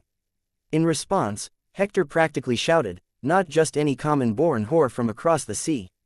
No, a daughter of one of the arrogant vandals who call themselves Emperor. The Thunderer finally turned his attention fully away from his work and focused on his 3 guests. Most of all, however, he focused on Linda. Explain further. Hector felt his face growing red with indignation, but he held his tongue. My agent, she said with a nod to the Inquisitor with her, heard that Leon Rame introduced his latest wife to those who've sworn themselves to him. She is a princess of the sacred Golden Empire. Alina, was it? The Thunderer asked, addressing the Inquisitor. Yes, Lord Thunder, she confirmed. Is this news accurate? It is. The Thunderer's eyes glazed over as he leaned back in his chair, apparently lost in thought. After a moment of silence, he leaned forward again and asked, what has the response to this been? How have the tribes taken it? Not as they should, Hector spat. To consort with such deceitful creatures as the barbarians is an affront to all we stand for. It's a slap in the face to all our ancestors. They have taken it well, as far as I was able to ascertain, Alina explained as Hector paused in his castigation. There have been some whispers of discontent, but far from where Leon Rame himself or any of the highest elders can hear. It seems they're tolerating the union, if not entirely accepting it. The Thunderer hummed in thought. Were it anyone else, Linda speculated, I think they would have thrown them out, if not outright killed them. Bringing an enemy of such stature to our island is treason. Hector practically shouted. This should be shouted from every rooftop. Leon Rame has betrayed us all. He who would proclaim himself king has thrown his lot in with our enemy. Hector, the Thunderer whispered, yet his voice shot through Hector like ice. Please, I need you calm. Getting so worked up aids no one. Hector scowled. Is this not the sort of thing to be worked up about? You attested to Leon's honor when you returned from the Lion tribe even though he stole the support of the tribe out from under us. What now? He has shown himself to be dishonorable and unfilial. What would his ancestors think, seeing him fucking one of those who'd left his clan in such a diminished state? I'd be willing to bet they wouldn't think much, being dead, the Thunderer dryly stated. Should we take your reaction to mean you don't care that much? Linda asked. The Thunderer was silent for a long time. When he answered, he did so with a measured tone and even cadence. I feel some insult. I can understand why he might resort to such measures. But to throw his lot in so overtly with our enemies, it boggles the mind, Hector finished as the Thunderer trailed off. It offends all sensibilities. It spits in the face of all that we have sacrificed in the past 80,000 years. That he would lay claim to kingship over us when he fucks our enemies. This can be used, Linda said. Should this news become more widespread, then the other tribes may swear themselves to you instead of him. It may even sway those tribes who declared for him to change sides if their people turn against him. That will be weak, the Thunderer said with a sigh. Anyone else and it might stick. But he is a scion of the Thunderbird clan. Not enough people will hold his choice of wives against him with that in mind. But some will, Linda insisted. Spread it, the Thunderer commanded despite his stated misgivings. Hopefully, it will convince enough people of the folly of allowing kings back into power over us. And what else? Hector pushed. What else has he been hiding? What else are the Jaguars planning? What else have we assumed they won't do? They have a marriage alliance with barbarians. We should move now and wipe them off the map before they can endanger Katagita more. We're not making the first move, the Thunderer insisted. You would leave us vulnerable to whatever sneak attack they're planning. Hector shot back. Have you proof that they're planning an attack? The Thunderer riposted. Any real sign that they wish us harm? Hector glared at Linda and Alina. Don't look at us, we have nothing of the sort, Linda growled. Turning back to the Thunderer, Hector said, Leon Rame has shown himself untrustworthy enough, seeking to make himself our king while allying with our enemies at the same time. But the Jaguars are another story. I trusted them once, and they stabbed me in the back. Give them enough of a chance and they will do so again. The moment they get the idea that they can defeat us militarily, they will try. We must strike the first blow if we are to contain this threat and protect Katagita from civil war. The Thunderer didn't even hesitate with his response. No, I will not order the deaths of my fellow countrymen. They don't consider themselves such, Hector warned. The Jaguars want to remain separate. They don't see us as brothers and sisters. They will attack. To allow them their chance is the height of foolishness. I have said all I will on the matter, the Thunderer growled as his aura began to be laced with killing intent, making Hector's heart race and his knees grow weak. Fine, Hector said, I will continue to provide you with my advice. What you do with it is up to you. But I will do what I must to see to the safety of our people, he thought even as he smiled at the Thunderer. It was becoming increasingly clear to him that only he had what it took to protect his people. Only he had the will to make that hard choice. He would not allow the Jaguars to win. He would never allow Lysander to win. He would see his former friend's blood on his blade, for he knew that was what was needed to end this charade. Like a good tiger, though, he would have to wait for his opportunity. Anti-magic was a kind of magic that Leon was only somewhat familiar with. He devised some anti-magic on his own, but the skill with which it was used in the 10 tribes was far beyond his abilities. He saw that skill for himself in the Lion's arena. He'd been resting in Reikos for 5 days now, and he would be leaving to win the support of the ancestral hearts and ravens of Hale Hall in just a few more days, so in preparation, he figured he would brush up a bit on his enchanting skills before then so that he could speak as confidently as he could with the ravens. From what he'd heard, connecting with them over their work would be the best way to win them to his side. The hearts might be harder given their isolationist tendencies and fairly traditional mindset, but he didn't think he'd need to study anything for them. He also needed to put in some time brushing up on his enchanting skills anyway. Over the past couple of months, he'd let his routine slip a bit as he went about trying to win support from the 10 tribes, so studying for the ravens was also something he wanted to do just for himself. To that end, he had several objects of his attention: the 6 intact feathers taken from the rock and the horns taken from the bull killed in hawk territory. The bull's horns he was studying more intensely since they had inherent anti-magic properties, or so it appeared. The feathers he was also interested in, but they possessed strong wind magic, and that was relatively mundane compared to the horns. The horns had resisted many of his attempts at studying them. He had mostly concentrated on trying to find some way to penetrate their outer layer with his magic senses, but his magic just kept getting absorbed into the horns. It happened enough that he was starting to suspect that the horns themselves weren't necessarily anti-magic, in that they weren't using magic to cancel out other magic but were something else entirely. What they were he was more reluctant to say, since he wanted to see what was within them before voicing any guesses. As it was, he was starting to worry that he might have to actually crack one of the horns open to see what was inside before he could say anything definite about them. His biggest concern there wasn't the destruction of a unique material, though that did come in a close second, but rather he wasn't yet sure how the horns were releasing the magic they absorbed, if they were doing so at all. Breaking one of the horns could release their stored magic in an uncontrolled burst, potentially injuring himself and damaging everything around him. Naturally, he was being careful with the horns, studying them in a private room of the guest house while everyone else was out seeing to their other duties. Alkander and Alex, in particular, had been running around a lot over the past few days, ensuring that his new knightly order was being whipped into shape. Not an easy thing to do, since most of the mages in the order were older than they were and many possessed awakened blood. Not all of them had awakened bloodlines, but those that did, Leon had been told, were expecting quietly or loudly officer appointments. So, he didn't begrudge them for spending time away from his palace as they saw to their new duties. He could easily check in on them with his magic senses or calm lotuses, so he wasn't actively concerned, but he still had his worries. In that respect, studying the horns helped him to get his mind off the knights, at least for the moment. He put the horns through quite a few tests during the few hours he spent studying them. It didn't matter what kind of power he used, the horns absorbed them all. He used all 7 elements, and the result was the same. He used some of Zaffin's demon fire, and that, too, was absorbed. The Thunderbird's lightning was absorbed as well. The only time he hesitated during these tests was when he used his black fire. From what he knew of the Great Black Dragon, his black fire was renowned for its destructive power. It wasn't much use in other contexts, but its ability to destroy was unparalleled. So, it was with the greatest caution that he summoned a few black embers. His caution turned out to be unwarranted, as the bull's horns absorbed them just as easily as they had all his other magics, surprising him so much that he leaned back in his seat and just stared at the horns for several minutes, wondering just what in the hells he had in front of him that could absorb even the Great Black Dragon's fire. As he thought about it, he remembered being told that the bull not only could absorb all magic used against it but was also able to use that magic later by ejecting it out of its horns. He wondered if that, then, was the key, if the horns weren't actually absorbing the magic, but doing something else to it instead. After pondering the problem a little longer, he also remembered the librarian, the golem that had maintained his family's archives beneath Tira.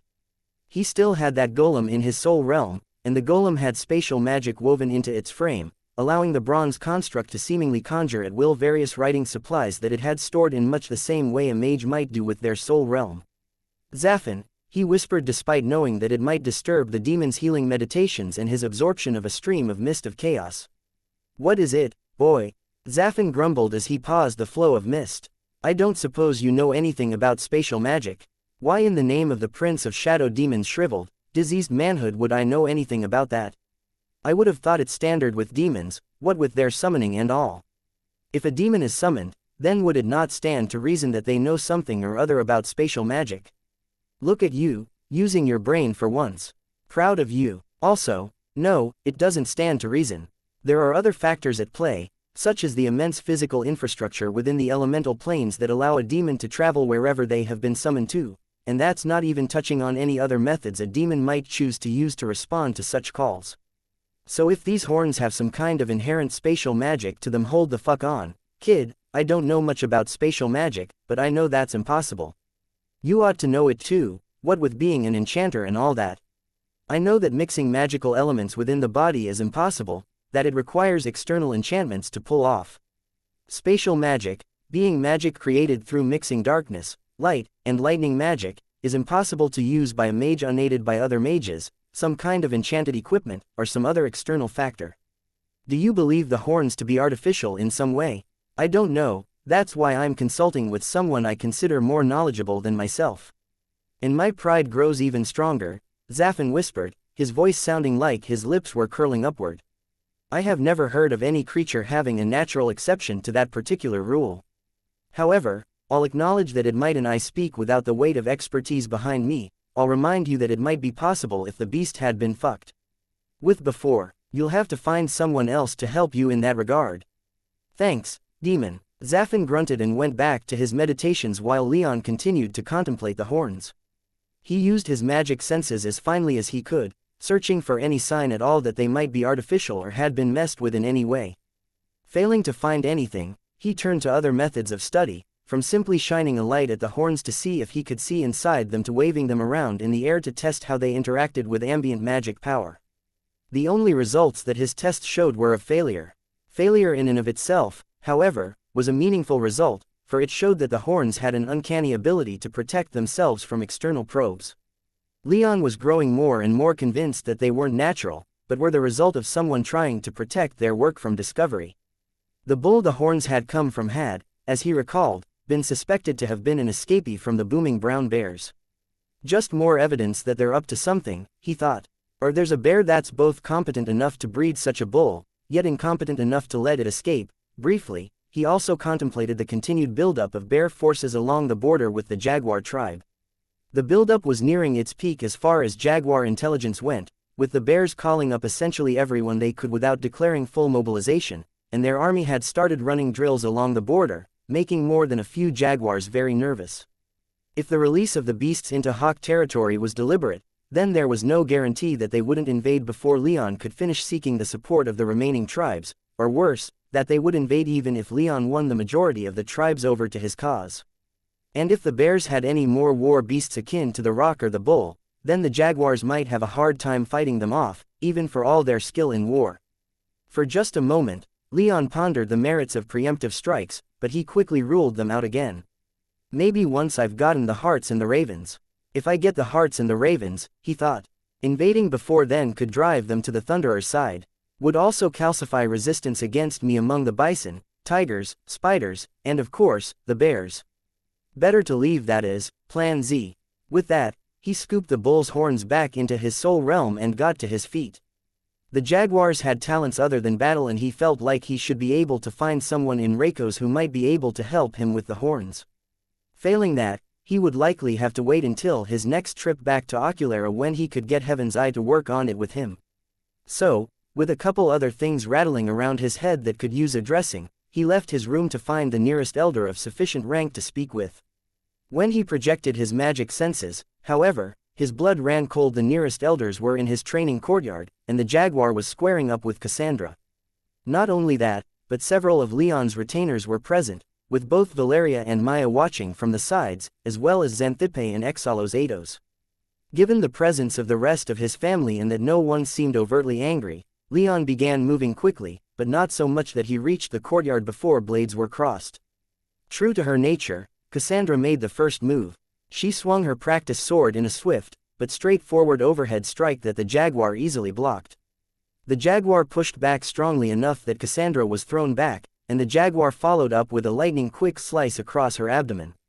Fortunately, they were both using training blades, so Cassandra wasn't injured, but she stumbled back clutching her abs with a look of pain on her face. It was only then that Leon arrived, a look of concern on his face. He didn't say anything aloud, but he made his presence known with his aura alone. The elders turned to greet him, bowing as they did so. "Is everything all right here?" Leon asked the courtyard. "We were only sparring," Xanthippe swiftly responded. Some fighting words were exchanged that demanded honorable combat. "What kind of words?" Leon asked, focusing his gaze on Cassandra and the jaguar. "He insulted my empire," Cassandra shouted as she straightened up, the stunning effects of the training blade apparently having faded. I but expressed my doubts that any kind of lasting peace could be established between our people and yours, the jaguar coolly replied. He called me a barbarian. Cassandra hotly replied. Leon frowned and made eye contact with Maya and Valeria. The latter shrugged while the former whispered into Leon's mind, not directly, he only implied it. Leon sighed, then in a burst of anger let his aura explode out of him, killing the brewing argument stone dead. He glared at Cassandra and the jaguar for a moment, letting it drag out uncomfortably long as he slowly advanced toward them. He began pushing his aura out more, letting its weight settle in around them. Neither buckled, both being 9th tier themselves, but he wanted to make his outrage apparent. In truth, while he was angry, he was overdoing it quite a bit. He just wanted to make his intent clear even if it didn't quite line up with his actual emotions. And he had intended to prevent any conflict between Cassandra and the rest of the elders from taking place. However, before he got around to voicing that intent, he thought better of it. He'd already had to stop a spar between Cassandra and Xanthippe before, worried as he was that so soon after the announcement of her origin, it would lead to further disagreement. But he supposed that the Jaguar tribe and the Lion tribe were both highly martial peoples, and letting them get their aggression out now would be more conducive to a good working relationship later. So, he kept walking until he stood nose to nose with the Jaguar, and he growled, "Do you have a problem with my wife?" The Jaguar stood firm under the weight of Leon's aura. "No, Your Majesty," he quietly replied, though Leon detected not a shred of remorse in his eyes. But that was fine. Leon turned around and took a few steps until he was in Cassandra's face. "Do you have a problem with the Jaguar of the West?" He maintained his intense glare, but he reached out with his darkness magic and whispered to her in a much softer tone, "Let's not take this too far, all right?" Cassandra frowned and glared back at him, but she said, "No, I don't have any problem with him." In an instant, Leon retracted his aura completely and in a pleasant tone said, "Good. Then we can spar as friends." He stepped out from between the two of them and went to stand with Valeria and Maya. "A friendly bout, so that we can all get to know each other better. Doesn't that sound fantastic? We can get any non-existent tension worked out, and then approach any further problems we may have with each other in a calm and civilized manner. Trust comes after comfort, after all." He didn't need to say much more for Cassandra before she was assuming a combat stance again. The Jaguar, however, stared in muted surprise at Leon for a solid few seconds before he assumed fighting posture as well, though he did so more slowly than Cassandra did. But their reactions were markedly different from most of their spectators. Xanthippe stared at Leon in delighted shock as she fingered a training spear she was holding, while Exalos only frowned and sighed. Maya seemed rather disinterested, though Leon noted that she was giving the Jaguar some rather unkind looks, unkind by her inexpressive standards, at least, and Valeria just looked resigned to the whole thing. "Are you sure this is what you want?" his silver-haired lover whispered to him as she leaned against him for a moment. "No, I'm kind of just throwing stuff at the wall to see what sticks. So, I figure if they're going to fight anyway, let's get it over with now. Might help to get it worked out of their system, right? Anything to avoid further war on this plane. Might also create problems," Valeria whispered back before standing up straight again. Leon sighed, then gave the signal to begin. Cassandra almost exploded in a flurry of blows at the Jaguar, who weathered them all with poise and grace. Leon saw that while Cassandra's strikes were fast and violent, she was being a little more conservative in her attacks this time, ensuring that while she didn't strike with as much power as she could, she was leaving fewer openings for the Jaguar to exploit. The Jaguar, on the other hand, seemed almost bored. His face remained completely impassive, not twitching at all even as Cassandra rained blows down upon him, all of which he expertly blocked or deflected. Leon even thought he might have had a few small openings he could have attacked Cassandra through but chose not to. "I hope you're not going easy on her," Leon silently whispered to him. His eyes opened in surprise for a moment before shooting the quickest of glances. Leon wasn't too shocked when the Jaguar whispered back, "I am only learning her fighting style." "So you haven't even begun to fight?" he replied, not expecting an answer and not receiving one either. The Jaguar danced around Cassandra for another minute or so before smoothly disarming her as she minutely overcommitted to an attack after growing visibly frustrated.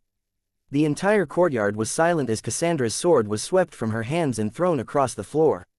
The entire fight lasted about 2 minutes, but the Jaguar, despite being the same tier as Cassandra, had dominated the fight. He'd bested her with nothing but skill and there'd been little she could do about it. "Thank you for the bout," the jaguar politely said, his gaze now marginally less hostile to Cassandra than it had been upon Leon's arrival. "You have great skill, and more potential," Xanthippe added from the sidelines. "Thank you," Cassandra stiffly replied as she retrieved her weapon. "It's somewhat vindicating to see such power from one of the empires from across the sea," Exalos added. "It would have been embarrassing if one of our great rivals over these past millennia possessed little or no skill at all." "I'm so glad that my loss didn't embarrass you," Cassandra said through gritted teeth, her frustration plain to see and plainer to hear. "Move your ass, spotted man," Xanthippe said as she practically shoved the jaguar out of her way. She grinned at Cassandra and said, "I've wanted to fight you since seeing you in my arena, your lineage notwithstanding. What do you say? Shall we get to know each other as only those who've crossed steel can?" That challenge brought a faint smile to Cassandra's face, and she quickly took a position opposite Xanthippe and raised her blade, as did the lioness. After a moment of calm, they sprang at each other, both going on the offensive and unleashing what would have been a terrible storm of death at each other if they'd been wielding lethal weapons. Xanthippe was more obviously enjoying herself with her wide smile and wide eyes. Cassandra was a little harder to read, but Leon felt like he could see glee shining in her ruby eyes. He was encouraged to see this. While he made it his goal to bring peace to the empires and the 10 tribes, he wasn't so naive as to think it would happen simply because he demanded it, crown or no crown, Thunderbird blood or no Thunderbird blood. But this could serve as a good stepping-off point, the first step in a productive relationship that could see an end to hostilities. He pried his eyes away from the fight and directed his attention to the jaguar, who watched the fight with complete dispassion. "Still believe that peace is impossible?" Leon asked. Without looking away from Cassandra and Xanthippe, the jaguar replied, "The tribes will do as you command, as is our duty as your subjects. But I will always remain on guard against those who would do my people harm. And if the empires no longer wish you harm, or at least Cassandra's empire." The jaguar was silent for a long moment before finally turning his eyes to Leon. "I will kill all those who threaten my people. Those who do not threaten us have nothing to fear from me." His eyes turned away from Leon and landed on Cassandra. From the way he stared at her, like a hunter cautiously eyeing a rival, Leon knew that he wasn't quite ready to believe that Cassandra wasn't a threat, but Leon believed he was moving closer. And for the moment, that was good enough. Leon stared down at the maps before him. Many elders were there with him, waiting for him to finish his inspection. Marked on the maps were the best and most fertile fields that the 4 tribes that had sworn themselves to him had. Naturally, all those fields were currently being worked already, but for what Leon had offered them, those fields could be bought and repurposed. It was the last day before Leon went north, and in the week he'd been back in Reikos, Leon had been thinking. The reveal of Cassandra's lineage hadn't gone as well as he could have hoped, though it had gone better than he'd feared. Still, while no one was being overtly hostile, there was tension in the air whenever Cassandra entered a room already occupied by a tribesman. So, to try and further convince his followers of the wisdom of his plan and the commitment he had for the 10 tribes despite his marriage to Cassandra, Leon decided to offer them something of tremendous value. Hesperidic apples. The elders had given him back the apples he'd offered them, but that didn't mean they were going to turn down possible orchards of their own. It was Leon's eventual goal to leave the plane for the Nexus, but he knew that that likely wouldn't happen for a couple decades at least, which was more than enough time to establish some apple orchards. Down in the tribes, even with all that had happened over the past week, he felt like he could trust that they'd remain safer there than his orchard in Oculara, even with his alliance with the Lord Protector and Grand Druid the Keeper had managed to nearly destroy his villa before Anastasios intervened. After all, Leon had been tempted to inquire about possible Titanstone while they were busy discussing such things but decided against it. He figured it was better not to rock the boat too much while it was still stabilizing from the last rocking. "Here," he said as he pinned one of the smaller fields in the jaguar's lands. "This place looks sufficient for an orchard. It might take some time to set up. For these apples, we'll wait," Nikolaus said with a smile, his sentiment seeming to be shared throughout the room. Leon grinned as well. He had spoken with Tikos before the start of this meeting and his tree sprite retainer had indicated it could increase the yield of apples with seeds, but apples with seeds didn't have the same effect if eaten. They were little more than regular apples with all the power they were supposed to have contained instead contained in their seeds. Tikos had been careful in allowing the trees to produce seeded apples, but if he needed to, he could take a few harvests to increase the number of seeds produced. Such a thing was only possible thanks to its growing understanding of the trees and how they produced their fruit. He wasn't quite sure about ordering Ticos to begin that process yet, as he needed power in the short term, even if he knew it was better in the long term to take a year or two off from apple harvests. At the very least, he wasn't comfortable ending the harvests while there was still war between even one empire and the 10 tribes. Leon put down a few more pins, making sure that every tribe sworn to him had at least one. That concluded the central bit of business that the meeting had been called to address, but there were also a couple more minor things that Leon had wanted to bring up with the elders before leaving the following morning. However, before he could get to them, Cassandra, Valeria, and Alcander walked into the room, and 4 of Leon's new Tempest Knights followed them. Seeing the newly sworn knights enter had Leon almost doing a double take. They were fully armored, but now they wore tabards over their armor emblazoned with a pair of stylized wings with silver and blue feathers. Unfortunately, while he was busy staring at the new emblem, the elders were staring at Cassandra, which he realized only a moment later. "That'll be all, thank you, everyone," he said in a clear dismissal. The elders left largely without a word, though they didn't need to say anything with how most of them ensured Cassandra didn't leave their field of vision even if they weren't looking directly at her. Nikolaus was the last one to leave, and before he did so, he gave Leon one last look and whispered, "We can continue this later, Your Majesty, at your convenience." Leon smiled back and clapped him on the shoulder. "Absolutely." Nikolaus bowed slightly and followed in the wake of the other elders. The new arrivals waited until the door was fully shut behind him before speaking. "I'm starting to think coming here was a mistake," Cassandra muttered as she joined Leon at the table, glancing at the map but not seeming to take it in at all. "I could have introduced you better," Leon said as he laid a hand over hers as she leaned against the table. Waited for a more private moment with fewer elders. "What's done is done," Cassandra replied with a sigh. "It's going to take some time before I'm accepted. If that'll ever happen, I guess. But that's fine, I'll make them see that we want peace. They'll have to acknowledge me. Together, we'll accomplish the impossible." Valeria gave her an almost incredulous look as she joined them at the table. "You might want to relax on the sparring requests, then. I don't think they'll be too interested in peace if you keep fighting everyone you stumble across. Better they get fighting me out of their system now with training weapons than later with real ones," Cassandra replied.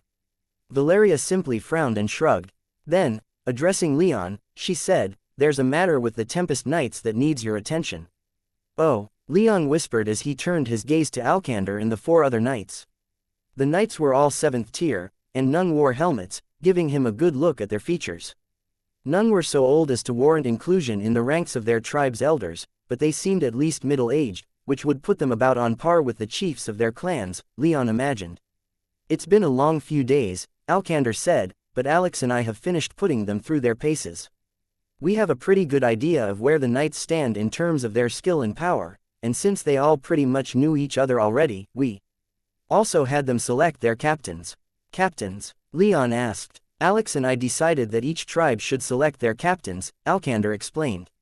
"Help with the power structure. Ideally, all 10 tribes will have their own captain directly beneath me and Alex. The captains will have command over their fellows in the Tempest Knights. Many of the Imperial Guards back home were organized in a similar manner," Cassandra added. Leon nodded with understanding. "Good, makes sense." He ended with an expectant look, silently urging Alcander to continue. "Anyway," Alcander obliged, "these are the 4 who've been elected so far. I decided they should be introduced to you as soon as possible. If they're to be your personal knights, then Alex and I can't be your only contacts within their ranks, right?" "No, I'm happy you're showing such initiative. Please." Leon smiled and waved at the 4 knights, all of whom stood up a little straighter as they formed up in front of Leon as if awaiting his inspection. Their new insignia practically glittered in the room's lighting as they pushed their chests out in pride.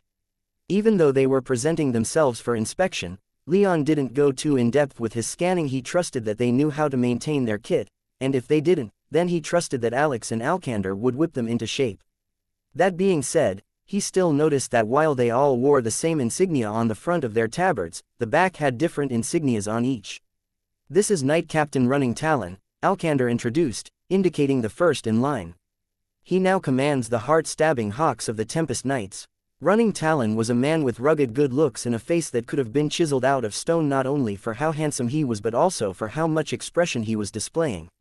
He appeared to be the oldest of the captains, with his dark brown hair streaked with gray and a clean-shaven face. It was a bit hard to tell since all 4 captains were restraining their auras in his presence, but Leon guessed Running Talon was another wind mage, just like Singer in Caves. Upon Running Talon's back was the image of a diving hawk. It wasn't a particularly complex image, and the only color in it was the hawk's plumage, colored a distinctive shade of reddish-orange. "This is Knight Captain Alistair," Alcander continued. Alistair was a lion, that much was obvious. Whether or not he was handsome Leon could hardly tell, as he wore such a bushy golden beard that his face was almost completely obscured. But he had 2 of the most striking green eyes he had ever seen, and his long golden hair was tied into a tight bun to keep it under control. If Leon had to guess, he would have guessed Alistair was an earth mage. Upon Alistair's back was an image of a roaring lion, colored gold.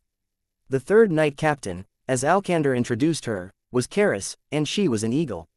She was the shortest and slightest of the captains, but just from the way she held herself, Leon could tell that she was as much a fighter as the others. Her aura was hot and relatively wild, hinting at possible fire magic as her element of choice when fighting.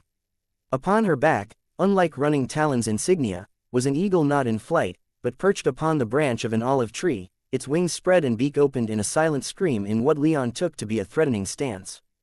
The final Knight Captain was Zoe, the jaguar of the group. She was quite tall and muscular, but despite this, her aura was gentle and comforting, that of a light mage, if Leon guessed right, and not just any light mage, but one who specialized in healing. Like all jaguars, Zoe had golden skin with numerous dark marks on what little skin she had exposed, largely just her face and some of her neck. She had long black hair and deep brown eyes, and while she wasn't the most classically beautiful woman Leon had ever seen, she still stood before him with an attractive confidence that was impossible to deny. Upon her back was the image of a running jaguar, colored crimson. Once introductions were finished, all 4 captains dropped to a knee and said in unison, "We are your sword and your armor. You are our king. We swear to give our lives for yours, to carry out your orders to the best of our abilities, and to always keep faith with the Thunderbird clan." Leon blinked in surprise. "I will do all I can to honor those pledges," Leon responded as he forced his expression to stay carefully neutral and serious. He then nodded to Alcander, and the large man got the hint. "All right, you 4, on your feet, we've bothered our king long enough." Alcander then wrangled the 4 captains out of the room, pausing at the doorway only for one last respectful nod to Leon before departing. Leon sighed as he was left alone with his ladies. "Overwhelming?" Valeria quietly asked. Leon nodded. "It's all becoming real. It's kind of nostalgic," Valeria said as a smile broke out across her face as well. Leon turned to her with a hint of surprise etching itself within his features. "It's been a while since we had any kind of command like this," Valeria explained. "Not since we left the Bull Kingdom. The Serpentine Isles for you and the Civil War for me. Has it been that long?" Leon rhetorically wondered aloud. "Hardly feels like it. Having Heaven's Eye in our pocket kind of muddies things, though. But having knights on our side feels good, really. Having guards will always feel great," Cassandra opined as she leaned against the table with an almost smug grin. "It's like having a retinue, only bigger and more powerful. It makes such a statement to all those you may meet. Like, look at all of these people following me. I'm important. It's even better if they actually will do what you tell them, whether because you've paid them enough or because they're actually that loyal." "Yeah," Leon said a little absent-mindedly. "I wasn't quite expecting them to swear personal loyalty like that. The oath they swore on the formation of the order was enough for me." "They're your guards," Cassandra interjected. "Their loyalty ought to be beyond reproach. Every oath you can squeeze out of them is worth its weight in gold. My Imperial Guards swear more than a dozen oaths to me before they even get close to my detail, and those oaths are renewed at least once a year." "That seems excessive," Leon said. "If they're going to be guarding our doors," Valeria responded, "it hardly seems that onerous." "Look at that, Val has the right of it," Cassandra added, shooting Valeria a cheeky grin. "You sound surprised." "Probably because I am." Valeria glared at Cassandra, but the expression lacked much heat. Still, Leon jumped in to make sure that there wouldn't be any fight between the two. "This order is going to grow in the coming years, if our ancestors are smiling on us. They're going to be guarding our palaces and accompanying us on any adventures we have in the future. Might be best to get to know them better. Make sure that we're on first-name basis with the commanders under Alcander and Alex. I don't think we have too much to worry about on that front, Cassandra said, drawing a look of curiosity from Leon. I've heard them speak about you. Most of them are awestruck that they get to directly serve a prince of the blood. Only their own ancestors are owed more respect in their minds than the last of the Thunderbird clan. Leon sighed again. I guess I'll have to make sure I don't get them killed, then. That might put a damper on things. Silence fell around them for a few seconds, everyone apparently out of things they wanted to say on that front. For his part, Leon regretted saying the last thing he did, feeling it put too much of a damper on things. It wouldn't be the first time he'd gotten everyone under his command killed, and while it was only a joke, joking about getting his knights killed reminded him of many he'd fought alongside that had died during their efforts. Men like Alex's relative, Sam, who Leon had been sent to squire under right after the Knight Academy, or the force of 3,000 August had assigned to him during the battles in the Bull Kingdom's southern territories. He'd gotten many he was at least partially responsible for killed, and he silently vowed to do better with the Tempest Knights. These were his knights now, and their value in his eyes had gone up correspondingly. We should get ready to leave tomorrow, Leon eventually said. We have 2 more tribes to deal with. Do we know much about them right now? Cassandra asked. As in their current situations? Leon asked. Cassandra nodded. Keeping to themselves, mostly. The Hearts, tribal council isn't in session, so we're probably going to run into some difficulties once we get there. With only a token number of elders and chiefs in their capital, convincing the entire tribe to support me is going to be difficult. I'll keep my mouth shut, then, Cassandra said. Better they think me just a pretty wallflower. No one would ever mistake you for that, Valeria shot back. A 9th tier aura, they'd know you to be a warrior at least. No they won't, Cassandra insisted. With traces of sarcasm permeating her tone, she said, I will be subtle. Royal, quiet, I'll believe it when I see it, Valeria quipped. Cassandra was about to say something when Leon wrapped his arms around both of their shoulders. You two haven't deliberately gotten us off track, have you? We haven't even finished talking about the Hearts yet and you're already at each other's throats. I only strike back, Cassandra declared. Like hells, Valeria replied. You're lucky Leon's here, Val. I might have sent you to the Ashen Fields before getting this far otherwise, correction, you would have tried.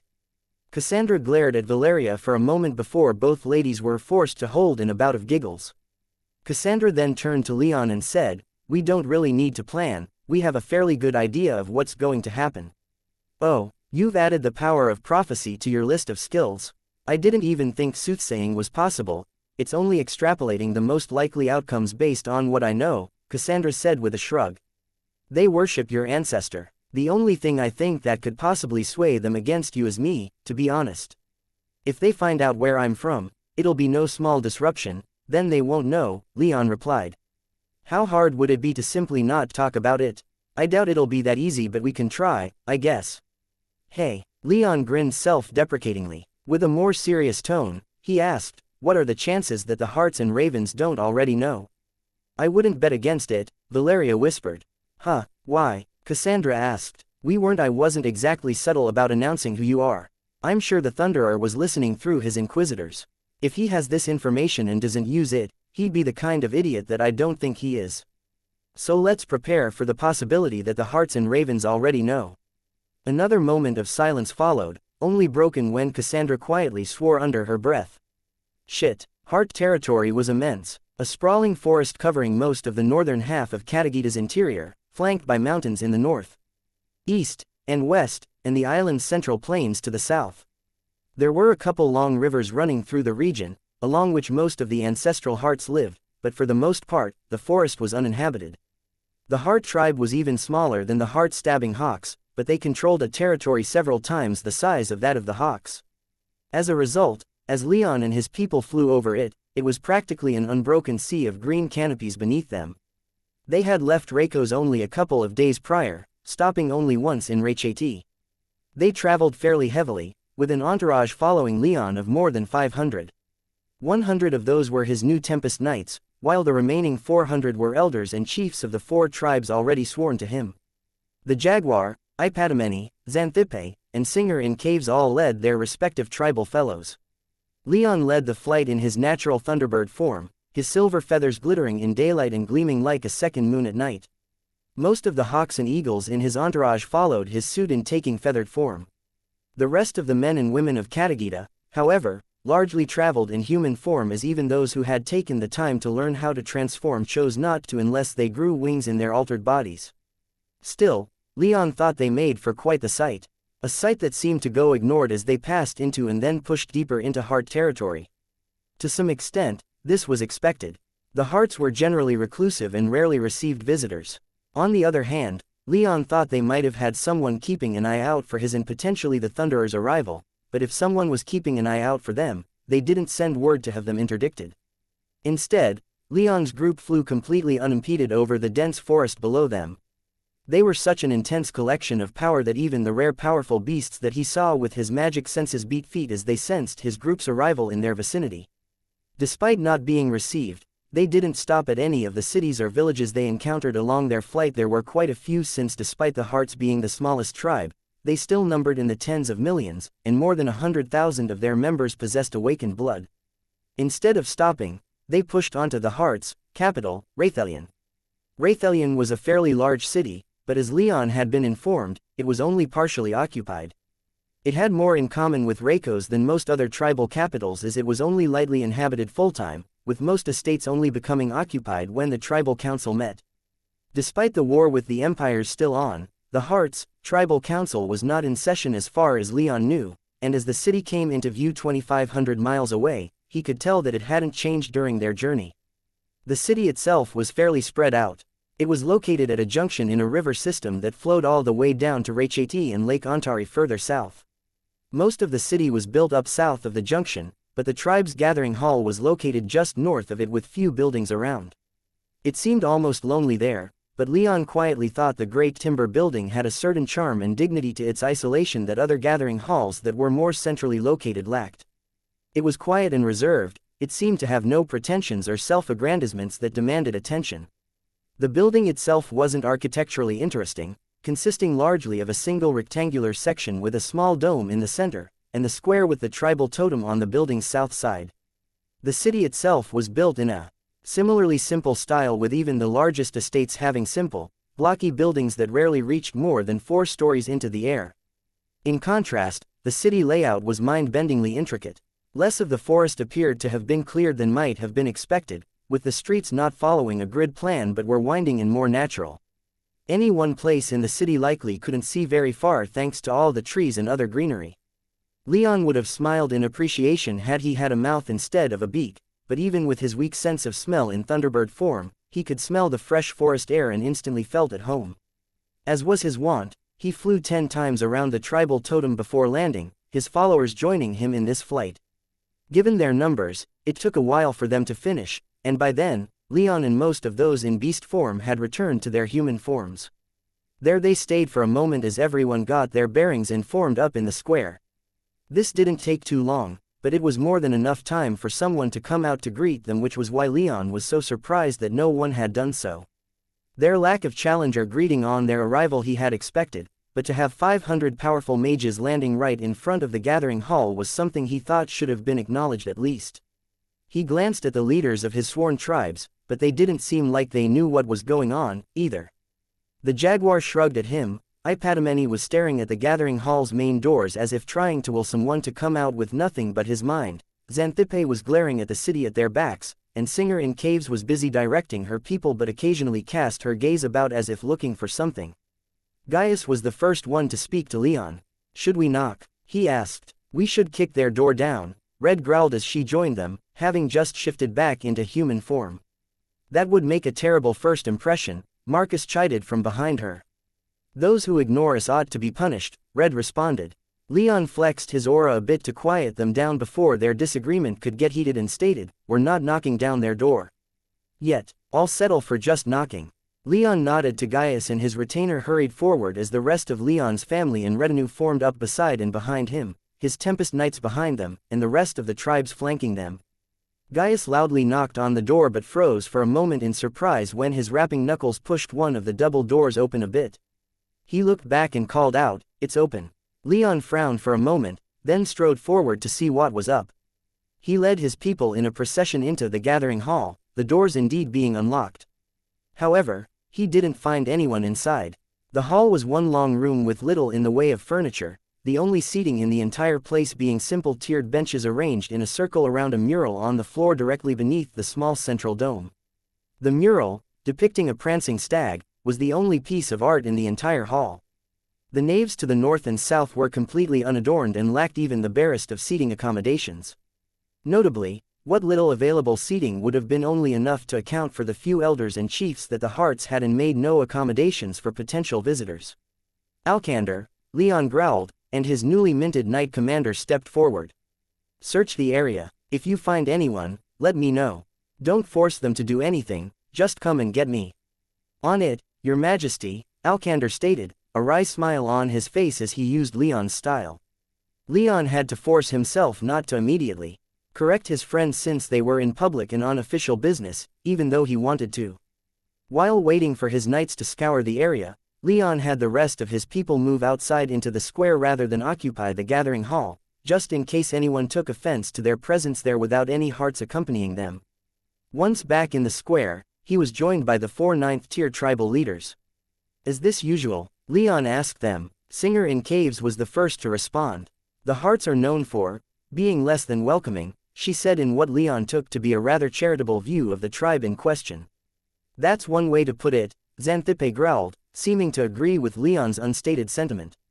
They rarely come out of their forest, and when we need to commission something for them to work on, we usually have to communicate remotely with vox bats at best.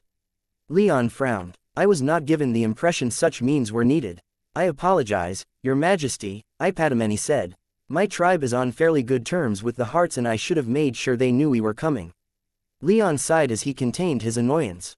Don't worry, we sent word ahead anyway, so this rude reception is all on them. How should we play this, then? The jaguar asked. We'll just wait, Leon replied. We'll find someone eventually, or someone will find us. As he said that, he projected his magic senses across the city, and not for the first time. Unfortunately, like most of those other times, he didn't see anyone of note since, as simple as the buildings were, they were still all heavily enchanted with some of the most robust privacy enchantments Leon had ever encountered. How long ought we to stay if the hearts don't want to talk? The jaguar inquired. We can try other means of getting in touch with their elders, but if they're going to be difficult about this, are we on a strict schedule? Leon replied. I'd love for us to get this done sooner rather than later, of course, but we don't have any strict deadlines, do we? The jaguar frowned but bowed his head slightly in concession. No, Your Majesty, we are not. Then let's give it some time. Leon cut himself off as running Talon, the newly elected 7th-tier captain of the Hawk Mages in the Tempest Knights, came flying in at great speed. She braked hard to avoid slamming into the stone square and landed quite agilely in front of Leon. Once her feet touched the ground, she fell to one knee and reported, We've found someone, Your Majesty. Leon wasn't quite sure how to take what he was seeing. It was a small pavilion hidden amongst the trees not too far into the dense forest north of the gathering hall. It was situated between 3 innocuous and easily overlooked small ivy-covered stone buildings that seemed to be entrances to some underground space given the slant of their roofs. Watching over these small buildings from the pavilion was a relatively old man who seemed to not care in the least that some of the most powerful mages on the plain had just arrived outside of his pavilion, hardly taking his eyes off the largest of the buildings, which wasn't saying much. His aura was completely obscured from Leon's view thanks to the surprisingly heavy enchantments carved into the pavilion, preventing him from seeing into it with anything other than his eyes. Regardless, Leon knew who this man was thanks to Ipadamene's surprised exclamation upon their arrival. This was Sar, the Heart's Lawspeaker and the tribe's only 9th-tier mage. He was dressed in a simple faded blue tunic and brown trousers, without so much as a single piece of gold or silver to indicate his status. Is this a trap? Anshu wondered aloud. That's not the Heart's style, Ipadamene replied with a dismissive wave of his hand. Instead, he walked forward and knocked on one of the pillars holding up the pavilion's ceiling. Leon Rame, last living descendant of the Thunderbird, has arrived, seeking audience with the tribal council of the ancestral hearts. The man finally deigned to look in their direction, but his dismissive expression didn't shift in the slightest. He regarded them as if they were as interesting as the trees around the pavilion and he grunted, I noticed. Is this how you greet your fellows from other tribes, come on official business? Singer in Caves asked. her annoyance conveyed only in her words thanks to her carefully controlled tone. Sar replied, "Yes, Sar, my old friend," Ipatameni said as he took a couple steps into the pavilion, "we really need to work on your people skills." Sar hardly even spared Ipatameni a glance, his dull brown eyes sliding over the man to land on Leon. His eyes lingered for but a moment before moving back to the building he'd been staring at when they arrived. "I've been waiting," he said. "Please join me." He held out his hand and conjured a stool next to him. He only conjured the one. There was a long beat as everyone stared at the stool. "This has to be a trap," Anshu muttered. Leon rebuked him with a cold, quiet glare. "Then," he said, "I accept your invitation." Without any more hesitation, he strode into the pavilion. As he sat down, he called upon his darkness magic and said to the others, "Give us some space." He received quite a few questioning looks, but he insisted, and after some hesitation, the others moved back not so far that they wouldn't be able to intervene if violence broke out, but far enough away that Leon and Sar had a degree of privacy. Neither Leon nor Sar spoke until they were relatively alone in the pavilion, and Sar didn't seem to be in a rush to break that silence. "So," Leon said a little awkwardly, "how are things?" He had the feeling that Sar wasn't one to stand much on ceremony and formality, so he decided to relax a little. He felt he may have miscalculated when Sar spared him only the briefest of looks, but he managed to pack quite a bit of what looked like derision into his expression. "Concerning," he said, and they fell into another long silence. After a few seconds that felt much longer than they were, Leon decided to switch tack a bit. "Well, I'd be more than willing to talk to you about your concerns, if you're willing to share. But first, how about we have some proper introductions? We're not barbarians, are we?" "I am, as good Ipatameni said, Leon Rame." "I'm Sar," Sar replied. "Splendid," Leon said with hardly a pause. "A pleasure to meet you, Sar. I have to say, Raythelion has to be my favorite city so far in all of Katagita." "Thanks," Sar responded. Leon nodded. "I grew up in a forest far to the north, some distance from most other human civilization. As soon as I arrived above your forests, I almost felt like I'd come home." Sar hummed in acknowledgement. "Well, how are things here? You said you had concerns." Sar grunted and pulled out a long sheet of paper from his soul realm and handed it to Leon. "I did." Leon accepted the paper and quickly scanned it. However, after less than a second, he went back to read it in more detail. It was a letter from the Thunderer or someone from his office informing the Ancestral Hearts about Leon and Cassandra's marriage, going into detail about Cassandra's imperial status and the implications of their union. The further Leon read, the less he believed the Thunderer personally wrote the letter given how inflammatory some of the language was and how uncharitably it was spinning Leon and Cassandra's marriage. "I'm not going to invade Katagita with an army of barbarians," Leon said as he controlled his urge to roll his eyes. "Good," Sar replied. "Actually," Leon continued, "I was hoping to broker some kind of peace between the 10 tribes and the Central Empires." "Do you, now?" "Yes, I believe it to be possible. Cassandra shares my belief. Neither of us wants us to see our people killing each other in petty conflicts anymore." Leon finally elicited more than a neutral, disinterested response from Sar with that statement as the man clicked his tongue and responded, "My father was killed in the last war we fought. Millions died. They are buried here." He gestured to the buildings. "The tombs of greatest honor for my people. All killed by the barbarians across the sea. I would not call our conflict petty." Leon grimaced, the expression growing more pronounced with every word. "I apologize," he quickly said once Sar was finished. "It can be difficult to remember the personal cost paid by many yet living, let alone those who have passed into the land of the dead. It was not my intention to denigrate those sacrifices." Sar's anger softened as Leon spoke, eventually returning to his weathered face's neutral expression. "You seek our support to become king of these lands." "It is not of these lands that I would be king of," Leon responded. "It is the of the 10 tribes, and much more. I want to bring us away from this plane and reach the nexus, returning to the places of honor and power that we came from before invading this plane." "And what of those who now live in those places?" Sar asked. "We'll have to meet them before deciding what to do," Leon said with a smile. "I do not want war, I only want to return home. To the home of our clans and tribes." Sar sighed again. "I can't give you an answer, such a decision is not for me to make myself." He waved his hand again and the doors of the tomb he'd been staring at opened of their own accord. "Speak to our ancestors. They will give you our answer." Leon stared at the open tomb with great apprehension. What was visible was little more than a rough stone staircase descending into the earth, but the walls around the stairs were so heavily warded that he couldn't sense anything beyond the threshold. Turning back to Sar, he hesitantly asked, "You want me to go down there?" "No," Sar replied, offering no elaboration. Leon frowned as he slowly paced around Sar, who appeared not at all fazed by Leon's reaction. "I would ask you to speak plainly." Sar remained quiet for just long enough to stoke Leon's annoyance, but he eventually replied, "Our tombs are sacred. I don't want you down there. But you have been invited, and I cannot deny that. If you wish for my tribe's support, then you will find it down there." "Invited by whom?" Leon slowly asked, his already fairly deep concern growing within him. Sar glanced at him but didn't reply. Lowen sighed and asked, "Was the invitation just for me, or can I bring others with me?" Sar closed his eyes and cocked his head as if listening to something.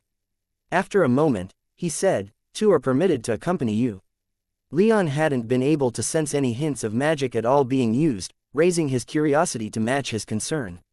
He gave the tomb a long, searching look, but after neither seeing nor sensing anything, he said, "Any other restrictions I should know about?" "Don't touch anything down there," Sar said. "My ancestors sleep restlessly enough without their belongings being looted." Leon took a deep, steadying breath and said, "Fair enough. Fair enough. I'll be right back." He strode out of the pavilion and over a ways to where the rest of his people were waiting for him. "So," Ipadameni asked, "what's the word?" "Not good by the looks of it," the jaguar responded. "We can't all be as trusting as your tribe," Xanthippe replied. "It takes more than just a bit of ancient power for the rest of us to declare a king." "That's rich coming from a lion," the jaguar responded. "We didn't sell ourselves for just a bit of power," Xanthippe said as she turned her eyes back to Leon. "We sold ourselves for a lot of power." "Sure," Leon said noncommittally. "I've been given the price for winning the hearts to our side." "It seems simple but I can't imagine it will be." Leon quickly informed them of what Sar wanted him to do, but he kept some of his quieter thoughts to himself. "Are you going to go along with this?" Singer in Caves quietly asked when Leon finished his quick explanation. "Yes," Leon immediately replied. "As well you should," Ipadameni concurred. "The hearts take these kinds of things very seriously. That Sar made this demand at all speaks volumes about the gravity with which his tribe is taking these matters. To ask for any alternative would be to render grave insult." "They've been insulted before," Xanthippe replied with a dismissive wave of her hand. "They've always gotten over it. This time they have an alternative," Ipadameni shot back. "We want them on our side, not throw their strength and their votes behind the Thunderer." Xanthippe scowled but didn't respond. "I'm going down there," Leon firmly declared, cutting off any further discussion. "I've done as all of you have asked when seeking your support. I will now extend the same courtesy to the ancestral hearts." "Who will you be taking?" the jaguar asked as he stepped forward, subtly flexing his aura in clear desire. "Not you," Xanthippe said. "Our king will need strength down there, won't he?" She did more than just flex her aura. She let it spill from her body so thickly that even Leon could feel some of its pressure. Leon quickly pushed back, and though she initially seemed like she was going to resist, she appeared to think better of it and retracted her aura, though she didn't seem at all put out by it. The others around them who weren't of the 9th tier looked relieved when she did back down, though. Leon then cast his gaze about his followers. 100 Tempest Knights, but they were new and untested, and he didn't want to test any of them, not even his captains, down in the tomb. Given Saw's attitude, he felt like taking any other tribesman down there would also be taken poorly even if it wasn't expressly forbidden. Cassandra was likewise out for the stronger reason that Sar still seemed to consider her an enemy even if he wasn't acting on that. That left most of Leon's retainers. Red was out for the risk of her trashing the place. Alex and Alcander were leading the Tempest Knights and he didn't want to take either of them away. Anna had her war beasts to look after, and Leon didn't want them down in the tomb for the same reason that he didn't want Red down there. So, that left Anshu, Anzu, Gaius, Marcus, Maya, and Valeria. He felt like he could trust all of them, even Anshu, but he didn't know what he might find down in the tomb. If violence were to break out, Maya and Valeria would probably be his two best bets. However, he didn't think he'd face anything particularly violent down in the tomb where the hearts, most honored dead, had been laid to rest. "I need people who are good at speaking," Leon mused. "Loyal and socially competent." He realized then that of those 5, only 2 fit his needs. Marcus and Gaius, will you two follow me down there? He asked. He endured some questioning and almost disbelieving looks from some of his people, while others made faces or noises of disappointment. I'm in, Marcus confidently said after only a moment's pause. He stepped forward and Leon smiled and clapped him on the shoulder in gratitude. Gaius took a moment to think and turned his eyes toward the tomb. After that moment, he turned back to Leon and said, I am as well. Leon's smile grew wider and he clasped Gaius' wrist to express his thanks. Are you sure about that selection? Maya asked. She looked and sounded just a little put out, and when Leon glanced at the rest of his people, Valeria and Anzu in particular, they all looked some degree of disappointed. I would go with you, Maya told him, and her lake blue eyes were nothing if not deadly serious. I love you, Leon mentally replied. Aloud, he said, I don't know what I'm going to face down there. I would trust all of you with my life, and more. I know that all of you would be a good choice to take down there. He made eye contact with Valeria. Keep an eye on everyone. You have the retinue until I get back. Valeria seemed about as upset as Maya, but she took a deep breath and nodded. I trust you, she said, but her tone spoke of deeper feelings than just trust. Leon then turned back to Maya, still staring at him impatiently. I have been absent from my mate's side long enough, she growled. You have been with me this entire time, Leon responded. And I've been absent from you long enough, she insisted. Leon sighed. I agree, but please just wait for me up here. I'll be encouraged knowing that you're safe, and that if I don't come out, you'll flood this entire island. Maya continued frowning and didn't respond for a long moment. When she did, she silently spoke in a resigned tone, her words coming with a flood of loving feelings through their connection. I'll do more than that. If you die down there, I'll destroy this whole plane. Lowen smiled at her and sent his love back, letting his feelings speak for themselves. Then, he turned to Gaius and Marcus. You two ready? He asked. I don't think Saw's going to enjoy holding that door open much longer. I don't like the underground, Marcus said, but I'm ready for this. I won't let you down this time. Leon cocked an eyebrow at him as Gaius added, our last experience down in an ancient temple isn't one I'd like to repeat, but I'll be anywhere you need me to be. Thank you, Leon said to them both, hoping his heartfelt statement came off as he intended it to. Now, let's get going. Leon exchanged a few parting words with the remainder of his party. His Tempest Knights seemed more than willing to accompany him despite Saw's restriction of only 2, but Leon was amused to see them back down, if reluctantly, with only a single order. Alex and Alcander weren't thrilled at being left behind, but they accepted their roles with grace. The rest of Leon's tribal supporters were a little more vehement in their desire to accompany him, and he took comfort in that. In the end, though, he got them all to back down, and not long after leaving the pavilion, he returned to find Sar still sitting where he had been, looking for all the world like a statue for how little he moved, his brown eyes staring down into the dark depths of the tomb. As he walked over, Marcus and Gaius both donned their armor, though Leon remained clad in only his clothes. Leon paused next to Sar and waited for the man to speak. When he didn't, Leon took a step toward the tomb, and then another, moving at a snail's pace with Marcus and Gaius only a step behind him, giving Sar every opportunity to take back the invitation. No such resentment came. Leon stepped over the tomb's threshold without so much as a word from Sar. Gaius and Marcus strode in after him, their footsteps certain. But as Leon began walking down the stairs, the tomb door began to close behind them. He paused and glanced back. The door was closing slowly enough that he could have easily jumped back out. But he didn't. He watched the massive stone door close behind them, then felt the magic in the tomb flicker as the door was locked. This was it. They were in until they'd finished whatever test this was meant to be. He continued descending the stairs, not bothered at all by the darkness. The stairs were relatively wide, but that didn't stop Marcus from shifting uncomfortably just behind him. As Leon recalled, Marcus wasn't that keen on tight spaces, so he was grateful that the man was loyal enough to brave this place with him. They descended for quite a while, the stairway not letting until they reached the bottom. The stairs were long enough that Leon started feeling rather uncomfortable. He couldn't fathom the reason why the tomb needed to be so far beneath the earth. More concerningly, he still couldn't sense anything ahead of him even though he was now inside the structure. But they did eventually reach the bottom, but it wasn't quite what Leon had been expecting. Instead of extensive catacombs, Leon stepped out into a massive underground chamber, taller than it should have been and wider than it possibly could be. They hadn't descended far enough for the ceiling to be so high, at the very least. He heard Marcus breathe a little easier, and it seemed he wasn't the only one as Gaius asked, "Better down here, Marcus?" "No," Marcus replied as he adjusted his armor. "Worse, but in a different way." The cavern was pitch black, though that didn't stop the three from being able to see. However, a spark of magic seemed to explode from the center of the cavern, creating enough light that all three of them were blinded for a moment.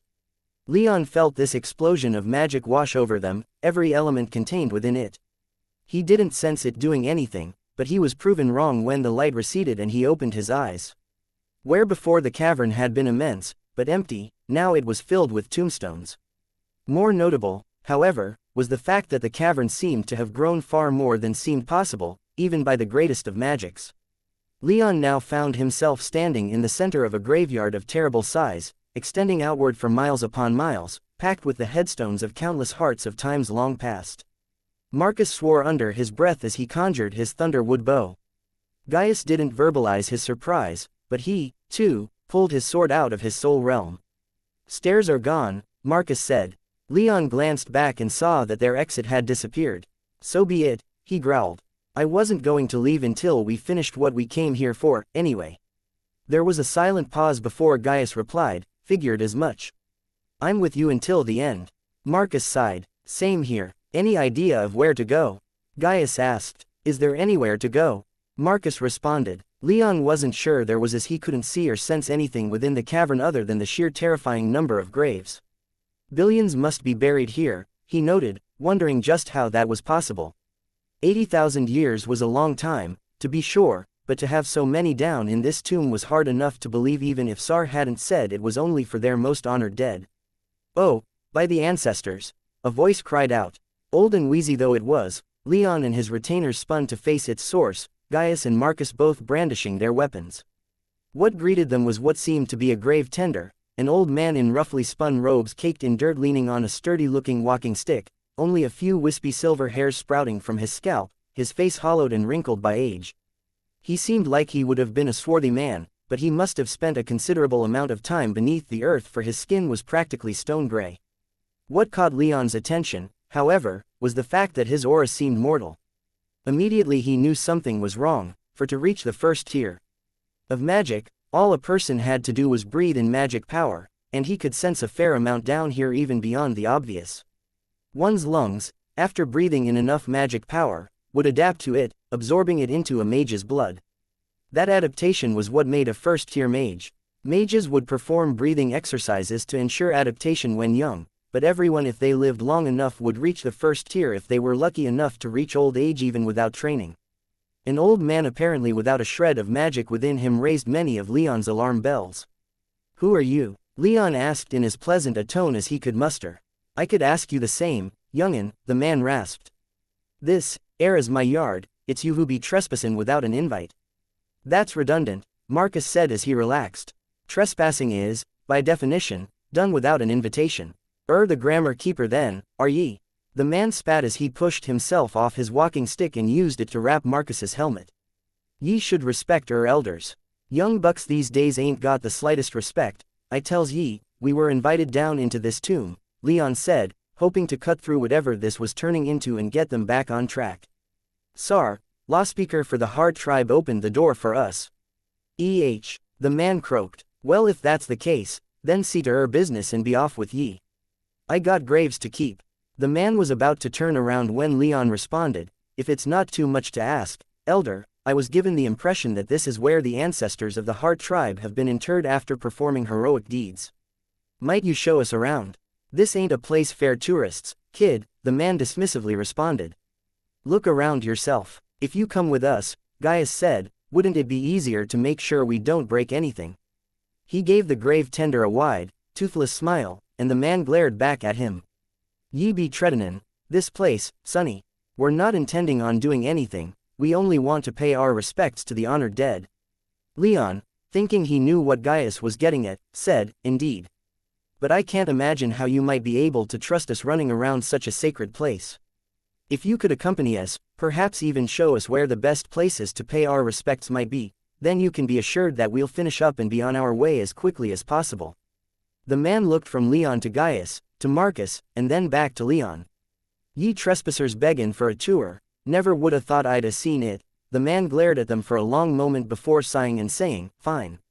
I'll show ye where to go. Then ye can be on business and get the fuck outta here." The man pushed past them and Leon just about did a double take, for right behind them where he knew one absolutely hadn't been before was a paved path cutting through the graveyard and vanishing into the distance. "That's a neat trick," Marcus whispered. Speaking a little louder, he asked as the three of them fell into line behind the man, "How did you make this?" The man replied, seeming confused for a moment about what Marcus was asking about.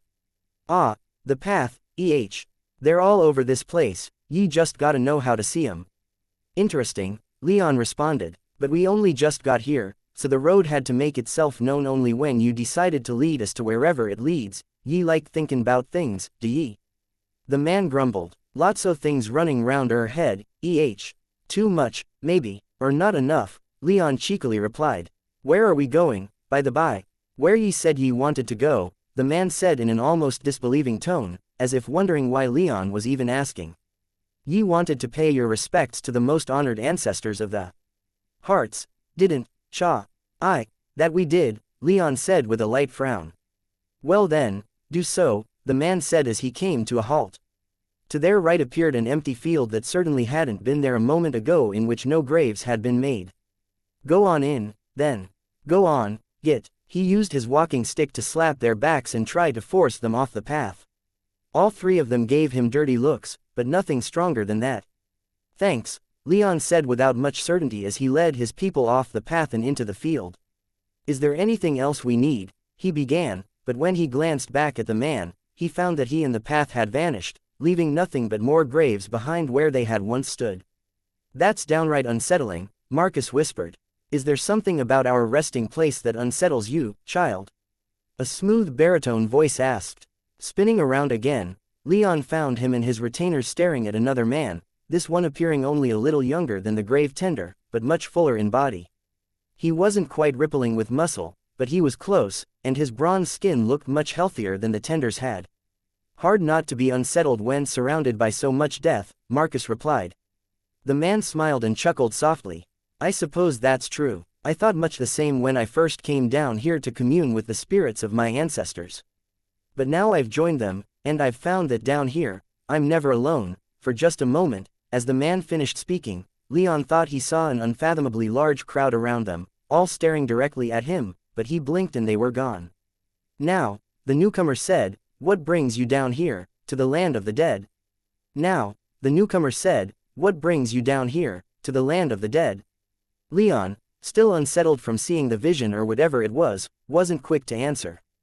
Gaius and Marcus, on the other hand, were a little faster on the draw. "When you say, the land of the dead," Marcus hesitantly began, "what exactly do you mean by that?" The newcomer gave him an almost pitying look. "It means what it means," he said. "This is my land, and I am dead. Can you explain how we got here?" Gaius asked. "By walking," the newcomer answered. Gaius frowned but didn't press the issue. Leon jumped back into the conversation in his stead, asking, "Might we have your name?" "You might, I can't know that," the newcomer replied with a cheeky grin. "Is there any question we can ask that you will answer in spirit as well as in letter?" Marcus testily inquired. "There's only one way to find out," the newcomer replied. "Ask me questions and I will ask you questions in turn. One for one. I will begin. My question is the same as the last I asked. Why have you come to this place?" Without missing a beat this time, Leon stood a little straighter, subtly adjusted his rather simple clothing, and projected just a little more of his aura, enough to be, by his standards, impressive, but not overbearing. "I am Leon Rame," he said. "I am the last living descendant of the Thunderbird. I have come seeking support to rebuild my clan." The newcomer's smile thinned and his demeanor cooled. "The form this support takes, I've heard, is to restore you to the old lands and titles that your forebears, well, bore."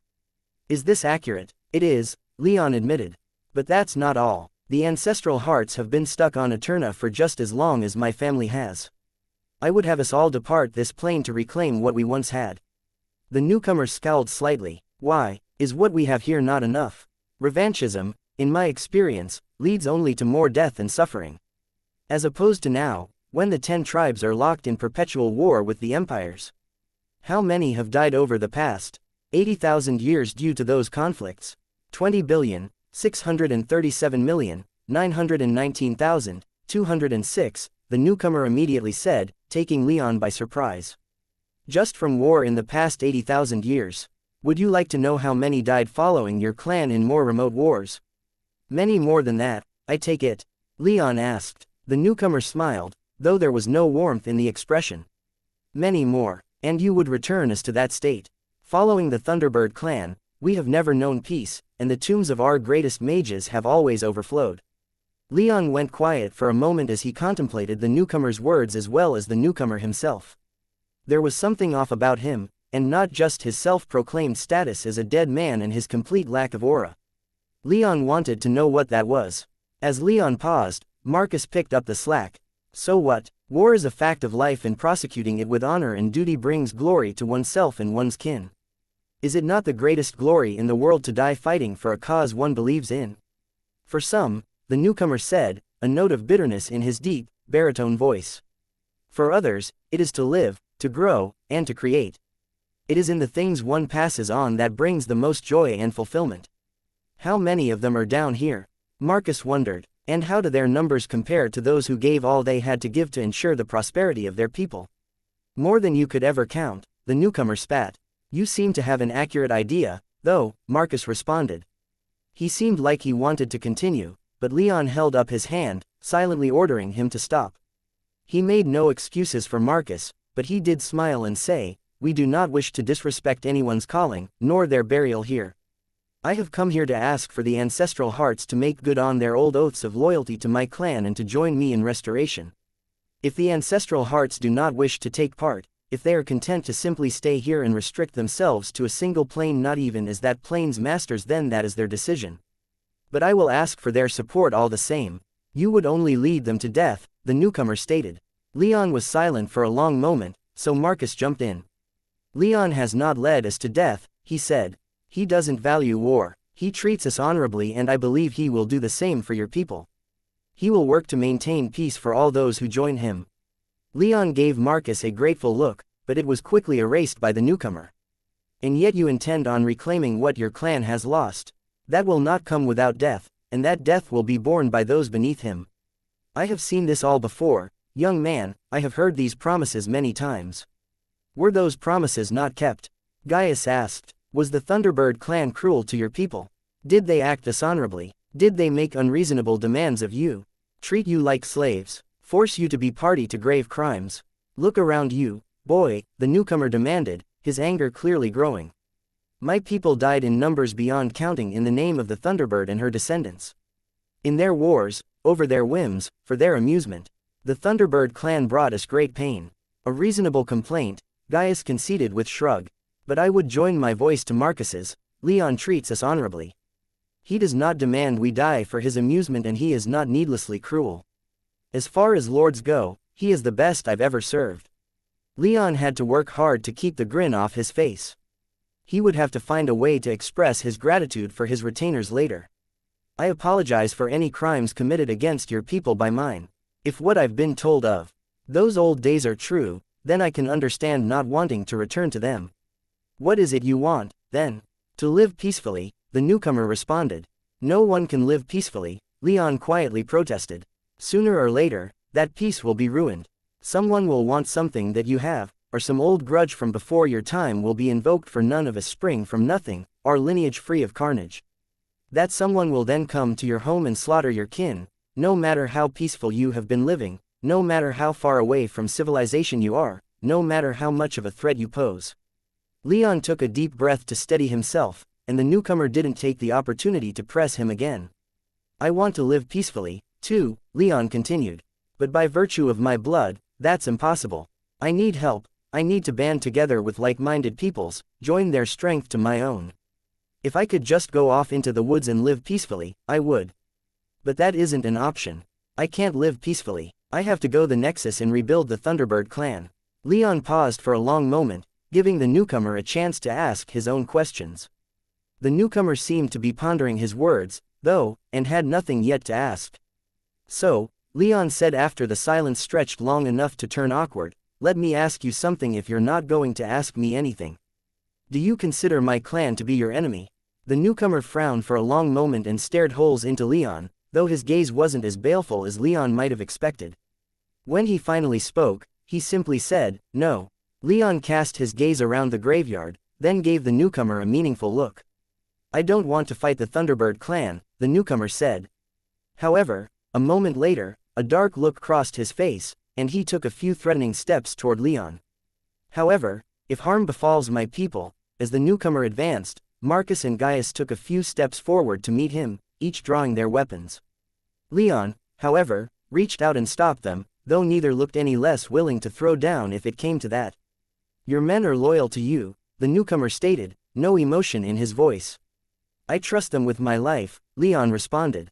As I do with you, Marcus replied. I owe you my life anyway. I will never forget that. You have my unconditional trust, Gaius said, seeming to choose to leave it at that. You both honor me, Leon responded as he turned back to the newcomer and desperately tried not to let his pride and happiness show on his face. The newcomer sighed and took a few steps back, his expression returning to normal. I hope such loyalty is rewarded as it deserves. A lord who abuses his vassals will soon find himself alone. They have nothing to fear from me, Leon replied. Neither does your tribe. I seek their support, not to enslave them. Good. An easy thing to say, but good to hear nonetheless, the newcomer said as he took another couple steps back. He cast his gaze about the graveyard, a distant look growing in his eyes. The ancestral heart, he said. Do you know how he got his name? The power that was passed down through his blood? I confess that I don't, Leon replied, feeling slightly confused at the change in direction but chose not to ask yet. We're in tune with those who came before us, the newcomer said. Our memories are longer than most as a result. So many of my clan have died in the Thunderbird's wars that it's hard for me to give my blessing for this reunion. The newcomer paused, and Leon fixed his narrowing golden eyes upon him. Who are you? He asked, his tone suspicious and demanding. The newcomer smiled sadly, but there was no surprise in his expression. I suppose it was too much to hope the heir of the Thunderbird would let me continue like this, wasn't it? Your clan has ever held a disdain for subtlety. As he finished speaking, his body began to glow, rapidly becoming so bright that both Gaius and Marcus had to shield their eyes. Leon, however, watched in fascination as the newcomer's body expanded and grew. Horns sprouted from his head, or rather, Leon realized as they grew, antlers and fur sprouted from his body. His hands and feet turned to hooves as his spine bent, turning him from a biped to a quadruped. His skull lengthened and bent. The newcomer was the ancestral heart. He now towered over Leon and his retainers, standing an impressive 20 feet tall with antlers that glowed with white light. His eyes, however, were black as a moonless night, and he seemed to be perpetually crying black tears. Despite being the progenitor of one of the 10 tribes, he hardly looked the part. He was of impressive stature, to be sure, but he looked old and decrepit. His fur was matted and patchy, his body was thin and emaciated, and much of his exposed flesh was wrinkled and looked half-rotted. You see me now, as I was in my final moments, the ancestral heart spoke, still speaking audibly using some unidentifiable magic. My body destroyed by my service to the Thunderbird. And now here I am, in the land of the dead, always watching over my clan as a new Thunderbird arrives, demanding we spill our blood for him as we did for his predecessors. Leon frowned, then transformed himself. In a moment, he stood not quite eye to eye with the heart, but still much taller than just a moment before, and in his Thunderbird form his aura grew stronger as well. I make no demands, I but offer my hand, in exchange for their own. If they like what I have to offer, then they will support me. If not, then I will leave them alone. It's as simple as that. The heart stared at him, its black, weeping eyes remaining locked unblinkingly upon him. Allowing my clan to follow you again would only lead to this graveyard growing even faster. You would lead them to doom. That's not your decision, Leon responded. That is for your tribe to decide. Not for me, not for you. For them, whatever decision they make, whether to accept me or not, I will respect. The heart seemed to ignore him, instead turning to Marcus and Gaius in turn. You have some truly loyal vassals. That they think so highly of you is a credit to you. Rare was loyalty back when your clan held the title of Storm King. I am blessed with good friends, Leon modestly replied. Your tribe could be among them. The heart sighed. I suppose this is it, then, isn't it? My descendants have spoken much of their desires to me, both of you and of a certain Thunderer, and though I always caution them, try to steer them to the path of wisdom, it seems their memory of a time when they followed the Thunderbird in the Nexus and through the void is more attractive than my words of caution. Leon cocked his head and locked eyes with the ancestral heart. I will not stand in their way, he continued, bringing a rush of relief to Leon's heart. Though I will not endorse your rule, either. I will always caution my descendants against placing their trust in you too readily. And if you do not fulfill promises you make to them, I will urge them to abandon you. Leon notionally smiled and he replied, fair enough. He transformed back into his human form. Once he was fully dressed, Marcus asked, out of curiosity, how do we leave this place? Where even is this place? Gaius responded, that is not for you to know, the ancestral heart replied. Something to do with your inherited power, then, Leon said. Keep your secrets. Though I am fascinated by them, I understand wanting to keep something like that to yourself. However, I would like it if we could be shown the door. I would make haste in returning to those outside, we have much to discuss, the heart sighed again. Patience, he murmured, a resource ever in short supply. Leon heard some clicking from behind him, and when he turned, he realized it was the grave tender returning, his shoes clicking against the paved road that had returned from whence it had disappeared. When Leon turned back to the heart, however, he found that he was gone.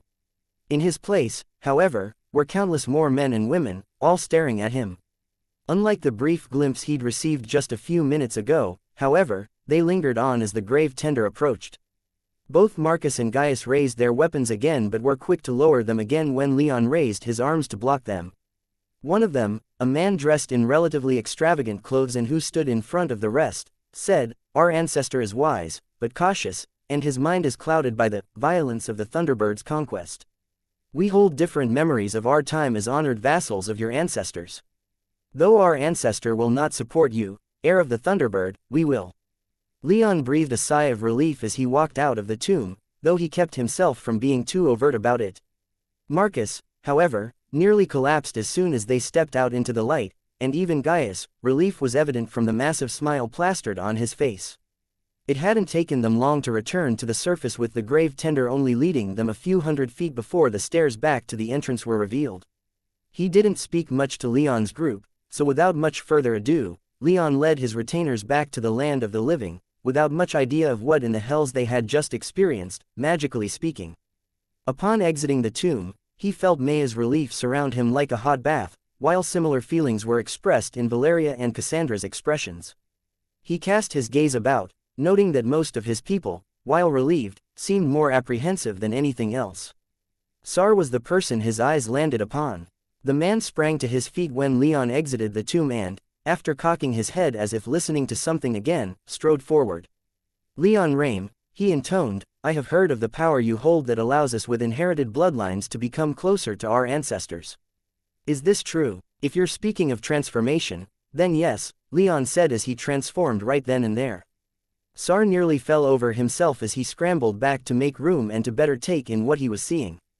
After a quick inspection, he then looked to the rest of Leon's supporters, and there among them stood hawks, eagles, jaguars, and lions in their beast forms. His head snapped back to Leon after taking in that sight. Share with us that power and our support is yours, he declared. Without hesitation, Leon replied, done. Leon had barely finished the word before Sar was already lowering himself.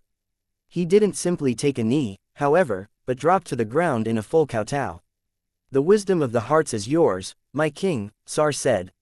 The ancestral hearts have long held the Thunderbird in great esteem. We will not break faith now.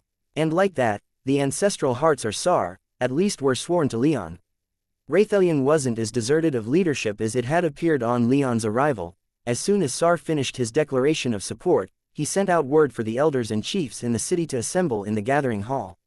That being said, there weren't many around, and nearly all of them were relatively weak. Still, when they had gathered, it was better than an empty hall. In the end, Leon accepted the swearing of about 36 elders and chiefs of the Heart tribe. With the promise that within a week, the rest of the tribe's leadership would arrive to finalize the affair. It was a marked departure from how he and his party had been received, and after receiving the oaths of those leaders in the city, Leon met privately with Sar to have a frank discussion. To ensure that his newest vassal wouldn't feel too intimidated or incentivized to lie to save his own reputation, Leon met with him alone despite the jaguar and Xanthippe being quite vocal about wanting to question their fellow elder as well. Sar led Leon to his home, a rather rustic place a little to the north of the city's outskirts along a small tributary of the river system that flowed through the northern reaches of the island. It wasn't large, but had enough space for a man to raise a small family if he wanted to, and Leon saw signs that Sar had raised a family here at some point, though he seemed to live in it alone now. Other than that, it was a simple timber estate with a small pavilion surrounded by 4 small buildings on all sides, with access to the river and a small fishing dock. The interior was sparsely furnished, making the children's toys and other such signs of a family stand out even more. "You have a beautiful home," Leon said as Sar invited him into the dining room, a rather small room for the man's stature. He noticed that there weren't any servants to go along with the lack of creature comforts, which he found strange for a man of such status as Sar, the Heart tribe's only 9th-tier mage. "Thank you, Your Majesty," Sar replied as he went to a small bar on one side of the room. "Anything?" "No, thank you, and you can dispense with the style when we're in private." Sar nodded as he poured himself a cup of water. As with everything else in his home, the cup was carved of wood and lacked any decoration. It was a purely utilitarian object and not designed to decorate or show off wealth. Leon had taken a seat in the center of the long table rather than at one of the ends, and Sar decided to sit next to him. Once he did, Leon simply sat back and enjoyed the atmosphere for a long, silent moment which Sar seemed equally reluctant to break. But break it they had to, and Leon decided to just get it over with. "What is your people's tomb?" he finally asked. "It is the resting place of our ancestors," Sar replied. "A place where we commune with those who came before, that their wisdom might be imparted upon those of us yet living. I have been in strange places before, in temples that have teleported me to other locations, in prisons that used spatial magic to navigate around instead of stairs and halls. Your tomb didn't feel like any place I've ever been to before. It was like I was transported somewhere completely different, yet there wasn't a hint of magic at play that I could detect." "How was this done?" Sar took a long sip as a contemplative look crossed his face. Eventually, he lowered the cup and said, "I can't say. The power of my tribe was used in its construction. Its secrets are only for us." Leon sighed. "Disappointing, but I understand. We all have our secret powers, don't we?" Sar nodded. "While I was down there," Leon continued, "I spoke with your honored ancestor. He said many things that concerned me that I'd like to discuss with you, but first I would like for you to explain all of this from your perspective." Sar took only a moment to think before answering. "My tribe's council met once we received word of your arrival on the island. When the Jaguar tribe made the formal announcement, most of us wanted to immediately head to Reikos to swear ourselves to you. Our ancestor argued against it." "You speak with your ancestor regularly?" Leon asked. "We do," Sar confirmed. Leon's eyes widened in surprise and he leaned back in thought. His impression was that progenitors of inherited bloodlines rarely spoke with their descendants outside of their more immediate heirs. Children, grandchildren, maybe great-grandchildren, but after those generations, the ascended beast would grow more and more aloof and reserved.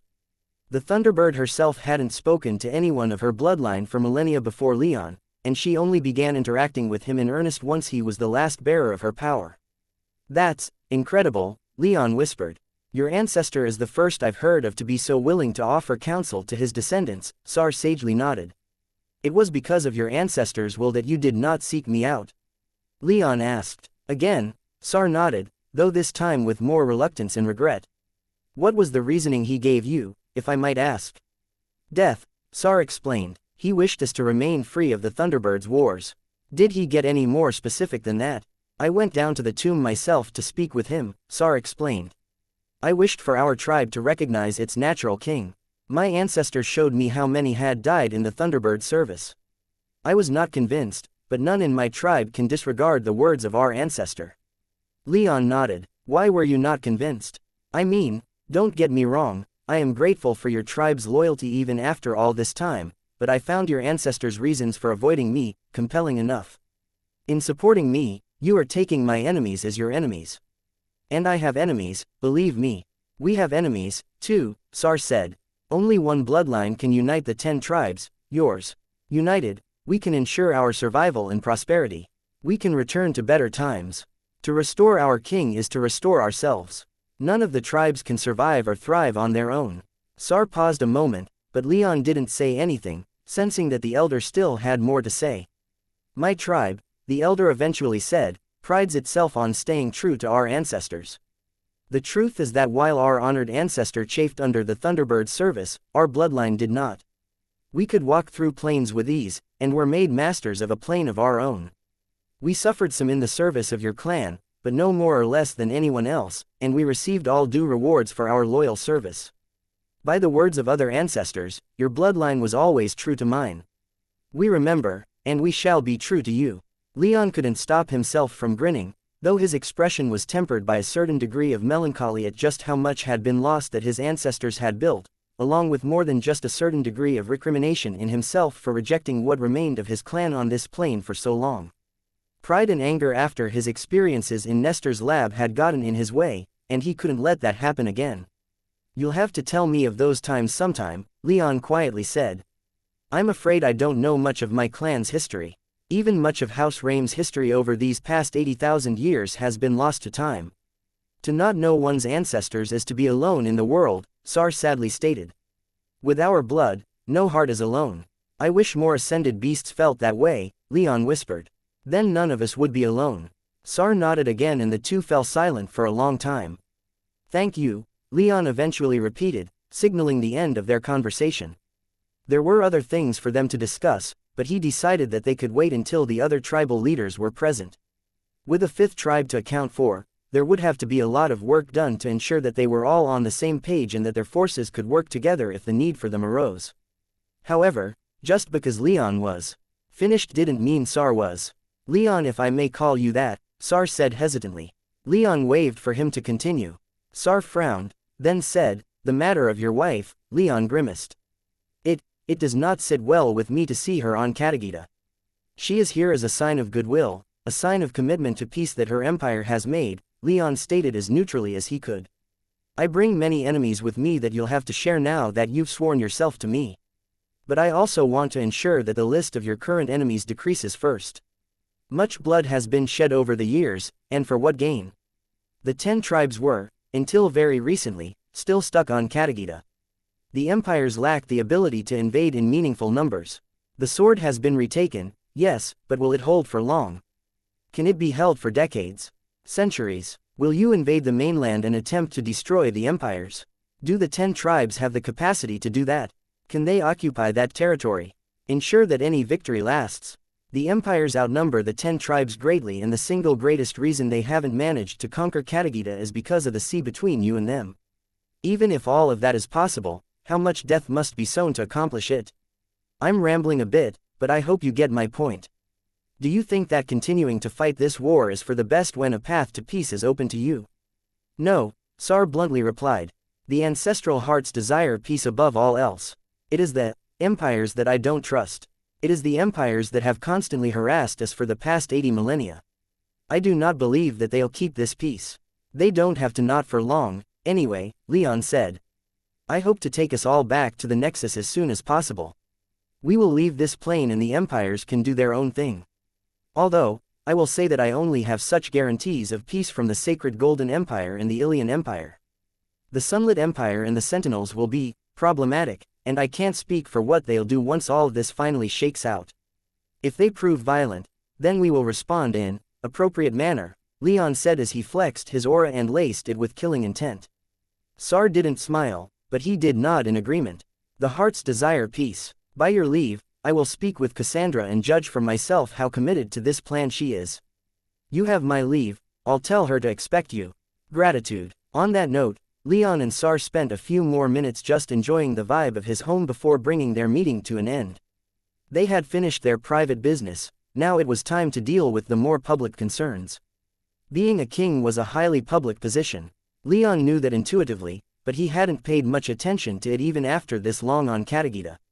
He'd shown himself off on his arrival in Raymonda's and he'd made something of a show when he went to the Hawks, but generally, he kept himself out of the limelight, leaving it to his tribes to deal with the public on their terms. As a newcomer, he didn't even know what he ought to do in public, at least for the moment. On their way back to the gathering hall, however, Sar suggested that they take a slower and more public route so that the people of the Heart tribe could see the man who would be their new king. It was a surreal experience. Sar flew them into the city and they landed in a public square. For all that the Heart tribe was the smallest on the island, Raythelion was a crowded enough city that they had a large audience. Leon had been expecting fear, awe, or some combination of the two. What he didn't expect was some whispering amongst the people as all eyes turned first to Sar, and then to him, where they stayed. Sar loudly introduced him, and Leon found himself surrounded by cheering hearts, many coming right up to him to wish him well. Were these people anyone of note, Leon might have taken it as sarcastic, but these were common people, second tier at the strongest. Common people, cheering for him, surrounding him, acting like he was a man worthy of veneration. He didn't quite know how to take it, but along their walk down one of the city's main streets, Sar put it into better perspective. Many in the tribes have longed for a return to the old days. With the return of our ancient royal bloodline, it is as if the universe itself is giving us a sign that we are about to return to that golden age. It would be strange for our people not to celebrate. Leon smiled and with that in mind, accepted the adoration of the people at face value. It wasn't him they were celebrating, after all, but the idea of their rightful king returning to his throne. Still, it raised his spirits such that he was practically bouncing when they returned to the gathering hall, a smile practically on his face that practically split it in half. Waiting for them in the gathering hall were Leon's retinue and all his supporters. Most were off quietly talking amongst themselves with the few hearts in the city spread out amongst them, but as he and Sar entered, the chatting stopped, and they assembled around the central dais to hear what they had to say. Sar and I had a productive chat, Leon said to them all. But now we have other business to turn to. He nodded to the jaguar as Sar took his seat on one of the front benches around the central dais. By the estimates I've heard, the Heart tribe has an army about 1.5 million strong, the spotted man said. That includes our reserves and all those who bear our bloodline, one of the 5 8th tier Heart elders said. Some of our best are already deployed alongside the other tribes in the fleets and on the sword.